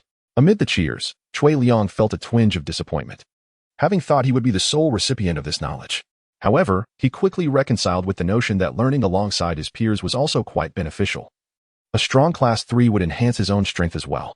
This collective of classmates was truly commendable. After a morning of battles, Chui Liang discovered a bond forming with his classmates, both with Zhang Heng and the other scholars, a sentiment he had rarely experienced throughout his years of schooling. With this realization, he smiled brightly, his joy unrestrained. On the same day, in the barbarian tribe's Lulan Palace, the ancient shaman cast a glance at the materials transmitted by Bagu Long, a cold glimmer flashing in his eyes as he remarked, "A hidden base, you say? Very well. Initiate the plan." Following his command, within 2 minutes, hundreds of experts from various strata and industries began converging towards the capital from several cities surrounding the Great Xia capital. 3 hours later, these individuals had assembled in a valley not far from the Qingbei secret base. Once gathered, they formed a formidable and well-equipped assault team. Their vehicles, weapons, equipment, and armor were procured in an impressively short time, despite the stringent security measures surrounding the capital. Not only had they acquired these items, but they were also of advanced design and considerable power, indicating that their preparations had not been made in haste. After assembling, the team swiftly approached the entrance of the base, each member finding a place to conceal themselves. Soon after, several missiles, equipped with powerful penetrating warheads, were launched towards the interior of the base. Chapter 46. Imparting Techniques. Base crisis in the evening, after dinner, while students from other classes began to unwind. Many from Class 3 congregated in Zhang Heng's room. These were the 30 individuals who had yet to practice the dragon elephant body forging technique. The room was cramped, akin to the overcrowding of a public bus, with even Zhang Heng, the instructor, having to stand on the bed. A more sensible approach would have been to split the group into 2, but given the significance of the technique and the prior demonstration of its power, no one could bear to wait until the next day. Reluctantly, Zhang Heng commenced his lecture, eager to conclude it and regain his freedom. The dragon elephant body forging technique was a superior method, distinct from others. As Zhang Heng elaborated, expressions of astonishment flickered in the eyes of his classmates. Such an extraordinary technique. How much would it be worth? And here, Zhang Heng was teaching it to them for free. What a delight it was to be classmates with him. Some students began to feel remorse, wishing they had not made things difficult for Zhang Heng and his companions earlier. Yet, it seemed it was not too late. They resolved to maintain good relations with Zhang Heng and his friends moving forward. Though the dragon elephant body forging technique was powerful, its principles were not overly complex. Within half an hour, they grasped the fundamentals, and after an hour, they fully comprehended it. Subsequently, they attempted to cultivate according to the technique's guidelines. Just then, a series of explosions echoed from outside, causing the ground to tremble slightly. Some students instinctively glanced out, but the cramped quarters only allowed for a limited view. Focus on your practice first and master the basics. Zhang Heng had to remind them. Had Yin Lin been present, he wouldn't have needed to say a word. Unwilling to delay, they tentatively began practicing the dragon elephant body forging technique. The sounds of explosions continued to resonate from outside, growing increasingly frequent and closer. At that moment, everyone understood that something was amiss at the base. Students from other rooms emerged to assess the situation. Whether from Class 3 or other classes, They all gasped in shock upon witnessing the scene. Are enemies coming? Their astonishment was warranted, for in the sky towards the base entrance, flashes of fire intermittently illuminated the night, while powerful explosions erupted on the ground, suggesting an assault on the base. Students' faces turned pale. What was happening? Wasn't this supposed to be the secret base of Qingbei? How could anyone dare to attack? What if they breached the defenses? A wave of panic and unease swept through the residential area, with many contemplating escape. Yet, in Zhang Heng's room, there was no commotion. No one stepped out, nor did anyone cry out. Everyone remained quietly focused on their cultivation. Soon, someone successfully circulated their energy, a flicker of joy illuminating their eyes. Just as they were about to continue, they caught Zhang Heng's gaze, who motioned towards the door. The scholar instantly understood. He was being signaled to step outside. Initially feeling slighted, he soon realized that with so many classmates vying for spiritual energy, how much could each gain? It was far better to practice outside. One by one, more and more top students from Class 3 emerged from Zhang Heng's room. In the past, if a multitude of individuals were seen exiting a room, it would undoubtedly attract a cascade of astonished gazes. However, at present, even if someone were to catch sight of them, they would merely glance once and then turn their attention back to the entrance of the base. The students from Class 3 quickly became aware of the changes occurring within the base. Upon witnessing the sky ablaze and hearing the resounding explosions, they grew increasingly anxious. Such commotion naturally alerted the instructors. Acting swiftly under Zheng Qifeng's command, most of the instructors moved to their designated defensive positions, while a dozen instructors rushed toward the residential area. Among them was Lu Feng, the instructor for Class 3. She was the fastest among her peers. Her demeanor icy and her posture striking, arriving at the front of several residential buildings in no time. At that moment, most students had emerged from their lodgings, anxiously observing their surroundings. Lu Feng wasted no time, issuing a direct command. All classes, assemble and stand in formation. Although she was merely the instructor for Class 3 and the other classes were not particularly familiar with her, the urgency of the situation left no room for hesitation. And the students promptly obeyed her orders. On Class 3's side, Yin Lin was also organizing his classmates into lines. Despite his quick response and effective coordination, the lineup only reached 42 students, with 8 still missing. He was well aware of their whereabouts and was about to head toward Zhang Heng's residence when he spotted the 8 individuals, led by Zhang Heng, rushing down the stairs toward him. Many of their faces bore expressions of lingering reluctance. Lu Feng clearly displayed her dissatisfaction, letting out a cold snort, yet refrained from expressing her anger. Just as Yin Lin was about to step forward to provide an explanation, Lu Feng immediately turned and called out loudly. Students of all classes, the situation is critical, and I cannot elaborate. Follow me to the hot weapon simulation field at once. As her words fell, Class 3 and several surrounding classes quickly followed her, while other classes hesitated, glancing toward their own instructors. Listen to Instructor Lu, move quickly. Zhang Heng naturally joined Class 3's formation. The previous roar and tremors, coupled with the intermittent flashes of fire lighting up the distant sky, made him realize a grave truth. The base was likely under attack. Yet, he found it perplexing that such a vital base, not far from the capital, possessed formidable defensive capabilities and could swiftly receive support from the stationed military forces in the capital, regardless of the enemy's strength. As long as it did not surpass the number of troops stationed in the capital, they would not achieve significant gains and would be putting themselves in great danger. Why would they undertake such a reckless endeavor? Had they lost their minds? As he pondered, over 2,000 new students arrived at the entrance of the hot weapon simulation field. This venue was somewhat smaller and less imposing than the physical training ground. Yet it exuded a sense of solidity and weight, unmistakably designed for exceptional defensive capabilities. Upon a mere glance, a thought flickered through Zhang Heng's mind. Were they brought here to seek refuge? Soon, everyone entered, and the heavy door of the hot weapon simulation field was shut with a resounding thud. In ordinary circumstances, such a sound might be perceived as oppressive. However, at this moment, it inexplicably brought a sense of reassurance. Standing before the crowd, Lu Feng adopted a stern expression and declared, "Students of all classes, you have witnessed the situation outside. The base is under attack by an unidentified force. Until the situation clarifies, you must remain here. During this time, I expect everyone to obey commands and refrain from reckless movements or creating chaos. Any intentional disobedience will be dealt with according to military law." As she spoke, an imposing aura emanated from her, without any physical action, yet it sent a chill through the hearts of the 2,000 students. They harbored no doubts that defying her could result in severe consequences. Chapter 47. The thunderous roar of destruction. We stand firm in our training. The sound of explosions was deafening and alarmingly close, seemingly striking the vicinity of the hot weapon simulation field. Had the enemy arrived so swiftly? Boom. Amidst the cacophony, the entire simulation field trembled, causing the hearts of the students to race in unison. Several students were even knocked to the ground by the shockwave. Had the enemy deployed heavy weaponry, striking the very ground where they stood? Look, there's a crack over there. One student exclaimed in shock, following his pointing finger. The others indeed saw a fissure over 2 meters long opening up near the entrance of the field. While not wide, the length resembled a scar. Another hit like that, and the entrance might very well be blown open. Everyone, remain calm. This is the most fortified area of the base, and it will not be breached so easily. A slightly plump instructor proclaimed loudly, attempting to reassure the students. Yet, the tension etched on their faces, the anxiety in their eyes, and the palpable fear lingered. Even Zhang Heng felt unsettled. Although he had penned formidable techniques, he had truly mastered only the dragon elephant body refinement technique. With his current abilities, he could contend with ordinary spiritual practitioners, but against the formidable weaponry outside, he would be defenseless. System, where are you? It's perilous out here. Why haven't you manifested? Zhang Heng called out in vain, wondering if the system was off on a date with another system. No matter how he pleaded, the system remained unresponsive. What should we do? Zhang Heng, I don't want to die?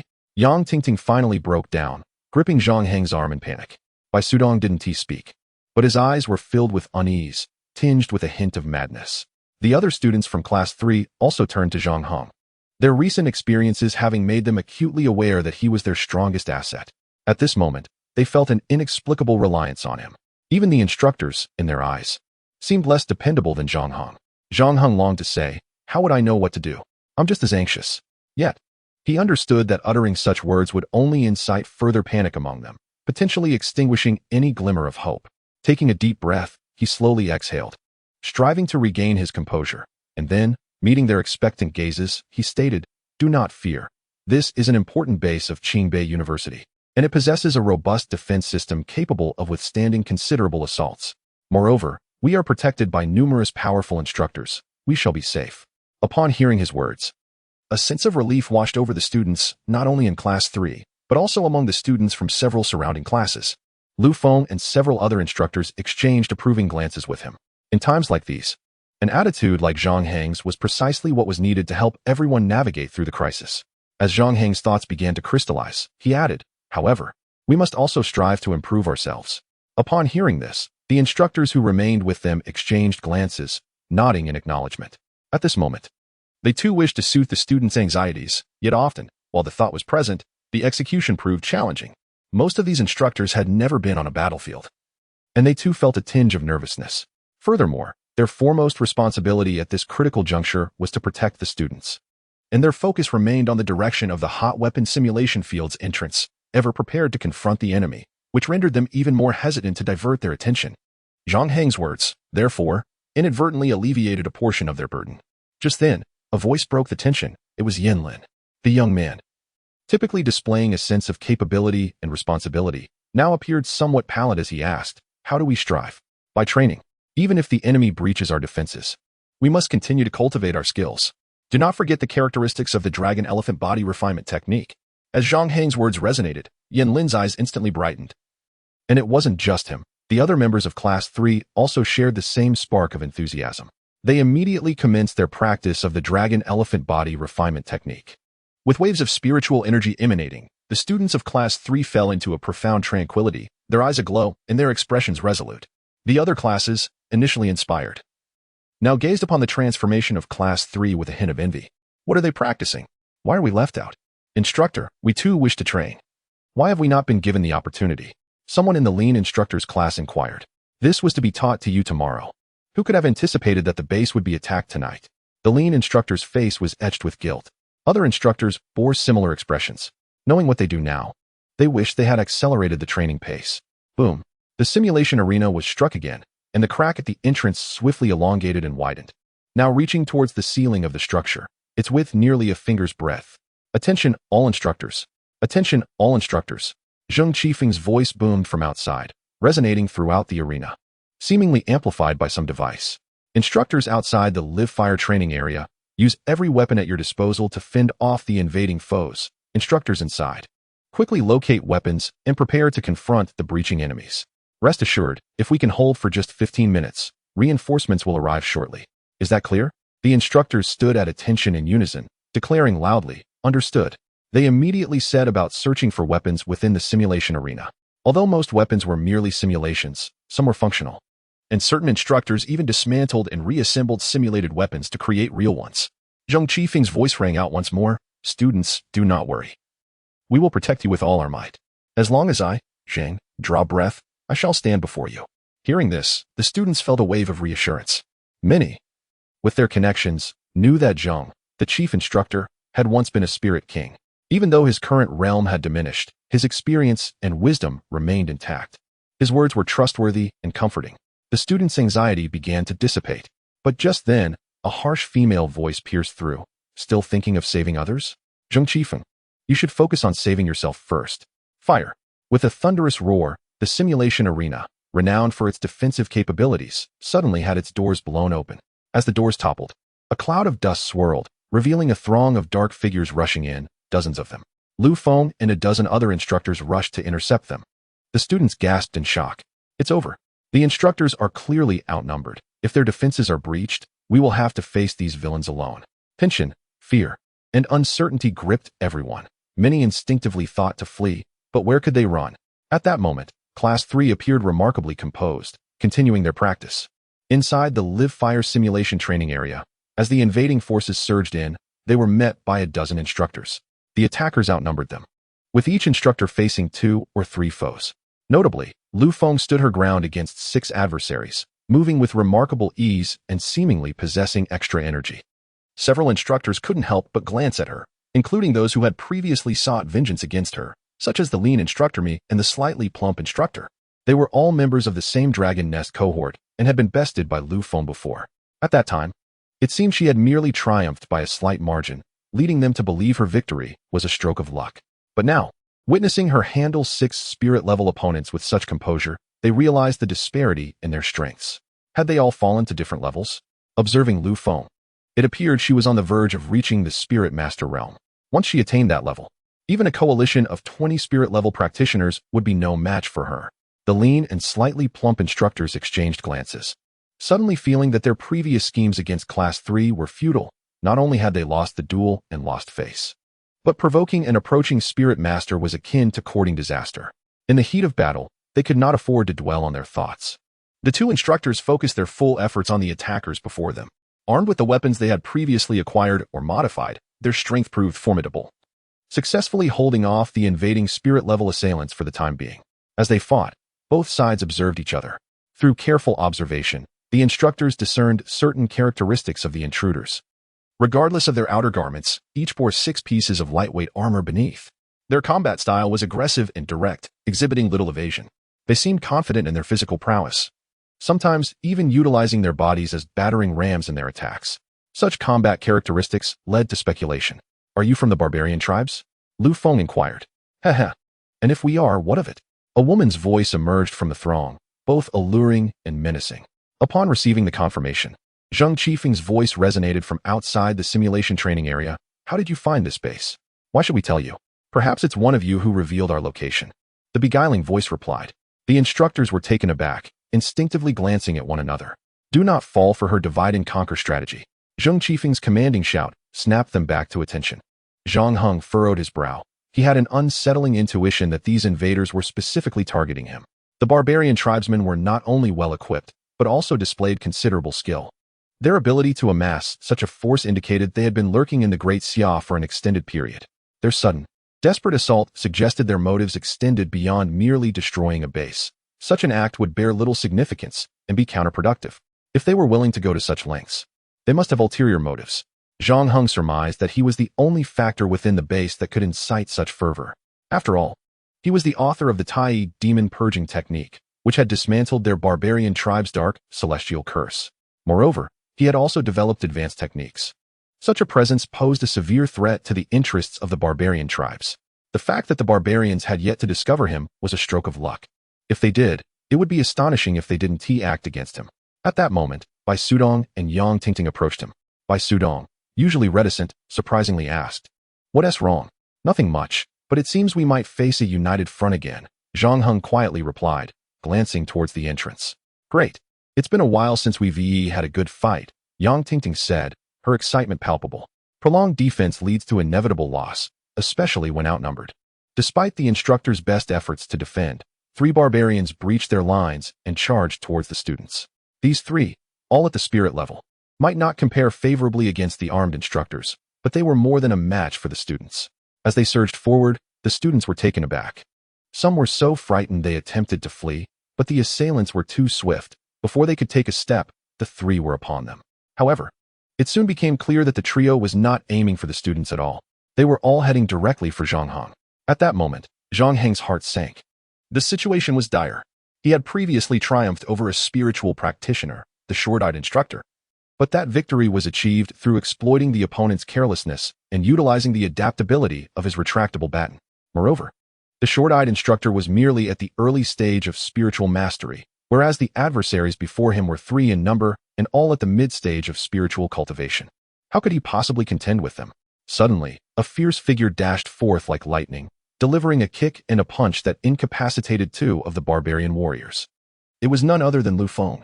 She had managed to eliminate one opponent amidst the onslaught of 6 spiritual experts and emerged to rescue others, truly impressive. The last of the barbarian warriors merely cast a glance in that direction before disregarding everything else and charged toward Zhang Hong. This individual was of average stature, yet possessed an unusually large head. At that moment, Zhang Hong stepped forward, and Bai Sudong and Yang Ting promptly followed suit. In an instant, the 3 formed a triangular formation, with Bai Sudong at the forefront, and Yang Ting and Zhang Hong positioned behind on either side. With a resounding clap, Bai Sudong, leading the charge, struck with his fists, only to be casually repelled by the opponent's palm. Before the adversary could launch another attack, Yang Ting unleashed 2 swift kicks aimed at the opponent's flanks, while Zhang Hong crossed his arms to brace against an incoming punch. To the untrained eye, it appeared as though the trio were working in unison to counter this formidable foe. However, the reality was far from it. Zhang Hong and Yang Ting were merely feigning their actions. In their strategy, Bai Sudong was the reckless vanguard, while Yang Ting and Zhang Hong were tasked with flanking support. Yet, Yang Ting focused solely on shielding Bai Sudong from harm, while Zhang Hong sought opportunities to deliver a lethal strike. Once the barbarian warrior fell for their ruse, Zhang Hong and Yang Ting would swiftly exchange roles, delivering a surprise counterattack. Regrettably, their plan faltered. The large-headed warrior chose not to pursue Bai Sudong, nor to evade Yang Ting's advancing kicks. Instead, he took a step to the left, maintaining his punch while transforming his other hand into a claw, lunging directly for Zhang Heng's chest. In no time, the claw was upon Zhang Hong, already brushing against his clothing, poised to grasp him as the warrior's eyes gleamed with a hint of amusement. Thud! A figure was sent flying. Zhang Hong staggered back 3 paces, yet he merely retreated, while his opponent was the one who was sent hurtling away. It wasn't he until the warrior had traveled a distance of several feet that he finally regained his footing, gazing at Zhang Hong in astonishment. What? How could 3 barely competent spiritual apprentices have managed to send a mid-stage spiritual practitioner flying? How could this be possible? All eyes turned to Zhang Hong in shock. What was his secret? As others contemplated their escape from the ferocious assailants, these 3 had managed to repel their adversary. Among the new students, why were they so distinct? If only I could be as formidable. Many classmates mused that if the 3 could unite to repel the enemy, perhaps they too could safeguard their lives if they banded together. Protect Zhang Hong at all costs. We cannot allow them to capture him. Zheng Qifeng's voice rang out from outside. Upon hearing this, Bai Sudong and Yang Ting quickly positioned themselves at Zhang Heng's sides, vigilantly observing the foe. Many students hesitated, glancing toward Zhang Hong, especially those from other classes, who realized that he was the target of the enemy's pursuit. Initially, the students from Class 3 were uncertain, but they soon resolutely stood beside Zhang Hong and his companions. At that moment, 2 more barbarian warriors burst through the door, their presence exuding an intensity that surpassed that of the others in the simulation room. These 2 swiftly broke through the blockade set by the instructors and charged toward Zhang Hong. Simultaneously, the large-headed barbarian, having regained his balance, launched another assault. Zhang Heng felt a jolt of alarm. The previous skirmish had been possible only because his retractable baton had unexpectedly appeared and elongated, catching the opponent off guard as it targeted their throat. How could he hope to defeat them in a direct clash of strength? Now, with the return of the initial adversary and the arrival of 2 even stronger opponents, the danger was palpable. System, where are you? Respond. No reaction whatsoever. Zhang Hong clenched his fists, gritting his teeth, and stepped forward, realizing he had to rely solely on himself. In the chaos, Lu Feng let out 2 cries of anguish as she crushed the skulls of her 2 opponents. A colorful spray erupting as she swiftly maneuvered to confront a newly arrived enemy. Almost simultaneously, the 5 opponents who had been attacking her converged once more. While the danger facing Zhang Hong seemed to diminish slightly, another fresh threat, likely a late-stage spiritual practitioner, was approaching. Once this individual reached them, even if Zhang Hong could withstand the assault from the current adversary, he would certainly be unable to fend off this new opponent. Zhang Hong struck out twice with his baton, but both attempts were deflected by the opponent's fists, their advance relentless. After all, he was facing a mid-stage spiritual practitioner. And in a genuine contest of power, Zhang Hong, who had not yet reached the level of spiritual mastery, stood little chance. With each step the opponent took forward, Zhang Hong was compelled to retreat, with Bai Sudong and Yang Ting mirroring his movements. At that moment, the enemy suddenly accelerated, executing a swift black tiger pouncing heart attack aimed at Zhang Heng's chest. This strike was both rapid and ferocious, should the opponent succeed in grasping him. Zhang Hong risked being captured or, worse, suffering fatal injury. Zhang Hong, having been forced to separate his arms while wielding the baton, was unable to defend himself in time and could only retreat. Yet, his speed of retreat was far outmatched by that of the opponent's attack, and it seemed inevitable that he would be caught. Suddenly, a figure charged forward, colliding with the opponent's arm. It was Bai Sudong. Simultaneously, another figure delivered a punch toward the opponent's claw while executing a kick to the side. It was Yang Ting. At this moment, the trio's formation had clearly shifted, centering around Zhang Hong, who was desperately trying to evade, while the other 2 exerted their full efforts to obstruct the enemy. This defensive formation was designed for moments when they faced powerful foes. Regardless of which among them came under attack, the other 2 would ensure maximum protection. Although they had practiced this formation numerous times, it had rarely been needed until today. With a resounding impact, Bai Sudong's charge indeed connected with the opponent's arm. Yet it merely momentarily halted the adversary's advance. In turn, Bai Sudong was sent flying by the opponent's knee, a faint crack echoing in the air. With a swift kick, Yang Ting inadvertently propelled Zhang Hong backward, allowing the opponent's claw to merely graze his clothing, increasing the distance between them. Concurrently, Yang Ting's punch struck the opponent's wrist, failing to repel him, and instead, she was forced backward by the recoil. Regardless of the circumstances, the large-headed warrior's attack was ultimately neutralized. Just hold on for 8 more minutes. Reinforcements will arrive. Zheng Qifeng's voice resonated once more from outside, encouraging everyone. However, the group was beginning to falter. Within the hot weapons simulation training ground, Lu Feng was undoubtedly the strongest, yet she was currently besieged by 6 adversaries. Her back and arms had already sustained multiple blows, and her clothing bore several tears from the enemy's weapons. Although she was still managing to hold her ground, the situation was fraught with peril. On Zhang Heng's side, although he had managed to fend off yet another attack from the mid-stage spiritual practitioner, Bai Sudong was swaying unsteadily, seemingly on the verge of losing his fighting spirit. The adversary, a formidable mid-stage spiritual practitioner, closed in rapidly, with the newly arrived expert now less than a yard from Zhang Hong, poised to launch an attack. In a mere 2 seconds, Zhang Hong would likely find himself under assault once more, and this time, it could be from both skilled opponents. It was no exaggeration to say that not even a spiritual adept could withstand such an onslaught, let alone Zhang Hong, who was merely a spiritual apprentice. The urgency of the situation was palpable. Not only did Zhang Hong recognize the impending threat, but his classmates from the 3rd class also perceived it, as did the instructors present. Despite the chaos engulfing the training ground, it was evident to all that the focal point of the battle resided in Zhang Heng's vicinity. While the reasons behind the enemy's fixation on capturing Zhang Hong remained unclear, one thing was certain: should he be captured, the outcome of the skirmish would inevitably be deemed a failure, regardless of how it unfolded. Suddenly, 2 anguished roars echoed through the air. 2 instructors, disregarding their own safety, launched themselves at the foe, exchanging injuries for injuries as they charged towards Zhang Hong. It was the stout instructor and the lean instructor me. As they ran, they fired 2 shots from their sidearms, with the target being the new adversary. Though this foe possessed extraordinary strength and remarkable perceptiveness, he sensed the danger before the gunfire reached him. With a quick step back, he evaded the bullets. However, his advance towards Zhang Hong was momentarily halted. At that instant, the 2 instructors arrived, flanking the adversary as they attacked. All 3 were adept spiritual practitioners, swift in their movements. Yet, although the instructors managed to momentarily obstruct the newcomer, their earlier injuries had left them severely weakened. After just 2 exchanges, they found themselves overwhelmed by the peak-level spiritual practitioner.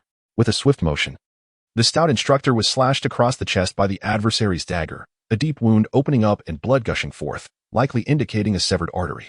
In a moment of desperation, the instructor took a step back but then selflessly lunged forward, intent on grappling with the enemy, even if it meant sacrificing his life. "Old Yao!" Instructor Mi shouted, immediately striking out with his weapon towards the assailant's neck. The blow connected, but the stout instructor was nonetheless sent flying, blood spraying as he crashed to the ground, motionless. "Instructors!" Zhang Heng cried out in anguish, realizing that they may have perished in their valiant effort to protect him. Earlier, he had found the stout instructor somewhat irksome, but now he felt an inexplicable sorrow, akin to a wound being inflicted upon his own heart. "Die!" The lean instructor was suddenly seized by the enemy, who struck him 3 times with the dagger, blood spraying as he was carelessly tossed aside, landing in the dust. Another life extinguished. Zhang Heng felt as though he were on the brink of madness. 2 vibrant souls, whose names he couldn't even recall, had perished before him. Their sacrifice made solely to prevent the peak spiritual practitioner from advancing. They had given their lives for him. Had they not been protecting him, they could have simply engaged with the other spiritual practitioners, delaying until reinforcements arrived. Yet now, they had died without hesitation, fighting valiantly for a cause. At this moment, Zhang Heng's heart was a tumult of pain and rage, pain for the loss of the instructors, and rage at his own weakness. If only he were a spiritual practitioner himself, he could confront the enemy, and there would be no need for so many to place themselves in harm's way for his sake. Just then, the formidable adversary surged forward once more. But Zhang Heng found himself frozen in place. "Zhang Heng, retreat. What are you doing?" "Retreat," urged by Sudong, Yang Tingting, and the top students from the 3rd class. Their voices filled with urgency. Yet, Zhang Heng remained motionless, as if in a stupor or resigned to his fate. Neither was true. He stood still because a voice resonated in his ears. "Beep. System detecting host is under attack by a formidable enemy. Granting reward, Little Diamond Formation. Name, Little Diamond Formation. Type, Formation. Level, Level 1. Effect, can withstand attacks below Level 1.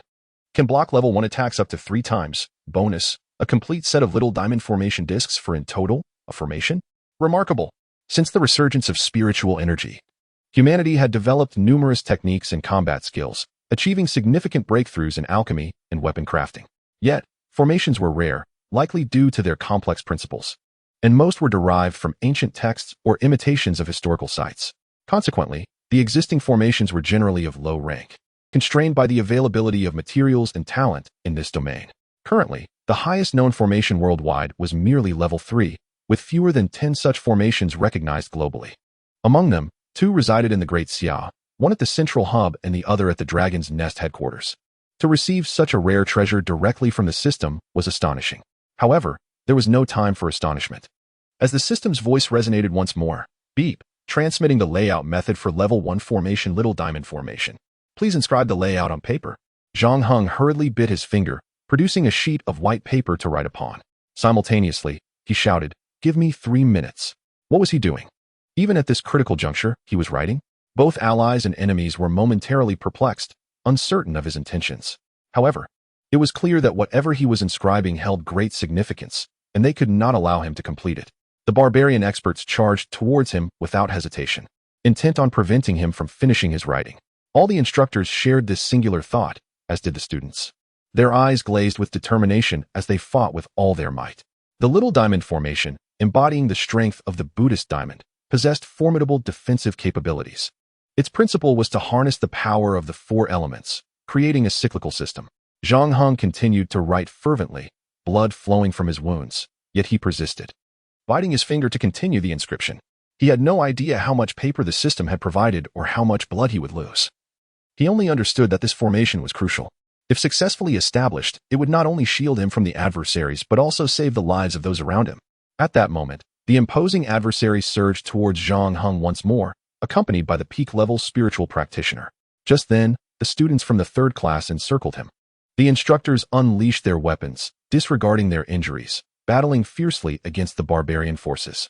Yet, despite their efforts, it seemed increasingly difficult to withstand the onslaught. With a swift leap, the formidable opponent bypassed numerous students, aiming a dagger at Zhang Heng. "Do not kill him, capture him alive," a melodious voice commanded. Piercing the chaos of the simulated training ground, the adversary hastily retracted his dagger, shifting his grip to seize Zhang Heng, but unexpectedly, by Sudong, who had earlier been knocked aside and possibly injured, reappeared beside Zhang Heng, exerting every ounce of strength to intervene. The peak spiritual practitioner swatted by Su Dong aside effortlessly, continuing his advance towards Zhang Heng, now less than 2 feet away. Just as the adversary anticipated victory, he was suddenly knocked off balance. At this moment, he found himself suspended in midair, devoid of any support. Consequently, the impact propelled him several feet away, altering his trajectory. His attempt to seize Zhang Heng proved futile. In a fit of rage, the expert transformed his grasp into a strike, sending the figure that had collided with him flying. It was only then that everyone realized the figure was Yin Lin. This young man, whose relationship with Zhang Heng could hardly be described as intimate, had merely seen a slight thawing in their prior coldness. Who could have anticipated that he would make such a choice at this critical juncture? He was not alone. Another towering figure also made a similar choice. The spirit user, who had been knocked off course, was about to descend towards the ground when this figure collided with him, sending him soaring into the air. Cui Liang, this arrogant individual, utilized his own advantages to force his opponent away from Zhang Heng. Indeed, as long as this fellow could not land, he would be unable to approach Zhang Heng, collide with him. The taller students from Class 3 crouched slightly, prepared to charge at any moment. Chapter 51. Bumper cars and heartfelt choices. The leading expert was intermittently struck, his body careening through the air. Although humans possess the capacity for aerial maneuvers, even the most powerful among them find it challenging to execute their full potential without solid ground beneath their feet. The expert soon discovered that, suspended in midair, he was unable to harness even half of his usual strength. With limited mobility, evasion became nearly impossible, and altering his direction was an arduous task. A distinguished spirit user, he felt increasingly helpless against the relentless barrage from a group of youngsters who were not even spirit disciples. However, while he had managed to halt this adversary, danger still loomed, and it intensified. The peak spirit user had now approached Class 3. With a swift motion, 3 top students were sent flying. The opponent took a step toward Zhang Heng, closing the distance to less than 1.5 meters. Others attempted to knock him away, but their efforts proved futile. Instead, they were repelled by the opponent's force, stumbling backward. As it seemed the adversary would seize Zhang Heng, a gunshot rang out. The shot was both precise and powerful, striking the peak spirit user in the back before he could react. He spat blood, his body lurching forward. Just as he appeared on the verge of collapse, he managed to steady himself, attempting to rise again. Is he not dead? At that moment, Zhang Heng shifted slightly, narrowly avoiding the spray of blood that had fallen upon him.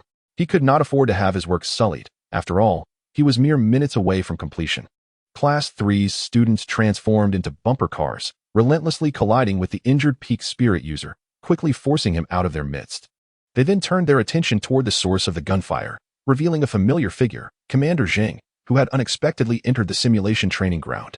He bore several wounds, 2 of which were still oozing blood, yet he paid them no mind as he retracted his weapon and charged toward Lu Feng. The formidable female instructor was on the brink of collapse, besieged by 6 attackers, one of whom was an expert of her own caliber. Her body was also marred with multiple wounds, blood seeping through her clothing, which had become tattered, revealing glimpses of her fair skin. Upon Zheng Qifeng's arrival, he delivered a powerful punch that sent the peak spirit user sprawling backward, alleviating some of the pressure on Lu Feng, whose head was already spinning. However, before Zheng could unleash further fury, a figure clad in a purple short coat and skirt lunged at him with a dagger. This woman, the one who had previously issued commands, appeared to be the orchestrator of the operation. As she attacked Zheng Qifeng, her alluring voice rang out, "Scholars, if you step back and cease protecting Zhang Heng, my people will not trouble you." Upon hearing this, the students encircling Zhang Heng froze momentarily. Concurrently, a spirit user seized the opportunity to charge at Zhang Heng. At that moment, Zhang Heng was nearing the completion of his task. He could not afford to abandon it now. Although he caught a glimpse of the approaching spirit user from the corner of his eye, he remained resolute in his writing. Other students hesitated momentarily, with many retreating. We are merely students, lacking in power. Why should we sacrifice ourselves for someone unrelated to us? In an instant, over 40 students from Class 3 revealed themselves. With no one left to obstruct him, the spirit user advanced with greater ease. The scholars from Class 3 began to waver.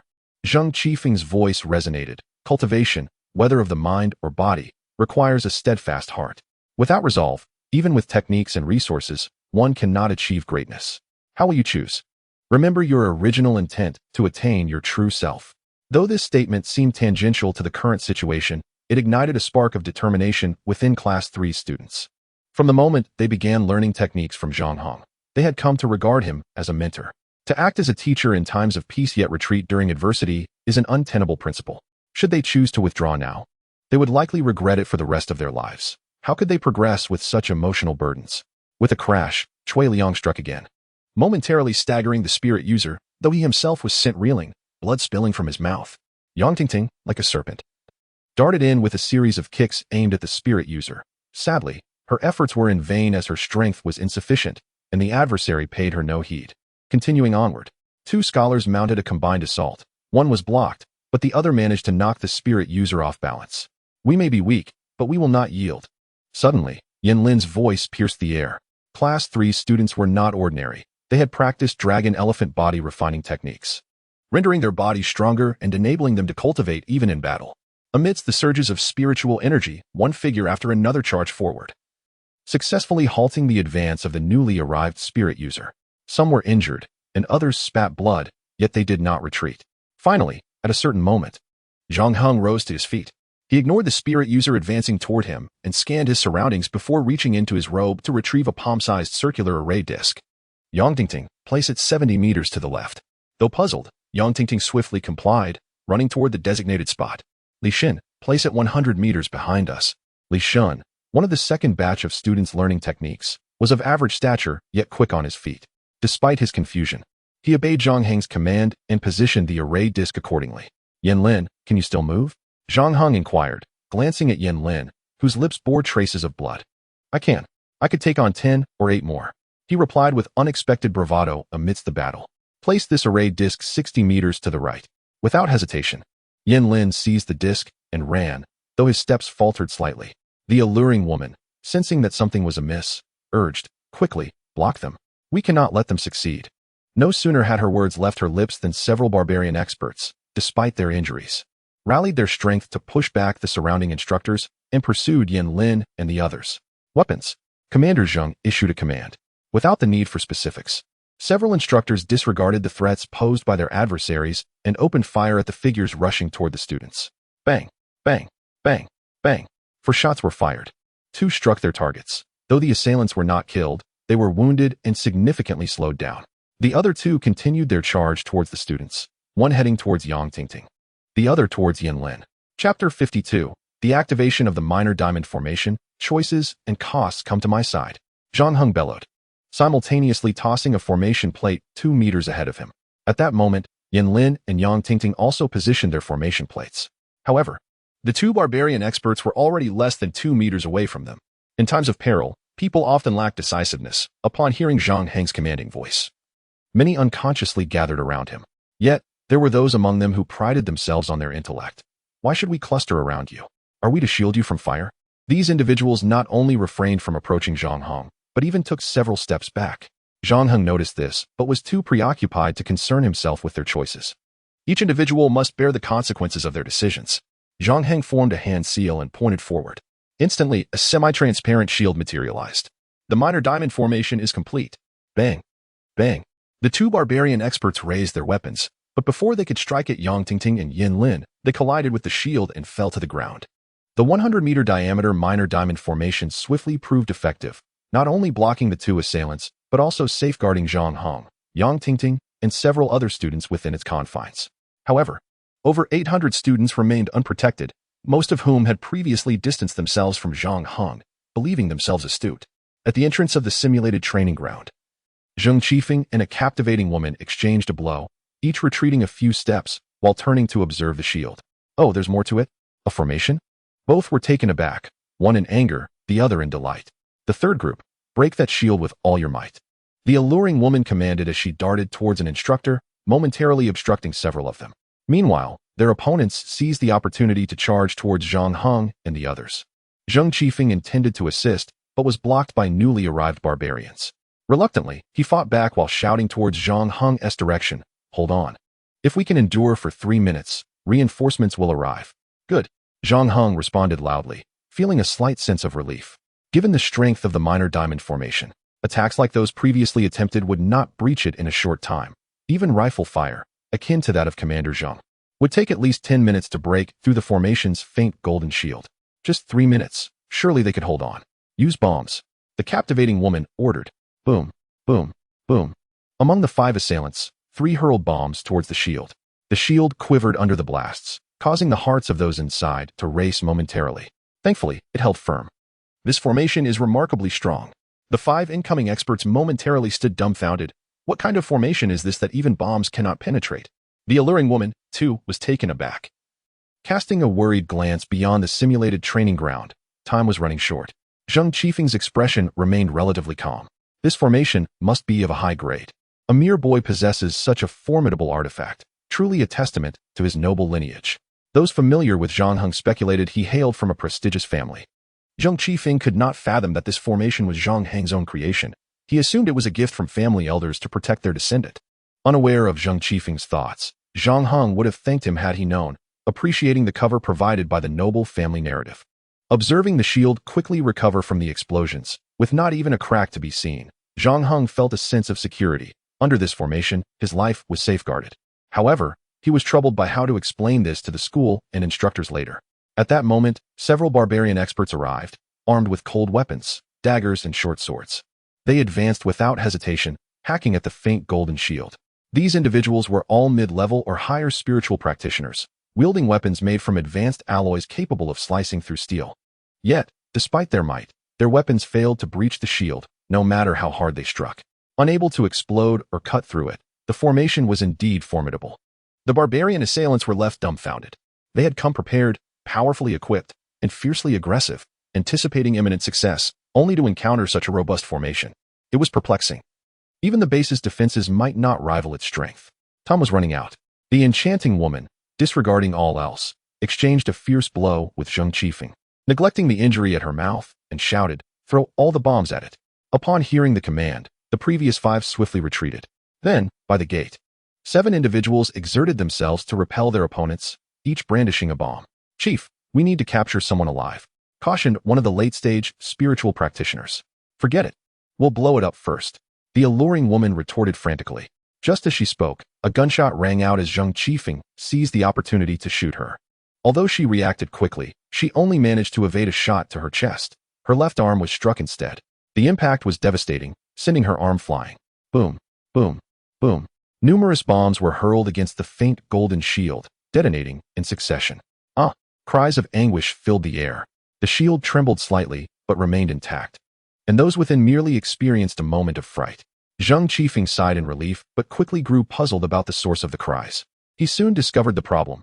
Several students had gathered on either side of the formation's shield, and one side had been struck by a misthrown bomb.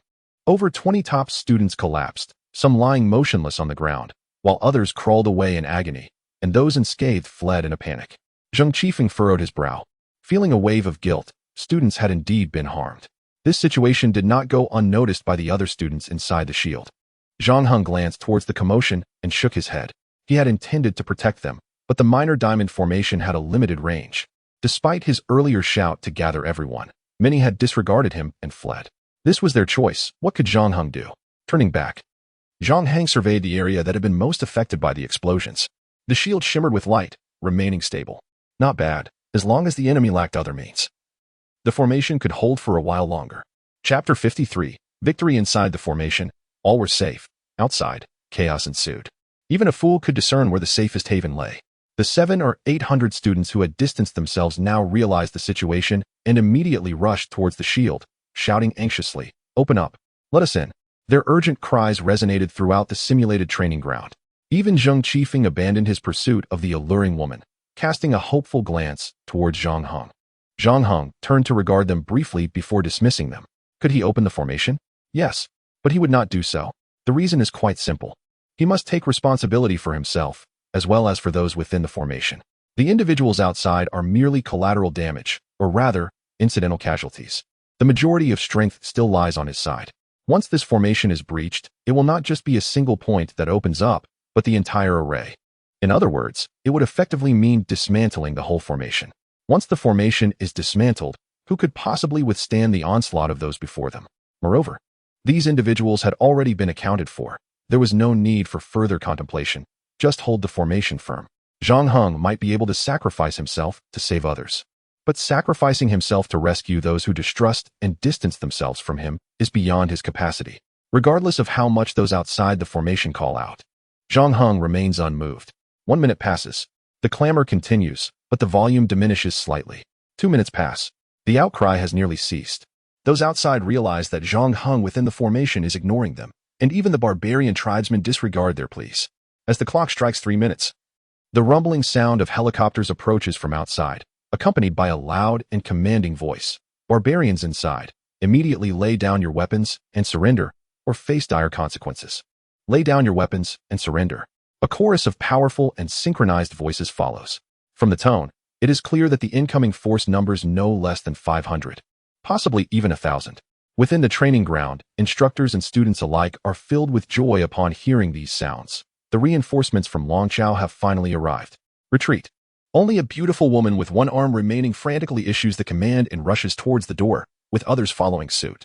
The barbarian masters that rush out are immediately cut down by 5 or 6 of their attackers. Since these individuals refuse to surrender, those from Longchao will certainly not show them any mercy. The barbarians hesitate momentarily, but soon some devise a plan. Some brandish pieces of the shattered door. Others lift metal plates dismantled from who knows where, and some even carry the bodies of their fallen comrades as they push onward. They indeed manage to break through with a few, including the one-armed beauty, who astonishingly makes it out. As for what happens after they escape, nobody knows. They can only hear the sound of gunfire from outside. Regardless of the circumstances, the barbarians seize the glimmer of hope and dash towards the door. Within the training ground, the number of these individuals far exceeds that of the instructors. Should they choose to attack, there remains a possibility of thwarting them, but if they attempt to flee, halting them becomes significantly more challenging. We cannot let them escape. Zhang Qifeng bellows, launching himself toward the nearest barbarian attacker. Dozens of instructors follow suit, pursuing the assailants relentlessly. The barbarian masters, disregarding everything, sprint towards freedom. Zhang Heng notices that the 5 barbarian masters who previously fought fiercely against the formation now turn to flee as well. And he shouts, "Where do you think you're going?" He too abandons the formation and gives chase. As he runs, the students from Class 3 follow closely behind. With a swift motion, Zhang Heng's retractable baton extends dramatically, striking the back of a fleeing assailant 2 meters ahead. The inertia combined with Zhang Heng's strength sends the attacker crashing to the ground. The students from Class 3 swiftly converge upon the fallen foe. Previously, Bai Sudong and Yen Lin had sustained severe injuries at the hands of these attackers. They had even used explosives against them, clearly intent on taking their lives. The slightly plump instructor and the lean instructor had been killed by their comrades. Revenge. Kill this scoundrel. The youths are filled with fervor, their blood boiling with rage as they charge toward the downed assailant. Zhang Heng shares a similar fervor, though he has not completely succumbed to blind fury. He observes that the fallen individual demonstrates remarkable tenacity. Realizing escape is impossible, he ceases to flee and instead turns to slash at an approaching student with a dagger. The student, unarmed, is in grave danger should he be struck. In a moment of urgency, Zhang Heng thrusts his baton into the ground, blocking the dagger's trajectory. Before the assailant can react, another Class 3 student delivers a swift kick to the attacker's right arm, causing the dagger to fly from his grasp. A flurry of kicks and strikes ensues as the barbarian is overwhelmed and trampled by several feet. After several minutes, the gunfire subsides and the shouts fade. Despite the persistent roar of helicopters, an eerie calm envelopes the area. Victory. The invading horde of several hundred barbarian masters, including the alluring woman at the helm, has been entirely vanquished. Although the Daxiao forces have incurred some losses, the total casualties do not exceed 100, marking a resounding triumph in contrast to the enemy's devastation. We apologize for our tardiness.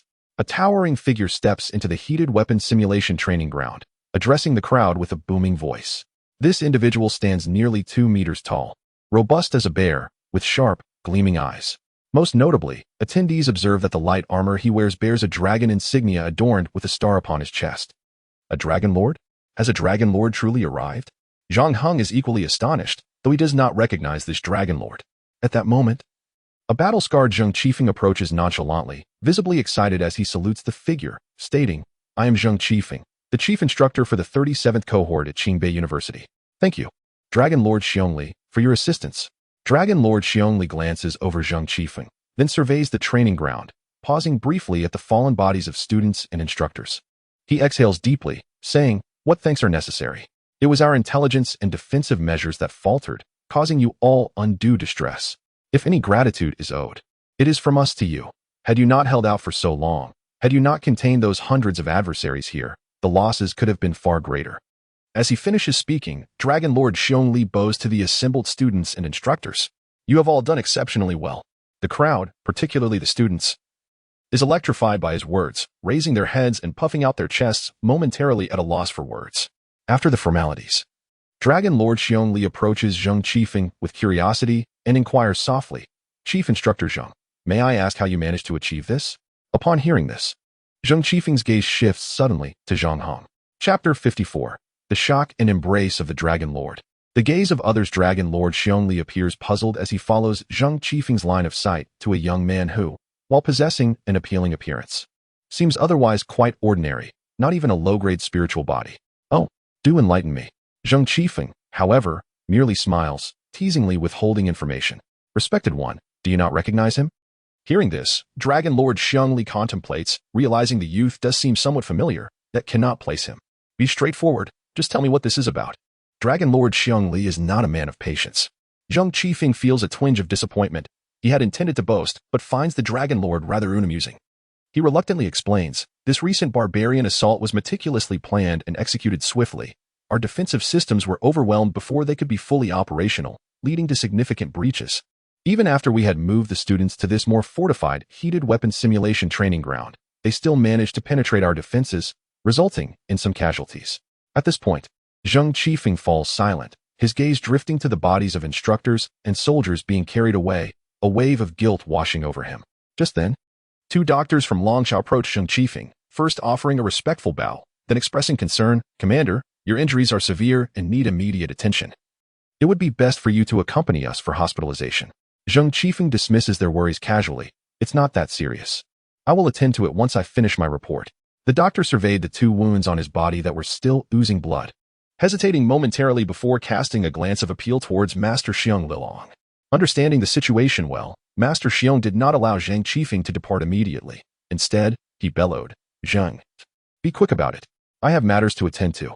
His fierce tone was merely a means to urge the young man to seek treatment swiftly. Zheng Qifeng had no choice but to hastily continue his explanation. Just as we were on the verge of being overwhelmed by a horde of barbarian warriors, and with some already breaking through our defenses, Zhang Hong, that young lad, unexpectedly set up an array, successfully stalling the enemy. This act safeguarded the majority of the students and alleviated the pressure on us, granting everyone precious time. Master Xiong nodded as he listened, and suddenly his eyes brightened. Zhang Hong, are you referring to the one who authored Tai Dangsengong and shattered the Black Heaven Curse? Zheng Qifeng felt a surge of incredulity. Had he only just realized this? However, before he could voice his thoughts, Master Xiong's large hand clapped down on his shoulder, causing him to wince in pain as blood began to seep from a third wound. Trembling, he managed to say, yes, he can. Yet, Master Xiong had already turned and strode towards Zhang Hong, completely disregarding Zheng Qifeng. Frustration bubbled within Zheng Qifeng as he contemplated the absurdity of the situation. Was this how one conducted oneself? Asking questions while resorting to physical reprimands? Ignoring the completion of a statement and rushing off? Was there no respect to be had? But he relinquished his complaints and called for the doctor to tend to his injuries. By now, Master Xiong stood before Zhang Hong, his voice booming like thunder. Well done. Young man, you've distinguished yourself once again. As he spoke, his hand instinctively moved towards Zhang Heng's shoulder. Zhang Heng, having witnessed Zhang's earlier reaction, instinctively stepped back, fully aware that even the seasoned instructor could not withstand the force of Master Xiong's hand. The massive palm halted mid-motion, and with a hint of reluctance, retracted. Yet, the strength behind it was undeniably daunting for a youth. You can set up an array? Master Xiong inquired, his eyes sparkling with interest. Zhang Heng cautiously glanced at the outstretched hand, relieved when it did not approach again, and responded, I suppose so. Master Xiong's face lit up with excitement. A treasure indeed. Truly a treasure. Such a peculiar expression flitted through Zhang Heng's mind when, without warning, Master Xiong enveloped him in a bear hug. Stunned, he found himself in the embrace of the Dragon Master. Was there something amiss with this man's inclinations? A chill ran down Zhang Heng's spine. No, he was a normal person. Just as he was about to protest, Master Xiong exuberantly patted his back twice, nearly leaving Zhang Heng breathless. It was only when he was released that he gasped for air. Strength, he mused. One must possess formidable power. Earlier, he had felt a sense of pride in surpassing the top scholars. Yet now, before a Dragon Master, he found himself utterly powerless. Thankfully, the man bore no malice. Otherwise, his life would have been forfeit. However, as he caught sight of Master Xiong's fervent gaze upon him once more, a shiver ran through him. Surely, this old man was not truly inclined that way? No, He had no desire to engage in close contact with a bear. Only with immense strength could he escape such a fate. Unaware of Zhang Heng's current thoughts, Master Xiong pointed towards him and addressed the assembled new students. His voice resonating like thunder. Remember this, you stand here today, thanks to this young man. Do not forget your gratitude. The students were already in a state of shock. A Dragon Master. There were only 10 in the entire population of over 1 billion in Great Xia, though they might catch glimpses of them on television. Witnessing one in person and hearing him speak was a rarity, even for the best scholars. Yet now, the very Dragon Master they revered was praising Zhang Hong for his earlier actions. How formidable was this Zhang Hong? Not only was he powerful, but his background seemed equally formidable. Just looking at Master Xiong, it appeared he shared a certain camaraderie with Zhang Hong. Many students cast their gazes towards Zhang Hong. Their expressions transformed, some filled with admiration, others with envy, and even a few with reverence. Among the top scholars, numerous eyes were filled with gratitude, especially from those who had been protected by the array. However, there were still some whose gazes were tinged with skepticism. They harbored feelings of discontent, questioning why he had not protected them earlier, why they had been left outside the array. Such individuals were but a minority, perpetually ungrateful, convinced that even assistance was a debt owed to them. Master Xiong then smiled and remarked, Zhang Hong, you've accomplished a great feat this time. Rest assured, I, old Xiong, shall commend you when I return. Your contributions will be reported to the Dragon Lord as well. I have other matters to attend to now, until we meet again. A drink is in order. With that, the imposing figure turned and departed. As Master Xiong exited, a dozen instructors approached the students. Among them was Lu Feng. Classes. Fall in. Eyes to the right. Forward march.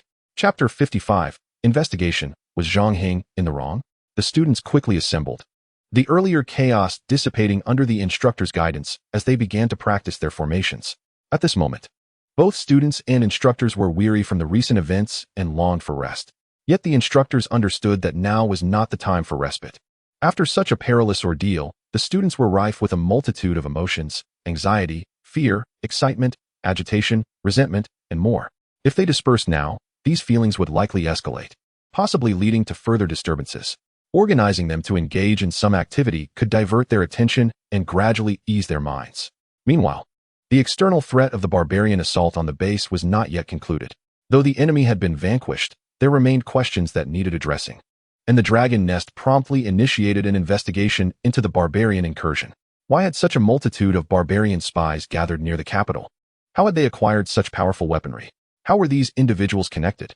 How did they ascertain the location and defenses of the Qingbei base? Were they informed by their own inquiries, or had information been leaked? These questions demanded clarity. If not resolved, similar incidents could recur, potentially resulting in catastrophic losses. Reflecting poorly on the Dragon Nest, if they could not secure the vicinity of the capital, how could they possibly protect all of Great Xia? The loss of public trust would lead to dire consequences. This investigation was conducted in secrecy. On the surface, the students at the base were unaware. Following the training's conclusion, everyone gathered in the cafeteria for a meal. After the recent events, most students lacked the appetite to eat, yet their spirits were lively with conversation. They discussed the valor and sacrifice of the instructors, the might of the Dragon Master, and the vile nature of the barbarians, with many also mentioning Zhang Hong. His formidable strength, his earlier formation, the number of people he had protected, and the reason the barbarians sought to capture him were all topics of fervent discussion. The more they spoke, the deeper their admiration for Zhang Hong grew, many casting eager glances at him as he sat eating with Yang Tingting and Yin Len. Zhang Hong, however, was not in a good state of mind. The battle had left Bai Sudong severely injured, and although he had been taken by the doctor for treatment, Zhang Heng's concern lingered. The increasing admiration from those around him was of little consequence. However, as another voice emerged among the classmates, he could not ignore it any longer. From an undisclosed corner of the dining hall came a questioning voice. If such a powerful formation exists, why was it not deployed sooner? Had it been activated earlier, the two instructors would not have had to sacrifice themselves, and many others would not have suffered injuries. Why does the formation protect only a select few, neglecting others? This attack was clearly aimed at Zhang Hong, yet it has caused everyone to suffer. Zhang Hong has brought misfortune upon us. Initially, this sentiment lingered in a single corner, but soon it spread throughout the entire hall. Many who once admired Zhang Hong began to harbor doubts and even resentment. Zhang Hong was already in a foul mood, and hearing these accusations only intensified his agitation. As he was about to rise and argue with these individuals, a hand pressed down on him. It was Yin Lin. She first shook her head slightly, then offered him a reassuring glance. Subsequently, She stood up and directed her gaze towards the group in the upper right corner of the dining hall, where the uproar was most pronounced. Upon seeing Lin rise, the other classmates from Class 3 also stood in solidarity, glaring angrily in that direction. Do you truly believe that all of this is Zhang Heng's fault? Lin asked coldly. Yes, it is his fault. If it weren't for him, the barbarians would not have attacked. If it weren't for him, the instructors would not have sacrificed themselves. If it weren't for him, many innocent students would not have perished in the explosion. A girl stood up, her voice piercing the air. With tear-streaked cheeks, she revealed that one of the deceased students had been her close friend. Her words ignited further agitation among the students, many of whom now glared angrily at Class 3. Lin scoffed and retorted, the barbarians targeted Zhang Heng. Is that truly his fault? If one day the barbarians, or any foreign invaders, aimed to capture you, would that be your fault as well? The girl was momentarily speechless, her eyes welling with tears, unable to articulate a response. At that moment, a tall boy seated nearby stood up. Is it truly necessary to pressure a girl like this? He said, positioning himself protectively in front of her. Lin glanced at him with disdain and shook her head. And by pressuring her? How absurd. It is you who have been relentless in your accusations. How is it that when others rise to defend themselves, you deem it as pressure? Why don't you ascend to the heavens? The tall boy clapped his hands. Well spoken, but no matter how eloquent you are, you cannot deny the fact that the instructors sacrificed themselves because of him. The students were harmed because of him. Lin stepped forward defiantly. Indeed, the instructors sacrificed themselves, and we share in the sorrow. They were valiant warriors of our great Xia, who bravely fought to protect our people and gave their youthful lives. They are our heroes. It is precisely because of such heroes that the people of Xia can lead peaceful lives and our nation can thrive. In the face of the barbarians' vile acts, not just 2 instructors stood up, but all instructors did. Yet, did they stand up solely for Zhang Heng? No, they stood for every student here. If the enemy sought to capture Zhang Heng, they would stand up. If the enemy aimed to seize me, you, or anyone among us, they would stand up. This is not Zhang Heng's fault, nor yours, nor mine, nor anyone's. It is the fault of those despicable barbarians. I hope you do not misconstrue this. Indeed, the fault lies with the barbarians. The classmates of Class 3 echoed in unison.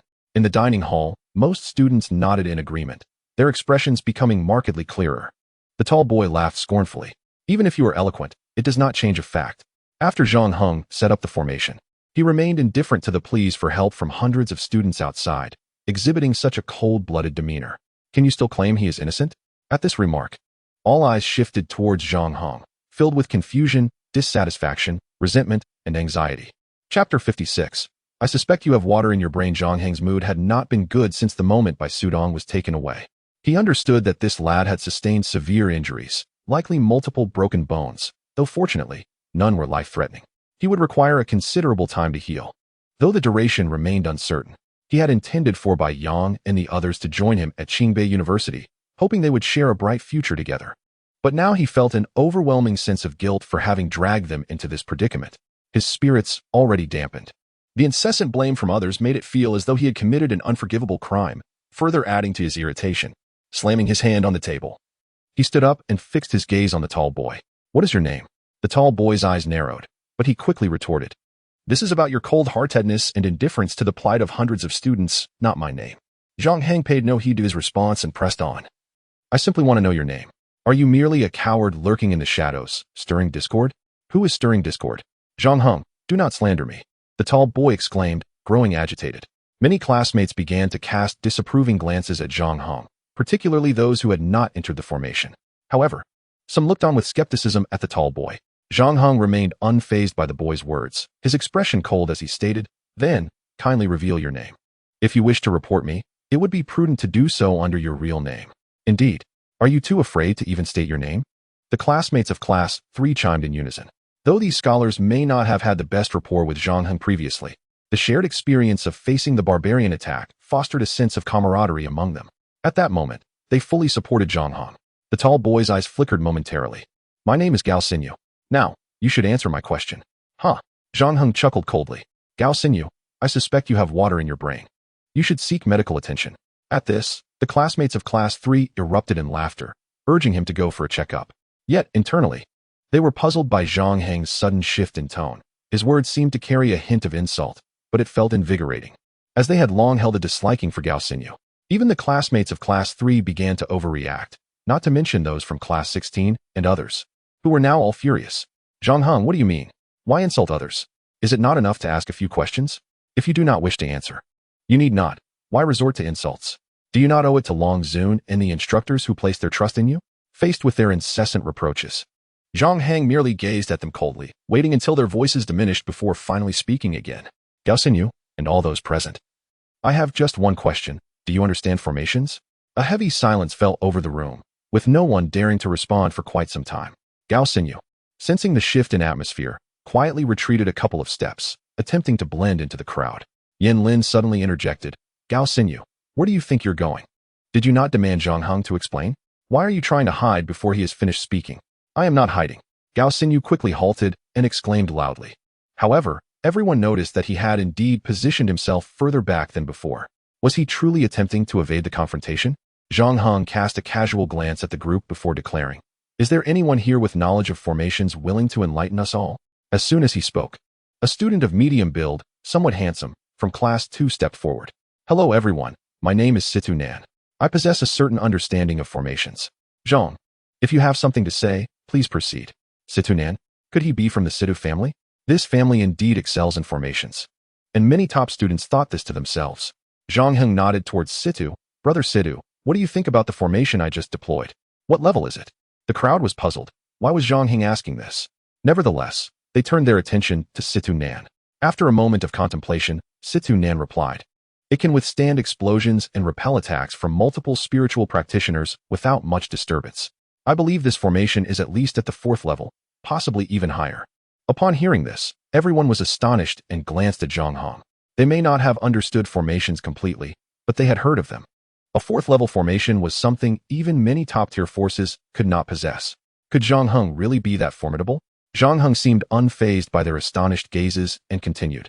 Brother Situ, do you know what level of strength is required to control a 4th level formation effortlessly? Situnen pondered for a moment and said, I have heard from my elders that a 4th level formation can be arranged by an ordinary spiritual apprentice as long as they have the formation plates and the method to deploy it. However, to control it freely, one must attain the level of a spirit king. Zhang Heng nodded, turning towards those who had criticized him. Am I a spirit king? With that question, the crowd fell silent. Like them, Zhang Heng was merely a first-year student. Regardless of how strong he was still just a spiritual apprentice. The gap between an apprentice and a spirit king spanned several significant tiers, making it unreasonable to expect Zhang Heng to control a 4th level formation with ease. Zhang Heng added, indeed, I set up that formation, but I must tell you, I could only do so because I used 4 precious formation plates. Even with the plates, I could only deploy or retract it. Given the urgency of the situation, with 5 spiritual practitioners right before our class 3, if I had withdrawn the formation. Even if I could set it up again, it would take half a minute. Half a minute? How many lives could they take from us in that time? Do you all think that we, class 3, and the surrounding classes, should sacrifice ourselves to protect you from so far away? Upon hearing his words, those students who had been protected by the formation cast intense gazes towards the members of class 6. The individuals from class 6 and those around them felt uncomfortable under the scrutiny. Many opened their mouths to respond, but could not find the words. Yet Zhang Heng was not finished. He pressed on. Ask yourselves honestly, am I the one indifferent to your lives, or is it your own issue? When I called everyone to my side, what did you do? You ran away faster than rabbits, having fled so far. Now they complained that the formation did not protect them and were blaming him? Who gave them the audacity? Zhang Heng's words flushed the faces of those across from him.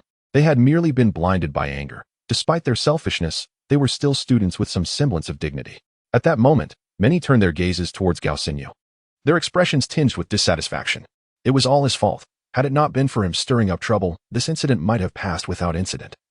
And Zhang Heng would not have addressed them in front of so many. Chapter 57. This person may be a spy from the barbarian tribe. Gao Xinyu felt nervous under their stares. If he did not act quickly, the people around him would not let him off easily. Gritting his teeth, he retorted, Zhang Heng, how can you blame us? If those bandits were not after you, would we have distanced ourselves? His words drew astonished and incredulous looks from the crowd. Most found his claims shameless, equating flight with justification, displaying a remarkable lack of self-awareness. Those who had initially stood by him were now agitated and furious. How could he say such things in front of so many? Humph. Zhang Heng scoffed. Gao Xinyu, and you people, how amusing you are. When I am in danger and need your help, you can flee immediately. Yet when you are in peril and require assistance, if I cannot help you, I am at fault. You dare to blame me? Who gave you such confidence? Those across from him, whether from class 6 or other classes, lowered their heads. Their faces flushed. They had been thoroughly defeated, not in a physical sense, but in a battle of words and reason, which stung even more. If there were a crack in the ground, they would have eagerly burrowed into it, but alas, there was none. Many cast furtive glances around, eager to escape, and some had already begun to slip away. Wait! Zhang Heng's voice rang out, halting them. Anger. Embarrassment. Those individuals raised their heads once more, glaring at Zhang Heng. You've won, is that not enough? You are right. What more do you want from us? We have fallen silent, yet you still seek to humiliate us? Zhang Heng disregarded their resentful glares and pointed at Gao Xinyu. This person may very well be a spy from the barbarian tribe. What? The crowd's gaze shifted towards Gao Xinyu, who wore a look of indignation and fury. Their attention then returned to Zhang Heng. With a voice from class 6 rising in anger, Zhang Heng, you have gone too far. Even if Gao Xinyu previously criticized you out of ignorance, it was merely a misunderstanding. How can you label him a spy? Indeed, Zhang Heng, even if you are in the right, you cannot slander someone. You better clarify this matter, otherwise, we will report you to the school. Even many students from class 3 looked at Zhang Heng with confusion. They wished to support him and stand together, but under the current circumstances, it seemed unreasonable to join him in this irrationality. Can you all allow Zhang Heng to finish his words? I firmly believe he would not speak carelessly. I stand with him. Yang Tingting interjected, stepping in front of Zhang Heng. No matter the situation, she would always support him. Yin Lin gritted her teeth and also moved to Zhang Heng's side, declaring loudly, I too support Zhang Heng. At this moment, the students from class 3 stepped forward as well. We support Zhang Heng. Having spent time together, they all knew that Zhang Heng was reliable and would never speak without reason. The others in the cafeteria remained silent but did not oppose Zhang Heng. However, their gazes were filled with uncertainty. Why had Zhang Heng made such a statement? At that moment, Gao Xinyu, filled with rage, pointed at Zhang Heng. Zhang Heng, how dare you slander me? I challenge you to a duel. Zhang Heng glanced at him indifferently, shaking his head. I'm afraid I have no interest in dueling you. And I believe everyone here shares the same sentiment regarding the desire to witness such a duel. As for whether I have slandered you, you should know in your heart. Now, let me present my reasoning, which I believe will captivate everyone's interest. Upon hearing this, all eyes turned to him. And a flicker of unease crossed Gao Xinyu's expression, though it quickly vanished as he scoffed. Fine, go ahead. Zhang Heng smiled lightly. This Gao Xinyu, perhaps you all have not paid much attention to him, but I have. Initially, he was seated at a table near the entrance, eating. However, after only a few bites, he hurriedly moved to sit with class 6. At that time, while everyone was mourning the sacrifice of the instructor, Gao Xinyu questioned why the instructor could sacrifice himself to protect me while I did not allow our class to enter the shield. Upon uttering those words, he immediately withdrew, inciting the ire of the 16th class. Subsequently, he dashed into another classroom, proclaiming that if Zhang Heng possessed such formidable array skills, why had he not revealed them sooner, causing his classmates to suffer explosions? After his remark, he swiftly retreated again, only to provoke immediate anger among the students of that class. Thus, he flitted through 5 classrooms, successfully igniting everyone's fury before quietly returning to the entrance to partake in his meal. Upon hearing Zhang Heng's comments, all eyes turned to Gao Xinyu. You speak falsely. Zhang Heng, how dare you slander me? I shall seek the instructor for justice, Gao Xinyu declared, turning to leave. Do not let him escape, Zhang Heng bellowed. And several classmates promptly obstructed Gao Xinyu's path. Regardless of the veracity of Zhang Heng's claims, it was imperative that Gao Xinyu be detained at this moment. The recent attack on the base suggested that the enemy's smooth entry might have been facilitated by an insider, a notion that was not lost on the academically gifted individuals present.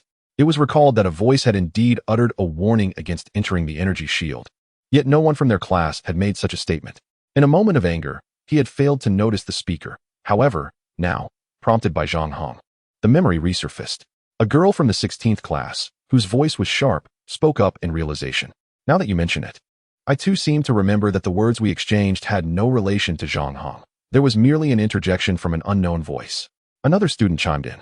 A stir of movement ensued as many classmates positioned themselves around Gao Xinyu. Panic overtook Gao Xinyu as he scanned his surroundings, finding no escape route, and beads of sweat began to form on his brow. Finally, unable to find a way out, he gritted his teeth and exclaimed, even if I did say those words, it does not imply that I am a traitor. His voice was loud, yet few remained convinced of his innocence. Zhang Heng, with confidence, addressed him, Gao Xinyu. We were previously strangers and had no conflicts, yet you now take such an active role in sowing discord. seeking to undermine my relationship with everyone. Pray tell, what is your motive? This attack, as everyone should have discerned, was directed at me, Zhang Hong, by those barbaric individuals. Alas, their objectives were thwarted, resulting in significant losses. However, will they concede defeat? Certainly not. Their strategy now must involve fracturing the unity within the base, thus creating opportunities to target me. Upon hearing Zhang Heng's words, some nodded in agreement while others remained skeptical. Nonetheless, one consensus emerged. They must keep a close watch on Gao Xinyu. Chapter 58. The astonishing revelation of Gao Xinyu as a traitor. The esteemed training base of Qingbei University had indeed been breached by barbarian spies.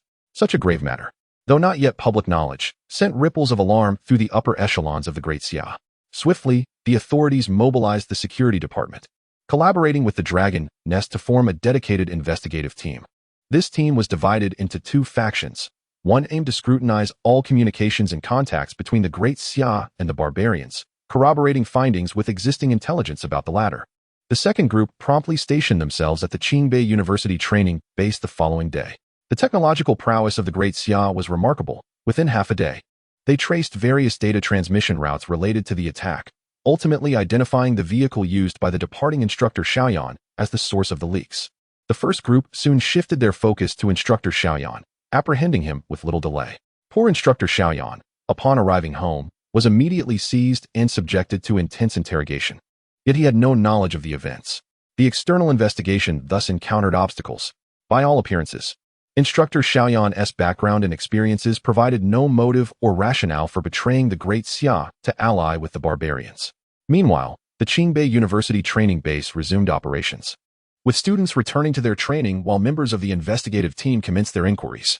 They accessed the identity records of all base members and reviewed every surveillance video since the beginning of the semester.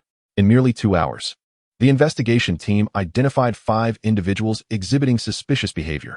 After thorough analysis and elimination, 2 of the 5 were dismissed, and the remaining 3 were swiftly apprehended, among whom was Gao Xinyu. At that moment, everyone was engaged in training. Although the base had only recently stabilized and the training was not overly complex, all participated. In this context, the public arrest of the 3 individuals astonished the gathered students and faculty alike. The apprehension of others might have been unremarkable, but Gao Xinyu's capture, coupled with the investigator's unabashed declaration of his alleged treachery as a barbarian spy involved in the attack, left everyone stunned. The simplicity of the statement clarified the rationale. Yet soon, the gaze of the crowd shifted toward the third class, specifically towards Zhang Hong. Is it possible that Gao Xinyu is truly a traitor? How did Zhang Hong discover this? He is remarkably astute. Indeed, he was not a member of the investigative team, lacking the means or resources. Yet he had identified the spy directly. Such prowess was undeniably impressive. While the students were still reeling from the previous attack, Zhang Hong had already demonstrated the capability to unearth a traitor. His exceptional abilities were undeniable, eclipsing others not only in strength, but also in acumen. The students were rendered astounded, their focus on training faltering as they frequently glanced towards the third class. Even the instructors were taken aback. Is it possible? A mere student. While seasoned combat instructors like us failed to detect anything amiss, yet he single-handedly identifies a traitor. The instructors, too, occasionally cast curious glances at Zhang Hong. Among them, Lu Feng, the instructor for the third class, was particularly astounded. In terms of combat prowess, Lu Feng ranked among the best among instructors, second only to the chief and deputy instructors, with no one present possessing greater strength. However, her capabilities were primarily martial. Her expertise in other domains was not as pronounced. Yet, this student named Zhang Hong not only possessed formidable strength, but also demonstrated adeptness in nurturing others and an extraordinary attention to detail, making his ability to discern the enemy simply astounding. Upholding her professional integrity, Lu Feng continued the training until it was time for a break, at which point she called Zhang Hong over for a discussion. What could Zhang Hong possibly say? Could he confess that it was due to intuition? Certainly not. Thus, he recounted the previous conversations and the irregularities he had observed to the instructor. For instance, he detailed how the individual had flitted between tables and the statements he had made, all of which left Lu Feng astonished. This boy, at first glance, appeared to be an ordinary student with no remarkable talents, yet his meticulousness commanded her respect. Meanwhile, the investigative team, having detained the 3 individuals exhibiting unusual behavior, proceeded to scrutinize the surveillance footage with precision, swiftly linking it to the video involving instructor Xiaoyan. At last, the leads from both the internal and external investigation teams converged. The footage captured a student discreetly flicking a small object onto instructor Xiaoyan as he departed, which accompanied him as he walked away. After magnifying the lens, the small device was quickly recognized by the investigation team as a spherical apparatus capable of transmitting limited messages. The individual who had deployed the device was none other than the apprehended Gao Xinyu. With the mystery unraveled, it became evident that the issue did not lie with the meticulous instructor Xiao Yan, but rather in his oversight, as he unwittingly allowed information to be disseminated by others. Consequently, instructor Xiao Yan's suspicions were alleviated. The internal and external teams convened to consolidate intelligence, and a report on the investigation results was swiftly prepared. No one anticipated that such a bizarre incident would be resolved in less than a day. The higher-ups expressed their satisfaction and quickly made the necessary arrangements. However, the investigation team chose not to depart immediately. As investigators, they remained vigilant regarding various situations and anomalies. Having captured Gao Xinyu, they were also aware of Zhang Heng's previous suspicions of him being a spy. The members of the investigation team were intrigued. They possessed resources and information at their disposal. Yet Zhang Heng, an ordinary student, had managed to uncover this. It was truly astonishing. The investigation team soon arrived at Class 3 and summoned Zhang Heng. After a thorough inquiry, they received answers that were not significantly different from those provided by Instructor Liu. Nevertheless, they were greatly impressed by Zhang Heng's meticulousness and keen judgment. The team leader even took Zhang Heng aside. Zhang Heng, I did not expect your observational and investigative skills to be so formidable. Would you be interested in joining our security department? The security department? Zhang Heng shook his head. He had heard of this division but chose to decline the offer. The leader, somewhat perplexed, inquired, why not? It is not every day that a newly enrolled student is sought after by a prominent department. Zhang Heng replied with a smile. Report, sir, I am still young and believe it is best to focus on my studies and establish a solid foundation before considering other matters. The leader, though slightly disappointed, patted Zhang Heng on the shoulder and said, very well, you are indeed a grounded young man. Here is my business card. You may reach out to me whenever you need. The door of the security department is always open to you. My name is Zhu Guang. Upon Zhang Heng's return to the training ground and rejoining Class 3, he was met with astonishment from both instructors and students. If memory served correctly, 4 individuals had been taken away that day, with the first 3 never to return, leaving no trace, while Zhang Heng swaggered back unharmed. This relieved the students of Class 3, who had been worried about him, and garnered increased admiration from students in other classes. The investigation team departed soon after, bringing this matter to a close. The identification and capture of the spy instilled an inexplicable sense of security among everyone. Later that afternoon, training resumed. But the content underwent a significant transformation. Beginning that afternoon, the instructors commenced teaching a foundational technique known as the Mighty Bull Body Refinement Technique, which was effective for building strength. From the outset, the students immersed themselves in their studies. The technique was not overly complex to grasp, and by the end of the afternoon, most students had a solid understanding of it, with some already beginning to practice. The following day, under the guidance of their instructors, everyone commenced practicing this technique. The enthusiasm for training reached unprecedented heights as, following the recent barbarian assault, students recognized their inadequacies and were eager to enhance their capabilities. With most students possessing low-level spiritual bodies and a corresponding foundational technique, hesitation was no longer an option. Observing their diligence, the instructors beamed with pride, noting the rapid progress of the students. Naturally, the students of Class 3 joined in, including Zhang Heng, all attempting to practice the new technique. However, after only half a day of practice, they abandoned it and resumed their training in the Dragon Elephant Body Refinement Technique. The instructors, not to be trifled with, quickly noticed the differences in the students' postures while practicing the 2 techniques, and Lu Feng observed their lack of commitment to the new technique with growing ire. Why were they not applying themselves to the instruction she had painstakingly provided? Did they harbor discontent towards her, or the technique itself? Being a person of discernment, she soon deduced that the disparity lay in the quality of the techniques being practiced, realizing that the Dragon Elephant Body Refinement Technique was not something just anyone could teach. Upon confirming with Zhang Heng, she initially intended to encourage the students to revert to the foundational technique. However, upon hearing the name Dragon Elephant Body Refinement Technique, she swiftly abandoned that notion. As one of the most distinguished talents cultivated by the Dragon Nest, she had heard of its reputation.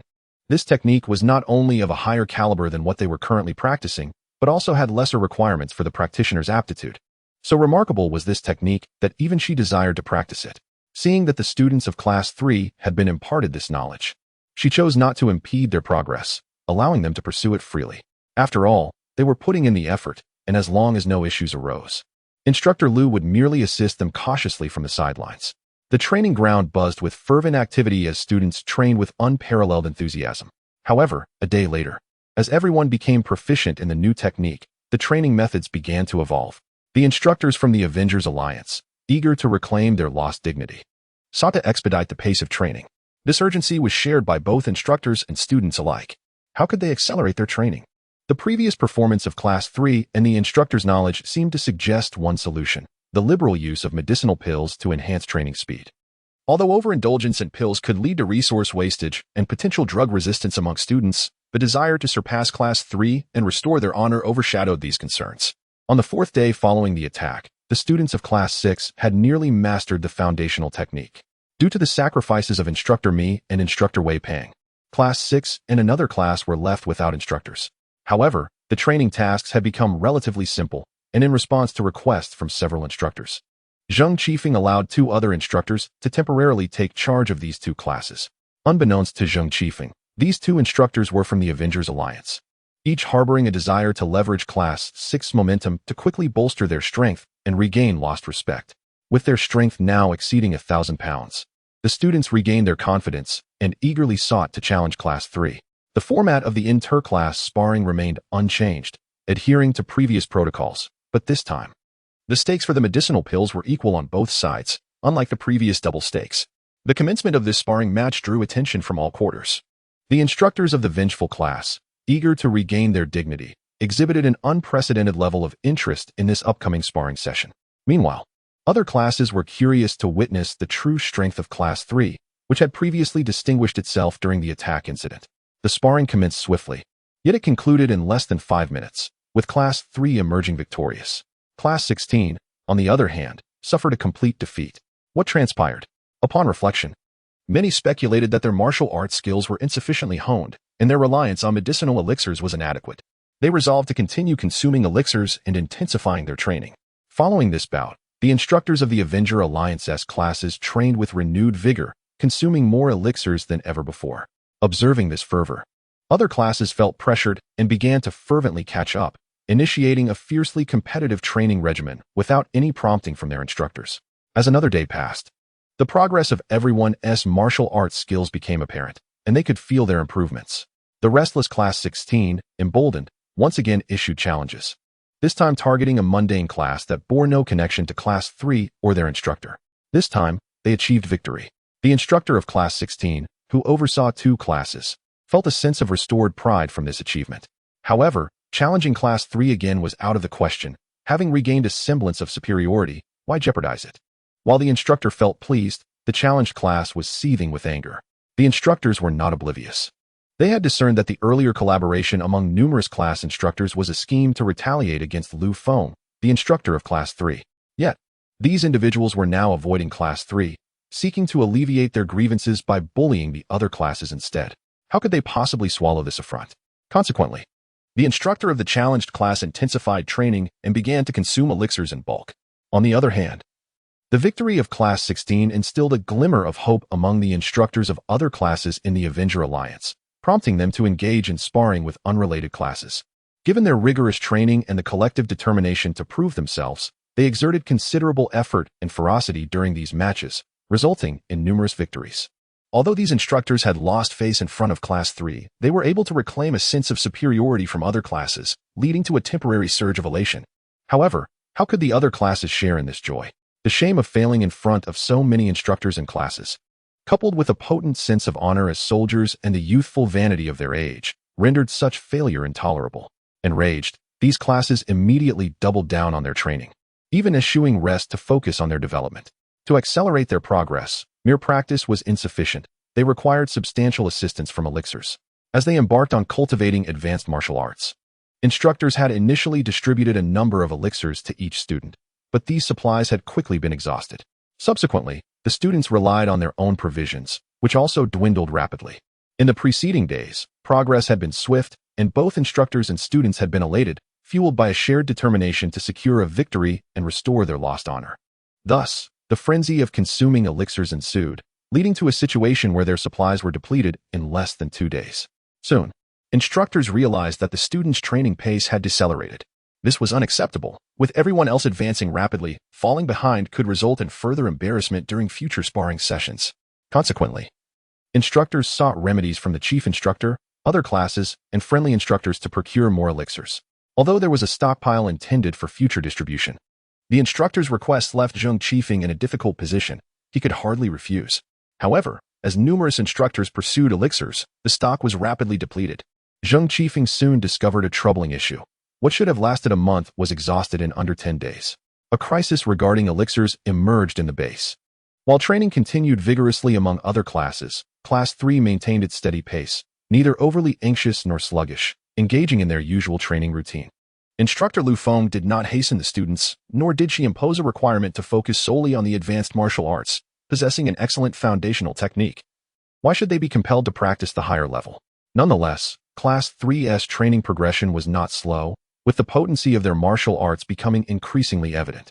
Though no one dared approach for sparring, Instructor Lu Feng exuded confidence, knowing that even if multiple classes challenged Class 3, they would be unable to prevail.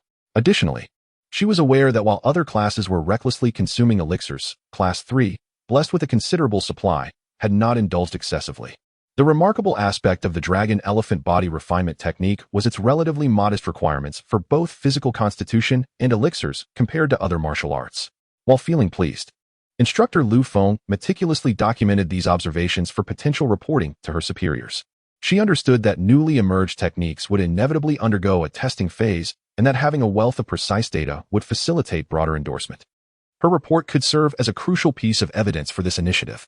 As training at the base flourished, information from outside began to filter in, including updates on the investigations surrounding the recent attack and the status of casualties' treatment and support. News regarding Bai Sudong also reached Class 3, landing in Zhang Heng's ears. The report indicated that Bai Sudong had sustained 7 broken ribs and a fractured leg bone, along with 2 significant muscle strains, resulting in severe injuries.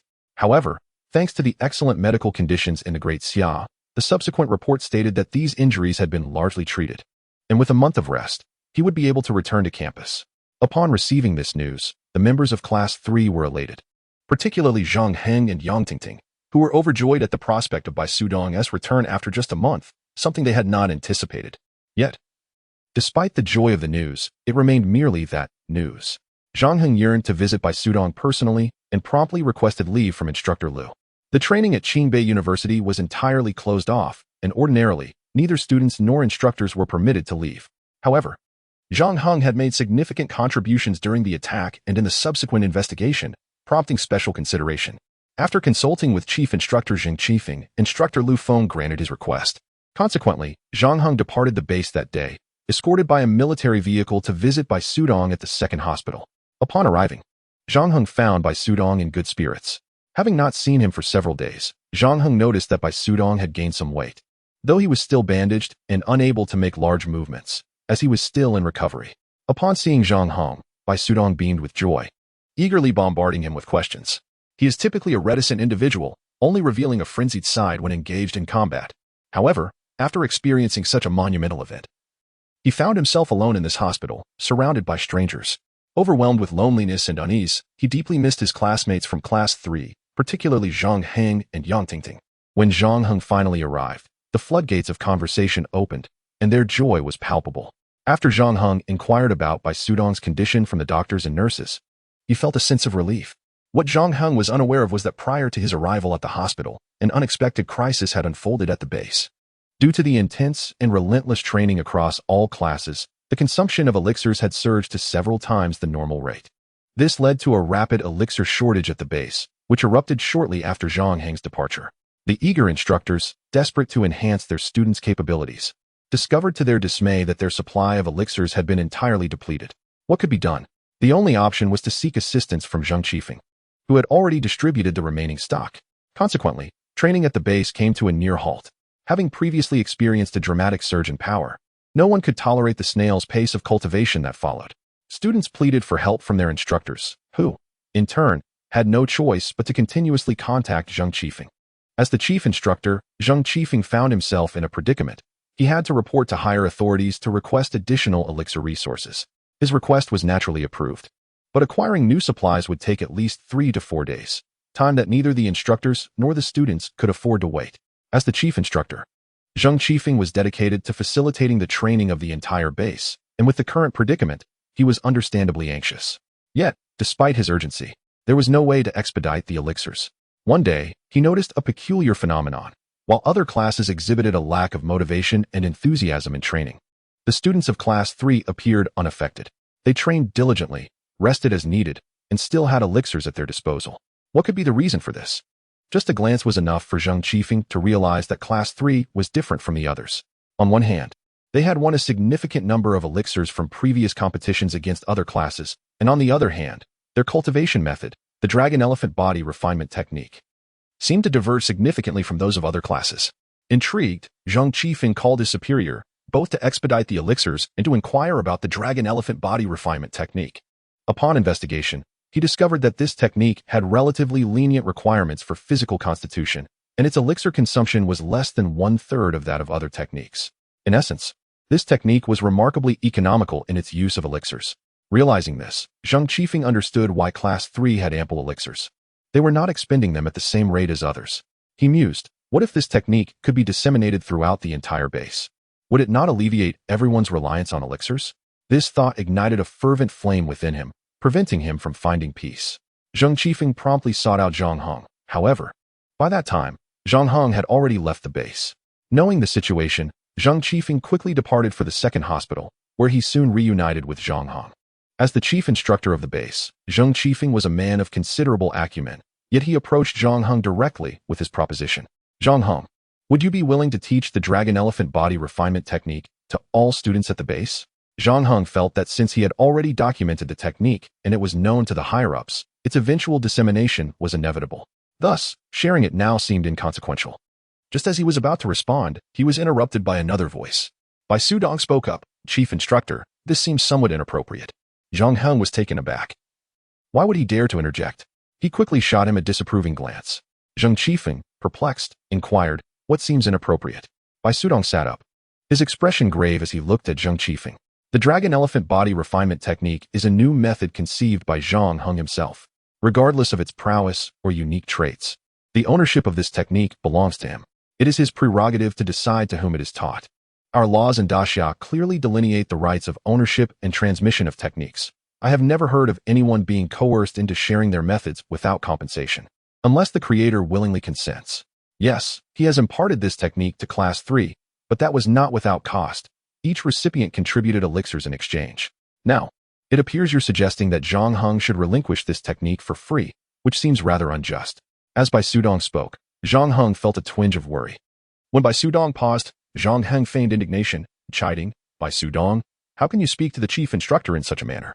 Everything can be negotiated. Zhang Qifeng nodded, acknowledging, indeed, I may have been somewhat short-sighted, as I am eager to resolve the elixir crisis at the base. Rising to pace the room, a spark of inspiration lit up his eyes. What if we consider this? While the technique may be shared throughout the base, every student and instructor who receives this transmission must contribute a certain number of contribution points. Ultimately, these points would be transferred to Zhang Heng. Can there be a reward? Zhang Heng inquired with a smile. He was reluctant to share the technique for free, particularly with the classes that had been antagonistic toward Class 3. Zhang Qifeng recognized Zhang Heng's interest and eagerly affirmed, of course, there must be a price to pay. No one reaps rewards without effort. The exact amount of contribution points can be determined later, but each participant should contribute at least 5 points. This way, each class can collect contribution points from their students before imparting the technique. Besides, aside from the dragon's nest taking a small cut, all other points would belong to you. Zhang Heng nodded, finding the proposal quite agreeable, though he still had some questions. Chief Instructor, what exactly are contribution points, and what purpose do they serve? As he asked this, Bai Sudong's interest piqued as well. Zhang Qifeng, amused by their naivety, began to explain. Contribution points are a form of valuable currency distributed within the dragon nest, awarded based on the contributions made by its members. Upon receiving these points, members may utilize them as currency within the dragon nest. Each contribution point is roughly equivalent to 500 to 800 Daxia coins. Yet these points are not for sale. They can only be earned through valuable contributions to the dragon nest. Once acquired, members can exchange their contribution points at various service points within the dragon nest for a wide array of items, including medicines, treasures, weapons, and materials from magical beasts, among others. Remarkably, even tangible assets from the real world, such as houses and vehicles, can be obtained through contribution points. Zhang Heng's interest was piqued. These points were essentially money. If he were to teach the dragon elephant body refinement technique at the base, even if each person earned just 5 contribution points, the collective total would exceed 10,000 points, equivalent to nearly 100,000 coins. Although it still seemed somewhat undervalued, it was preferable to teaching these individuals for free. At this juncture, Bai Sudong posed a question. Instructor, didn't we become the dragon nest's reserves upon entering Qingbei? Why are there no contribution points now?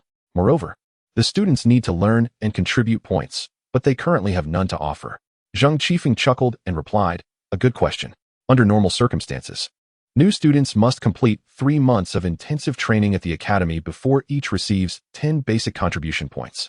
Subsequently, the academy will allocate contribution points based on your contributions within the dragon nest, which you may use for transactions.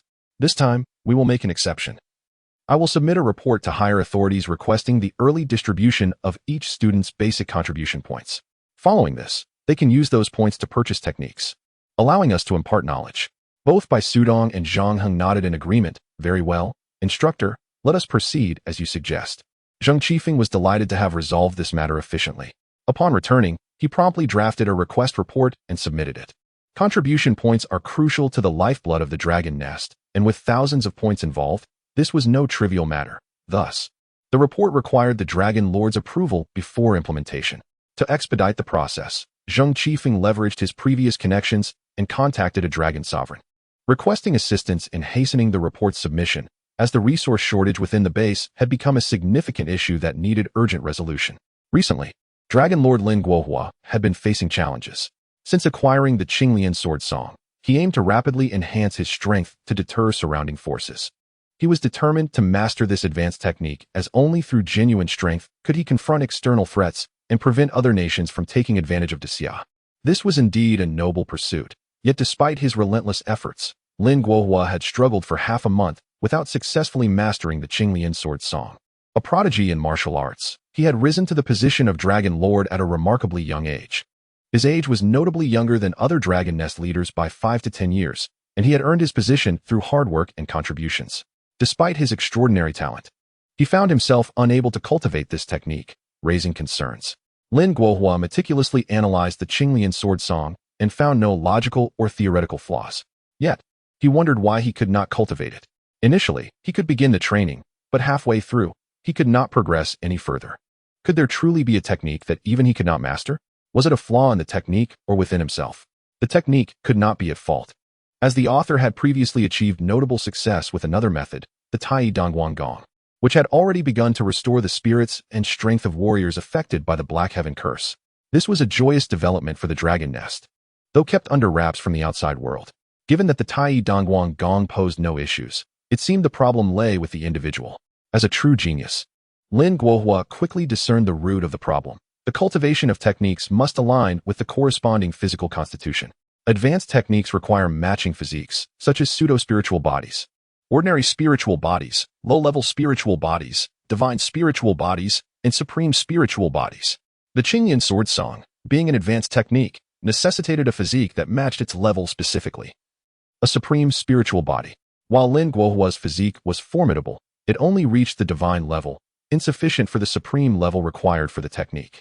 However, as an advanced practitioner, he had already maximized his potential, having reached the pinnacle of divine level.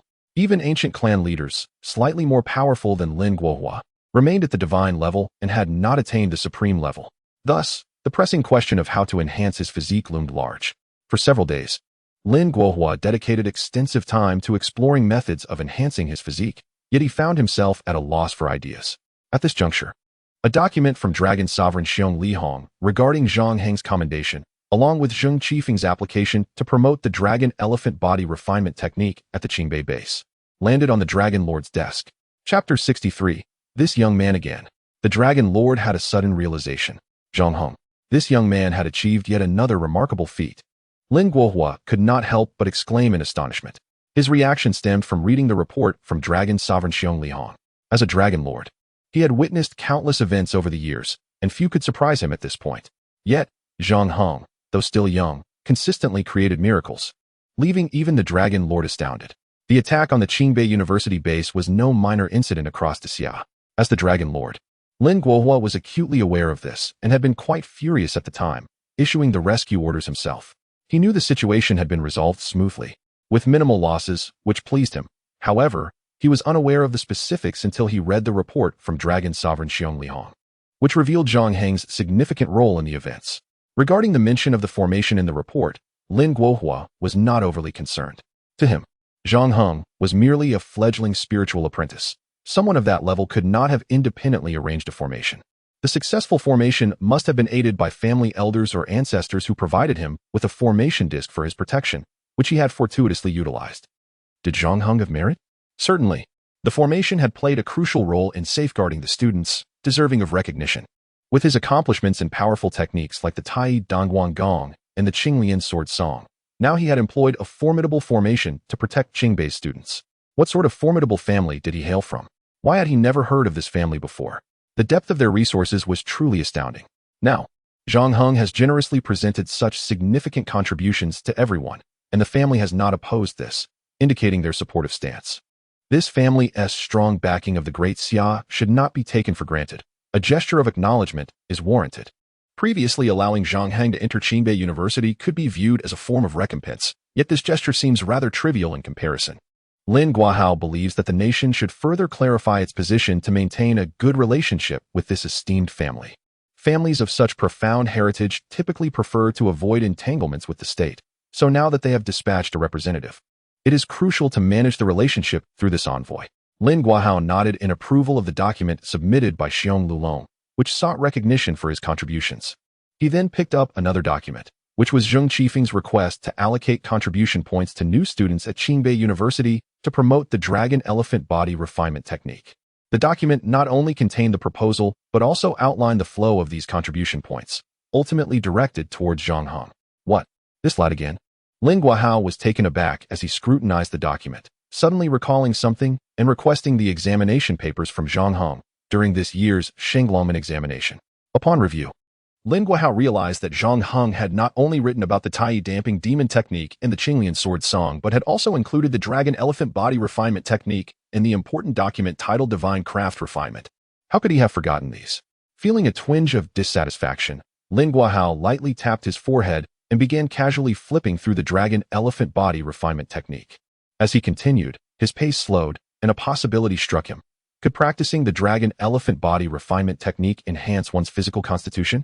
Although this technique is classified, it imposes minimal restrictions on the practitioner's physique, allowing even ordinary spiritual bodies to cultivate it, which is quite remarkable. Lin Guohao contemplated another possibility. If this technique could improve lower-tier physiques, could it also be applicable to higher-tier spiritual bodies? He had nearly reached the pinnacle of a divine-level spiritual body, merely awaiting an opportunity to transcend to a superior constitution, yet that opportunity remained elusive. Now, he was eager to experiment with the Dragon Elephant Body Refinement Technique. Determined, Lin Guohao disregarded all else and began to cultivate diligently according to the technique's guidelines. As a person of considerable experience, he found no difficulty with this technique in less than 3 minutes. He comprehended it fully and managed to circulate all the meridian pathways within just half an hour. Remarkably, he sensed a slight enhancement in his physique. At his level, even the slightest improvement is a significant achievement. To validate his thoughts, Lin Guohao circulated the technique once more, this time with greater fluidity and speed, yielding even more pronounced enhancements. Yes, it is indeed possible to break through to the supreme spiritual body. At that point, he could practice the Qinglian Sword Song. As the esteemed Dragon Lord, the foremost of the dragon nest, he felt a surge of excitement, almost wanting to roar in exhilaration. He yearned to dive back into training the Dragon Elephant Body Refinement Technique, but he restrained that impulse. There were pressing matters that required his attention before he could focus on cultivation. Delays had already occurred, and further postponement was not an option. The first step Lin Guohao took was to approve both reports. He then communicated with other senior officials of the Great Xia, ultimately reaching a consensus to sternly condemn the barbarian assault on Qingbei University and demand reparations. The response was resolute, and the condemnation letter escalated relations between the Great Xia and the barbarians to a perilous level, nearly reaching a freezing point. Such a stance would have been inconceivable in the past. While previous excessive behaviors of the barbarians were met with some reproach, they were typically expressed with a softer approach. However, this time was different.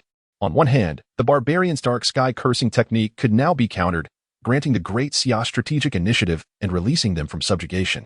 Moreover, with Dragon Lord Lin Guahao on the brink of achieving a new physical constitution, he would soon be able to practice the Qinglian sword song, leading to a qualitative leap in power. At that time, the top-tier combat capabilities of the Great Xia would either surpass or match those of the barbarians. While at the mid-tier level, the Great Xia would excel. Diplomacy, after all, is founded on strength. If the Great Xia surpasses the barbarians in both top and mid-tier combat, it could adopt a more assertive stance. However, these grand national affairs felt somewhat distant to Zhang Heng at present. What was most pertinent to him was that the very next day, he received a commendation from the state. Due to his considerable contributions during the recent attack, the Great Xia awarded him first-class merit and elevated his military rank by 2 levels. Students entering Qingbei University typically start as lieutenants. But Zhang Heng had been promoted to major. This meant that at such a young age, he had already become an officer within the Dragon Nest. In recognition of this achievement, the training base held a special ceremony, inciting waves of envy among fellow students. Even many instructors felt envious, as their ranks were merely at the lieutenant level, with only Chief Instructor Zheng Qifeng holding the rank of major, equal to Zhang Heng. Following the ceremony, Chief Instructor Zheng Qifeng promptly announced the allocation of contribution points. The academic elites of Qingbei University were not all as naive as Zhang Heng. Many understood the significance of contribution points. As discussions ensued, it became clear to them how valuable these points were. To their excitement, they discovered they would receive 10 contribution points all at once, but that enthusiasm quickly waned. Each student, upon entering Qingbei University, was issued an identity token, which allowed them to effortlessly claim contribution points from their instructors. The points were swiftly distributed, and as the students' faces radiated with excitement, the instructor made another announcement. To expedite the enhancement of their cultivation and strength, the school would teach them a level-up technique. Upon hearing this news, the students erupted in enthusiasm. A level-up technique is a step above their current techniques. How could they not be thrilled? However, some more astute individuals raised a question. A level-up technique naturally requires a mid-level spiritual body for cultivation, given that most of them are merely ordinary low-level spiritual bodies. How can they practice it?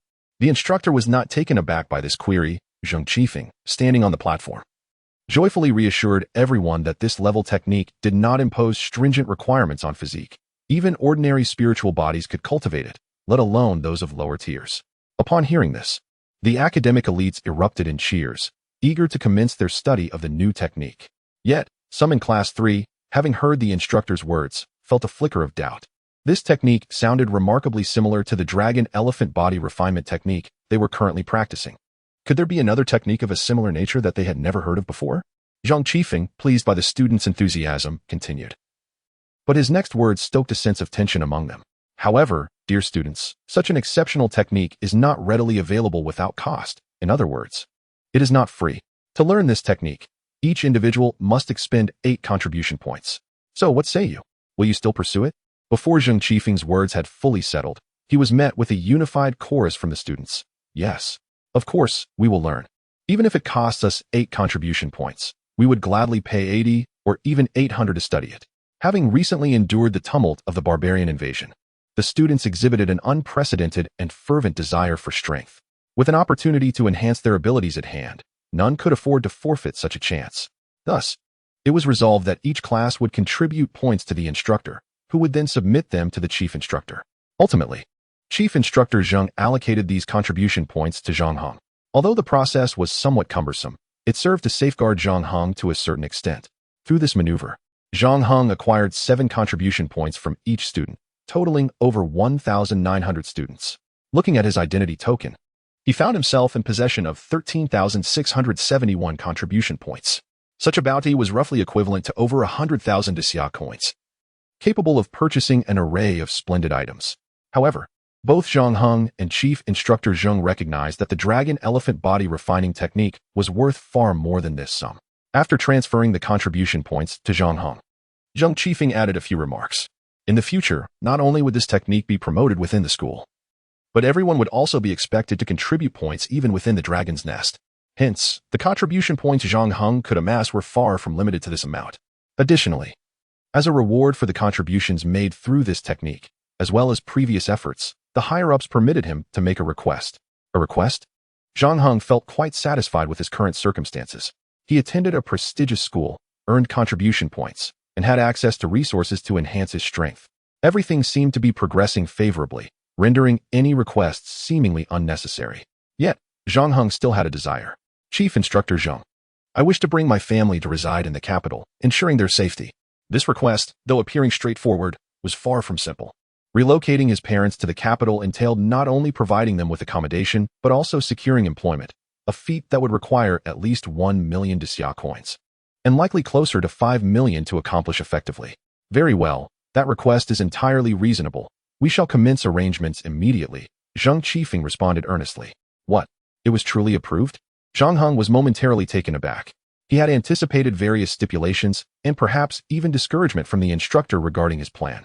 Had that been the case, he would have striven to achieve this on his own.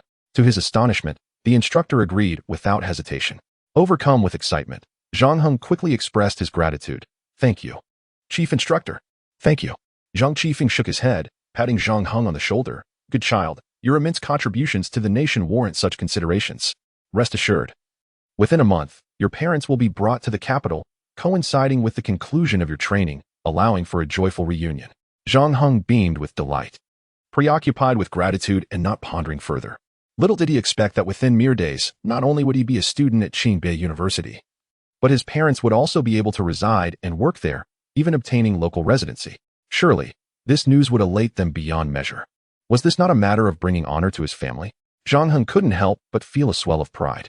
Zhang Qifeng did not depart immediately, but instead discussed another matter with Zhang Heng. During the promotion of the dragon elephant body refining technique, certain challenges might arise. And as its creator with considerable experience, Zhang Qifeng wished to appoint Zhang Heng as an auxiliary instructor to assist in disseminating this technique. Zhang Heng was taken aback. From being a trainee student to becoming an instructor himself? Reflecting on the students from Class 16 and Class 38 who had previously provoked Class 3 now obediently receiving instruction from him, he nodded with resolve. It would be my honor to assist the instructors and the school. I gladly accept this role. That very afternoon, as the dragon elephant body refining technique was distributed among the top students, some began to notice an unusual occurrence even before commencing their training. A new instructor clad in military uniform appeared atop the platform, and upon closer inspection, it was none other than Zhang Heng himself, although many recognized and even idolized him. The transformation from student to instructor was astonishing. Amidst the astonished gazes of his peers, Zhang Heng traversed between classes, occasionally offering guidance on their training. While those receiving his counsel found themselves veering away from numerous pitfalls, the overall reaction from the classes was one of disbelief. How could this be? A fellow student had become an instructor in such a short span, while they continued to toil through their training. This felt profoundly unjust and utterly surreal. As the training at Qingbei University progressed fervently, the relations between the Xia and the barbarians had descended to a frigid state, with both nations engaging in continual confrontation through various means. However, the methods employed were relatively restrained, lacking any inclination towards warfare. In this era, the perils and devastation associated with conflict were too great to bear, compounded by the pressure from the Global Council, making war an impossibility. Nonetheless, confrontation persisted. Following the attack on the Qingbei University base, Xia demanded that the barbarians provide prompt reparations. Although the barbarians could not deny the incident, they were unwilling to comply with such demands. The monetary value of the reparations was not the primary concern. Rather, acquiescing to Xia's terms would result in a significant loss of face for the traditionally assertive barbarian nation, diminishing their stature in the international community, an unthinkable prospect. They refrained from explicitly stating their refusal to compensate and instead allied with other nations, particularly those exporting resources, to collectively pass a resolution for price increases. 15 crucial materials pertinent to national economy and strategic security saw price hikes of 10 to 20%. While the Xia's economy was robust and its strength commendable, it remained heavily reliant on imports for many materials. The sudden surge in resource prices triggered a crisis in resource availability for the Xia. Although most of these materials could be produced domestically, the production capacity fell short of domestic demand, necessitating imports.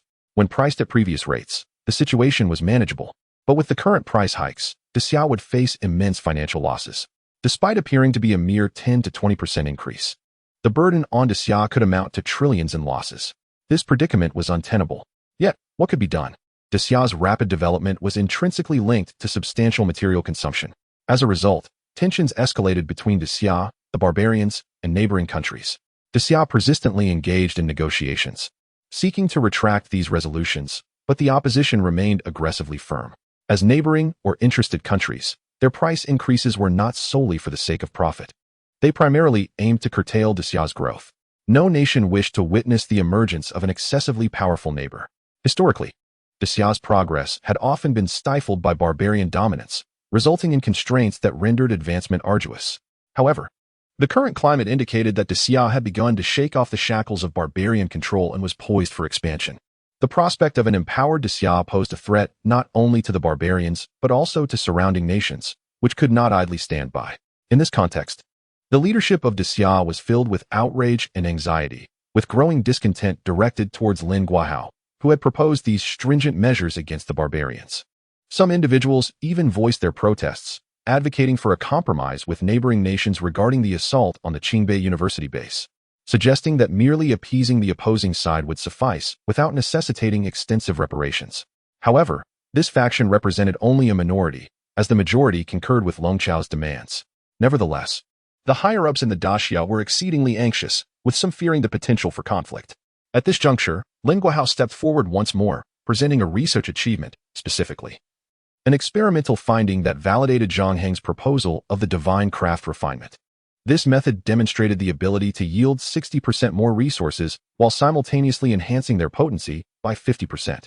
Should the technology of divine craft refinement be widely disseminated, Dacia would conserve substantial resources and reduce its reliance on the inflated prices demanded by the barbarian tribes and several other nations.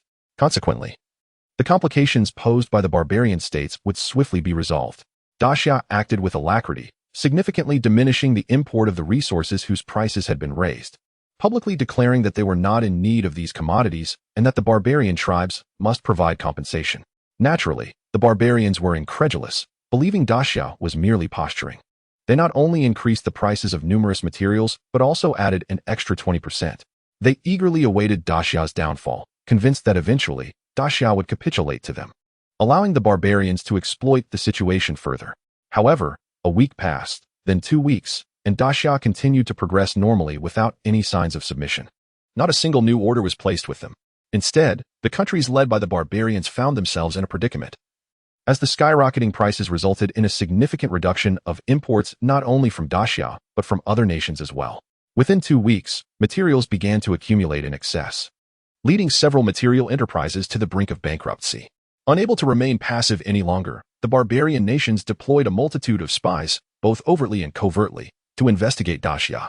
They swiftly uncovered that Dacia had made groundbreaking advancements in the refinement of materials, significantly reducing consumption and eliminating the need for imports. No imports? What will happen to our materials? How will we earn? The urgency among the barbarian tribes and other material exporting nations escalated dramatically. Ultimately, albeit reluctantly, the barbarians bowed down, compensating Dacia for the damages incurred during the Qingbei University incident and formally apologizing. This victory, hard-won, marked one of Dacia's rare diplomatic triumphs over the barbarian tribes in the past 2 decades. The news spread rapidly, igniting national jubilation in Dacia, where many citizens donned celebratory attire and set off firecrackers in celebration. Although the higher-ups did not hold a dedicated celebration, smiles of joy illuminated their faces. The achievement was largely attributed to advancements in material refinement technology, and when the esteemed Longzuan credited the success to Zhang Heng's article on divine craft refinement, the leadership unanimously agreed to reward the author handsomely. Subsequently, Lin Guahao enumerated Zhang Heng's other contributions, particularly highlighting the Tai exorcism technique and the dragon elephant body forging technique, leaving the higher-ups astounded. He then proposed bestowing upon Zhang Heng the honorary title of Longzuan. This honorary title would allow Zhang Heng to enjoy the privileges and benefits of a Longzuan, equating him with other Longzuan, albeit without the requisite power. Lin Guahao further suggested the establishment of a protective escort led by a spirit king to safeguard Zhang Heng. This radical proposal surprisingly passed without resistance. However, to avoid disrupting Zhang Heng's training and development, the conferment of this honor was postponed until after the completion of his training. With such a significant stir in Dacia, it was impossible for other countries to remain oblivious.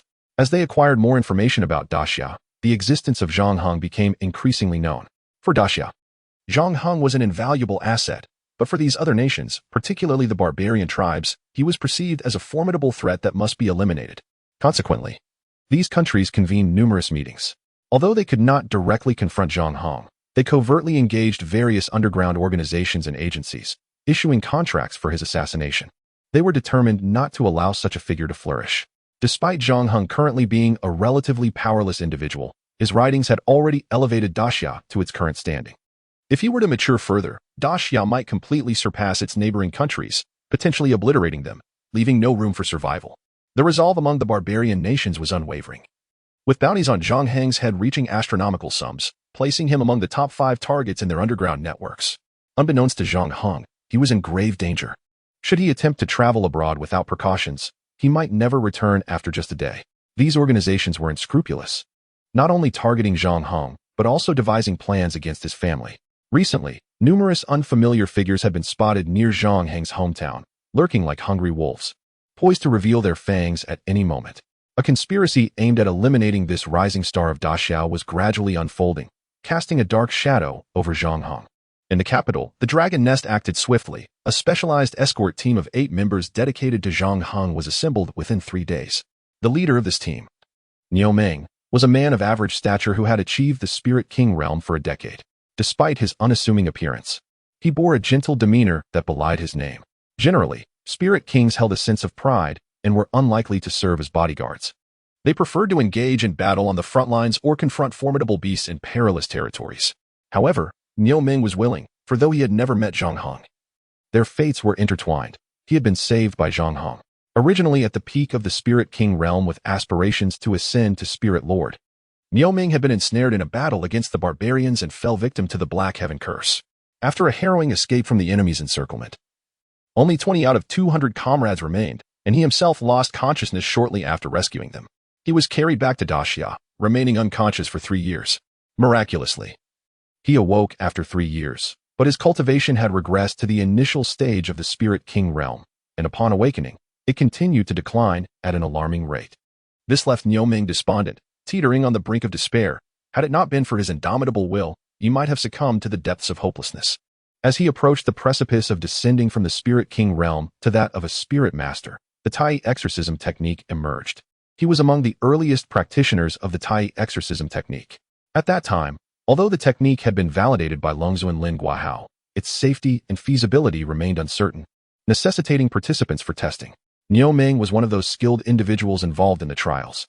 After practicing the Tai exorcism technique for a week, the effects of the Black Heaven Curse were eradicated, and his spiritual essence began to recover rapidly, halting his decline and even showing signs of resurgence.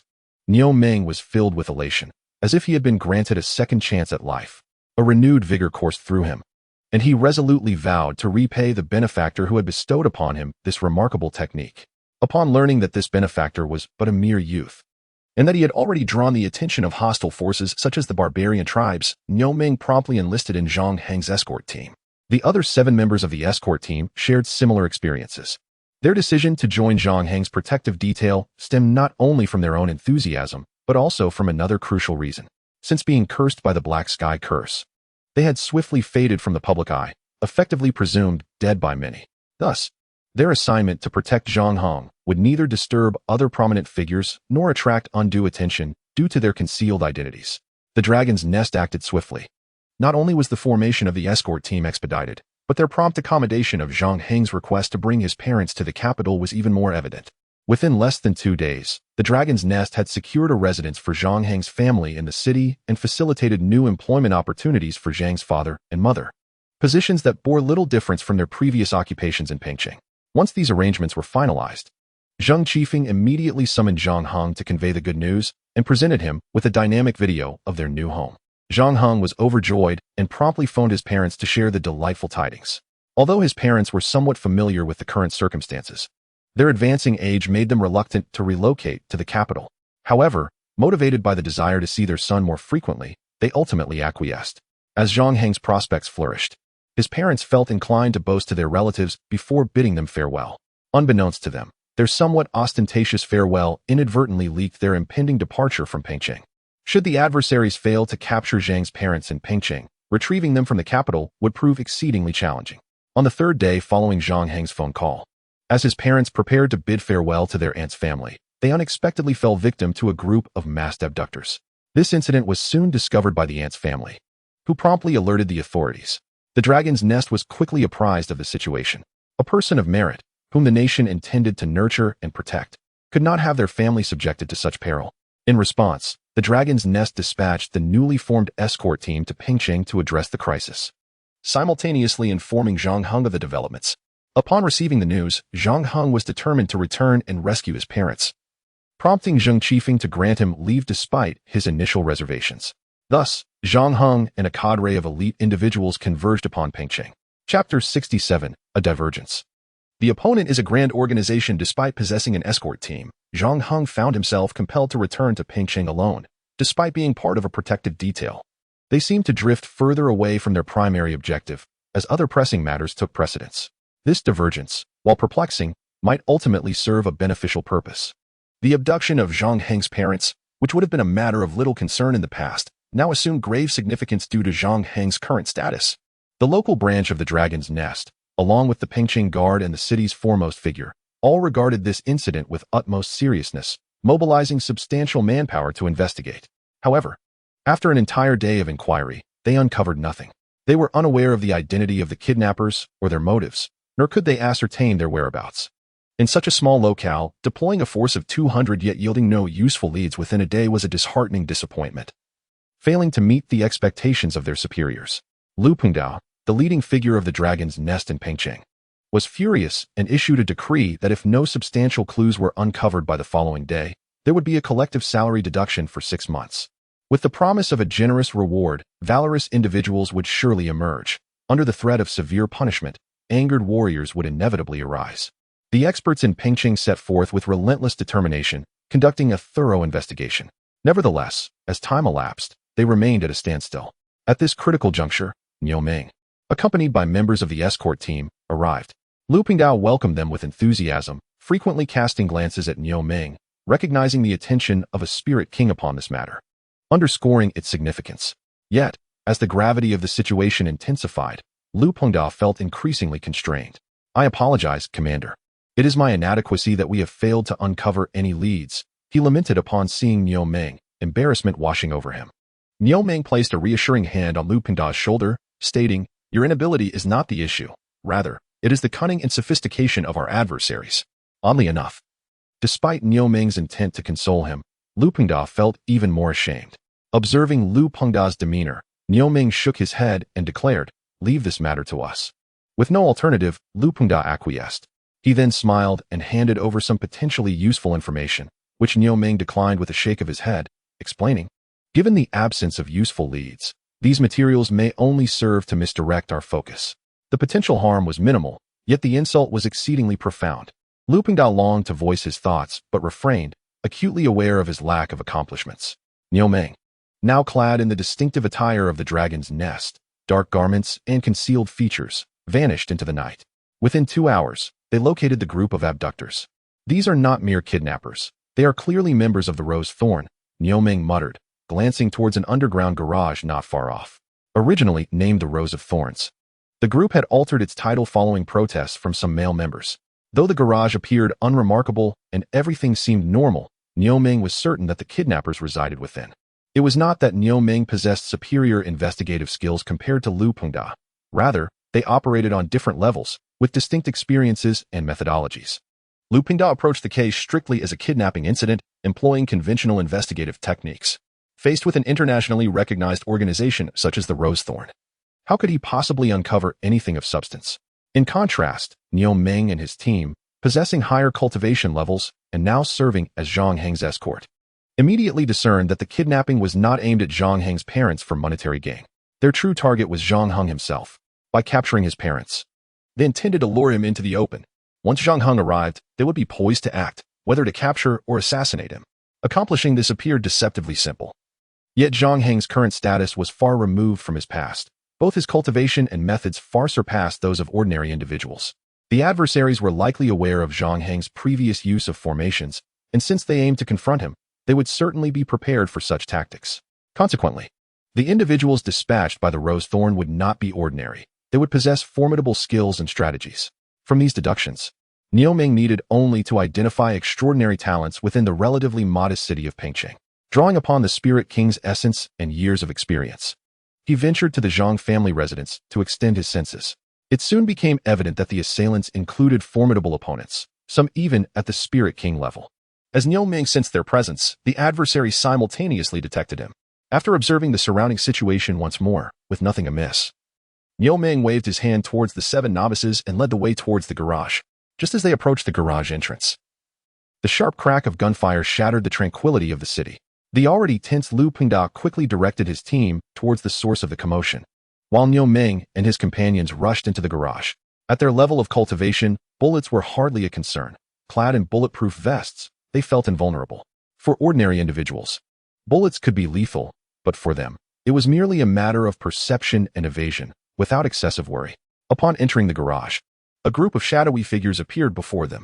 On one side stood Zhang Fu and Zhang Mu, bound and gagged, their faces etched with fear and anxiety as they gazed at the intruders. "Stop. If you dare to advance, I will kill them immediately," a tall, slender man with piercing eyes shrieked. The guards hesitated, but Niu Ming dashed forward. He seemed indifferent to the safety of Zhang Fu and Zhang Mu. His resolute stride conveyed that no matter what they said, he would press on to eliminate them. Suddenly, a bullet struck the ground beside Zhang Fu, causing him to tremble and his eyes to fill with despair. Niu Ming appeared oblivious to the threat, continuing his determined advance. The guards, perplexed by his intentions, followed suit. Did he truly not care about the fate of the couple? This was a shared concern among the members of Meitzi and Zhang Heng's other guards. How could he not care? As part of Zhang Heng's guard, their primary allegiance was to him. Zhang Heng valued the lives of his parents, thus, Niu Ming could not remain indifferent. His calm and resolute steps were rooted in his understanding. Meitzi's true target was Zhang Heng. As long as Zhang Heng did not appear, they would not harm his parents. On the contrary, they would likely protect them. They were their greatest bargaining chip. And jeopardizing that was inconceivable. Chapter 68. How did the guards become kidnappers? Zhang Heng moved swiftly, returning to Pingcheng in less than half a day. However, upon his arrival, he faced a pressing question. With his parents kidnapped, where were the abductors? What were their demands? He was utterly in the dark, and uncertainty gripped him. Just as he felt overwhelmed, a phone call interrupted his thoughts. It was an unfamiliar number. Zhang Heng hesitated, wondering if it could be the kidnappers. After a moment's reflection, he answered the call. "Hello, I am Baitian Longzuan, and I trust you remember me." Zhang Heng recalled the voice. It was indeed Baitian Longzuan, who had delivered his admission notice to Qingbei University. "Hello, Baitian Longzuan." Zhang Heng was unclear about the purpose of the call, but it was undoubtedly related to his current predicament. As expected, Baitian Longzuan continued. "We have discovered that your parents have been taken to an underground garage approximately 3 kilometers from your home. Our people are currently negotiating with them. If you wish to rescue your parents, you should head there. However, proceed with caution. Their goal may be you, not your parents. It is not too late to withdraw now. We will do our utmost to assist you." Zhang Heng shook his head as he spoke into the phone. "No, I will not rest until I see my parents freed. Please send me their location. I will go at once." On the other end, Baitian Longzuan relented and sent him the coordinates, adding, "You may not recognize our people. If you see a standoff, simply draw a capital letter.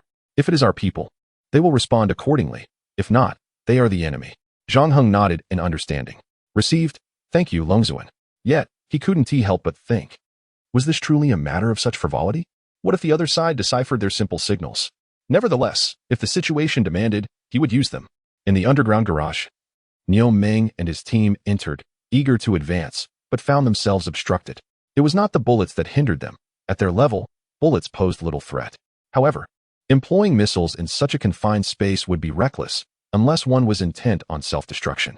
As Niu Ming charged in, over 20 adversaries surged towards them. "Halt! You may advance no further. Any provocation against Meitzi will result in immediate execution." The leader, a masked figure, bore a distinct rose emblem on his chest. While they could easily annihilate the newly arrived squad of fewer than 10, previous encounters had revealed the futility of such an endeavor.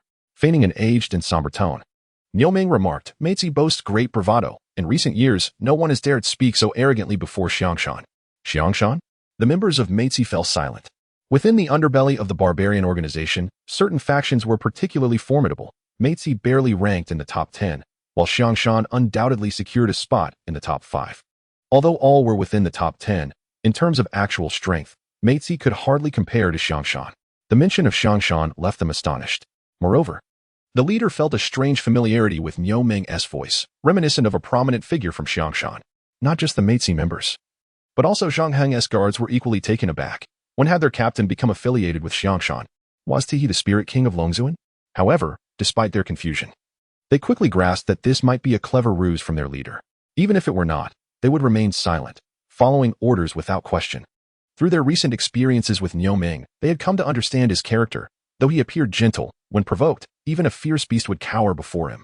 The guards were aware of this, but the Meitzi members were not. The reputation of Xiangshan instilled a palpable fear, prompting the Meitzi leader to bow slightly and ask, "Esteemed elder, may I inquire as to the purpose of your Xiangshan presence here?" Without hesitation, Niu Ming replied, "No need for pretense. We have come for Zhang Heng's parents. You may hand them over to us now. Zhang Heng will undoubtedly come to rescue them, and we will eliminate him, securing our reward, of which you will receive a share." The Meitzi leader gritted his teeth. This was untenable. They had painstakingly captured Zhang Heng's parents and concealed them. Surrendering such leverage now was out of the question. "Are you prepared to defy Xiangshan as well? Attack!" With a command from Niu Ming, the guards charged towards the over 20 adversaries. Clashes of metal rang out as the two sides quickly engaged in combat. The guards, possessing considerable strength, were either spirit masters or under Niu Ming's command. In one-on-one confrontations, the Meitzi members stood no chance. However, the numbers were heavily skewed, with 2 to 3 opponents, sometimes even 3 to 4, facing each guard, while 5 spirit masters confronted Niu Ming alone. In this manner, both sides engaged in a remarkably even contest, lasting a full 2 minutes. Each side incurred injuries. 1 member of the guard was hurt, while 4 from the Rose Thorn sustained wounds. However, the overall strength of both parties remained largely intact. At this juncture, the Rose Thorns faction grew anxious. They had come here with the intent to kidnap, aiming to lure Zhang Heng into their grasp or to eliminate him. For them, the utmost necessity was to maintain secrecy. Only with sufficient concealment could they evade the detection of the Dachau authorities and achieve their objectives. The commotion they had created, with all the noise and chaos, was likely to attract the attention of those nearby, potentially leading to their discovery by Dachau's forces. Should that occur, without Zhang Heng's arrival, they might become targets themselves, rendering their efforts futile. At this moment, the leader of the Rose Thorns staggered back after a fierce exchange with Niu Ming and loudly declared, "Stop. How about we cooperate?" "Cooperate?" Niu Ming inquired, a hint of interest in his gaze. "How do you propose we cooperate?" The leader of the Rose Thorns hastily replied, "It's simple.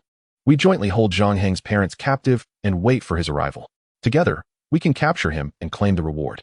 Niu Ming nodded, finding the idea rather appealing. Simultaneously, he felt a sense of relief. The proposal ensured the immediate safety of Zhang Heng's parents, and they could seek an opportunity to rescue them later. However, he feigned arrogance and asked, "Cooperation is fine, but how will the reward be divided?" Upon hearing this, the members of the Rose Thorns relaxed slightly, trusting in their adversaries' intentions. As it seemed they truly saw Zhang Heng. Gritting his teeth, the leader of the Rose Thorns suggested, "How about 4 for you and 6 for us?" Niu Ming shook his head, "Not quite. 8 for us and 2 for you would be more appropriate. With your meager Rose Thorns, what right do you have to demand a 4-6 split?" His words ignited anger among the Rose Thorns, yet they hesitated to confront Niu Ming's group directly. Ultimately, the leader of the Rose Thorns coldly retorted, "Though Xiangshan is strong, you are merely a handful of people here. If you provoke us, we could all perish together. Let us compromise, 3 for us and 7 for you. This cannot be altered." After a moment of contemplation, as the leader grew impatient, Niu Ming finally said, "Very well. Let it be as you propose." At that moment, Zhang Heng had arrived outside the underground garage. He had obtained the phone number left by the kidnappers from Longchao and directly dialed it. "I'm outside the door. You can release my parents now."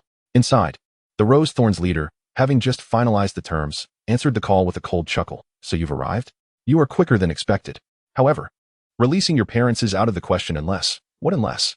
Zhang Heng interjected quickly. "Unless you willingly surrender yourself, we will release them," the leader replied. Hearing this, Zhang Heng breathed a sigh of relief. "All right, but I don't want to go into the garage. I have a condition. Let me see my parents first, and I will come with you." The call was on speakerphone, allowing not only the leader but also others in the garage to hear Zhang Heng's words. Niu Ming remained composed, while the other members of the guard grew tense. Zhang Heng's parents exchanged fearful glances. Had they not been gagged, they would have shouted for him to flee, insisting they did not need his rescue. Instead, they could only shake their heads in anguish, feeling helpless. "Child, we are sorry." The leader of the Rose Thorns shook his head. "No, what if you escape with them?" Zhang Heng remained unfazed. Knowing their intentions were to capture him, he confidently replied, "In that case, I'll take my leave. You can entertain yourselves." The leader was taken aback, You truly don't care about your parents? Zhang Heng smirked. What do you think? And promptly hung up. As soon as he did, the leader of the Rose Thorns erupted in anger, astonished that this young man, not yet 20, could remain so composed and not fall for their tricks. Zhang Heng's parents, having overheard the conversation, ceased their shaking of heads. As long as their son remained safe, even if it cost them their lives, it would be worth it. The leader of the Rose Thorns exchanged glances with Niu Meng, who nodded in affirmation. The leader then called Zhang Heng back. All right, you can meet your parents, but it must be within our sight. Zhang Heng nodded, stating, however, I don't trust you. What if you set a trap? How about you let my parents go home? You've surrounded my house. We can meet there. The leader paused, momentarily stunned by Zhang Heng's cunning. It was clear that this young man possessed intelligence. Otherwise, he wouldn't have garnered such attention from Daxia. Very well. But your phone must remain on during the call. You must not disclose our matters to anyone. The leader was also apprehensive. What if Zhang Heng contacted someone powerful from Daxia to set an ambush at his home? All right, I'll keep the call open. Zhang Heng affirmed before swiftly making his way home. His physical prowess allowed him to run at speeds comparable to a motorcycle, and within 20 minutes, he arrived at his residence. Meanwhile, the kidnappers exited the garage, dividing into two groups, one leading Zhang Heng's parents, the other trailing behind. 3 individuals escorted Zhang Heng's parents, comprising 2 from the Rose Thorns and 1 from the guard. Soon, they arrived at Zhang Heng's home, where he awaited them at the entrance. By this time, he had donned some protective gear, making him less vulnerable to injury. As Zhang Heng's parents approached their home, they had never felt such trepidation upon returning. Yet, there was nothing they could do. Surrounding them were 2 groups of masked individuals, each aiming their firearms at their house. Despite Daxia having identified these marauding forces, they were unable to launch a decisive offensive against them. Finally, Zhang Heng was reunited with his parents, and their emotional reunion was palpable. They had feared they would never see their son again, yet given the current situation, their excitement was tinged with apprehension. After exchanging a few words, Zhang Heng reassured them, do not worry, they won't harm you. But Heng, his mother said, her eyes red with concern. What if something happens to you? Zhang Heng smiled and shook his head. Rest assured, I will be fine. With that, he approached the entrance, seemingly playful, and drew a symbol in the air with his finger. The members of the Rose Thorns remained unresponsive, interpreting it as an unconscious gesture during conversation. However, the guards immediately comprehended Zhang Heng's signal. Niu Meng, appearing casual, traced a symbol in the air with his weapon. Not good. The leader of the Rose Thorns suddenly realized and rushed towards the house's interior. Simultaneously, Zhang Heng had already set up the little Vajra formation around the house and activated it. As the formation was established, Niu Meng raised his firearm and aimed in that direction, prompting the other guards to freeze in confusion.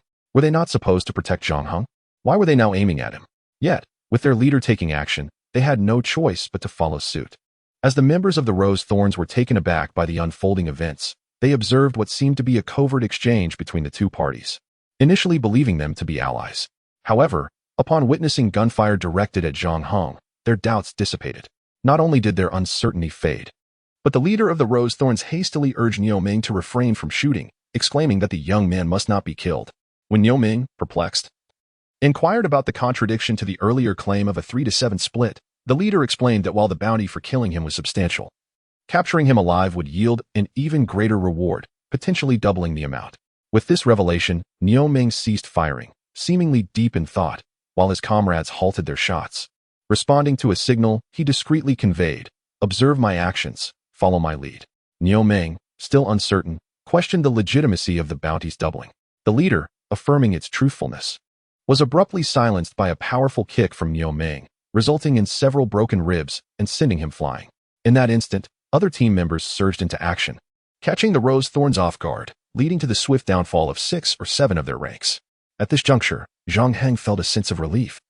Reassured by the presence of allies and the protective formation surrounding them, he realized that as long as the battle outside concluded victoriously and the kidnappers were eliminated, the crisis would be resolved. 5 minutes later, a contingent of dozens from the Long Nest Division arrived under the leadership of Lu Pingda. Upon their arrival, Niu Meng and his team shed their dark outer garments, revealing the insignia of the Long Nest. Faced with this sight, the dwindling Rose Thorns, now numbering fewer than 20, lost all resolve. They were swiftly encircled and, within a minute, annihilated. The kidnapping incident finally came to a close, and Niu Meng approached Zhang Heng for an introduction. What? You are my bodyguards? I am merely a student. When did I acquire bodyguards? Zhang Heng expressed skepticism. However, after Niu Ming and his team presented their credentials and appointment documents, Zhang Heng begrudgingly accepted the reality.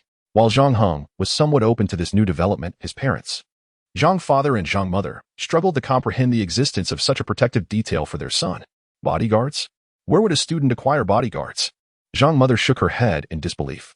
Indeed, Henger, you must not be deceived, she cautioned. You should call the first dragon sovereign to confirm.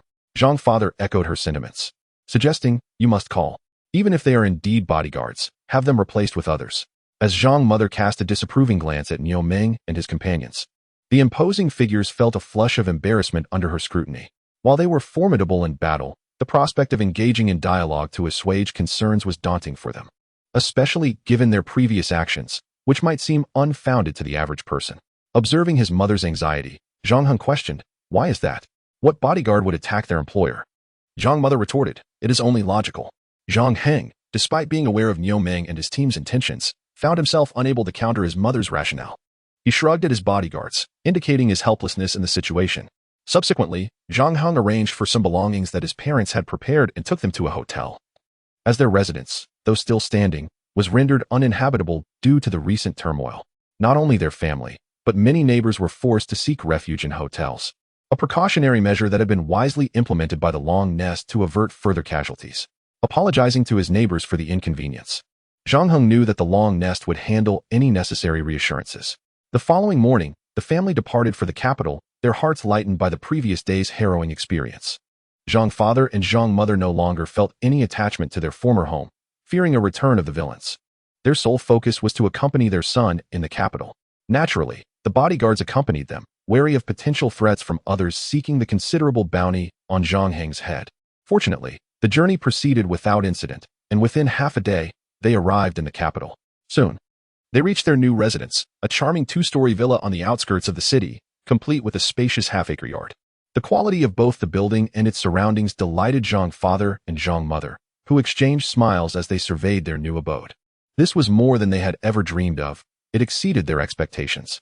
Having lived in a modest 60-square-meter apartment, the prospect of moving into a larger home had seemed a distant aspiration, one they thought would take decades to realize. Yet here they were, their dreams materialized. And all thanks to their son. Watching him converse with the bodyguards nearby, their faces gleamed with pride. Our son has truly succeeded, bringing honor to our family. They felt a profound sense of fulfillment in having such a son. Their only wish now was for peace and safety. Fully aware that their son's newfound success came with its own set of risks, this realization weighed heavily on their minds. But they also acknowledged the state's protective measures in the form of the bodyguards. Indeed, they had come to accept the presence of the bodyguards, although they were still figuring out how to interact with them. Regardless of their past, as long as their actions benefited their son, they would embrace them, even if it meant facing some discomfort. Meanwhile, Zhang Heng was engrossed in discussions with the bodyguards about the villa's security. He was determined to prevent a recurrence of the previous incident. Although luck had favored them then, he knew it wasn't something to rely on. To avert similar situations in the future, enhancing security was paramount. Fortunately, the bodyguards were professionals, offering ample valuable advice that Zhang Heng eagerly adopted, significantly bolstering the villa's defenses. Though some enhancements were costly, he resolved to proceed with the purchases, only to discover that after a simple phone call from Niu Ming, the items were promptly delivered, and the costs were covered by the Long Nest. With the household arrangements settled, Zhang Heng returned to the base, embracing his role as a student and the responsibilities that came with it. This time, he was accompanied by Niu Ming and another team member for covert protection, while the rest remained at the villa to safeguard Zhang father and Zhang mother. Zhang Heng had initially wished to retain the entire squad, but neither the Long Nest nor the bodyguards acquiesced, leading to the current arrangement. Upon returning to the base, Zhang Heng noticed a significant increase in training intensity across all classes, with daily competition scheduled. What is happening? Why this sudden escalation? Chapter 71. The Joint Competition, Aiming for Outstanding Results. As an instructor, Zhang Heng was not required to engage in extensive training himself. His primary duty was to guide students through the challenges they encountered while practicing the dragon elephant body forging technique. This measure was implemented by the esteemed Commander Zheng Qifeng as a precautionary step. However, it turned out that the dragon elephant body refinement technique seldom presented any issues during practice. Consequently, ordinary instructors could manage the routine training without difficulty, while Zhang Heng, the specially appointed instructor, found himself largely unoccupied. After returning to the base and spending an afternoon there without anyone seeking his counsel, Zhang Heng resolved to devote himself entirely to the refinement of the dragon elephant body technique. As the afternoon swiftly passed and evening approached, it was during dinner. While conversing with by Sudong and Yang Tingting, that Zhang Heng grasped the underlying tension within the base. In 3 months, the major training bases of the Great Xia Kingdom would engage in a grand joint competition. The base that emerged victorious or secured a commendable ranking would receive a greater allocation of national resources, whereas those that performed poorly would inevitably receive less. The Qingbei base had not fared well in recent years' competitions, while it had not been at the very bottom. The performance was nonetheless inadequate for an institution of Qingbei University's stature. This shortfall in resources over the years, compounded by the considerable size of the training base, led to a scarcity that necessitated frugality, resulting in many offensive and defensive facilities remaining inactive. Had those facilities been operational, the previous invasion by the barbarians might not have been so easily overcome. Is Qingbei University weak? As the foremost institution in the nation, how could it possibly be? Among the 10 dragon lords within the entire dragon nest, 3 hailed from Qingbei University. Other institutions would be fortunate to produce even 1 dragon lord, and some had yet to see a single dragon lord emerge. Not to mention, in terms of Spirit King level cultivators, Qingbei University accounted for 1/5 of the Spirit Kings nurtured among the nation's 50-plus academies dedicated to training practitioners. Such an esteemed institution could hardly be deemed weak. However, during the initial stages of enrollment, particularly within the Qingbei base, the growth in combat prowess and realm advancement had been rather sluggish, often lagging behind many other academies. Hence, a saying circulated outside: students from Qingbei base possess balanced abilities and solid theoretical foundations, yet their practical combat skills are lacking, only to show their strength in later stages. How could such a prestigious institution as the Great Xia's top academy endure such remarks? Thus, each year, Qingbei University aspired to alter this unfavorable perception during the joint competition, but regrettably, after many years, their best performance had only yielded a second-place finish nationally. With the upcoming joint competition in 3 months, the entire base was determined to achieve commendable results. And Commander Zheng had made a solemn vow to the leadership of Qingbei University that this year, they would secure a position among the top 3. Under such circumstances, how could the atmosphere within the base not be tense? I heard from Instructor Liu that another crucial reason for our base's lack of combat strength lies in the scarcity of practical combat opportunities. At this juncture, Yang Tingting remarked, other prestigious schools have nearly all established beast gathering points near their campuses. These points are populated with numerous low-level beasts, perfectly suited for honing the combat skills of newcomers. Yet, our Qingbei University, situated in the capital, cannot afford to have such beast congregations. As a result, we lack a venue for practical combat training, placing us at a disadvantage during the newcomer phase. Zhang Heng, upon hearing this, inquired, doesn't our esteemed Qingbei University have its own practical training ground? Yang Tingting shook her head, admitting she had only heard Instructor Liu mention it, and as a girl from a common family, she lacked the means to acquire such information. There is one, and it is quite formidable, interjected Yin Lin, who was seated at a nearby table. Zhang Heng, who had initially intended to return to the base, found himself eager to engage in conversation. In their current class, most students were willing to cooperate with Yin Lin, and he had garnered their respect and admiration.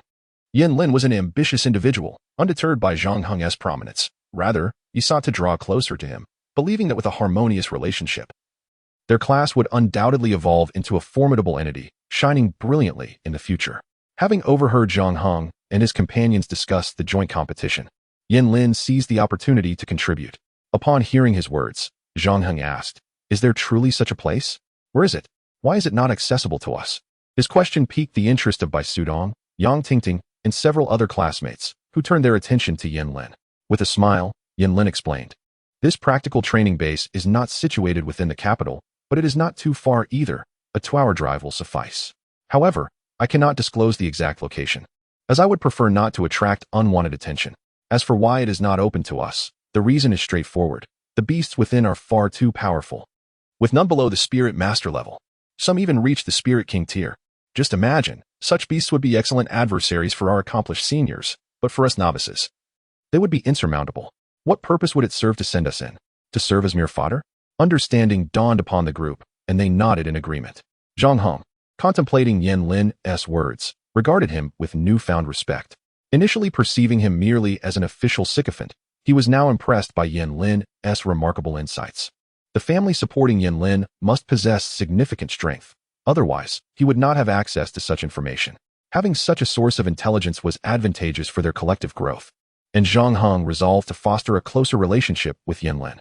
Suddenly, Yin Lin lowered his voice conspiratorially, saying, "It is rumored, mind you. It's just a rumor, that in order to achieve commendable results in the joint competition, our school will incorporate practical combat training in the upcoming sessions. This means we may soon find ourselves battling beasts, though how this will be implemented remains uncertain. I suspect it may involve utilizing the practical training bases of other academies." Zhang Heng nodded thoughtfully. If this were indeed the case, they would need to train even harder, for one must sweat in preparation to avoid bloodshed on the battlefield. Indeed, we must strive with even greater determination. The group unanimously agreed. Let us go for it. Yin Lin cheerfully extended his right hand. To victory.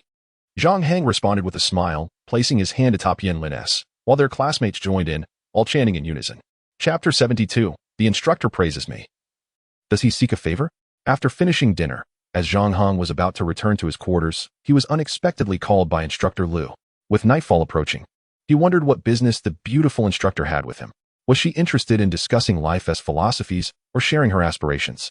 Perhaps this normally aloof beauty harbored unspoken thoughts she wished to confide in him.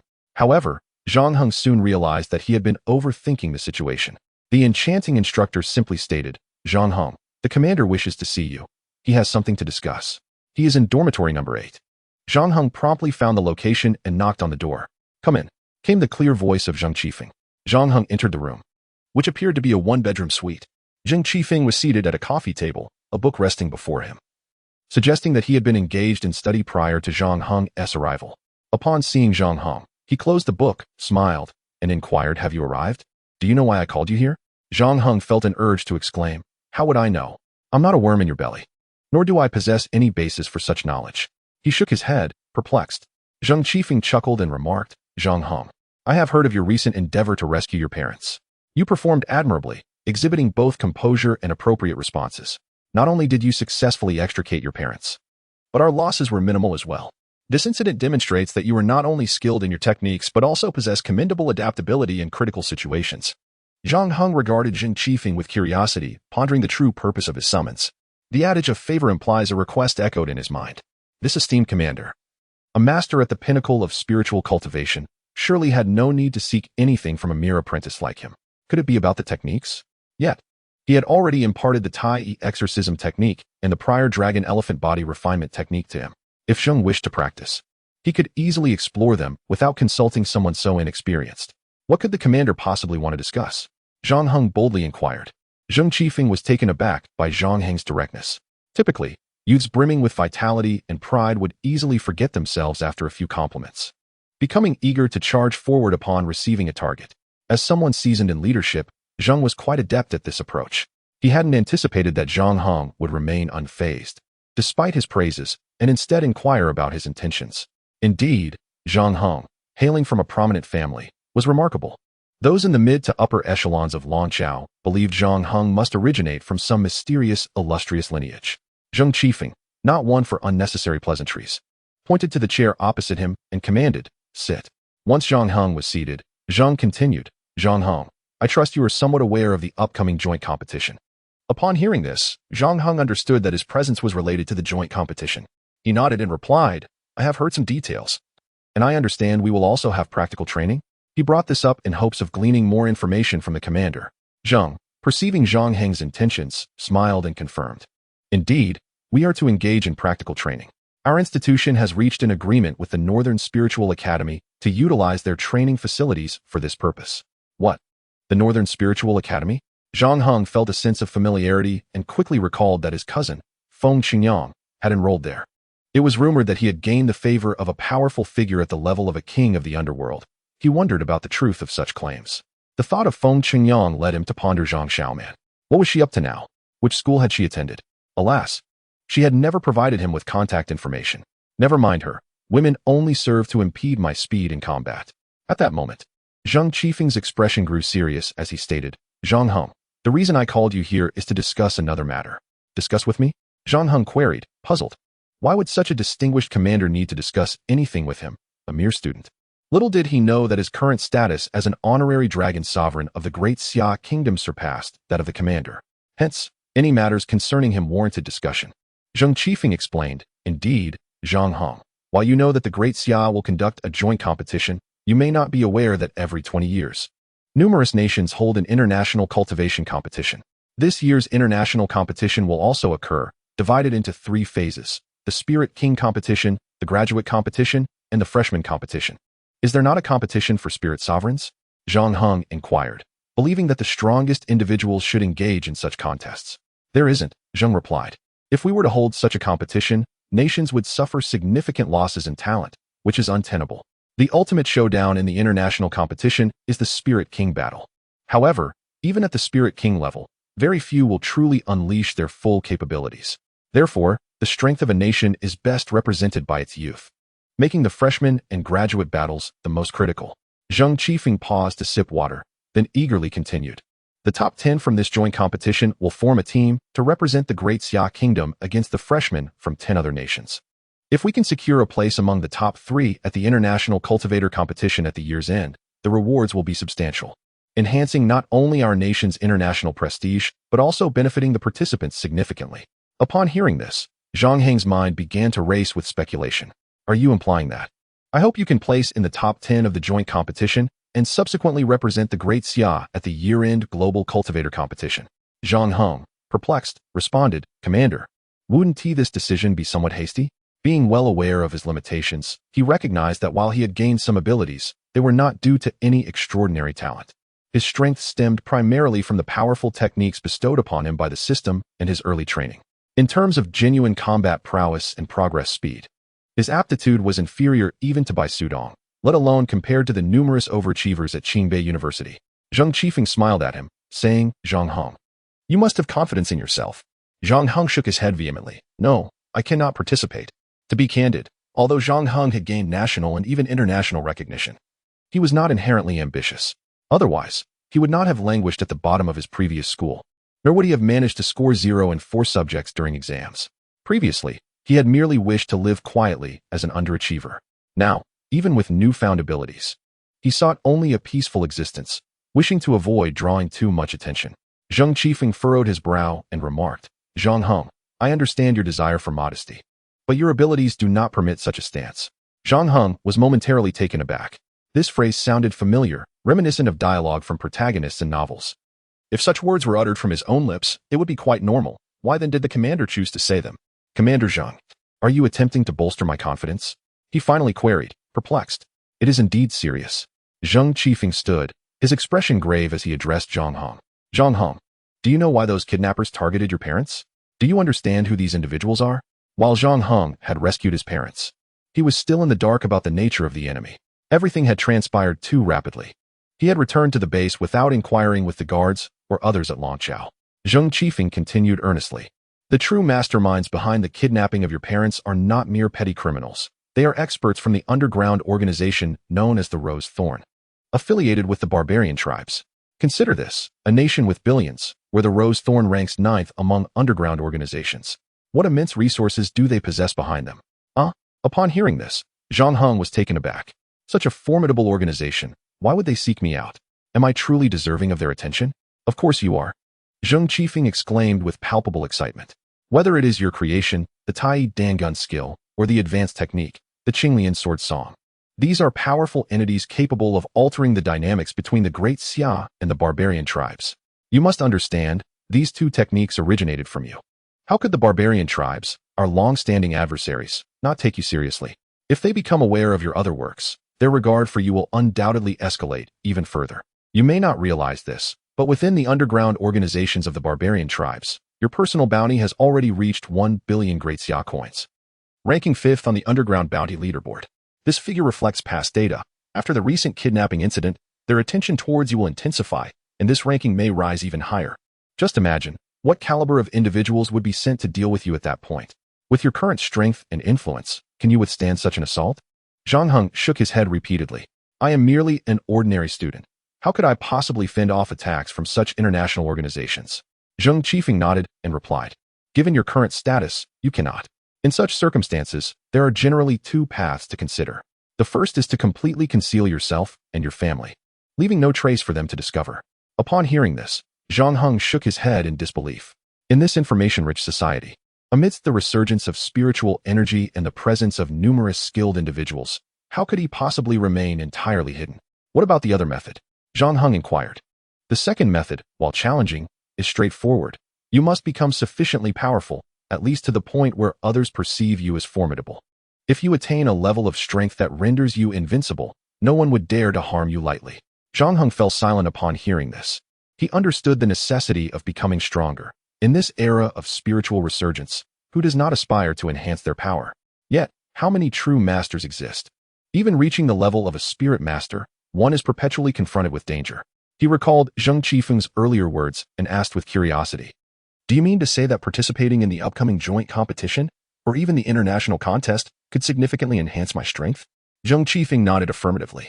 "Absolutely. That seems unlikely. Instructor, even if I were to achieve a commendable rank, my cultivation would at most elevate me to that of a spirit master. In a world teeming with spirit kings, what would that render me?" Zheng Qifeng shook his head and said, "You are mistaken, my child. In this world, there exist two types of strong individuals. The first are the current strong, those with formidable abilities, substantial influence, and considerable renown, like our Dragon Lord. Who would dare to provoke him now?" Zhang Heng slightly shook his head. Indeed, Lin Guahao is powerful, but there is only one Lin Guahao in all of Great Xia. To reach such a level requires not only relentless personal effort, but also a plethora of opportunities and resources.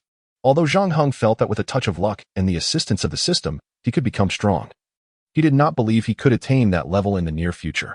And what of the other kind of strong individual? Zhang Heng asked, adopting a tone of inquiry. Zheng Qifeng gazed into the distance and said, "The other type comprises the future strong, those who may appear young and inexperienced at present, often committing numerous errors. Yet, they carry immense potential, whether in their cultivation, wisdom, leadership, or even fortune. Such individuals are frequently favored by various powers, which invest heavily in them for the sake of their own future, hoping to secure a prosperous outcome for their factions." Zhang Heng nodded, beginning to grasp Zheng Qifeng's intent. Given his current influence within Great Xia, he had already garnered the attention of several powerful factions. For instance, the Dragon Nest valued him greatly, as evidenced by their emphasis on his protection during the recent kidnapping incident. In this world, affection comes with ulterior motives. The Dragon Nest's assistance stems from their recognition of his techniques and the limitless potential he embodies. The same applies to other factions. However, despite Zhang Heng exhibiting considerable potential, it is insufficient. He must achieve greater accomplishments and attain more recognition to garner further support. The more supporters he has, the safer he will be, and the brighter his future will shine. Having traversed this path, there is no turning back. Behind him lies an abyss, and retreat equates to death. Zhang Heng gathered his thoughts and solemnly declared, "Very well, Chief Instructor. I will endeavor to cultivate diligently and strive for a commendable performance in the upcoming joint competition." "Excellent." Zheng Qifeng patted his shoulder and said, "Whether you can live a better, safer life and protect those around you depends entirely on your efforts. Keep pushing forward." Chapter 74. The 5 major bases. Opponents of the Qingbei base. The following day, training resumed at the base. Zhang Heng returned to Class 3, practicing the dragon elephant body refining technique alongside his classmates. Since no one required his guidance, he found it more prudent to embrace the role of a diligent student and focus on his cultivation. Meanwhile, Zhang Heng contemplated another issue. The joint competition. Being an inter-school contest undoubtedly involves more than mere individual combat prowess. It often necessitates formidable teamwork. This was evident from the various training methods employed at the base. And Zhang Heng was not entirely oblivious to previous international competitions. He had gleaned much information from his online research the day before. In such competitions, the outcomes are frequently determined by team battles. Thus, if Zhang Heng aspired to secure a ranking, he must assemble a powerful team. He envisioned a team comprising by Su Dong and Yang Tingting. Regardless of their individual talents, their synergy with him is unparalleled. However, they only form a trio.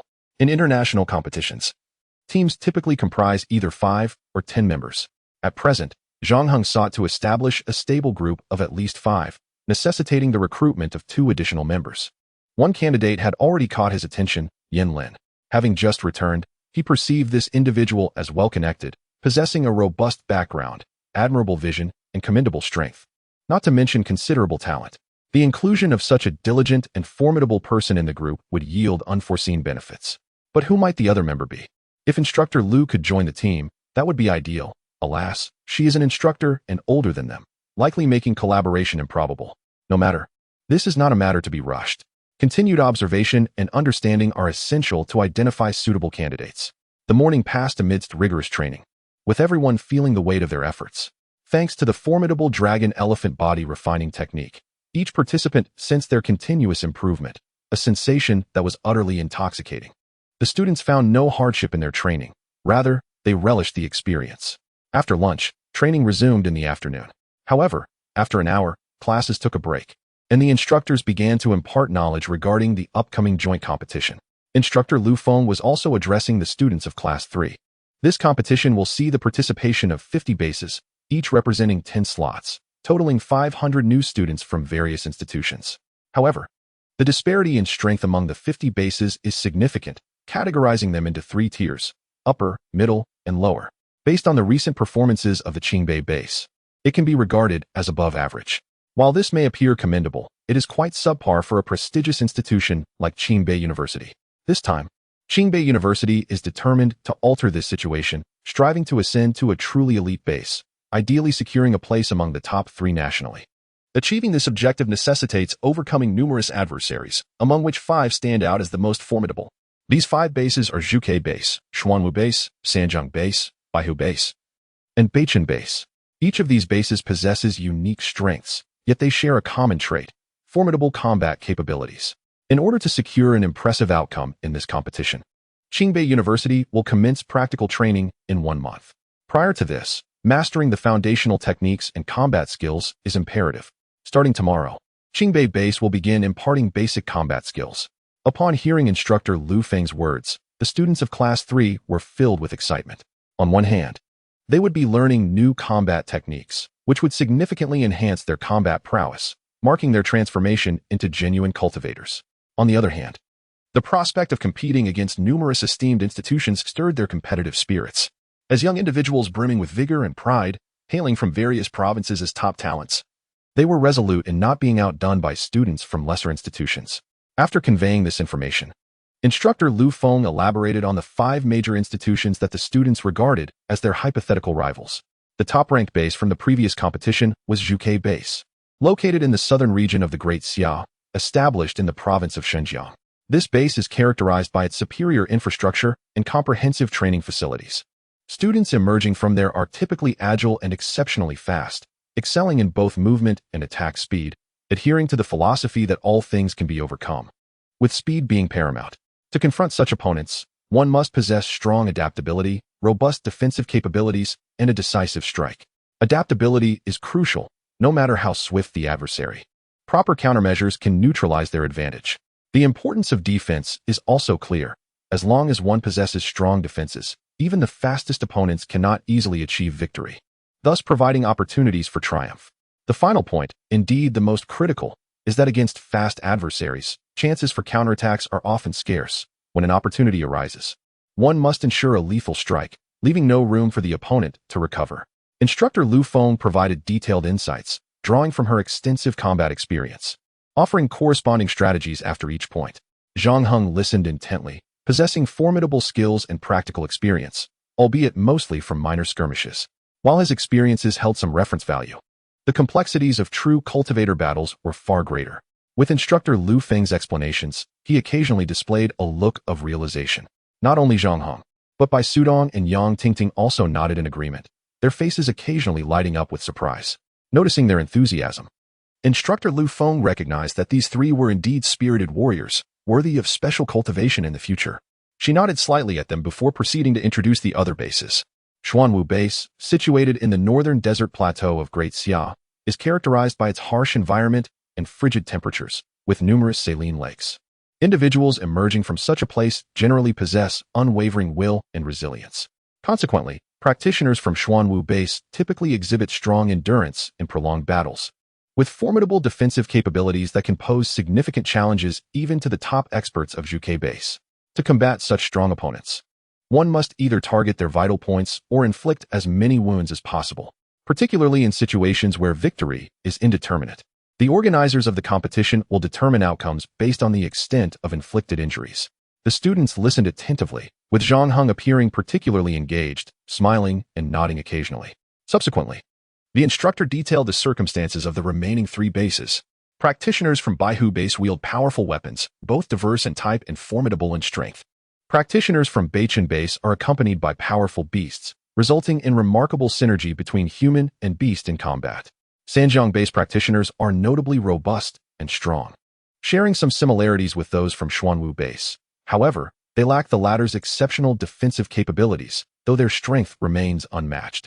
Instructor Lu Feng provided relatively less information on these latter bases, perhaps due to limited personal experience. The afternoon was consumed by her explanations. Despite everyone attentively listening, it did not significantly hinder their training progress. Currently, they were practicing the dragon elephant body refining technique, which allowed them to engage in other activities simultaneously without considerable risk of losing focus. The previous 2 days, the base had refrained from such practices, concerned that students, being novices in the dragon elephant body refining technique, might not be fully adept and could encounter issues. However, observing that the students had grasped the fundamentals, the base decided to test the technique's characteristics. The afternoon seemed easy for the students, yet the instructors were acutely vigilant, ready to intervene at the slightest sign of trouble.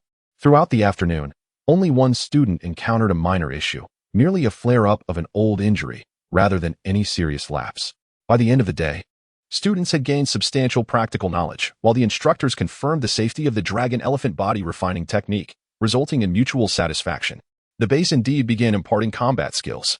The ranking of these combat techniques parallels that of the cultivation methods, classified from level to level, generally corresponding to the levels of the techniques.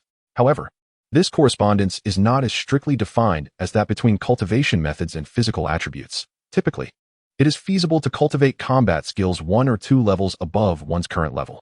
The only limitation is that lower-tier techniques utilizing higher-tier combat skills consume more spiritual energy, meaning that using combat skills beyond one's level is limited in frequency and can sometimes be counterproductive.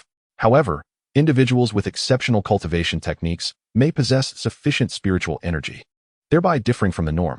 Today, the base imparted a combat skill known as Mountain Shatter Slash. This is a level 1 combat technique designed to acclimate beginners to the application of spiritual energy in combat and enhance their physical coordination. This technique consists of 3 moves: the Mountain View Slash, the Mountain Strike Slash, and the Mountain Shatter Slash. Today, the instructor taught the first move, the Mountain View Slash. This move requires the practitioner to execute 3 slashes, forming the silhouette of a mountain. While it may sound straightforward, it is anything but. It involves not only the correct movements but also the integration of spiritual energy. For an average individual, 3 slashes remain 3 distinct actions, failing to coalesce into a single technique. When instructor Lu demonstrated this move, Zhang Heng was momentarily taken aback, although her movements were not swift, and she made 3 distinct slashes. They merged seamlessly into one. Moreover, after completing the 3 slashes, a tangible mountain peak lingered in the air, dissipating only after a considerable time. Zhang Heng was not alone in his astonishment. The other students from Class 3 exhibited similar expressions. They could sense that the mountain peak, while seemingly illusory, resonated with a palpable spiritual energy. People were even convinced that if this mountain peak were to fall upon a person, it would surely cause severe injury. And if used to thwart an enemy, it could effectively block their weapons. Is this not the manifestation of spiritual energy? Can we, as beginners, truly achieve this? Lu Feng was quite pleased with her students' reactions. This was precisely the feeling she sought. It was only by witnessing the formidable power of this technique that these young ones would cultivate a yearning for it and find a direction for their efforts.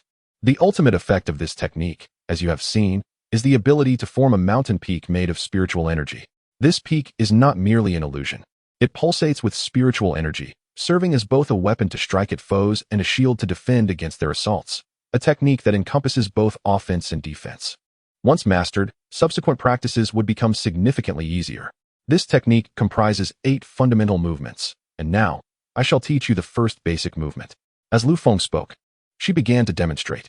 Each student held the wooden swords provided by the instructor, attentively observing her movements while attempting to replicate them. Zhang Heng was no exception, diligently watching and striving to imitate her. However, he soon encountered a problem. The surrounding classmates learned quickly.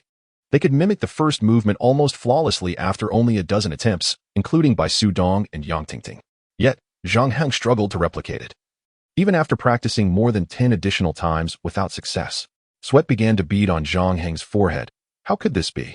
Previously, he had been a lackluster student, coasting along without ambition until the Dragon Gate examination, where he had not cared much about lagging behind.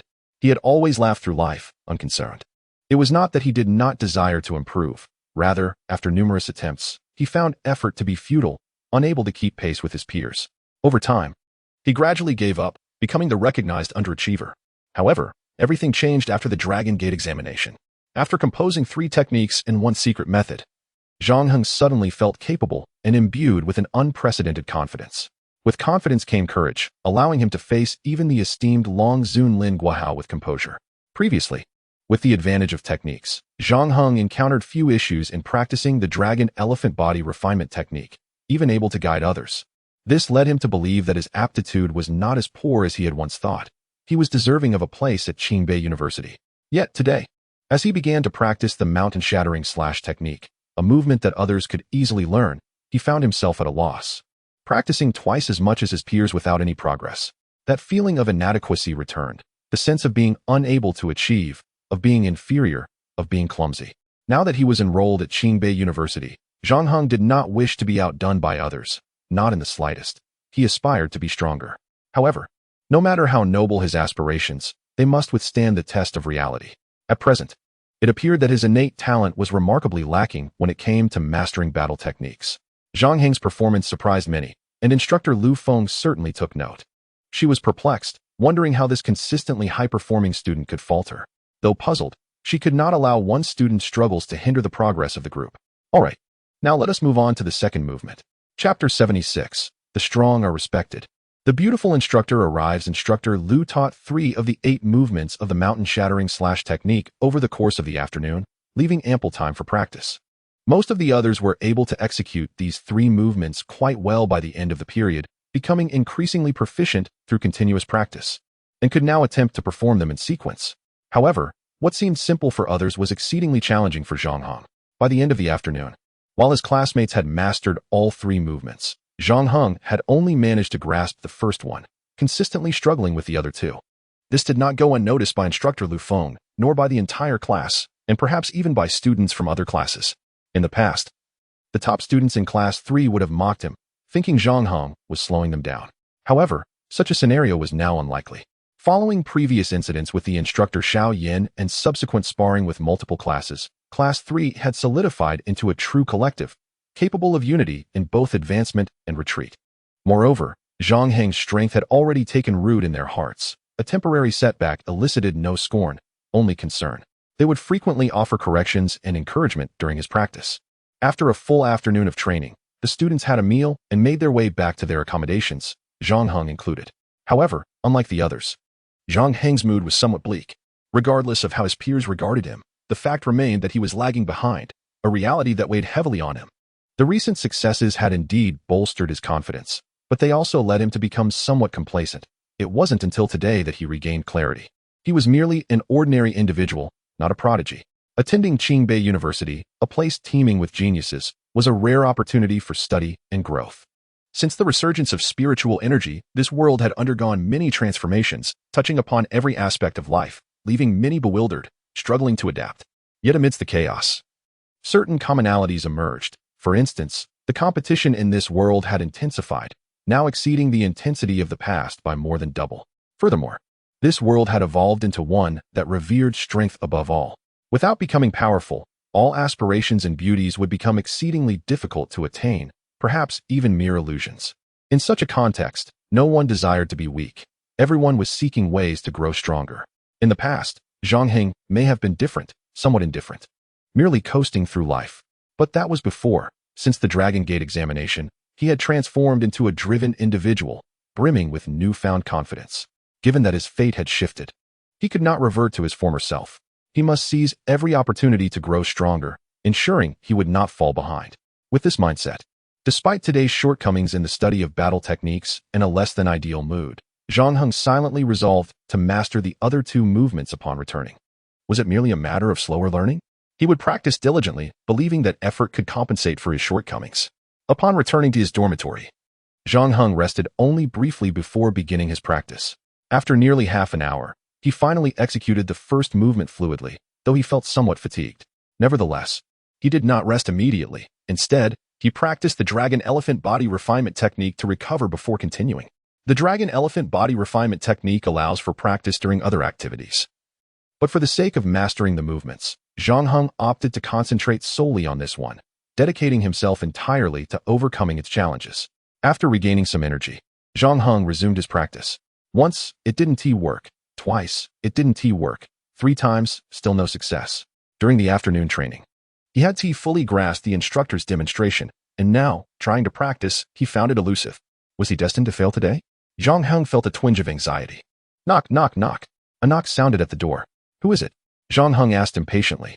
It's me. Open the door, came a cool voice. Zhang Heng was startled to realize it was instructor Lu Feng. Reflecting on his earlier attitude, he broke out in a cold sweat. Had he been disrespectful to the instructor? Would he face repercussions? Since you cannot escape punishment, it is better to open the door obediently. Wait a moment, instructor. Zhang Heng hastily wiped his sweat and rushed to open the door.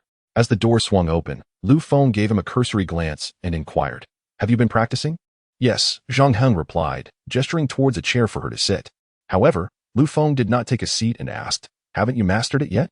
Feeling a bit embarrassed, Zhang Heng nodded. Indeed. Is that why you seem downcast? Lu Feng probed further. Zhang Heng, feeling a bit anxious, scratched his head and said, I apologize for my earlier rudeness, instructor. I was in a rather foul mood. Lu Feng scrutinized him once more and suddenly burst into laughter. Her demeanor was initially cool, proud, and striking, exuding remarkable strength, which had left a profound impression on Zhang Heng. Yet, her laughter brought a refreshing warmth to the atmosphere, illuminating the room and dispelling some of the tension that had weighed on Zhang Heng's heart. He then noticed Lu Feng's beauty. Her earlier aloofness resembled the solitary plum blossom in winter or a snow lotus on a mountain, seemingly unapproachable. Now, she radiated the warmth and vibrance of a late spring peony, making her presence comforting. Under her influence, Zhang Heng's spirits lifted considerably. May I ask why the instructor has come to see me? Zhang Heng inquired with a smile. Lu Feng replied, During this afternoon's training, I noticed that your progress seemed rather slow, so I came to help you catch up. Zhang Heng felt touched. It was the instructor's responsibility to teach during class. And once the lesson was over, their obligation was fulfilled. The teacher opens the door, but the learning lies with the student. It was essential to remember that instructors also needed rest and time to refine their own skills. Now, Lu Feng was sacrificing her own downtime to assist him, which deeply moved Zhang Heng. Thank you, instructor, he said, bowing respectfully. Lu Feng nodded. All right, let us begin. Which movement are you struggling with? The second one. Very well. Demonstrate the second movement for me. Following her instructions, Zhang Heng attempted the second movement, but faltered midway, nearly losing his balance. Lu Feng swiftly pulled him upright and explained. The key to the second movement lies in the waist. It is the central axis of the body. It must be both flexible and stable. When performing movements, all power must originate from the waist rather than allowing other parts of the body to dictate its motion. Observe closely. As she demonstrated the second movement, Zhang Heng listened attentively and mirrored her actions, feeling a marked improvement in his execution. Thus, the two continued their training diligently. Chapter 77. Handsome yet unfortunate. Envy breeds resentment. The art of breaking the mountain is not particularly difficult, yet for beginners, it presents its own challenges. This technique comprises 3 strikes, each with 8 movements. Instructors typically teach half the movements each day, completing the instruction over 2 days, with the 3rd day reserved for consolidation and extensive practice. Over 10 days, the technique is generally fully imparted. While the students at the base are predominantly high achievers, there are varying degrees of aptitude among them. Some learn swiftly, earning the instructor's praise, while others progress slowly and gradually fall out of favor. Almost every class harbors a few lagging students who struggle to absorb the lessons presented in class. Among these, Zhang Heng stands out as the most notorious. His previous brilliance at the base is now overshadowed by his current struggles. During breaks, whether heading to the cafeteria or returning to the dormitory, Zhang Heng finds himself the subject of whispers and pointed fingers, their remarks rarely kind. Naturally, this does not sit well with him. However, he reassures himself that his high school experience had been far more challenging, and he managed to persevere then. What troubles him is the feeling of dragging his class down. At times, he fervently wishes for the system to intervene and provide him with assistance in mastering combat techniques, altering his current predicament. Yet, of late, he wonders if the system has gone off on its own adventures, as it has been unresponsive despite his repeated calls for help. Alas, he must rely on his own efforts. The so-called Avenger Instructor Alliance had eagerly sought to defeat Lu Feng's class upon their arrival at the base, hoping to exact some form of revenge. However, their attempts backfired, leaving them humiliated from the outset. which only fueled their resentment. Now, having learned the techniques and mastered a complete combat style, the students' combat prowess appeared to have significantly improved, seemingly closing the gap between them and Zhang Heng's class. Most astonishingly, Zhang Heng, once hailed as the strongest in his class, even capable of besting the instructor, found himself lagging in the training of combat techniques. What an opportunity! Without him, what could Class 3 possibly achieve? Perhaps it was time for another act of vengeance? The instructors of Classes 16 and 6 began to stir with anticipation. Unbeknownst to Zhang Heng, his sole focus during this time was to diligently practice his combat techniques. He not only absorbed the instructor's teachings with utmost seriousness, but also trained an additional 4 to 5 hours each day, leading a fulfilling yet exhausting life. After every meal, Instructor Lu Feng would come to his side, offering meticulous guidance until he had fully grasped the day's lessons. Zhang Heng felt deeply appreciative. One night, after he had successfully mastered the day's movements, it was already nearing 11 o'clock, and Lu Feng had stayed with him until such a late hour. As he paused to rest, he couldn't help but express, "Instructor, sometimes I feel as though you are not just my instructor, but more like family." "Family? What do you mean?" Lu Feng responded, slightly puzzled. As their interactions grew more frequent, her demeanor softened, revealing a broader range of expressions, no longer the icy instructor. She could smile, frown, and even shake her head in exasperation, with a hint of melancholy. Zhang Heng earnestly replied, "More like an older sister." Although he had no sister, he believed that was the essence of sisterhood. Lu Feng was initially taken aback, but then smiled. "Very well, if you wish to call me sister, you may do so privately." "All right, Sister Feng," Zhang Heng quickly replied. Realizing the implications of his words, he felt a twinge of discomfort. Lu Feng raised an eyebrow, her eyes flashing with authority. "You cannot address me like that." Zhang Heng quickly amended, Yes, Lu Jia." While Lu Feng did not appear angry, she shook her head, pondering, "This doesn't seem quite right either. Am I destined never to be a sister?" Zhang Heng regarded her curiously. Was this newly acknowledged sister not always strong and proud? Why did she display such vulnerability? Perhaps, in his presence, she felt unburdened, revealing a more feminine side. Although she did not voice it, Zhang Heng sensed that her life might not be as easy as it appeared. "Then I shall call you sister," Zhang Heng concluded. Upon hearing this, Lu Feng smiled brightly. "All right, Xiao Heng." She affectionately ruffled his hair. Being patted on the head by someone shorter than him, and of the opposite sex, felt somewhat awkward, yet Zhang Heng did not shy away. Instead, he smiled in return. "Sister, it is getting late, and you must be weary. You should return to rest. Thank you for today. Now that you call me sister, there is no need for such formality. You too, get some rest. See you tomorrow." With that, Lu Feng exited through the door. Regarding Zhang Heng's shortcomings in combat skills, the top students in Class 3 remained unfazed. No one voiced any concerns, and instead, they each sought ways to assist him. However, the students from other classes reacted quite differently. Many of the top performers from those classes found their progress smooth and could not help but gloat over Zhang Heng's struggles. After all, he was once a standout figure who overshadowed them. Conversely, the underperformers from other classes harbored a deep-seated envy towards Zhang Heng. Yes, envy. It was not difficult to deduce the reason. These underachievers may not lag behind in other areas, yet when it came to mastering combat techniques, they, like Zhang Heng, found themselves at a loss.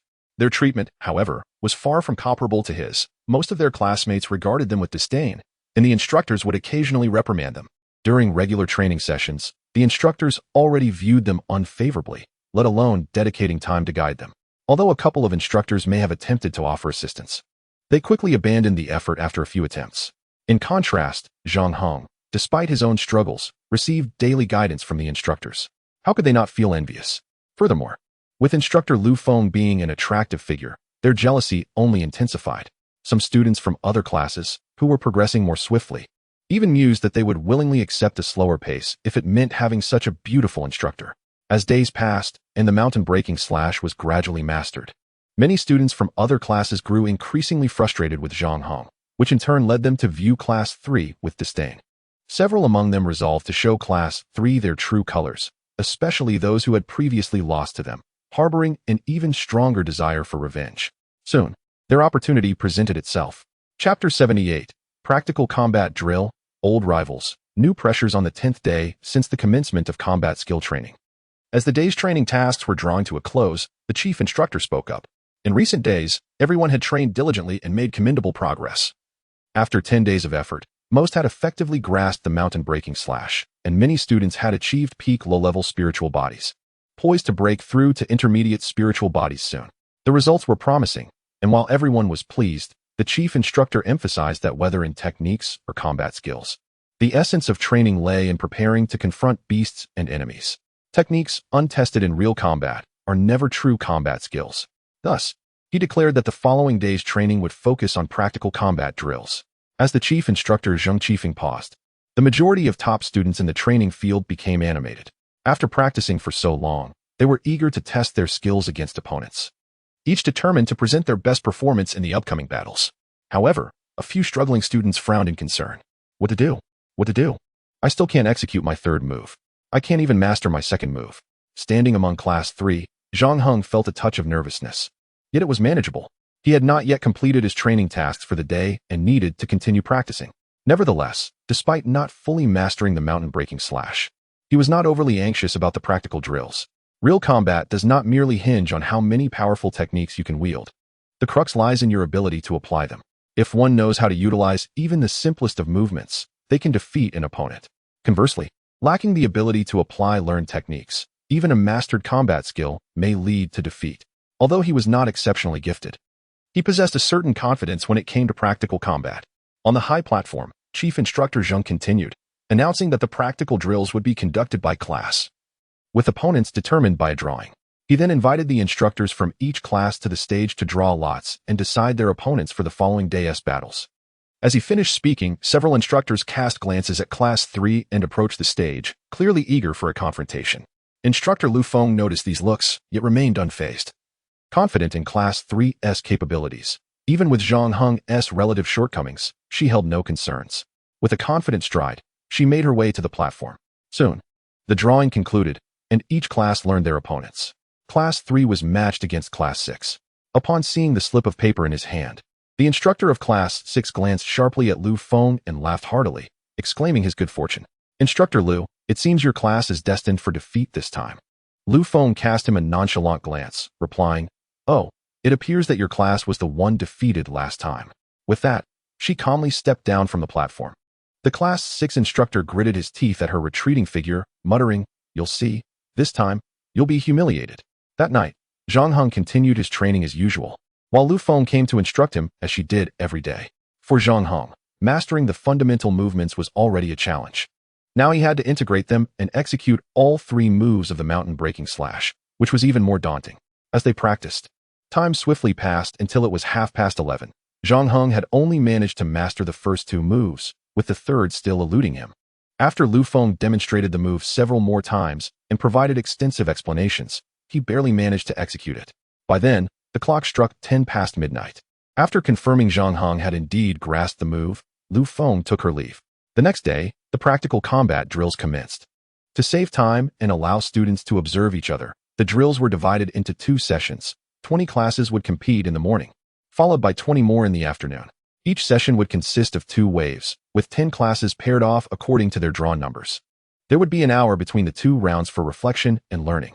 Class 3's battle against Class 6 was scheduled for the first wave at 8:30 a.m. At 8 in the morning, with half an hour to go before combat, the students of Class 3 had gathered in the training field, but their instructor was absent. Today, the instructors would not participate, leaving the students to rely solely on their own abilities. Boss, how should we approach this? Yin Lin asked Zhang Heng with a smile. In daily matters, they were accustomed to relying on Yin Lin, but during combat, they had grown used to following Zhang Heng's lead due to their prior experiences. Despite Zhang Heng's recent struggles in combat training, this dynamic had not changed. Zhang Heng did not hesitate, stepping out of the ranks to stand before everyone. His expression stern as he commanded, Attention! The students promptly lifted their heads, straightened their chests, tucked in their bellies, and focused their minds to face Zhang Heng properly. Although this was merely a fundamental posture without much difficulty, they still executed it with utmost seriousness. Aligned to the right, the students immediately obeyed, adjusting their formation with small steps. In less than 10 seconds, the line was reformed, orderly and solemn. Yet, many were puzzled, with the sparring about to commence. What purpose did these actions serve? Nonetheless, no one questioned Zhang Heng, as they all trusted him. First move, mountain view, Zhang Heng shouted, and the students promptly performed the first technique they had learned. It was powerful, vigorous, and synchronized. Zhang Heng nodded in approval, then stepped into the ranks, calling forth 14 individuals from the group. You 14 have mastered the first move the best. When the battle begins, you will form a group, and during the fight, focus on using only the first move to hold back the opposing team's members, Zhang Heng announced, his voice resounding. Did everyone hear that clearly? The 14 responded in unison. We heard clearly. The first move, Mountain View, was a technique that depicted the silhouette of a mountain with swordplay. This group had honed this move well enough to conjure a spiritual mountain shape in the air. With this form, they possessed both weight and resilience, ideal for defense and restraining opponents. Rest assured, as long as you can leverage your advantages, the enemy will not breach your defenses for a considerable time, allowing our team to mount an offensive. Do not worry about your safety. There will be guardians by your side. Zhang Heng's assurances brought relief to the 14. Now, select a squad leader from among you to whom you will listen for commands. After leaving this group, he addressed the remaining members of Class 3. Next, we shall practice the second move. Having observed Zhang Heng's previous actions, the students began to comprehend his strategy of selecting the best individuals and assigning tasks based on their strengths. The second move, Mountain Strike, was an offensive technique requiring precision, agility, and speed, making it somewhat challenging to master. Mountain Strike / Zhang Heng bellowed, and over 30 students executed the move simultaneously. After training for such a lengthy period, their proficiency was commendable. Zhang Heng watched as the top students moved in unison, their actions powerful and their momentum palpable. Nodding, he selected 16 individuals and led them aside. You 16 will also form a small team, positioned in the second row during the battle. Your tasks are numerous. First, to ensure the safety of the front row. If anyone attacks them, you must block the aggressor with all your might. Second, seize the opportunity to strike down any enemy students who find themselves at a disadvantage. Third, keep a vigilant eye on the safety of the third group. If anyone is pushed back or is about to fall, utilize your speed advantage to rescue the injured to the rear. To achieve this, it is best for you to operate in pairs, advancing and retreating together, coordinating your efforts. Did everyone understand? Zhang Heng inquired. Understood. The group, despite the complexity of their tasks, quickly grasped Zhang Heng's intentions, being top scholars. Zhang Heng nodded. Our class's victory hinges on your performance. Let us do this. Next, he approached the remaining 20 students of Class 3 and proclaimed, let us all demonstrate the third move together. The third move, Break Mountain, represented the essence of the technique known as Break Mountain /, noted for its immense power. When executed correctly, it not only delivered a formidable strike, but also had penetrating capabilities, making it the most effective technique for breaking through enemy formations and incapacitating their personnel. However, this technique came with a significant drawback. Once executed, the practitioner would experience a momentary stillness, making them vulnerable to counterattacks. During this practical exercise, everyone wielded wooden swords coated with a powder. In combat, any appearance of white dots or stripes on their bodies indicated injury. If more than 3 marks appeared, it would be deemed a defeat. Falling to the ground was also considered a loss. Break Mountain / With Zhang Heng's command, nearly 20 students simultaneously unleashed their strikes. The air filled with the sound of slicing blades and glimmering light. Their movements were not only synchronized, but the force from their strikes coalesced into a singular might. Zhang Heng, caught off guard, was pushed back 2 steps by the fierce wind generated. Laughter erupted from the scholars. Embarrassed, Zhang Heng stepped forward, casting his gaze over the crowd, causing the laughter to diminish until it faded. Excellent. The power of your strike was formidable. He began. As you know, among the 3 moves, this one possesses the greatest strength, and our success in battle largely relies on it. When the fight begins, if you identify any particularly strong or weak opponents, strike immediately to bring them down. However, remember, you may only launch a maximum of 2 attacks at once. Against a larger enemy force, use 1 strike, and against a smaller one, 2. After attacking, retreat promptly behind the first and second teams to regroup. Do not linger in combat. Is this clear? Many harbored doubts, wondering why retreating was necessary after a successful strike. These individuals were typically aggressive, prioritizing offense above all else. Had anyone else voiced this sentiment, they might have dismissed it, but coming from Zhang Heng, they listened intently. His previous victories in numerous sparring matches had earned him their respect and acknowledgement of his strength and leadership. Understood, the scholars replied in unison. Zhang Heng then summoned by Sudong, Yang Tingting, and Yin Lin to his side, addressing the remaining 16. You are the third team and must also select a leader. During battle, decisions regarding advancement, retreat, and focus of attack will rest with the leader based on the circumstances. After issuing this directive, Zhang Heng turned to the 3 at his side. Let us form a small group. By Sudong and I will handle the offensive, while Yang Dingting and Yin Lin will focus on defense and control. Our target will be the enemy's strongest member. If we can defeat them, Splendid. If not, we shall at least contain them to create opportunities for the others. Is that agreeable? Bai Sudong and Yang Tingting, being Zhang Heng's trusted partners, understood his strategy and nodded in agreement. Yan Lin, the tallest and strongest among them, felt confident in his offensive capabilities but hesitated before voicing his dissent.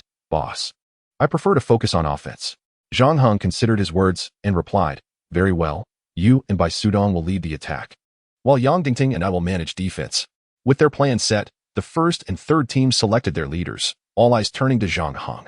Without delay, he declared, all right, align as per our earlier instructions. We will rehearse once. Within 2 minutes, Class 3 conducted a rehearsal, though the results were not optimal. Some students collided with one another, while others forgot their designated tasks. Zhang Heng noted these issues, instructing each team to increase their spacing and reiterating their individual roles before conducting another rehearsal, which flowed much more smoothly than the first. Following this, they practiced once more, achieving even better results. As the time for sparring approached, merely 10 minutes remained. Zhang Heng instructed everyone to rest in place, preparing for the impending challenge. Instructor Lu Feng observed Zhang Heng's organization and rehearsal with satisfaction and approached him to speak. Just then, a tall figure approached, revealing itself to be Wu Fei, the instructor from Class 6. Wu Fei approached Lu Feng, casting a glance at the students of Class 3 before smilingly remarking, Instructor Lu, it appears your class is rather lacking. After a considerable period of training, how is it that not a single student has reached the intermediate spirit body level? Look at our class. We have 2 intermediate spirit body experts, and the rest are not far behind. Given the current performance of Class 3, I suggest you concede sooner rather than later. Lu Feng regarded him coolly and succinctly replied, a defeated army's general has no right to speak of valor. Her words, though few, carried significant weight, causing Wu Fei's face to flush with indignation as he pointed an accusatory finger at her. You, he exclaimed, uncertain whether her words were directed at him or Class 6. If they were aimed at him, he knew Lu Feng's prowess far surpassed his own, having previously bested him in battle. As for Class 6, it was true they had been defeated during their initial sparring session, marking them as a defeated army as well. Wu Fei found himself at a loss for words, fueled by the bitterness of past failures and witnessing Class 6's recent progress. He harbored a desire to challenge Class 3 once more to redeem his honor. To his delight, the draw had indeed placed him against Class 3, and he felt a surge of fortune among his fellow instructors seeking vengeance against Lu Feng. Although apprehensive about the competition, despite Class 6's rapid advancement, he had inquired after the draw and learned that no other class, aside from his own, boasted 2 intermediate spirit body students. This revelation eased his anxiety. Having observed Class 3's somewhat disheveled practice, and now noting their lack of any intermediate spirit bodies, Wu Fei felt a renewed sense of confidence. He initially intended to seize the opportunity to undermine Lu Feng's bravado, but her retort had infuriated him. Wu Fei composed himself and sarcastically remarked, with Class 3's last-minute efforts and their significantly inferior physical capabilities compared to my Class 6, I am left wondering where you derive your confidence, Instructor Lu. Lu Feng felt a flicker of uncertainty at his words, recognizing the truth behind them. Statistically, Class 3's overall level was indeed inferior to Class 6. In such circumstances, the odds were not in her favor. However, Lu Feng had never been one to concede easily, especially not in front of a defeated opponent. With a cold smile, she stated, defeating your class is more than sufficient. Her confidence was palpable, and her words were concise yet impactful, leaving Wu Fei feeling even more frustrated. Determined not to let the situation slide, Wu Fei angrily proposed, since you are so confident, how about a wager? He resolved not only to defeat Lu Feng's class, but to humiliate her in the process.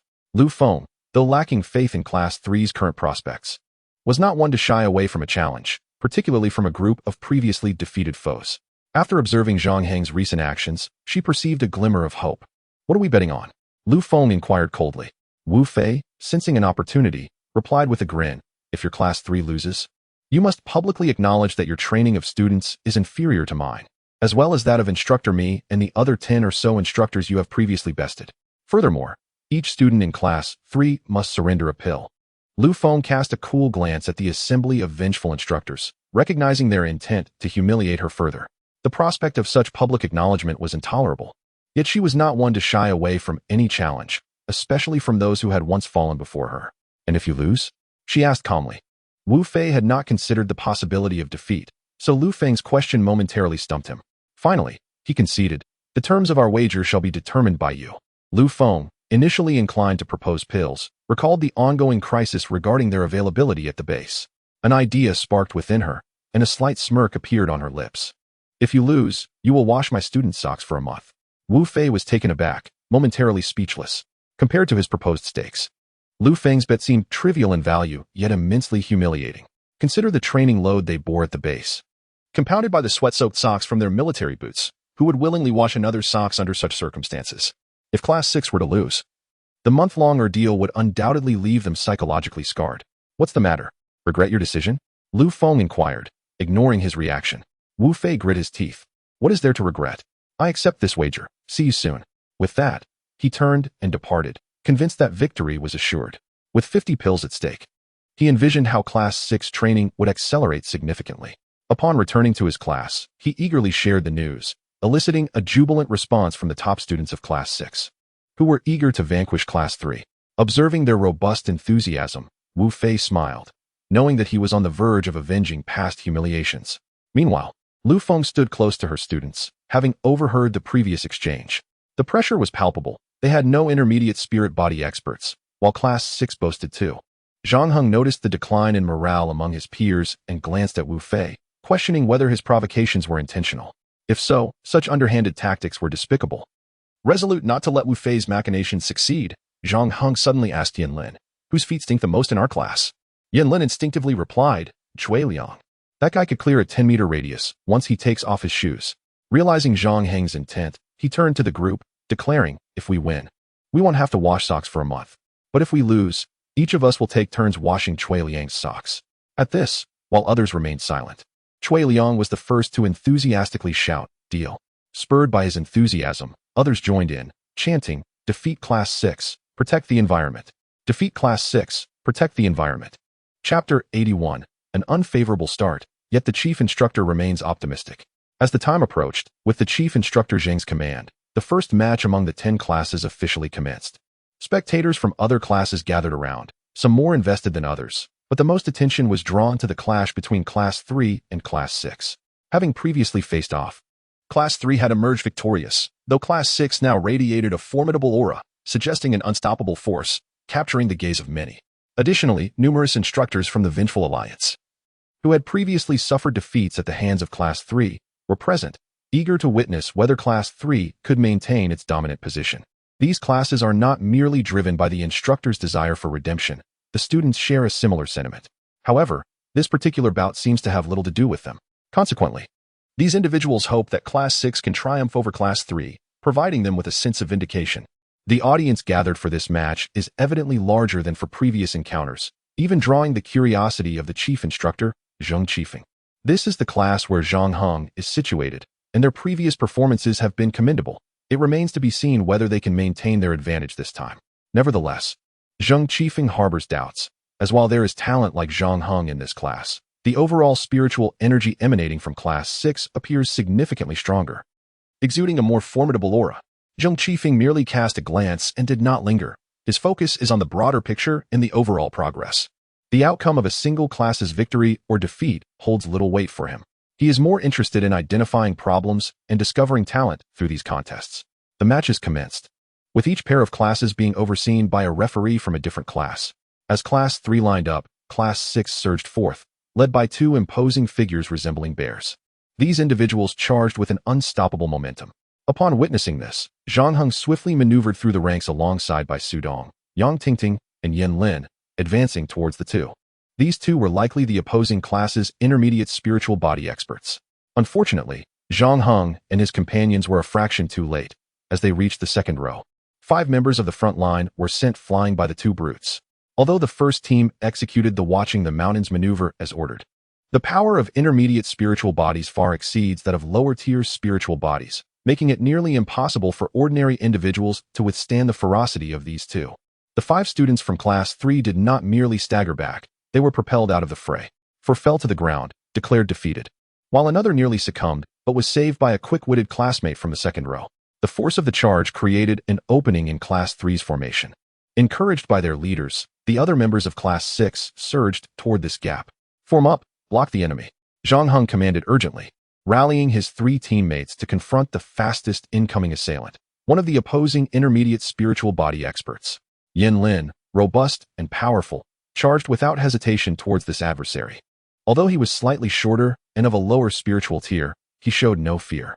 With a resounding thud, Yin Lin was pushed back 2 steps. But he managed to halt the enemy's advance. Meanwhile, Bai Sudong, exhibiting a frenzied ferocity, recklessly charged toward the same expert. His fighting style was characterized by relentless offense. Due to his shorter stature, Bai Sudong swung his wooden sword in a mountain break strike aimed at the opponent's chest. Unexpectedly, the adversary merely deflected the blow with his sword while delivering a bear-like paw strike aimed at Bai Sudong's head. Zhang Heng immediately executed watching the mountains to intercept the opponent's arm, creating a momentary barrier with the energy formed into a mountain. Yet, the opponent's physical prowess was overwhelming. Although his attack was momentarily hindered, it still descended upon Bai Sudong, albeit with reduced speed. At that moment, Yang Tingting, seizing the opportunity, pulled Bai Sudong aside just in time to evade the strike. By now, Yin Lin had regained his composure and launched another mountain break strike against the bear-like expert. Although not as tall, the opponent demonstrated remarkable proficiency and fluidity in both strength and technique. Once the charge was halted, he could no longer afford to underestimate Yin Lin. This expert, a frontline assailant, faced Yin Lin's attack head-on, responding with his own mountain break strike. Positioned at Yin Lin's flank, Zhang Heng recognized the opponent's technique and swiftly executed a mountain break aimed at the adversary's arm, but it was deflected by the opponent's other arm. While Zhang Heng's intervention did not block the opponent's strike entirely, it prevented the full force of the attack. At that moment, Yin Lin's strike collided with the opponent's weapon, resulting in a sharp crack as Yin Lin's wooden sword shattered, but the opponent's weapon also bore a fissure. In this exchange, Yin Lin staggered back 3 steps while the opponent retreated a single step. At that juncture, Bai Sudong once again launched a desperate mountain break strike. As Zhang Heng and his companions succeeded in stalling one intermediate spiritual body expert, the other members of Class 3 also engaged in battle. For Class 3, the situation appeared dire. Despite their best efforts, the frontline team, while executing watching the mountains admirably, was continually pushed back by the onslaught from Class 6. Particularly at the previously breached location, mere seconds after the enemy infiltrated, 3 more of Class 3's experts were felled. Thus, only 9 remained of the 14 in the front line, with the second team suffering 2 losses as well. Under the relentless assault of the other powerful adversary, casualties continued to mount. Were it not for the constant support from the second team, the number of fallen would have been even greater. The odds were decidedly unfavorable for Class 3. However, aside from this breach, the other fronts maintained a reasonable balance of offense and defense. On the high platform, the Deputy Chief Instructor glanced at the unfolding situation and remarked, "Truly, a class that boasts 2 intermediate spiritual body experts has swiftly gained the upper hand. It seems Class 6 is on the verge of victory." Yet, Zhang Qifeng shook his head, countering, "You may perceive it that way. But I believe the ultimate victor will be Class 3. At this moment, he had shifted his previous stance. "No way, Chief. Class 6 is clearly dominant. Class 3 is retreating," the Deputy Chief Instructor expressed, perplexed. "Shall we place a wager?" Zhang Qifeng inquired with a smile. "I bet on Class 3's assured victory." The Deputy Chief Instructor shook his head. "I won't take that bet." This was not due to a lack of confidence, but rather a result of consistently losing previous wagers against Zhang Qifeng. Beside the 2 classes, a Class 6 instructor laughed and said to Lu Feng, "So, Instructor Lu, it seems you are destined for embarrassment this time." Lu Feng felt a tinge of anxiety but retorted, "Until the end, who can predict the outcome?" Chapter 82, Formation Restored, numbers reduced to half with a resounding crack. Bai Sudong was sent flying by the opponent's strike. Having just recovered from an earlier injury, he was still somewhat unsteady. This blow sent him retreating several steps, ultimately resulting in his collapse to the ground, declared defeated. Yet, his efforts were not in vain, as his strike left a white mark on the opponent. Simultaneously, as the bear-like adversary struck Bai Sudong, Yang Tingting managed to slice lightly across his shoulder, leaving another white mark. At this juncture, Zhang Heng exchanged glances with Yin Lin, who instantly grasped his intent. Seizing Zhang Heng's wooden sword, Yin Lin charged recklessly at the opponent, executing a mountain break strike. Meanwhile, Zhang Heng swiftly joined forces with Yang Tingting, both hurrying to position themselves behind Yin Lin. The bear-like expert from Class 6, now bereft of his weapon, resorted solely to his fists. He landed a punch on Yin Lin's shoulder, but it merely grazed him, allowing Yin Lin to complete his strike. However, the opponent's other fist collided with Yin Lin's chest, sending him flying while simultaneously inflicting a deep cut across the expert's own chest. As Yin Lin retreated swiftly, the momentum was strong enough that, following this trajectory, he was likely to be toppled. However, he was caught by Yang Tingting and Zhang Hong, who stood behind him, and the trio staggered back 3 steps before coming to a halt. The opponent's skilled fighter, now furious, was about to charge again when the referee's voice rang out, declaring, "Yang Ming from Class 6, you have been defeated." The hulking figure protested, "I have not fallen. How can I be defeated?" The referee replied, "You have 3 white marks on your body, which according to the rules signifies your defeat. Withdraw at once, or your class will be disqualified from the competition." Although he was dissatisfied, the man had no choice but to glare at Zhang Heng and the others before turning away, unperturbed by his impotent rage. Zhang Heng and his companions turned their attention to another imposing figure charging at them, the class leader of Class 6, Ma Feng. Ma Feng not only possessed formidable innate talent, having been the first to reach the intermediate spirit body level, but he also hailed from an extraordinary background, demonstrating excellent leadership skills. As the leader of Class 6, comprised of many unruly individuals, he managed them effectively, earning their respect. Since he had entered the ranks of Class 3, he had already taken down 8 of their classmates and was now targeting the 9th. This particular student had just executed a mountain-crushing strike to defeat a Class 6 member and was momentarily vulnerable, making him an ideal target for attack. At that moment, Zhang Heng launched a side strike aimed at the opponent's neck with a mountain-crushing strike.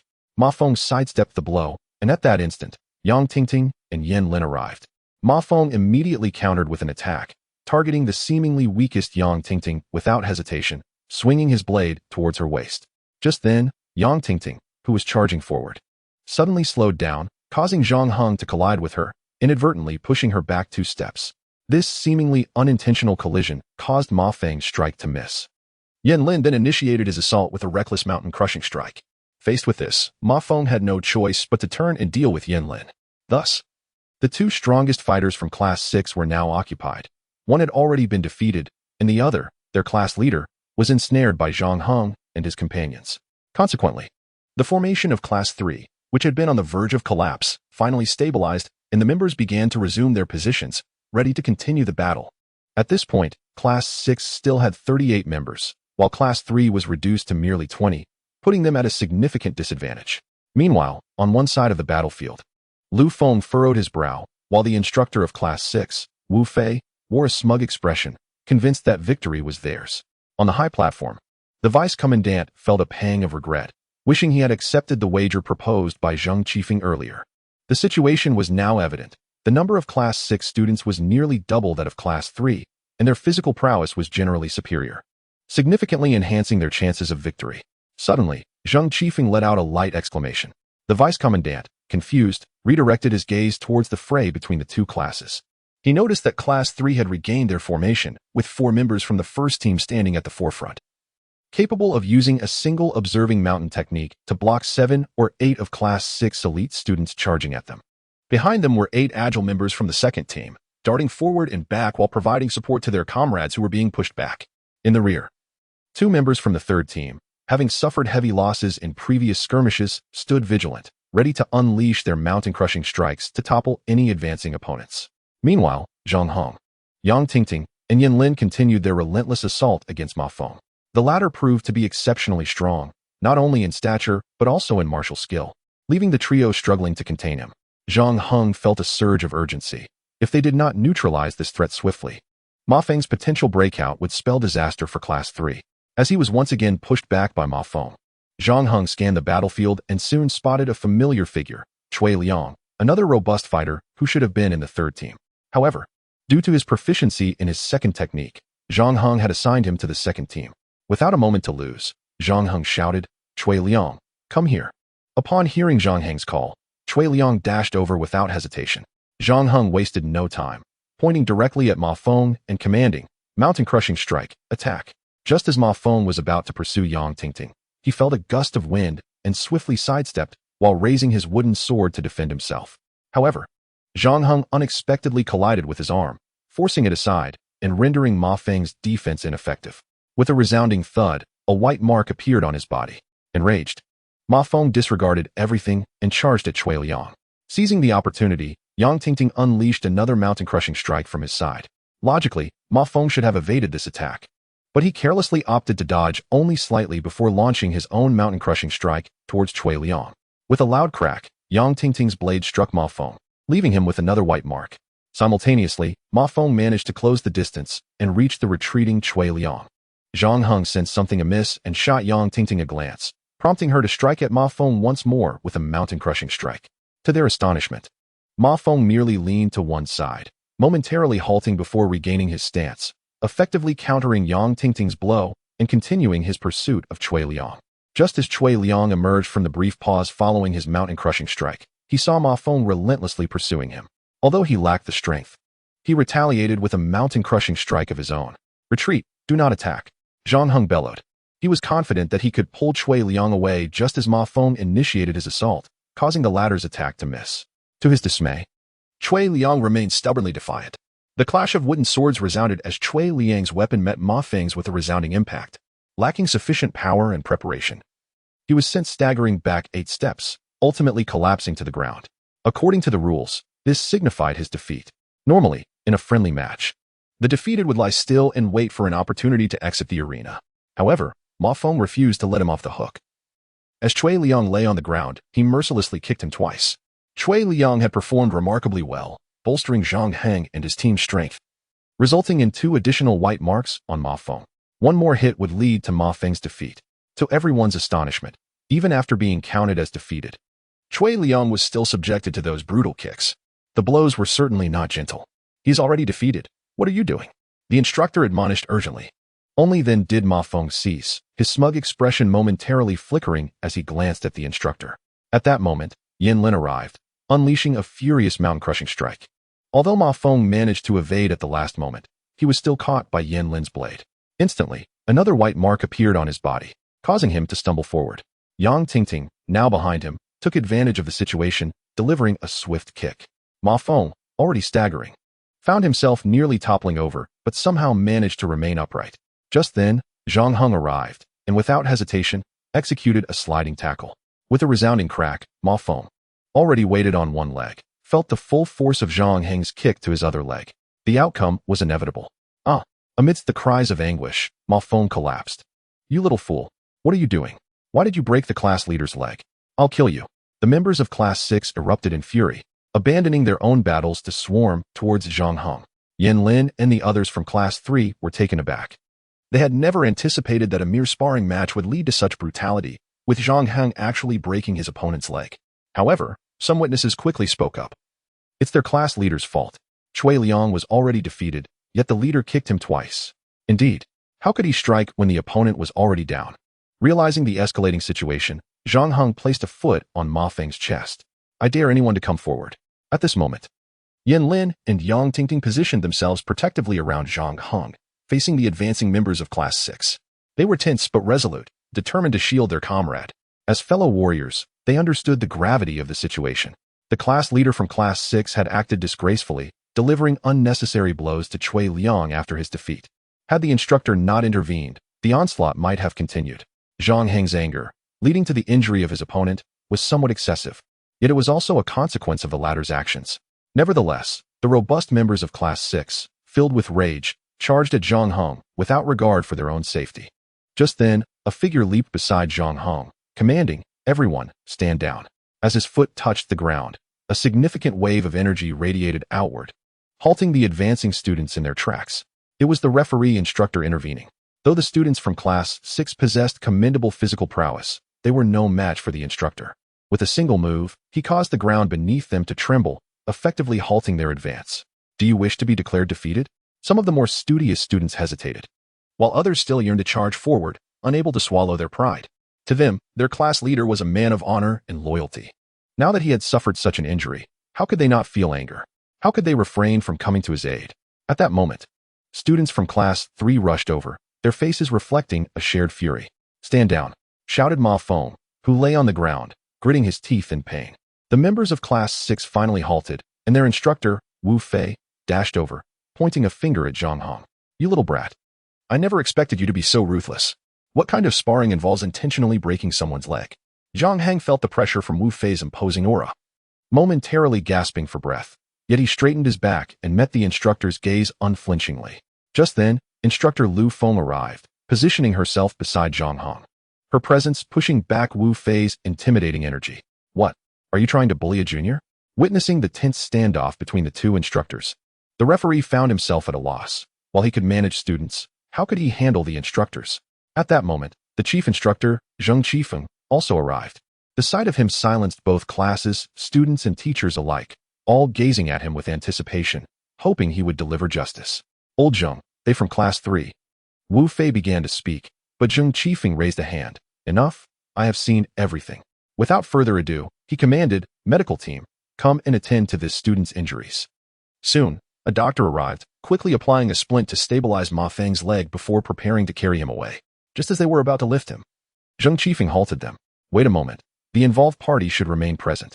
He cast a cool glance at Ma Feng, stating, as your class leader, despite your strength, your character is lacking. To kick someone repeatedly after their defeat is inexcusable. I sentence you to clean the training facility's restroom for a month. To be carried out once your leg has healed. Do you accept this punishment? Ma Feng felt a surge of indignation. This penalty was indeed humiliating. Yet, facing the chief instructor, he lowered his head, conceding, I accept the punishment, but enough. There is no need for your input on this matter. Leave. Zheng Qifeng directed his attention back to Zhang Hong. The others turned to Zhang Hong, their expressions filled with curiosity about how the chief instructor would address him. Instead of immediately announcing a punishment, Zheng Qifeng inquired, Zhang Hong, given the current disadvantage facing your class, do you wish to continue competing? This question puzzled many. Shouldn't the focus be on resolving the conflict? Zhang Hong, although confused, replied with determination, of course we will continue. Although the odds are against us, until the last moment. No one can declare a victor. He glanced back at the dozen classmates standing resolutely behind him. Are you all willing to fight alongside me until the very end? The students from class 3 responded in unison. We are willing, Zhang Hong. We will stand by you to the end. Now, the situation was clear. Zhang Heng's action in breaking the class leader's leg stemmed from his anger at the excessive behavior of his opponent. He could have chosen to continue fighting without resorting to such measures, prioritizing the safety of his classmates. Yet, driven by a desire to protect his class's interests, he acted impulsively. While excessive, his actions were perceived by his peers as noble and loyal, a true brother in arms. Even as an ordinary member of the class, he would have garnered support, let alone with the significant influence he held within class 3. They stood behind him unconditionally. Zheng Qifeng nodded, acknowledging their resolve. It seems you have found your answer. However, rules must be upheld. Zhang Hong, since you have violated the regulations, you must be prepared to accept the consequences. Zhang Hong affirmed, I am willing to accept the punishment. At this moment, Cui Liang, having risen to his feet, instinctively wished to intervene. He felt that Zhang Heng's actions were in defense of him, and he didn't want to see his friend suffer for it. Though he had learned the dragon-elephant body forging technique, his earlier relationship with Zhang Hong had been strained due to his arrogance and temper. Now, witnessing Zhang Heng's willingness to defend him against Ma Feng's bullying filled him with a mix of gratitude and guilt. He truly did not want Zhang Hong to face punishment for his sake. Zhang Hong placed a reassuring hand on his shoulder. Don't worry, just trust me. The others fell silent, while Zhang Hong turned to Zheng Qifeng. Chief Instructor, please announce the outcome of the punishment. Zheng Qifeng acknowledged him, stating, due to Zhang Heng's deliberate action of breaking a fellow student's leg during combat, he is required to cover the medical expenses incurred. Additionally, for violating the rules.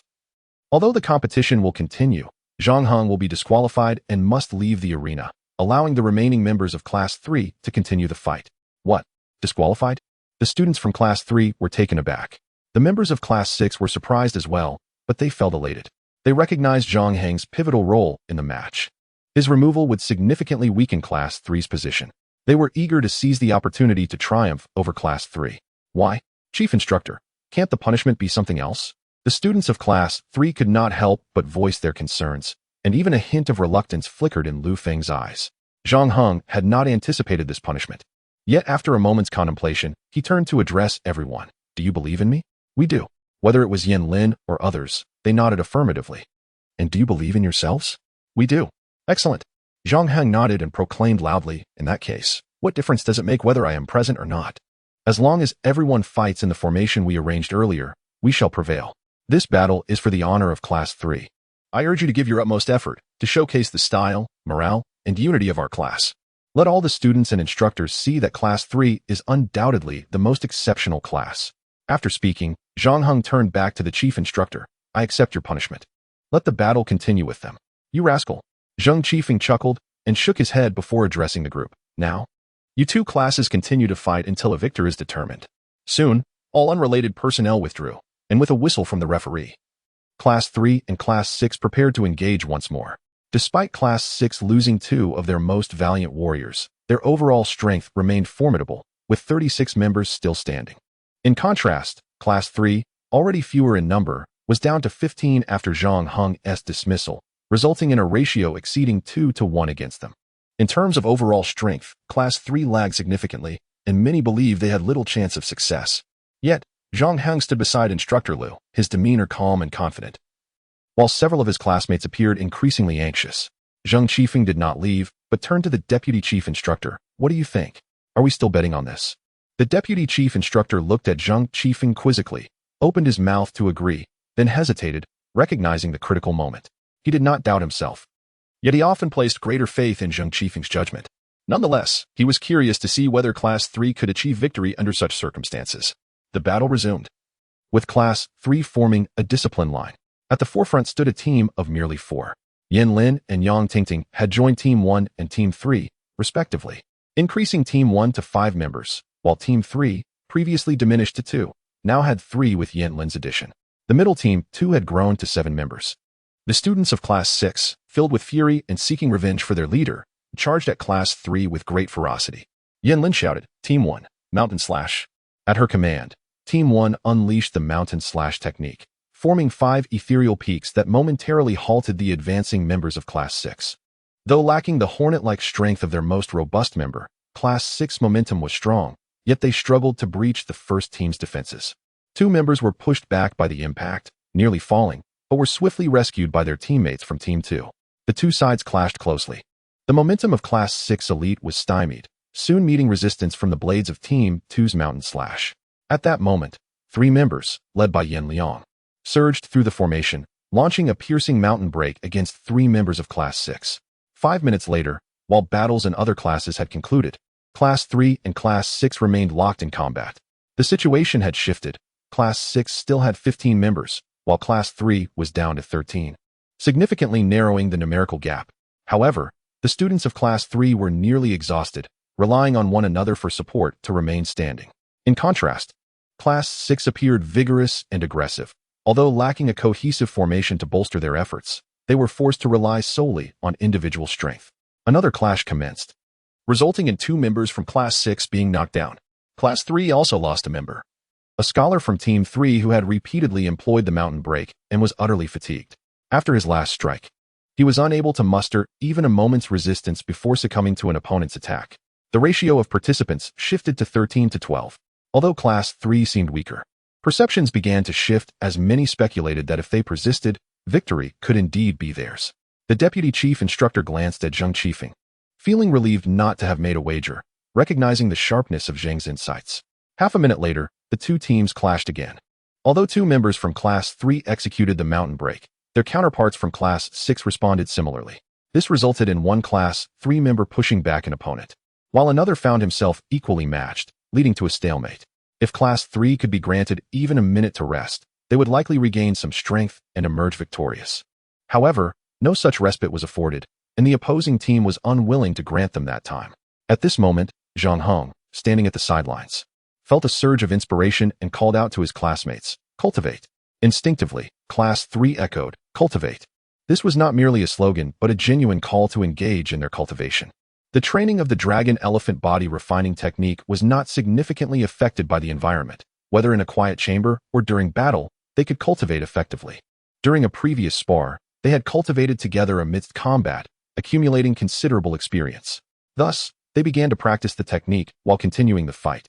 Although Class 6 understood this principle and attempted to follow suit, their lack of experience led them to forget about cultivation amidst the fray. Consequently, after 2 minutes, Class 3 students seemed to regain some energy, growing stronger as the battle progressed, while the morale of Class 6 waned as their numbers dwindled. The battle persisted. 5 minutes later, only 2 members of Class 3 remained, Yen Lin and Yang Tingting, while not a single member of Class 6 stood. This meant that Class 3 emerged victorious. As the last scholar from Class 6 fell, the members of Class 3 erupted in cheers. They had triumphed.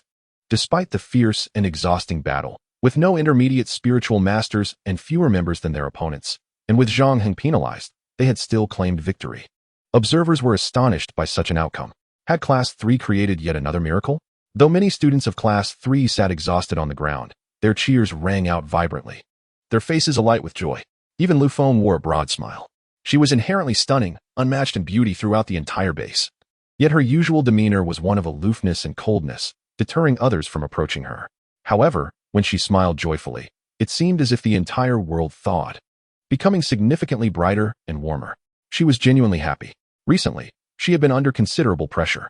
Initially, she had been assigned to assist Chief Instructor Zheng Qifeng, with no intention of becoming an instructor herself. Unexpectedly, due to the incident involving Instructor Xiao Yan, she was suddenly appointed as the instructor for Class 3 by Chief Instructor Zheng. Being an instructor was manageable, but she had not anticipated that her past grievances with other instructors would adversely affect Class 3, resulting in numerous other classes consistently troubling them, and even forming a so-called Avenger Instructor Alliance, which was utterly nonsensical. This left Lu Feng feeling quite ashamed. Fortunately, her class had a prodigy like Zhang Hong, whose unique technique secured their first victory in a sparring match. After Class 3 triumphed once, she had hoped the other instructors would have learned their lesson, but to her dismay, they resurfaced for the next match. This time, Class 3 had no advantages. They trained in the dragon elephant body refinement technique, as did the other classes, and while they practiced the mountain breaking slash, the others did the same. Furthermore, Class 3 faced several disadvantages. Their opponents from Class 6 had 2 intermediate spirit body experts, and her talented student Zhang Heng struggled significantly with combat techniques. Faced with Class 6 under such circumstances, Lu Feng felt utterly devoid of confidence. Additionally, her feelings of guilt resurfaced. She did not want others to witness her vulnerable side, so she maintained a facade, although internally, she was on the verge of breaking down. Despite her commendable strength, she was merely a young girl, slightly older than the new students, yet not by much. The immense pressure was already suffocating, and to her astonishment, Wu Fei had the audacity to wager with her, intensifying her feelings of suffocation. However, now all that was behind her, the clouds had parted, and the sun shone brightly. Lu Feng smiled as she approached her classmates. Upon seeing her radiant smile, her classmates, who had previously struggled to stand, found renewed strength and rose to their feet, regardless of gender, even for that smile. It was worth it. Lu Feng halted before her classmates, her enchanting gaze sweeping over each one, and she bowed deeply to them. Thank you. You all did wonderfully.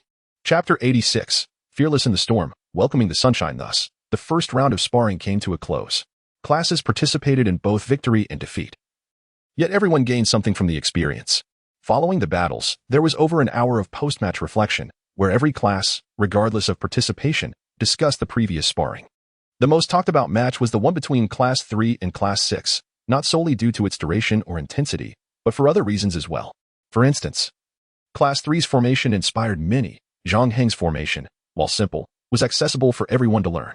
Additionally, the top students of Class 6, having been defeated, were humorously tasked with washing Class 3's socks for a month. Moreover, the memory of Class 3's beautiful instructor, whose smile could captivate any heart, lingered in the minds of all students across the base. In stark contrast to the enthusiasm in other classes, the atmosphere in Class 6 was somber. They had lost, despite having every advantage. With superior physical fitness, advanced combat techniques, and top-tier combat prowess, they should have emerged victorious, yet failure was their outcome. The pride they had previously held was now replaced by torment. Why? No one among the instructors or students could lift their heads, nor did anyone wish to speak. Meanwhile, the classes eager to avenge their previous defeats against Class 3 were equally subdued, though not as severely as Class 6. Amidst this gloom, the figure of Chief Instructor Zheng appeared before the teachers and students of Class 6. Upon seeing him approach, Instructor Wu Fei promptly stood and saluted, followed by the students of Class 6 rising as well. However, both instructors and students appeared lethargic. Zhang's gaze swept over them, his expression stern as he coldly remarked, "What's this? Can't handle a loss. A mere sparring match has shattered your confidence?" His words stirred some discontent, prompting a few to lift their heads. Yet no one spoke. A strong individual, a formidable team, is not inherently powerful from the outset. Those who begin strong may not necessarily endure to the end. Only those who withstand trials and are unafraid of challenges can stand tall like a pine tree amidst the storms, proudly defying the odds. Your talents are commendable, and your training results are impressive.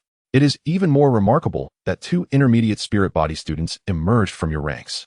Given such promising conditions, what do a few setbacks amount to? Do not focus solely on victory or defeat. Instead, draw nourishment from both, allowing setbacks and challenges to become stepping stones on your path to progress. Let all of this propel you to greater heights and further distances. As Zheng spoke, the eyes of most students in Class 6 sparkled once more, and many clenched their fists. Instructor Wu Fei raised his head, gazing at Zheng Qifeng with respect. As Zheng's voice grew louder, his aura intensified, drawing the attention of students from other classes, including Class 3. Maintain your original intentions. Keep moving forward. After the storm, you will see the rainbow. Every dragon lord in our Great Xia has risen through countless trials. Our entire Great Xia has grown stronger through the challenges posed by formidable foes like the barbarians and the white eagles. To look up and confront adversity, to persevere until the end, is to achieve true growth and to soar in the future. What we need in Great Xia are not delicate flowers sheltered in a greenhouse, but true paragons of strength and resolve, akin to steel and eagles, to cleave through the waves for Great Xia. I hope you will become such paragons. Do you have the confidence to do so? Zheng Qifeng's voice roared like a great wave, powerful and inspiring, stirring the hearts of all who heard it. Yes, shouted the students of Class 6. Yes, cried the students of Class 3. Yes, echoed throughout the base. Zheng Qifeng nodded and said to Wu Fei, "All right, let us begin the summary." Yes, Wu Fei replied loudly, bowing to Zheng Qifeng, shaking off his previous despondency as he organized the students for the summary. Zhang then approached Class 3, smiling as he addressed them. "You performed admirably in the recent match, particularly you, Zhang Hong. You not only worked hard yourself, but also harnessed the collective strength of your class, which is commendable. However, it is not enough." Zheng Qifeng's expression grew serious as he emphasized that this was merely the beginning. Although they had achieved some success, others were also striving diligently. Should they relax, they might find themselves on the losing side next time. Do you all understand? Zheng Qifeng asked loudly. Understood. The students of Class 3 responded in unison. Among them, Zhang Heng naturally echoed the affirmation. Zheng's admonitions were valid, and he would continue to strive forward. However, what resonated with him the most were the words spoken by the chief instructor to Class 6. Although directed primarily at them, Zhang Heng sensed those words were meant for everyone. Zhang Heng felt that although he was part of Class 3 in this exchange and belonged to the victorious side, the experiences of recent days had instilled in him the sense of being one among many who had endured trials and setbacks. Take, for instance, his recent training in combat techniques. While others had predominantly mastered them during formal training, he remained in a state of partial understanding. It could be said that in the realm of martial arts, Zhang Heng found himself devoid of any advantages, facing numerous challenges. However, as Chief Instructor Zheng had articulated, every instance of difficulty in his training allowed him to draw nourishment from these failures, continually reflecting and practicing, transforming these setbacks into stepping stones on his journey forward.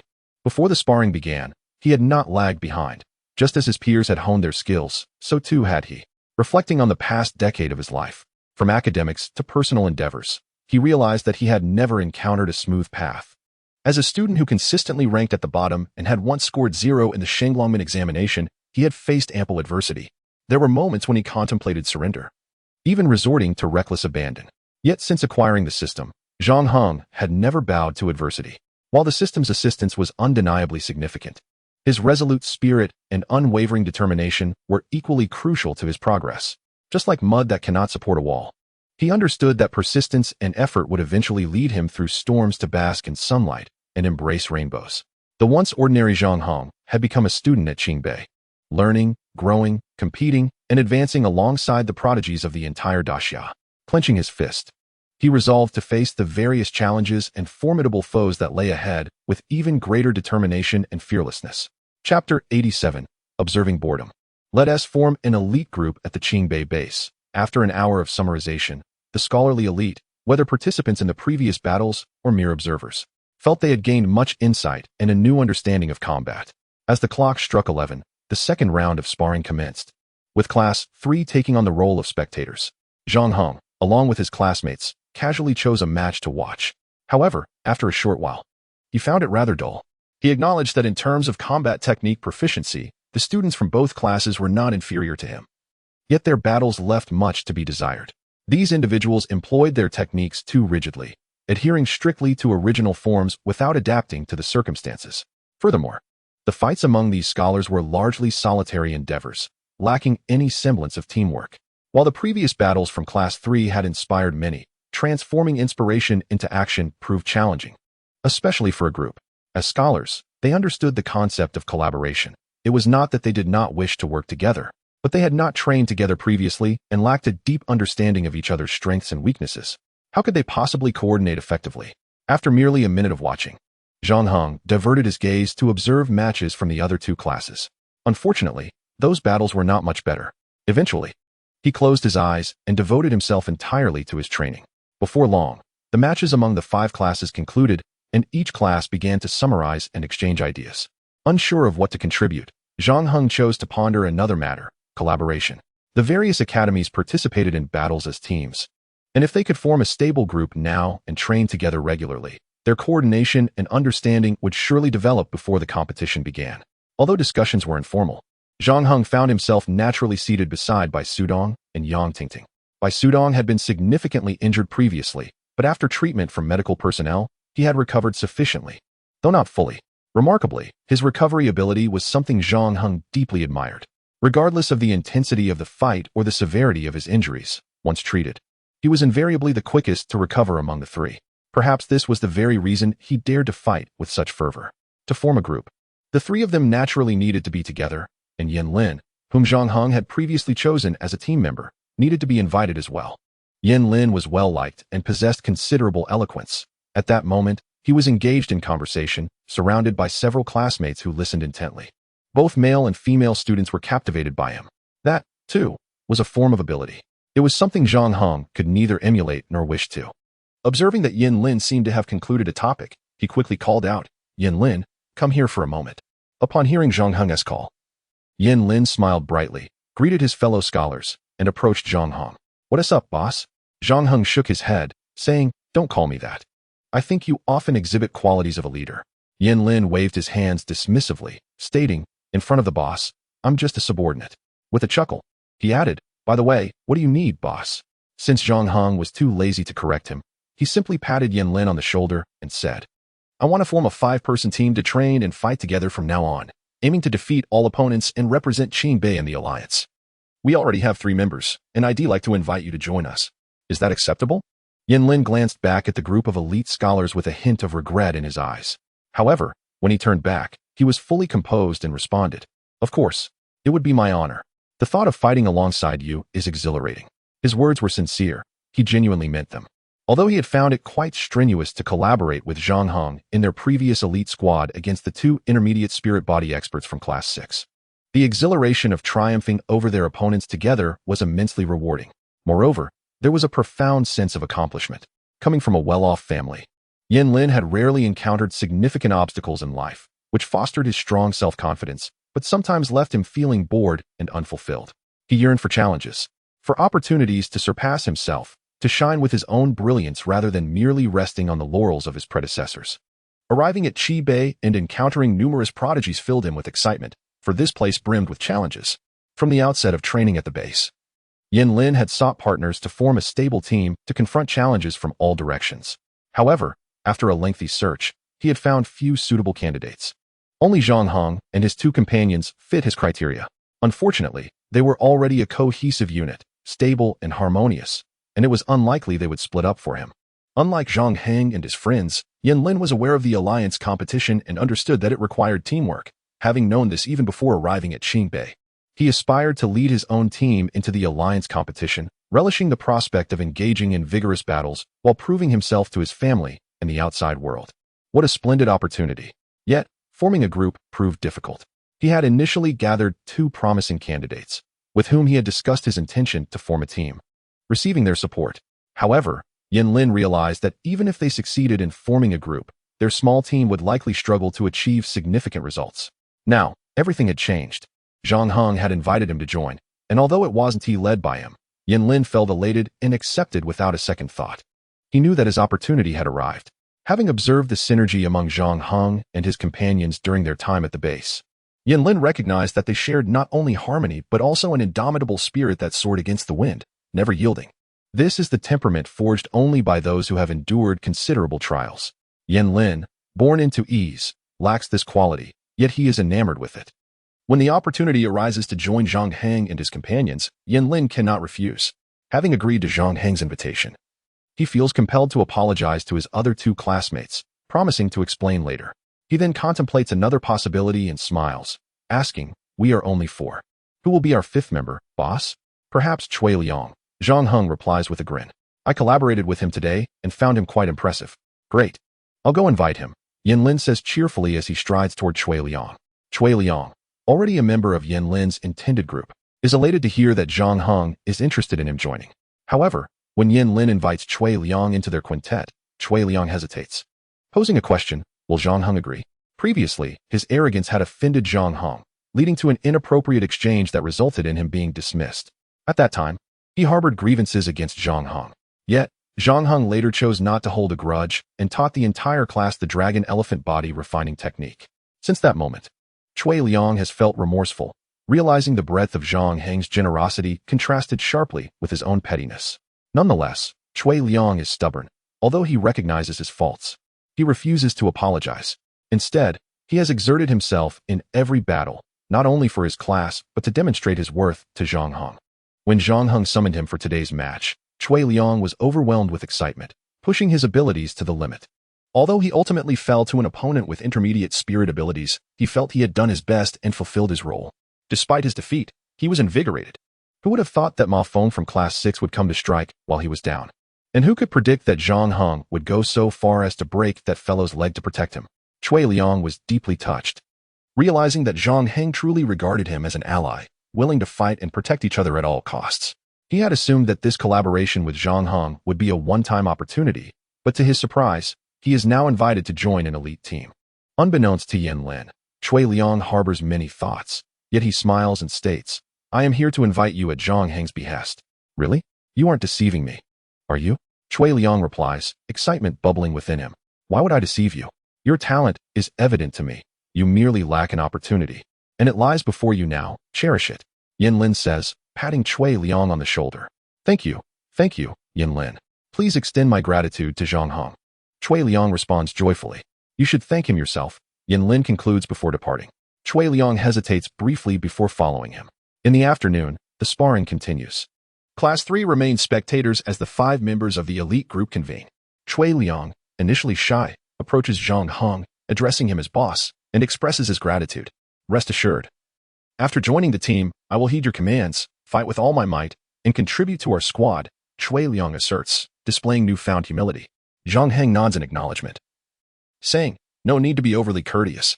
We strive together. This team belongs to us all, not just for me, but for everyone Class 3 and Qingbei University as a whole. If we practice diligently, we shall achieve remarkable results in the competition and support one another in our future growth. Chui Liang, moved by these words, feels his eyes welling with emotion, which he suppresses. The others share in his excitement. For our future strength, let us all strive together, they declare. Placing their arms together in solidarity, raising their voices in unison. Let's go. Their cheer resonates louder than the ongoing matches, drawing the attention of others. The 5 members share a moment of embarrassment under the gaze, but quickly regain their composure, exchanging nods of understanding.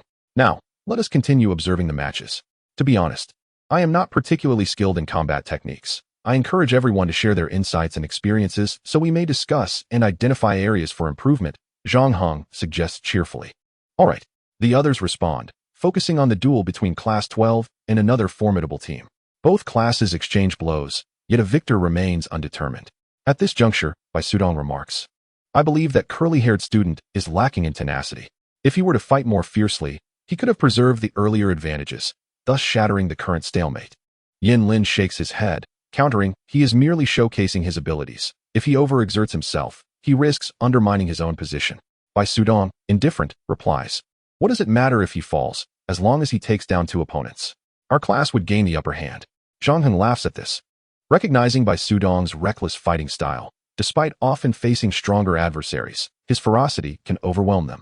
While your approach is commendable, Bai Sudong, you must remember that you have a ready-made team to safeguard you, whereas their group is still in the early stages of cohesion.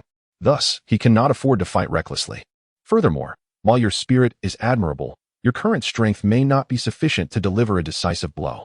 In future battles, maintain your fervor, yet be strategic. Focus your power on crucial targets. This will maximize your contribution to the team. If you continue to fight without restraint, the team may become overly focused on protecting you, leading to a loss of collective strength. Though Bai Sudong feels a twinge of disappointment, he acknowledges Zhang Heng's wisdom. He is not a decisive combatant. While he may serve as the tactical nucleus of a smaller team, In this 5-member group, such an approach would waste their collective efforts. All right, I will strive to adapt, he ultimately concedes. Chui Liang interjects, I believe Bai Sudong can maintain his style. He can charge fiercely while I utilize my explosive power and physical prowess to support him. Zhang Heng's eyes light up at this insight. Indeed. We can position you two as our offensive core. The 3 of us will coordinate around you, whether in defense or attack. Yang Tingting adds, with 1 core. I can manage protection. However, another core would stretch my strength too thin. Yan Lin then smiles, but I am here as well. That evening, after dinner, the 5 gather in Zhang Heng's room before proceeding to an open area in front of the dormitory to commence their training. At the outset, they adhered to their initial strategy, centering their offensive around Bai Sudong and Yin Liang, while the others provided support. Yang Tingting's figure flitted around these 2, particularly close to Bai Sudong. Yin Lin occupied the apex of the inverted triangle formed by the 2, frequently darting towards one of them. As for Zhang Heng, he initially moved around Bai Sudong, later transitioning to flit around Chui Liang. After practicing for a while, they began to sense their rhythm, yet some issues emerged, particularly with Zhang Heng, who struggled to find his positioning. Previously, when Bai Sudong was the tactical focal point, he only needed to concentrate on 1 core figure, coordinating with Yang Tingting to safeguard Bai Sudong. However, now, despite his constant movement, he found it challenging to pinpoint the focus of protection. Yang Tingting, with her frequent movements, was expending considerable energy, yet her effectiveness remained uncertain. After some discussion, Zhang Heng proposed a new tactic, designating Bai Sudong and Chui Liang as the offensive cores, with the other 3 forming a triangular formation around them. This triangle did not revolve around a single leader. Rather, the 3 members continuously exchanged positions at the triangle's vertices. The pace of these exchanges varied. When facing a formidable opponent, the 2 would converge to shield 1 member, while against a weaker adversary, they would revert to their respective positions and maintain constant movement. This approach not only established a fixed formation but also enhanced their flexibility and defensive capabilities. The trio tested this strategy, and the results were promising. Subsequently, Chui Liang and Bai Sudong shared their insights, noting that the offensive thrust should feature Chui as the vanguard and Bai Sudong as the surprise element. Chui Liang charged forward aggressively, while Bai Sudong intermittently changed positions, causing considerable confusion for their foes. Eventually, Bai Sudong settled into a rhythm of repositioning around Chui Liang every few seconds, thereby solidifying their offensive structure.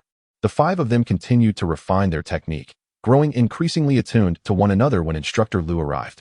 Having grown accustomed to approaching Zhang Heng over the past few days, even though he had nearly mastered the Breaking Mountain Strike and had no new techniques to learn today, she still came over. Upon witnessing the 5 of them spontaneously form an elite team and engaging in tactical drills, she felt quite pleased. After observing their training for a while, she offered guidance on aspects such as the rhythm of positional movement and the timing of their strikes. Following her instruction, their practice became more fluid. Suddenly, Instructor Lu launched an attack on one of them, Bai Sudong. Bai was adept at charging and fighting fiercely, but evasion was not his strong suit. Faced with the sudden assault, he could only execute the Breaking Mountain Strike to confront the opponent. The others, witnessing Instructor Lu joining their training, felt exhilarated rather than intimidated. Their formation practice, after all, had been merely theoretical, and now, with Lu acting as an adversary, they were engaging in a form of practical training with exceptional implications. Among the 5, Bai Sudong, Zhang Heng, and Yang Tingting shared a strong rapport. As Lu's attack collided with Bai, it sent him staggering back several steps, and as she followed up with a kick, Zhang Heng arrived, delivering a strike from the side. If Lu continued her assault, she would indeed land a hit, but at the cost of being struck herself. Thus, she had to slightly adjust her trajectory and continued her pursuit of Bai Sudong. In that brief moment of delay, Yang Tingting had reached Bai's side and simply nudged him aside, using the momentum to retreat. With a resounding impact, Lu's strike missed its target. Interesting, she exclaimed, then swept her right leg towards Zhang Heng, who was attempting to rescue Bai Sudong. Unlike Bai, Zhang was versatile in offense and defense. Upon seeing Lu's kick coming, he recognized its overwhelming nature. Rather than engage, he swiftly retreated, yet Lu was quicker, her foot nearly grazing his head. At that moment, 2 strong figures rushed in from either side towards Instructor Lu. This was a classic tactic of attacking the enemy to rescue an ally. If Lu did not retreat, she would be struck by the other 2. To their surprise, Lu merely smiled lightly, executing a leap while simultaneously delivering 2 swift kicks, sending Yan Lin and Chui Liang tumbling backward. Just then, Yang Tingting arrived, and before Lu could land, she struck at Lu's calf with a precise kick. In midair, Lu had to adjust her position slightly. With a bend of her long leg, she transformed her descent into a knee strike, intercepting Yang's attack. The two legs collided with a loud thud, sending Yang Tingting retreating 4 steps, while Lu landed gracefully. Although it appeared that the 5 had been overwhelmed, Lu nodded in approval and remarked, "Well done, Yang Tingting. Your timing was impeccable. While you did not manage to push me back, you disrupted my rhythm, preventing your teammates from being relentlessly pursued. Among you, when it comes to accurate and timely positioning, I believe Yang Tingting excels. This is something to continue developing. Here is what I'll do. I have several common formation diagrams. I will bring them tomorrow for your study, allowing you to not only position yourselves timely, but also respond accurately to the enemy's formations. At that time, you all should collaborate with Yang Tingting." The roles among the other members were already quite clear, yet Yang Tingting's position remained flexible. During defensive maneuvers, she should be the focal point, while Zhang Heng and Yin Lin needed to ensure her coverage and protection. Excellent. Both Yin Lin and Zhang Heng readily agreed. After these arrangements, Instructor Lu practiced with them for a while longer before taking her leave. Eventually, the others returned to their dormitories to rest. Chapter 90, Learning New Combat Techniques. Falling behind again, the following day, the base's sparring resumed. Compared to the first day, if one disregards the bout between Class 6 and Class 3, the intensity of combat on this day was heightened, with each class exhibiting improved fighting prowess. This enlivened the observing students, who found themselves engrossed, each gaining valuable insights. Zhang Heng and his elite group of 5 continuously observed various battlefields, absorbing and assimilating the experiences, with Yin Lin even taking notes. That evening, Instructor Lu found time to engage them in team combat practice once more and presented them with the formation diagrams they had previously discussed. The 5 spent an hour studying the diagrams before dispersing. Time swiftly passed, leading to the 3rd day, when the sparring concluded and the focus shifted to learning new combat techniques. This time, the technique differed from previous ones. It was a movement technique known as Serpent's 7 Transformations. Instructors distributed booklets to each student, illustrating the primary movements and key points of this technique. Throughout the morning, they familiarized themselves with these movements and endeavored to practice them. Zhang Heng, alongside his classmates from Class 3, engaged in this learning process.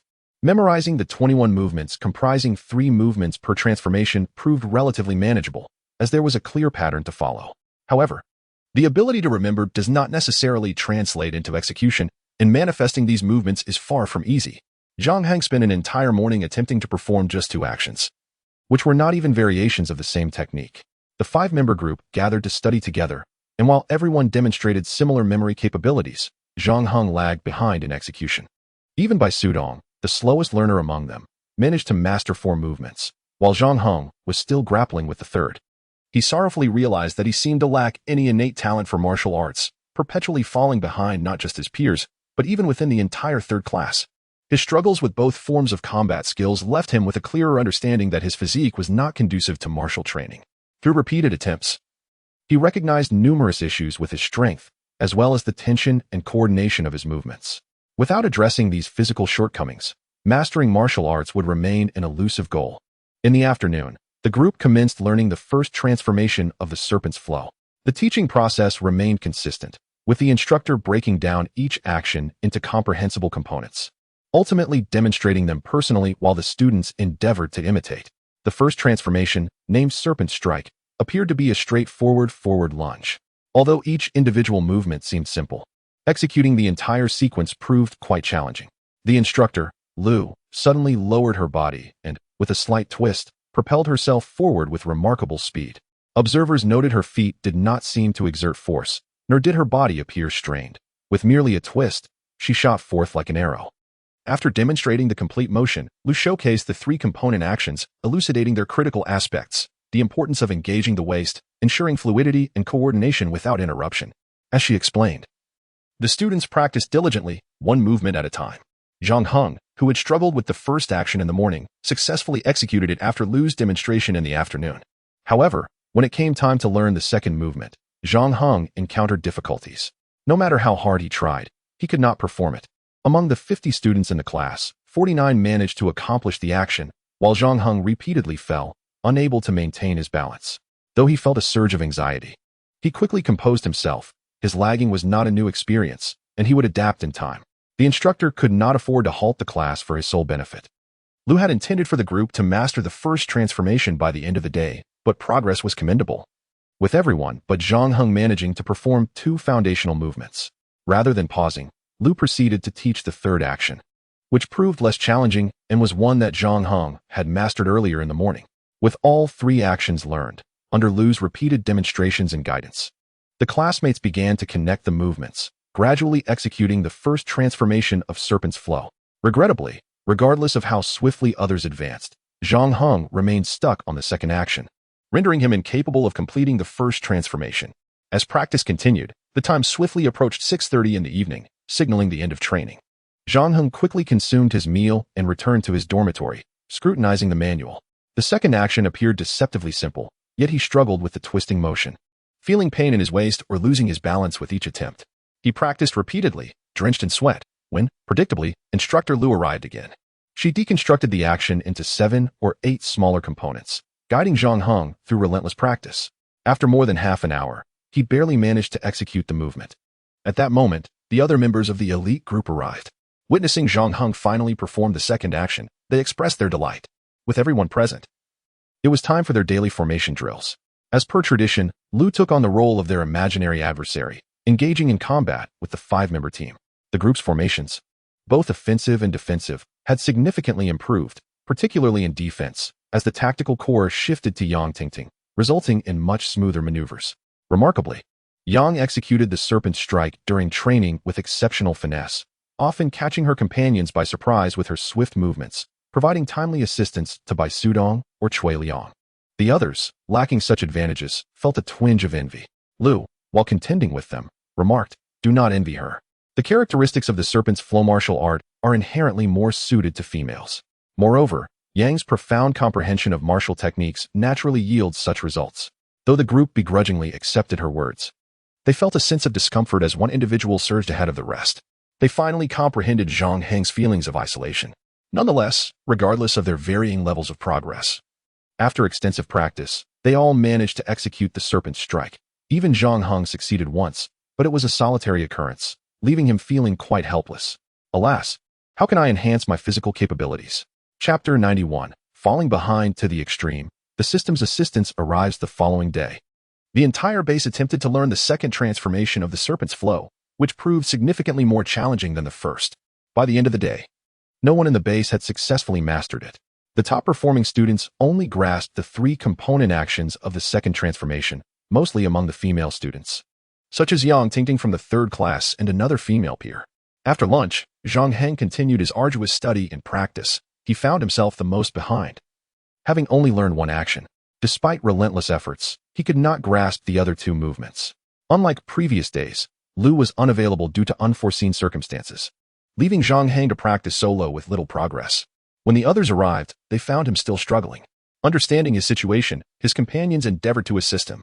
Unfortunately, despite their continuous sharing of insights and demonstrating the 3 actions multiple times, Zhang Heng made no significant headway. Not wanting to waste their time, he reluctantly set aside the practice of the second transformation and joined them in group combat training. After over 40 minutes of team practice, Bai Sudong and the others, feeling fatigued, took their leave.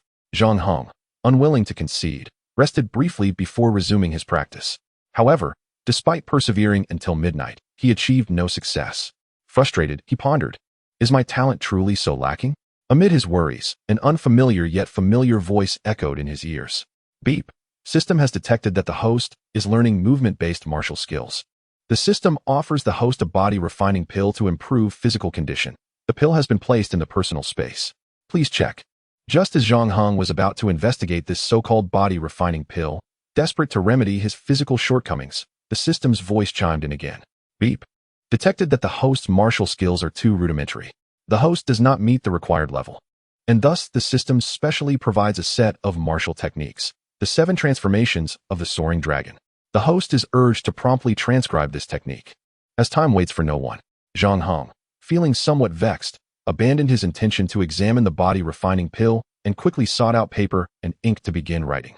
He had long grown accustomed to the system's peculiarities and felt he had no room for protest or negotiation. Soon enough, he began to inscribe the content that the system had transmitted into his mind. Name: the 7 transformations of the Soaring Dragon. Type: martial technique. Level: advanced. Effect: body like a soaring dragon. Swift and ever-changing. capable of both offense and defense, appearing and disappearing at will. Note: this technique was conceived by an unparalleled master in a secret realm, inspired by witnessing the divine dragon soaring. It is suitable for practitioners with a low-level spirit body and above. As the system's transmission continued, Zhang Heng diligently wrote down each line of the martial technique's content, even accompanying it with 7 illustrations. The transcription was soon completed. However, Zhang Heng found himself unable to cultivate this technique for the time being, as the system indicated that a low-level spirit body was required for practice. And he was merely an ordinary spirit body at present. Why give me this technique if I cannot practice it? Zhang Heng muttered in dissatisfaction, temporarily setting aside the matter of the technique and retrieving the body-refining pill from his personal space. This was a purple pill, roughly the size of an apricot pit, its surface emanating a lustrous sheen and surrounded by a faint, slightly pungent aroma. After gazing at it for a moment, Zhang Heng swallowed the body-refining pill, reassured that the system meant him no harm. Regret soon washed over him as the effects of the pill rapidly took hold. He could not help but emit a cry of anguish. The pain was excruciating. The body-refining pill truly lived up to its name, as it began to refine Zhang Heng's body, causing him to feel as though every part of him was being incessantly squeezed and rubbed by some relentless force. How unbearable the pain was! Even for someone as resilient as Zhang Heng, such an abrupt occurrence was enough to elicit cries of distress. It was midnight, after all. Everyone else, having toiled throughout the day, had long succumbed to sleep, and many were startled awake by his anguished screams. Instinctively, they sought the source of the sound. The torment did not cease, and unless something changed, he would continue to scream. Desperate not to draw attention, he bit down on a towel, enduring the searing pain. No matter how excruciating it became, he gritted his teeth, refusing to utter another sound, even as his face contorted in agony. Though he remained silent, the suffering persisted, twisting his features as beads of sweat poured down from his forehead and body. With each droplet that fell, dark impurities expelled from his body marked the process of refinement. The excruciating pain tormented Zhang Heng to the point where he wished he could simply lose consciousness, yet for reasons unknown, he could not. He had no idea how long the body-refining pill had been working its magic. It could have been mere minutes or several hours, but to him, it felt as if a century had passed before the pain gradually subsided. By the time he finally regained some semblance of strength, he involuntarily drifted into a deep slumber. The following morning, while everyone else gathered, Zhang Heng remained in bed, prompting concern among his 5-member team. It was only when Yen Lin sought him out that they discovered Zhang Heng's unusual state. Still not fully recovered, he requested Yen Lin to excuse him for the morning, closing his eyes once more to sleep. The entire base spent the morning without learning anything new, continuing to practice the second transformation. Lu Feng, noticing Zhang Heng's absence, speculated that he might have overexerted himself the night before. She said nothing further, instructing the others to continue their training, though she resolved to give Zhang Heng additional attention to ensure he did not fall behind. As noon approached, Zhang Heng finally awoke, feeling his strength returning. Yet his stomach was immensely hungry, and he sensed some change within his body. However, the overwhelming stench emanating from him compelled him to rush into the shower. Once he had washed away the dark impurities, he felt a sense of relief, dressed, and stepped outside. As he moved about, Zhang Heng noticed something peculiar. Every action felt effortless and fluid. Initially, he thought it was an illusion, but as he attempted to execute the second movement of the second transformation he had learned yesterday, he was astonished and began to comprehend. His physical aptitude had indeed improved. Excited, he retrieved a wooden sword and executed all 3 moves of the Broken Mountain Slash. Each motion was smooth and powerful, creating a sensation of seamless integration, markedly superior to his previous performance. To what extent had my physique developed? Was I now capable of practicing the newly acquired and advanced 7 transformations of the Soaring Dragon? Chapter 92. It is not easy to fall behind. Pretending to be a laggard is even more challenging. In the afternoon, Zhang Heng returned to the training ground to continue training alongside his peers.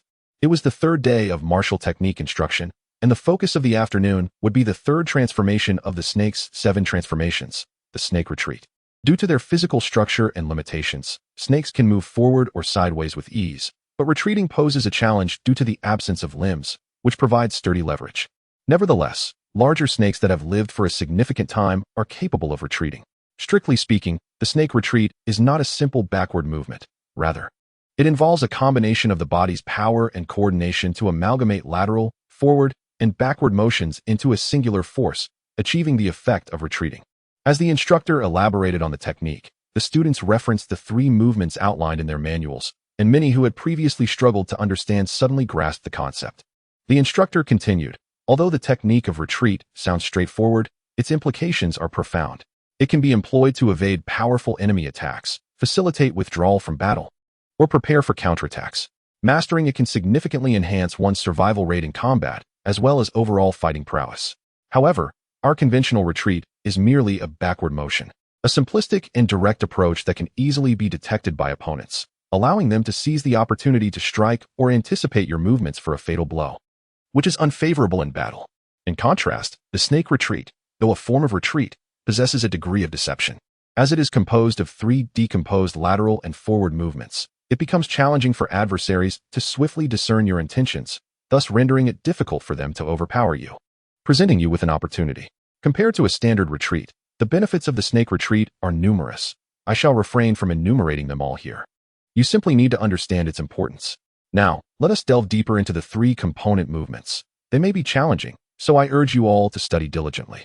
With that, Lu Feng began to demonstrate while providing explanations. As the students followed along, the initial movement proved to be quite challenging. Although it was a singular action, it entailed the nuances of 2 or 3 variations, meaning that mastering this first movement was essential not only for its own sake, but also to prepare for the subsequent maneuvers. The students found themselves perplexed, for this was no longer a simple task. In the past, Zhang Heng would have struggled as well, feeling more confused than his peers. However, today was markedly different. He realized that with just a glance, he comprehended Instructor Lu's demonstration.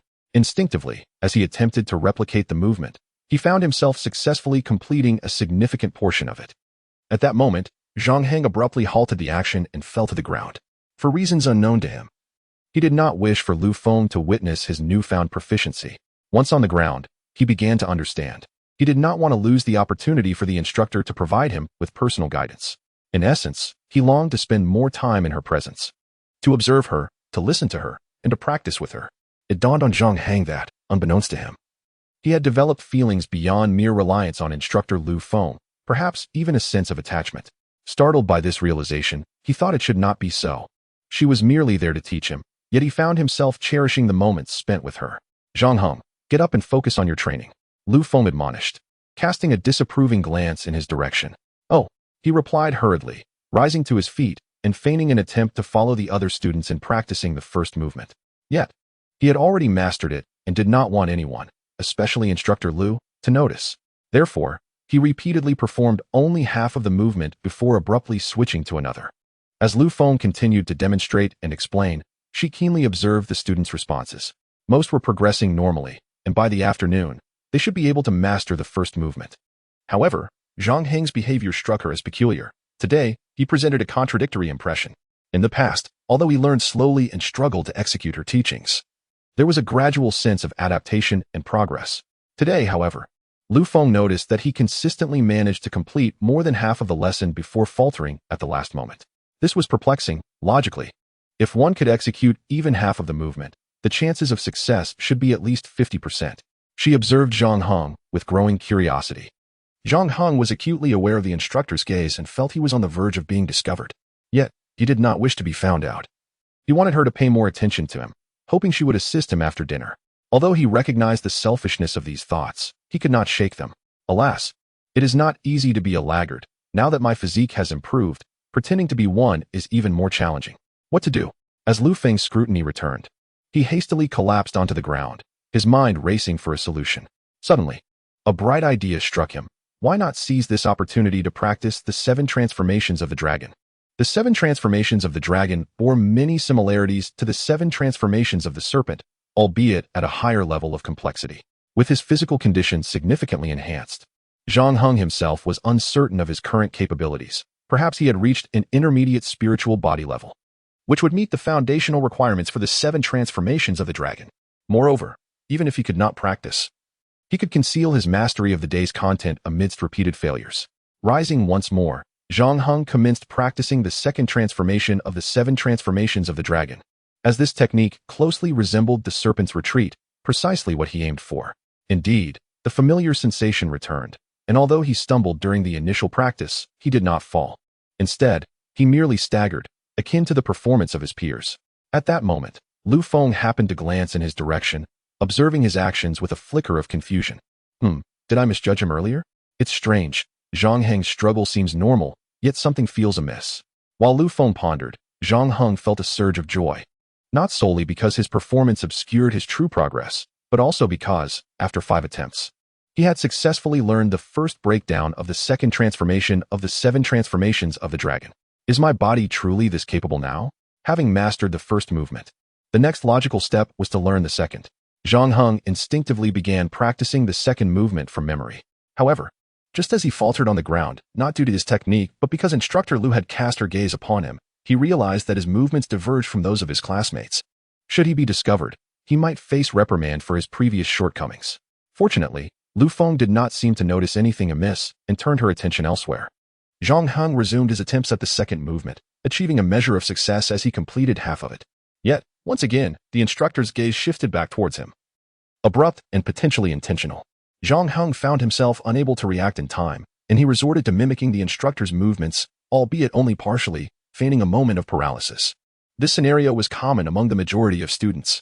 Finally, Lu Feng's attention drifted away, allowing Zhang Heng to breathe a sigh of relief, narrowly avoiding exposure. Simultaneously, he recognized that something about his behavior today was unusual. Transitioning from the second movement of the 7 transformations of the dragon to the third movement of the serpent's retreat was a significant challenge. Not only would he struggle, but even the most gifted students in the class might falter and risk injury. Yet, Zhang Heng executed the transition with remarkable ease. Is my body truly this strong now? He mused, feeling a sense of pride as he continued to feign practice alongside his peers. He had devised a clever strategy. Whenever the instructor's attention wavered, he would practice the dragon's transformations, and upon her return, he swiftly transitioned back to the serpent's retreat. At times, he even integrated a dragon's transformation between 2 serpents' movements. This method yielded excellent results. After approximately 10 repetitions, while several classmates quickly learned the first movement of the serpent's retreat, Zhang Heng also mastered another dragon transformation. The improvement in his physique was remarkable. He had successfully learned a dragon transformation amidst the concealment of his actions and frequent interruptions. One must acknowledge that the 7 transformations of the dragon were a sophisticated discipline, far surpassing the serpent's retreat in both difficulty and intensity. Achieving proficiency in the second transformation under such circumstances was almost beyond belief. As noon approached, fatigue and hunger crept in among the students, causing their training to lose momentum. In contrast, Zhang Heng felt invigorated. Having learned 2 movements of the dragon's transformation, he realized a profound truth. He had changed. He had truly transformed. No longer was he the rigid, perpetually lagging student. He had become a physically robust and quick-learning prodigy. Such a transformation was initially deemed impossible. However, with the aid of the system, it has undeniably transpired. Zhang Heng felt a surge of joy, yet an undercurrent of fear coursed through him.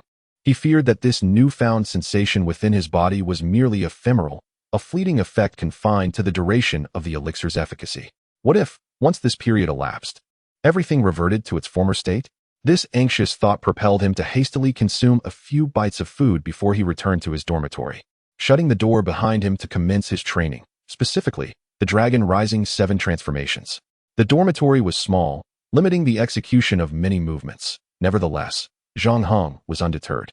He was determined to seize this fortuitous moment and practice with unwavering commitment. The third movement, success. The second transformation of the Dragon Rising 7 transformations, achieved. The first transformation, accomplished. The third transformation, mastered. The sixth transformation, completed. Zhang Heng became engrossed in his training, oblivious to the passage of time and his surroundings. With only one aspiration in his heart, to fully master the Dragon Rising 7 transformations. If he had the capacity to practice, he must strive to perfect it. What if, after today, everything returned to the way it was? Bang, bang, bang. The sound of knocking echoed. Zhang Heng was so immersed that he scarcely noticed. Bang, bang, bang. The knocking intensified, escalating from mere rapping to a near battering. Outside, Yanlin grew increasingly anxious. Could something have gone awry? This Zhang Heng, falling behind was one thing. But with the instructor's guidance, he would eventually catch up. After all, he had persevered for so many days. Could he truly falter now? He must not act foolishly. Glancing at the unyielding door, Yanlin pondered briefly before attempting to call Zhang Heng's phone. No answer. Grinding his teeth in determination, Yanlin resolved to knock once more. If there was still no response, he would force the door open. He could not allow anything to go amiss. Meanwhile, inside, Zhang Heng had finally grasped the first movement of the Dragon Rising 7 transformations and let out a sigh of relief. Intending to take a moment's respite before continuing his practice, when he heard 3 forceful bangs on the door. Who is it? Who knocks like that? He grumbled, making his way toward the door. Outside, Yin-Lin, having knocked vigorously yet received no reply, was genuinely worried. He stepped back a few paces, gathering his strength, and charged toward the door. At that moment, Zhang Heng grasped the doorknob and pulled it open. Whoosh! Boom! A figure darted past him like a flash of lightning, twisting slightly to collide with the wall between the 2 windows. Fortunately, the figure adjusted, or else it might have been sent crashing through the window to the ground below. As the figure came to a halt, Zhang Heng recognized it as Yin-Lin. What are you doing? Zhang Heng exclaimed, irritation evident in his tone. Is this how you enter someone else's home? If you had fallen from the 5th floor today and gotten hurt, who would take responsibility? Upon seeing Zhang Heng standing unharmed, Yin-Lin sighed in relief. However, upon hearing Zhang Heng's reproach, anger flared within him. What are you doing? You've been training for 10 minutes without a sign of life, and I thought something might have happened to you. How could I not be worried? Zhang Heng was taken aback, instinctively checking the time on his phone. It was 3:11. Had he truly lost track of time during his practice? I'm so sorry, Yin-Lin. Class monitor, are you all right? He hurriedly apologized, all the while contemplating how to explain this situation to everyone. You have to hurry. If you take any longer, the instructors will come looking for you. Yin-Lin retorted with dissatisfaction. Upon hearing this, Zhang Heng quickly wiped the sweat from his forehead with a towel and said, Let us go then, no more delays. He turned and dashed out the door. Yin-Lin followed, closing the door behind him, feeling disgruntled. Was it really him who was causing delays? Chapter 94, Penalized for running, pretending not to know. This is so difficult. Why are you late? Lu Feng inquired, her brow arched in discontent. Zhang Heng scrambled to articulate an explanation in his mind.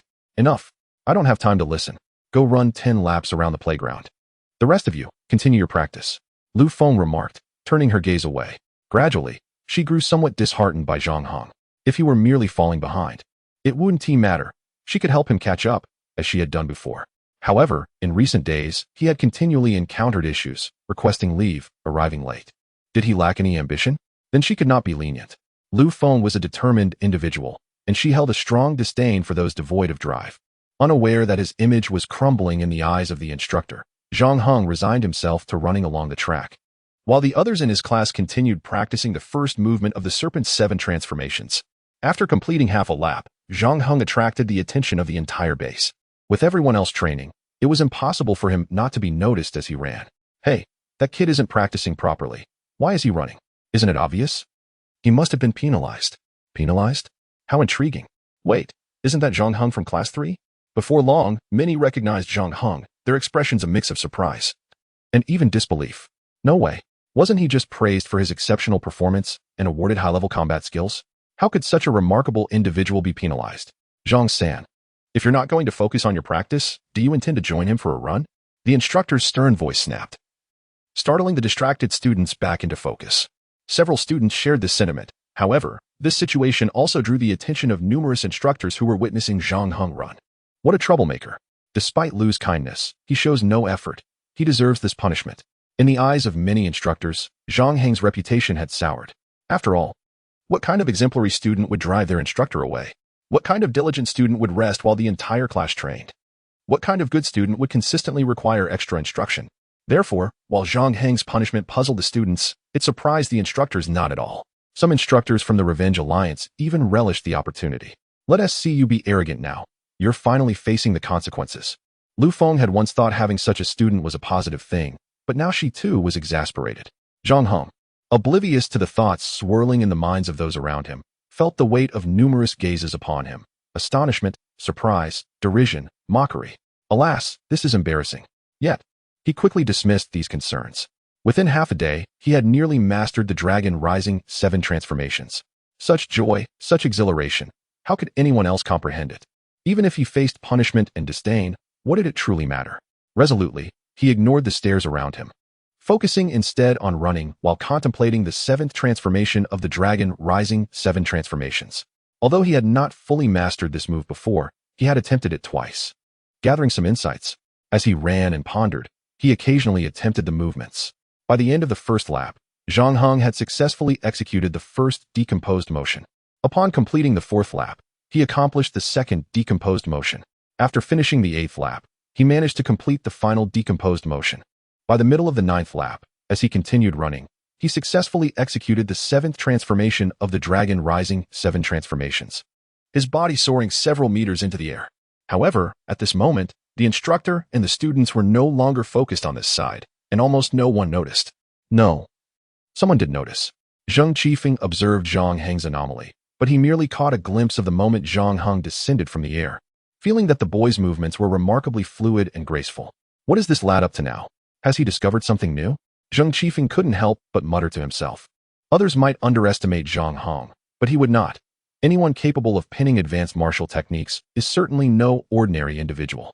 Moreover, the Tai demon-slaying technique, which holds great significance for the Great Xia, also originated from this young man. Just as Zheng Qifeng was about to continue observing, he noticed that Zhang Heng had already dashed towards Class 3. Upon returning to Class 3, Zhang Heng felt quite pleased and joined everyone in their practice. Lu Feng noticed his return and immediately began teaching everyone the second movement of the 3rd transformation of the Serpent's 7 changes. Although she felt a bit displeased with Zhang Heng, she was still quite concerned about him and had been waiting for his return. After demonstrating and explaining, everyone followed suit. Zhang Heng participated as well, but found it somewhat tedious. He had only needed to watch the movement once to master it. Ever since he tempered his body, learning combat techniques had ceased to pose much of a challenge. Given his current abilities, under normal circumstances, he would only need to practice 3 times to grasp it. However, just moments ago, he had already mastered the Rising Dragon's 7 changes, which is an even more advanced technique and bears significant similarities to the Serpent's 7 changes. Naturally, learning something of a lower tier from a higher level technique posed no difficulty. Although he had successfully learned it, Zhang Heng found himself in a bit of a predicament. He needed to feign ignorance. Sigh, pretending to be clueless is indeed an art. After a while of acting, Zhang Heng summarized a bit of experience. As long as he completed a small part of the movement and then paused, it would appear quite normal. After some time of this charade, Zhang Heng decided to abandon the act and simply practice the 1st transformation of the Serpent's 7 changes.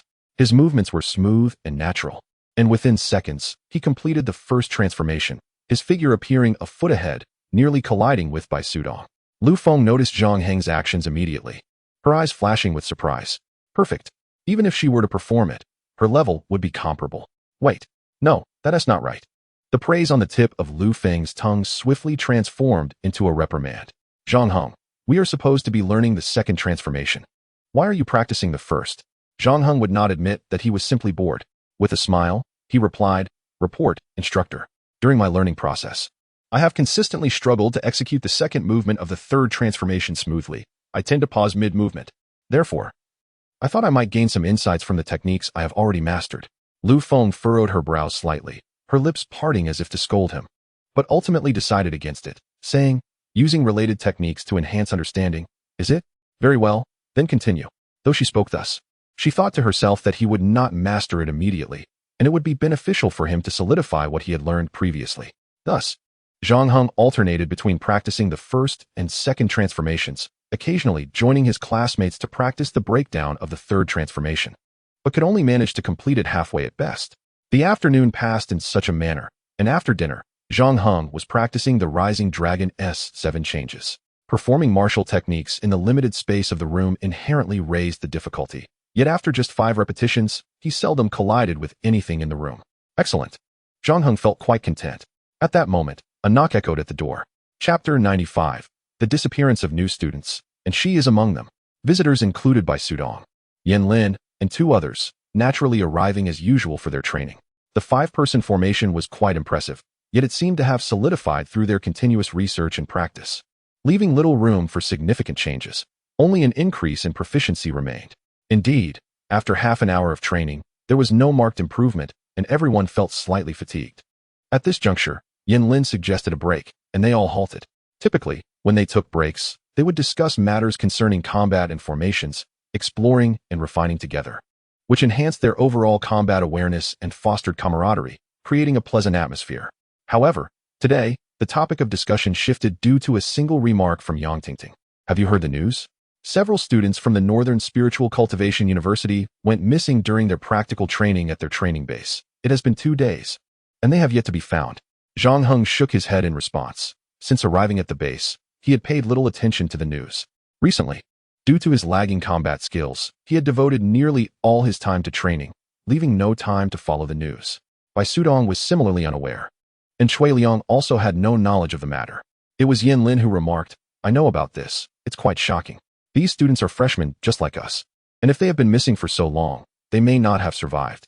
Indeed, the practical training bases are usually territories inhabited by low-level demonic beasts. With experts keeping watch, incidents are rare. However, if someone goes missing in such a place, the most likely fate is to become a meal for the demonic beasts.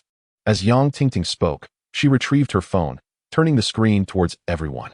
"Look, here are photos of the missing individuals. This girl is rather pretty."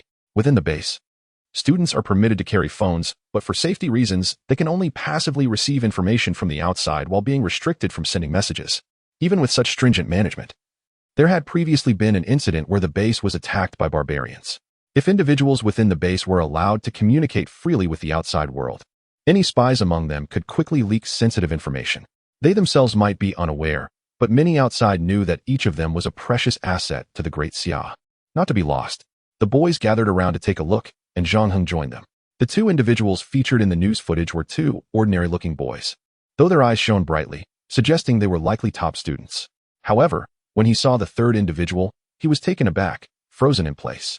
He stared intently at Yang Tingting's phone screen until she reached for the next page, at which point he snatched the phone from her hand, saying, "Let me see that again."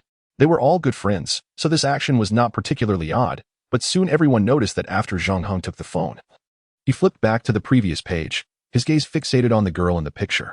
He stared for several minutes without averting his eyes, his expression shifting constantly, sometimes filled with despair, sometimes sighing, and at other times shaking his head.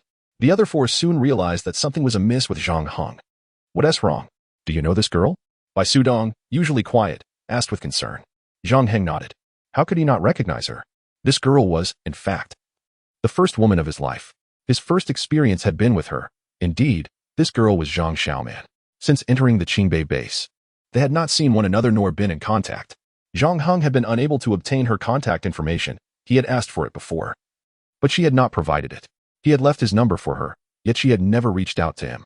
He never expected to see her again in such a manner. Could something truly have happened to her? Zhang Heng's mind raced with this apprehension, as the speculation among the group leaned heavily in that direction. Yet, he was reluctant to accept such a conclusion. Regardless, she was the first imprint on his life. An unforgettable memory, and it was impossible not to feel a lingering attachment. In truth, to be precise, although he did everything one ought to do with that girl, there existed no love between them. At the time, he did not perceive this, but now, upon reflection, Zhang Heng gradually comprehended that he had been somewhat bewitched by her charm. Surprisingly, the principal of their school, number 19, had made a questionable decision, the motivations for which remained unclear. Nonetheless, despite being under her influence or perhaps being utilized by her, the girl had not done him any harm. Rather, she had defended him when his cousin, Feng Qingyang, and his family were making things difficult for him. Such a beautiful and enchanting girl had seemingly vanished, and Zhang Heng naturally found it hard to believe. He yearned to locate her, to ascertain her well-being, even if nothing further were to transpire between them. He wished for her safety. Returning the phone to Yang Tingting, he took out his own device, opened the news article, and ultimately saved it. Zhang Heng resolved to keep an eye on this matter in the future, regardless of the outcome. As for leaving the base to seek her at the Northern Spiritual University, that seemed highly improbable. First, even if he were to request leave, the base would likely deny it. It was not like the last time when they permitted family visits, a matter to which Long Chao had consented. Secondly, even if he were granted leave, Zhang Heng was unaware of the location of the training base at Northern Spiritual University. This was not a significant issue, as his current capabilities would suffice to uncover that information. The crux of the matter was that even if he reached the training base, it would be of little use, for he would have no means of entry and no idea whom to approach. The training base of Northern Spiritual University was likely situated in a covert and perilous location, not readily accessible to the public. Should Zhang Heng attempt an unannounced visit, he would likely be met with hostility, perhaps even a barrage of bullets or a group of skilled fighters ready to capture him.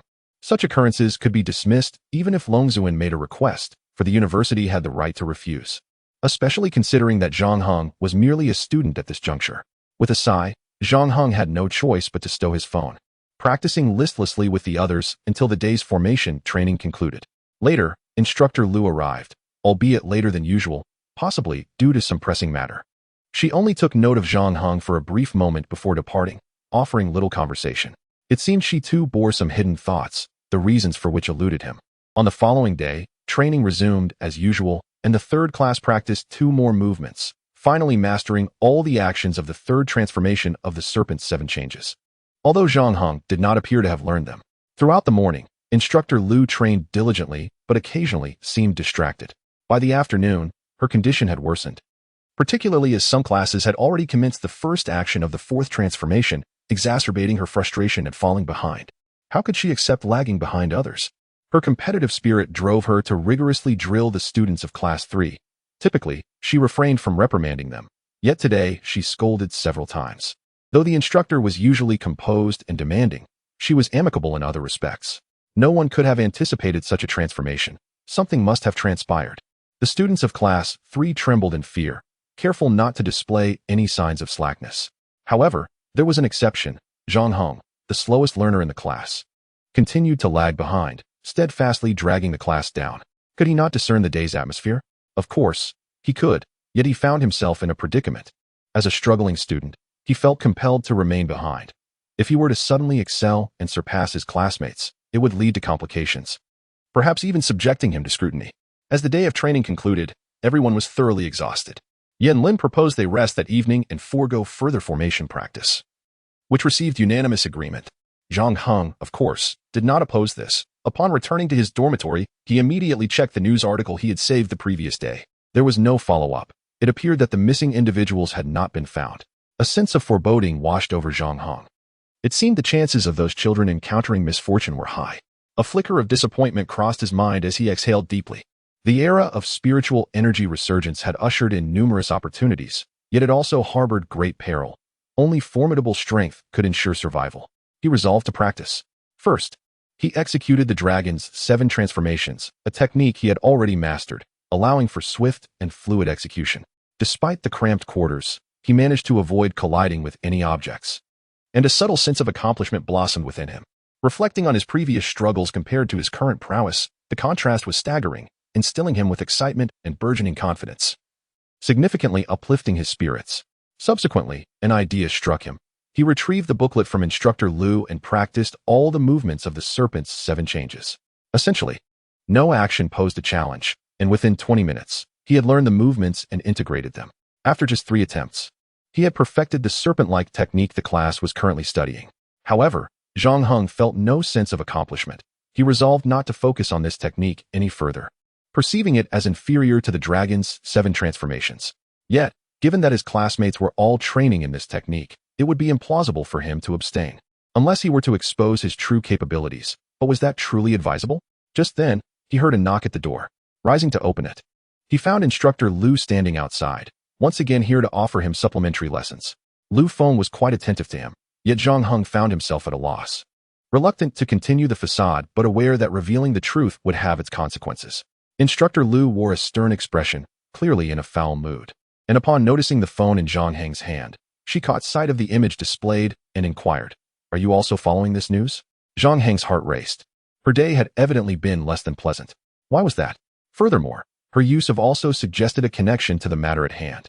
Perhaps her discontent stemmed from a personal connection to one of the missing individuals. Zhang Heng nodded, refraining from probing further, merely stating, "I have a friend studying at their school." Instructor Lu acknowledged this with a nod, choosing not to elaborate on the topic. They then made their way to the open space in front of the building to commence their evening training. On the surface, Zhang Heng had not mastered the 3rd movement of the 3rd transformation, so he could only pretend to be inept. Consequently, Instructor Lu meticulously demonstrated and explained the movements repeatedly, while he feigned practice, stopping at intervals after reaching a certain level of proficiency. His intention was not to be deliberately obstructive. Time, however, was not on his side. Previously, mastering a movement required at least half an hour. Now, having only 20 minutes elapsed, he felt compelled to maintain the pretense. Zhang Heng was increasingly reluctant to continue the charade, yet found himself with no alternatives. At this juncture, Instructor Lu began to lose patience. During her moments of displeasure, time seemed to drag on, and today she perceived Zhang Heng as particularly sluggish. After a moment's contemplation, Lu Feng proposed, "How about this? I'll attack you, and we can resolve it in practical combat. Perhaps enduring a few hits will help you learn." What could Zhang Heng say? He could only acquiesce. And thus they began their practical training. As Lu Feng launched her swift attack, Zhang Heng naturally employed the first two movements of the serpent's shifting technique, managing to evade her strikes with some difficulty and a semblance of grace. However, when it came to the third transformation, he faltered and was swiftly kicked back by the instructor, landing hard on the ground. Why are you so slow? If you continue at this pace, you will always be left behind. I cannot assist you every day, Lu, visibly displeased, remarked. Her mood was particularly foul today, and her usual restraint had slipped, revealing her frustration. I'm sorry, instructor. I will practice diligently, Zhang Heng could only respond, resigned to her words. Practice diligently. Yes, I know you're trying, but mere effort is insufficient. You must also engage your mind. Do you understand? The brain is meant for strategizing, not for daydreaming. If all you do is train mindlessly, what results can you expect? You need to think more, Lu admonished. Zhang Heng sensed the tension. She had lost her temper several times today, and he feared he might become her punching bag. He wished to say something to lighten the mood, but Lu waved her hand dismissively. Let us continue sparring. If you can improve, prepare to take a beating. Before he could react, Lu Feng charged at him again. This is bad, he thought, realizing he was indeed becoming a target for her ire. Chapter 97, Exposed. The beautiful instructor apologizes. This cannot be good.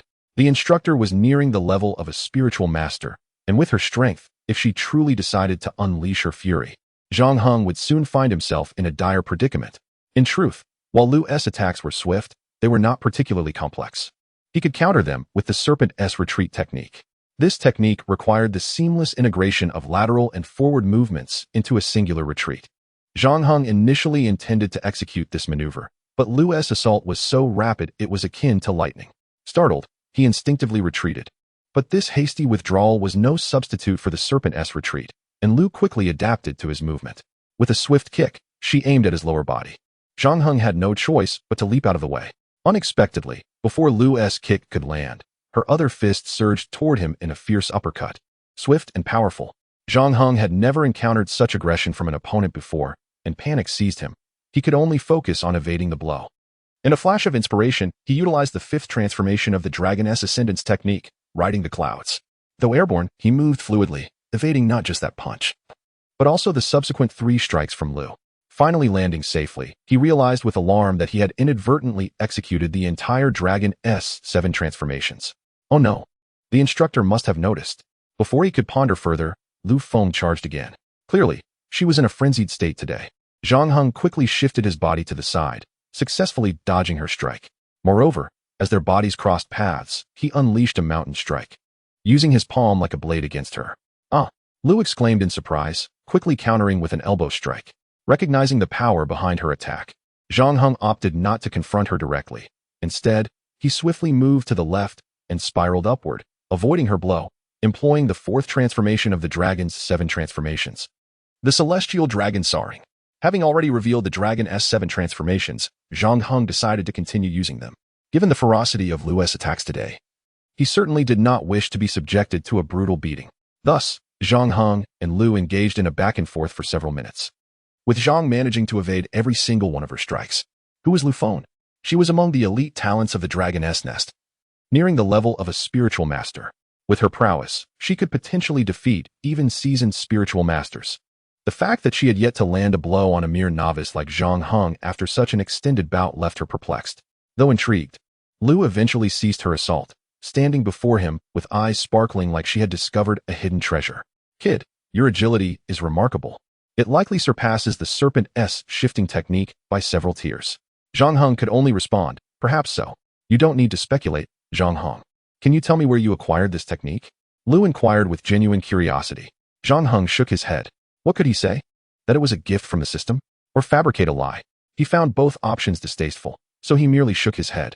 Lu appeared slightly disappointed, but seemed to think of something else and refrained from further questioning. Instead, she turned serious, saying, I apologize for my earlier heavy-handedness. I was in a poor mood. Zhang Heng shook his head, saying, It's fine. I haven't suffered any significant loss, have I? Your lack of injury does not excuse my actions as your instructor. It was my fault for striking you so hard, and thus, I must apologize, Lu insisted. Zhang Heng felt he had no choice but to remain silent as she expressed her regret. Suddenly, Lu smiled and said, If you don't speak, I shall take it as your forgiveness. With a forced grin, Zhang Heng replied, Forgiveness granted, of course. How could I not forgive such a beautiful instructor? His words were somewhat bold, yet Lu did not react with anger. Instead, she shot him a playful glare. You're quite the smooth talker. Have you mastered the serpent S shifting technique already? Zhang Heng nodded, admitting, indeed, I practiced it just now and managed to grasp it. At this, Lu's ire reignited. So, you've been pretending all along? Have you known these techniques for some time? Were you just toying with us? Here I am, diligently teaching you every day. Zhang Heng shook his head vigorously. No, instructor, can't you see my actual level? I might have feigned a bit recently, but I certainly couldn't do so earlier. Without your guidance, how could I have learned these movements? With a laugh, Lu remarked, so, this transformation of yours is a recent development? Yes, indeed. It's a recent change, Zhang Heng confirmed. Did you perhaps seek other instructors? That seems unlikely. The only one capable of teaching you this well in our base would be Instructor Zhang, but he lacks the time, Lu mused, her gaze filled with curiosity. Zhang Heng shook his head again. No one taught me, instructor. Do you remember the day I took a half-day leave? Of course. You're not implying that your transformation occurred on that half-day, are you? Lu asked, astonished. Exactly. You guessed it right. It was indeed the night before I took leave that I experienced the change, Zhang Heng replied with a smile. I had trained for too long that day and fainted. Upon waking, I found my body had become much more responsive, and the once incomprehensible combat techniques were suddenly clear. Whether it was the mountain strike or the serpent S shifting technique. Unable to mention the system, Zhang Heng offered this explanation, uncertain if it would suffice. Lu Feng's eyes sparkled with surprise as she gazed at Zhang Heng, as if he were a curious creature. She scrutinized him from head to toe for an extended period, leaving Zhang Heng feeling quite uneasy. Instructor, why are you looking at me like that? Lu Feng's eyes grew brighter as she finally nodded and inquired, Zhang Heng, have you achieved enlightenment? Zhang Heng, perplexed, asked, what do you mean by enlightenment? Realizing his confusion, Lu Feng understood that, given his limited experience, he might indeed be unaware. She explained, it refers to the sensation you feel when you are stuck on a particular issue, unable to progress. Then one day, everything suddenly becomes clear. That is enlightenment. Chapter 98. The Discourse on Enlightenment. Have I become the instructor's instructor? Lu Feng continued excitedly, stating that those who achieve enlightenment are exceedingly rare. Perhaps 1 in a billion may attain it. However, once they do, they often become extraordinary individuals. I never expected you, of all people, could achieve such enlightenment. This is remarkable, truly remarkable. Haha, I didn't foresee that I would teach someone capable of such insight. Zhang Heng, when you become a renowned master in the future, do not forget your instructor. How could I forget? You've worked tirelessly for me these days, like a family member. I could never forget you. Zhang Heng replied, intentionally exaggerating. A companion shot Zhang Heng a glance, scoffing, you cheeky brat, with your smooth tongue, who knows if you're sincere? Zhang Heng was momentarily taken aback. It was the first time he had seen Lu Feng like this. The coldness had vanished, replaced by a charming and playful demeanor that stirred something within him. He wished time would slow down, allowing him to linger in this moment. Noticing his gaze, Lu Feng admonished, what are you staring at? Since you've learned, would you like to know what kind of movement technique I just demonstrated? Zhang Heng blurted out, instructor, do you want to learn this movement technique? Lu Feng's eyes brightened instantly. What? Your technique can be taught to others? As a prodigy in martial arts, Lu Feng had been frustrated by Zhang Heng's recent shortcomings in training, yet she recognized his exceptional talent. She speculated that someone like him must belong to a powerful lineage. After all, possessing formidable techniques is not surprising for someone from a prominent family. However, while she was aware of this, she also understood that probing too deeply could breach propriety. In the Great Xia, there were many formidable families, each wielding significant influence, some even rivaling the Dragon's Nest. These families held considerable power in various sectors, and their powerful techniques were fundamental to their existence. They would never disclose them lightly. Initially, Lu Feng had given up hope, but hearing Zhang Heng's words filled her with joy. Thank you, Zhang Heng. However, what must I do to learn this technique? As a martial arts genius, Lu Feng prioritized improving her skills and strength. The opportunity to learn such a powerful technique as the Dragon's Transformation 7 changes thrilled her. But she also understood that acquiring something so precious would undoubtedly come at a cost. That brat better not make any outrageous demands. If he does, should I agree or not? How troublesome. Zhang Heng shook his head and replied, there is no cost. Instructor, you have worked so hard to assist me. It is only right that I share this wonderful technique with you. All right, since you are willing to teach, let us begin. Lu Feng could hardly believe her ears and was momentarily at a loss for words. Meanwhile, Zhang Heng had already started his instruction. Each transformation of the Dragon's Transformation 7 changes consists of 3 breakdown movements. When these 3 movements are combined, they form one transformation. Watch closely. This is the first transformation, Dragon Battle in the Wild. As he spoke, Zhang Heng demonstrated the technique. Lu Feng, captivated, could not tear her eyes away. Immersing herself in the demonstration, Zhang Heng quickly completed the first transformation, but Lu Feng remained slightly confused. She felt she grasped something, yet could not clarify it. Marvelous. Truly marvelous, she murmured, attempting to imitate the movement, but only managed to get started before faltering. Frustrated, Lu Feng furrowed her brow, ready to try again. But Zhang Heng interjected, "Instructor, don't be impatient. Do not call me instructor. You are teaching me now, so you are my instructor," Lu Feng replied, a hint of discontent in her voice. Zhang Heng felt a bit awkward. "Then what should I call you? Sister?" "Indeed, you have called me that before." Lu Feng playfully shot him a glare. Zhang Heng's heart raced, almost losing his composure, and he discreetly tapped his fingers to regain his focus. He had previously referred to Lu Feng as sister, but as he fell behind in training and received her assistance, his respect for her had grown, prompting him to revert to calling her instructor. Hearing her suggestion made him feel somewhat distant, so he smiled and said, "Sister, watch closely. I will demonstrate the first breakdown movement." With a slight bend, he positioned his left foot back and formed a circle with his arms. Lu Feng observed intently. This movement bore some resemblance to the snake strike, but was distinctly different. The snake strike derived its movements from a serpent, which lacks limbs and relies on its body's twisting, particularly the strength of its waist. In contrast, dragon battle in the wild emulated the dragon's movements, which not only required bodily strength, but also utilized the aid of limbs, making it inherently more complex. Lu Feng focused intently, striving to replicate the motion. But even after several attempts, she could not fully execute the movement. At that moment, she felt somewhat like Zhang Heng had felt in the past. As a genius, she disliked this sensation. Zhang Heng approached her, placing a hand on her elbow, and said, "Raise your right arm a bit higher." "Yes, that's right." Although Lu Feng followed his guidance, her cheeks flushed. She was unsure if it was due to the movement or the sensation of Zhang Heng touching her. Unaware of her embarrassment, Zhang Heng continued to observe and gradually correct her movements. After 7 or 8 minutes, he finally adjusted her technique. A thought crossed his mind. Was it truly this difficult? I managed to do it in just a few tries when I practiced. He did not voice this thought. If he did, Lu Feng would surely retort, "When I taught you, I felt the same way and thought about it hundreds of times." Chapter 99. Intimate Contact. A warm embrace. Zhang Heng experienced a tumultuous few days. Each day felt like an ordeal, while each night brought him a sense of happiness.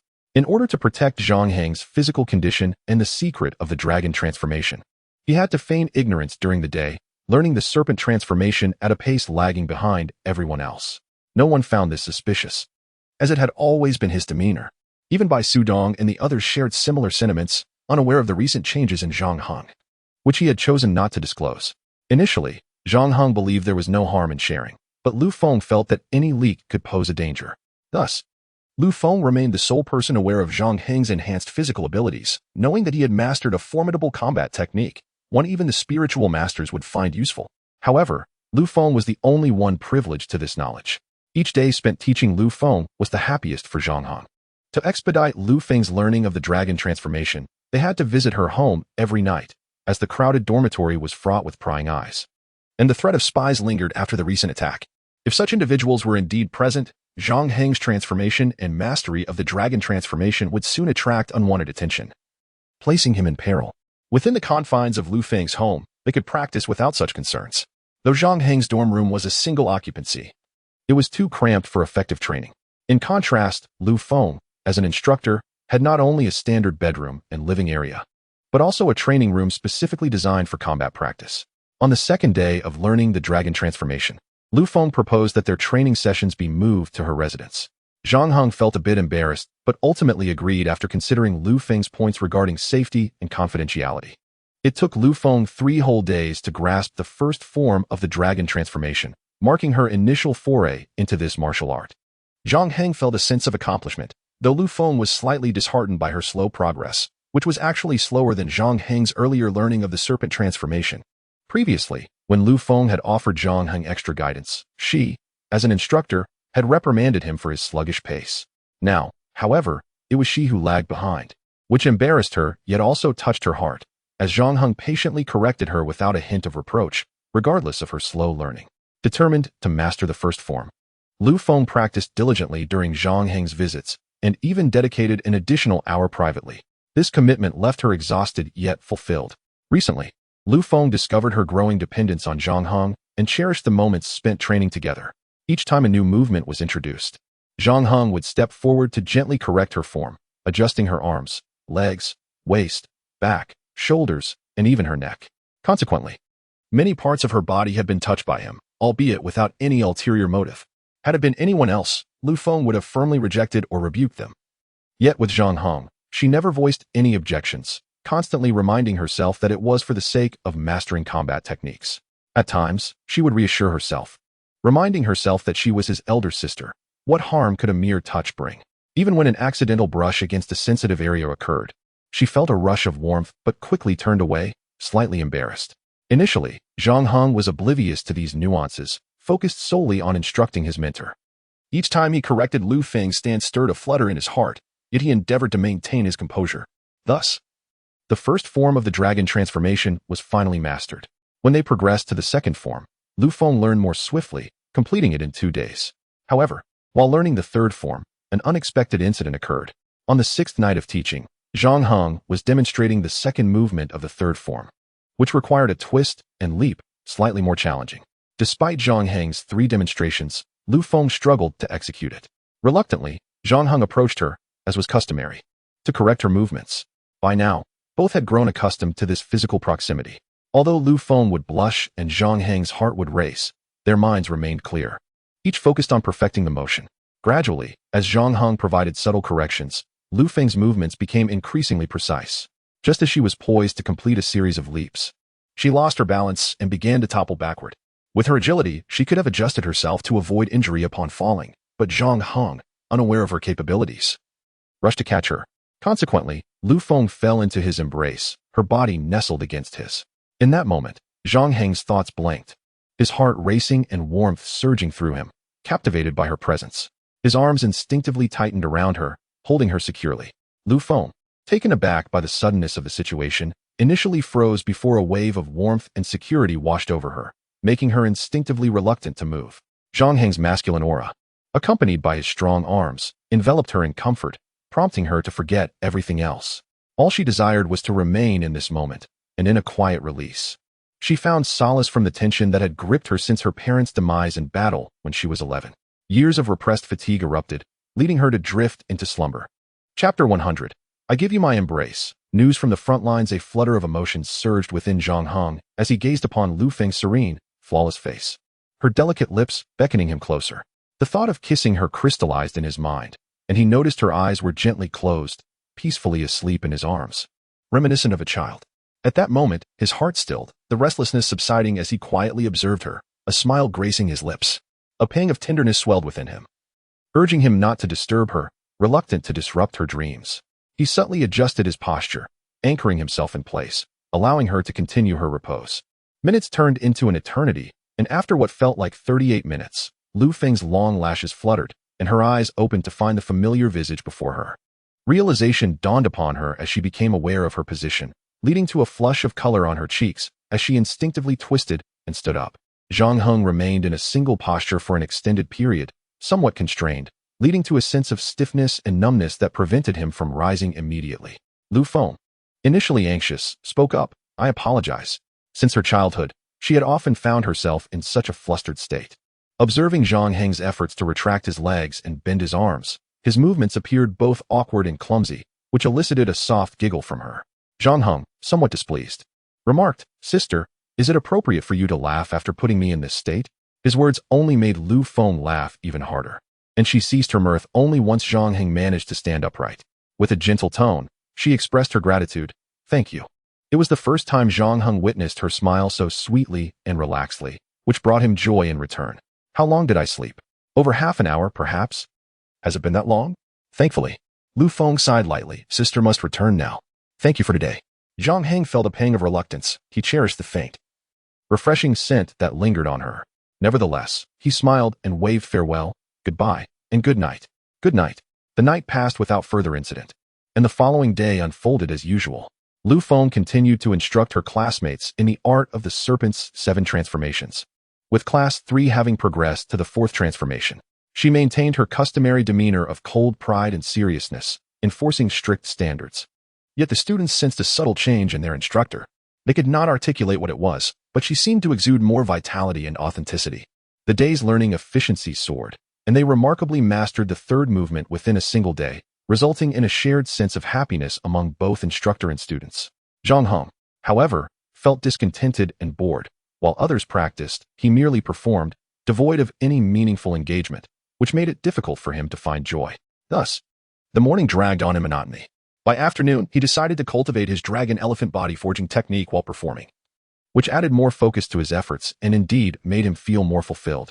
After dinner, Yin Lin and others gathered to practice their combined formations, followed by Lu Feng, who arrived to assist Zhang Heng with his studies. Before long, they found themselves at Lu Feng's home, where Zhang Heng continued to teach her the Rising Dragon's 7 transformations, demonstrating repeatedly and correcting her practice. Neither mentioned the events of the previous night, and everything progressed normally.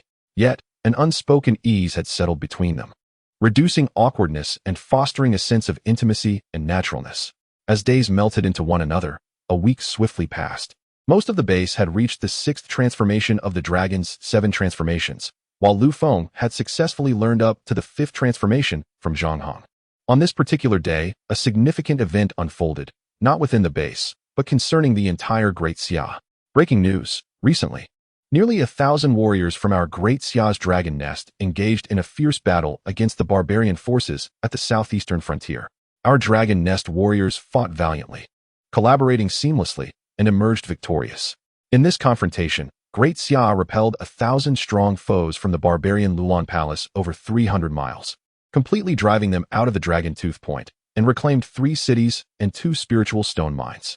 All citizens of Great Xia rejoiced, celebrating the dragon nest in the Great Xia. For detailed reports, kindly await official announcements.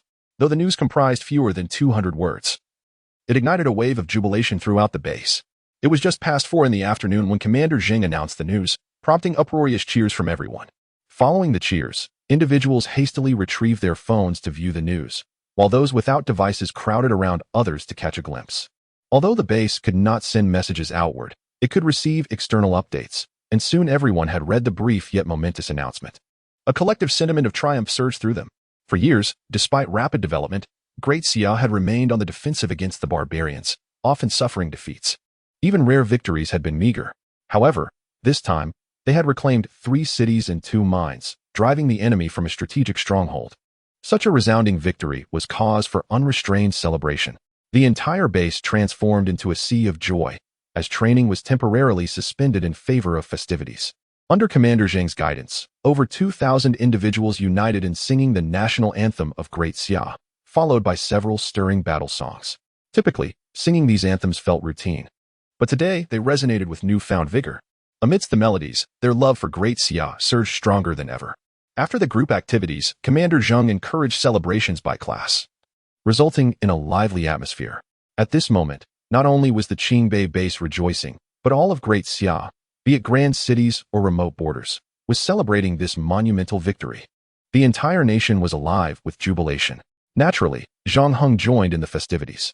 His camaraderie with the classmates of Class 3 had flourished, and after numerous joint battles, any barriers and unfamiliarity had vanished, leaving behind a sense of pride in belonging to Class 3 and a bond of mutual trust and support.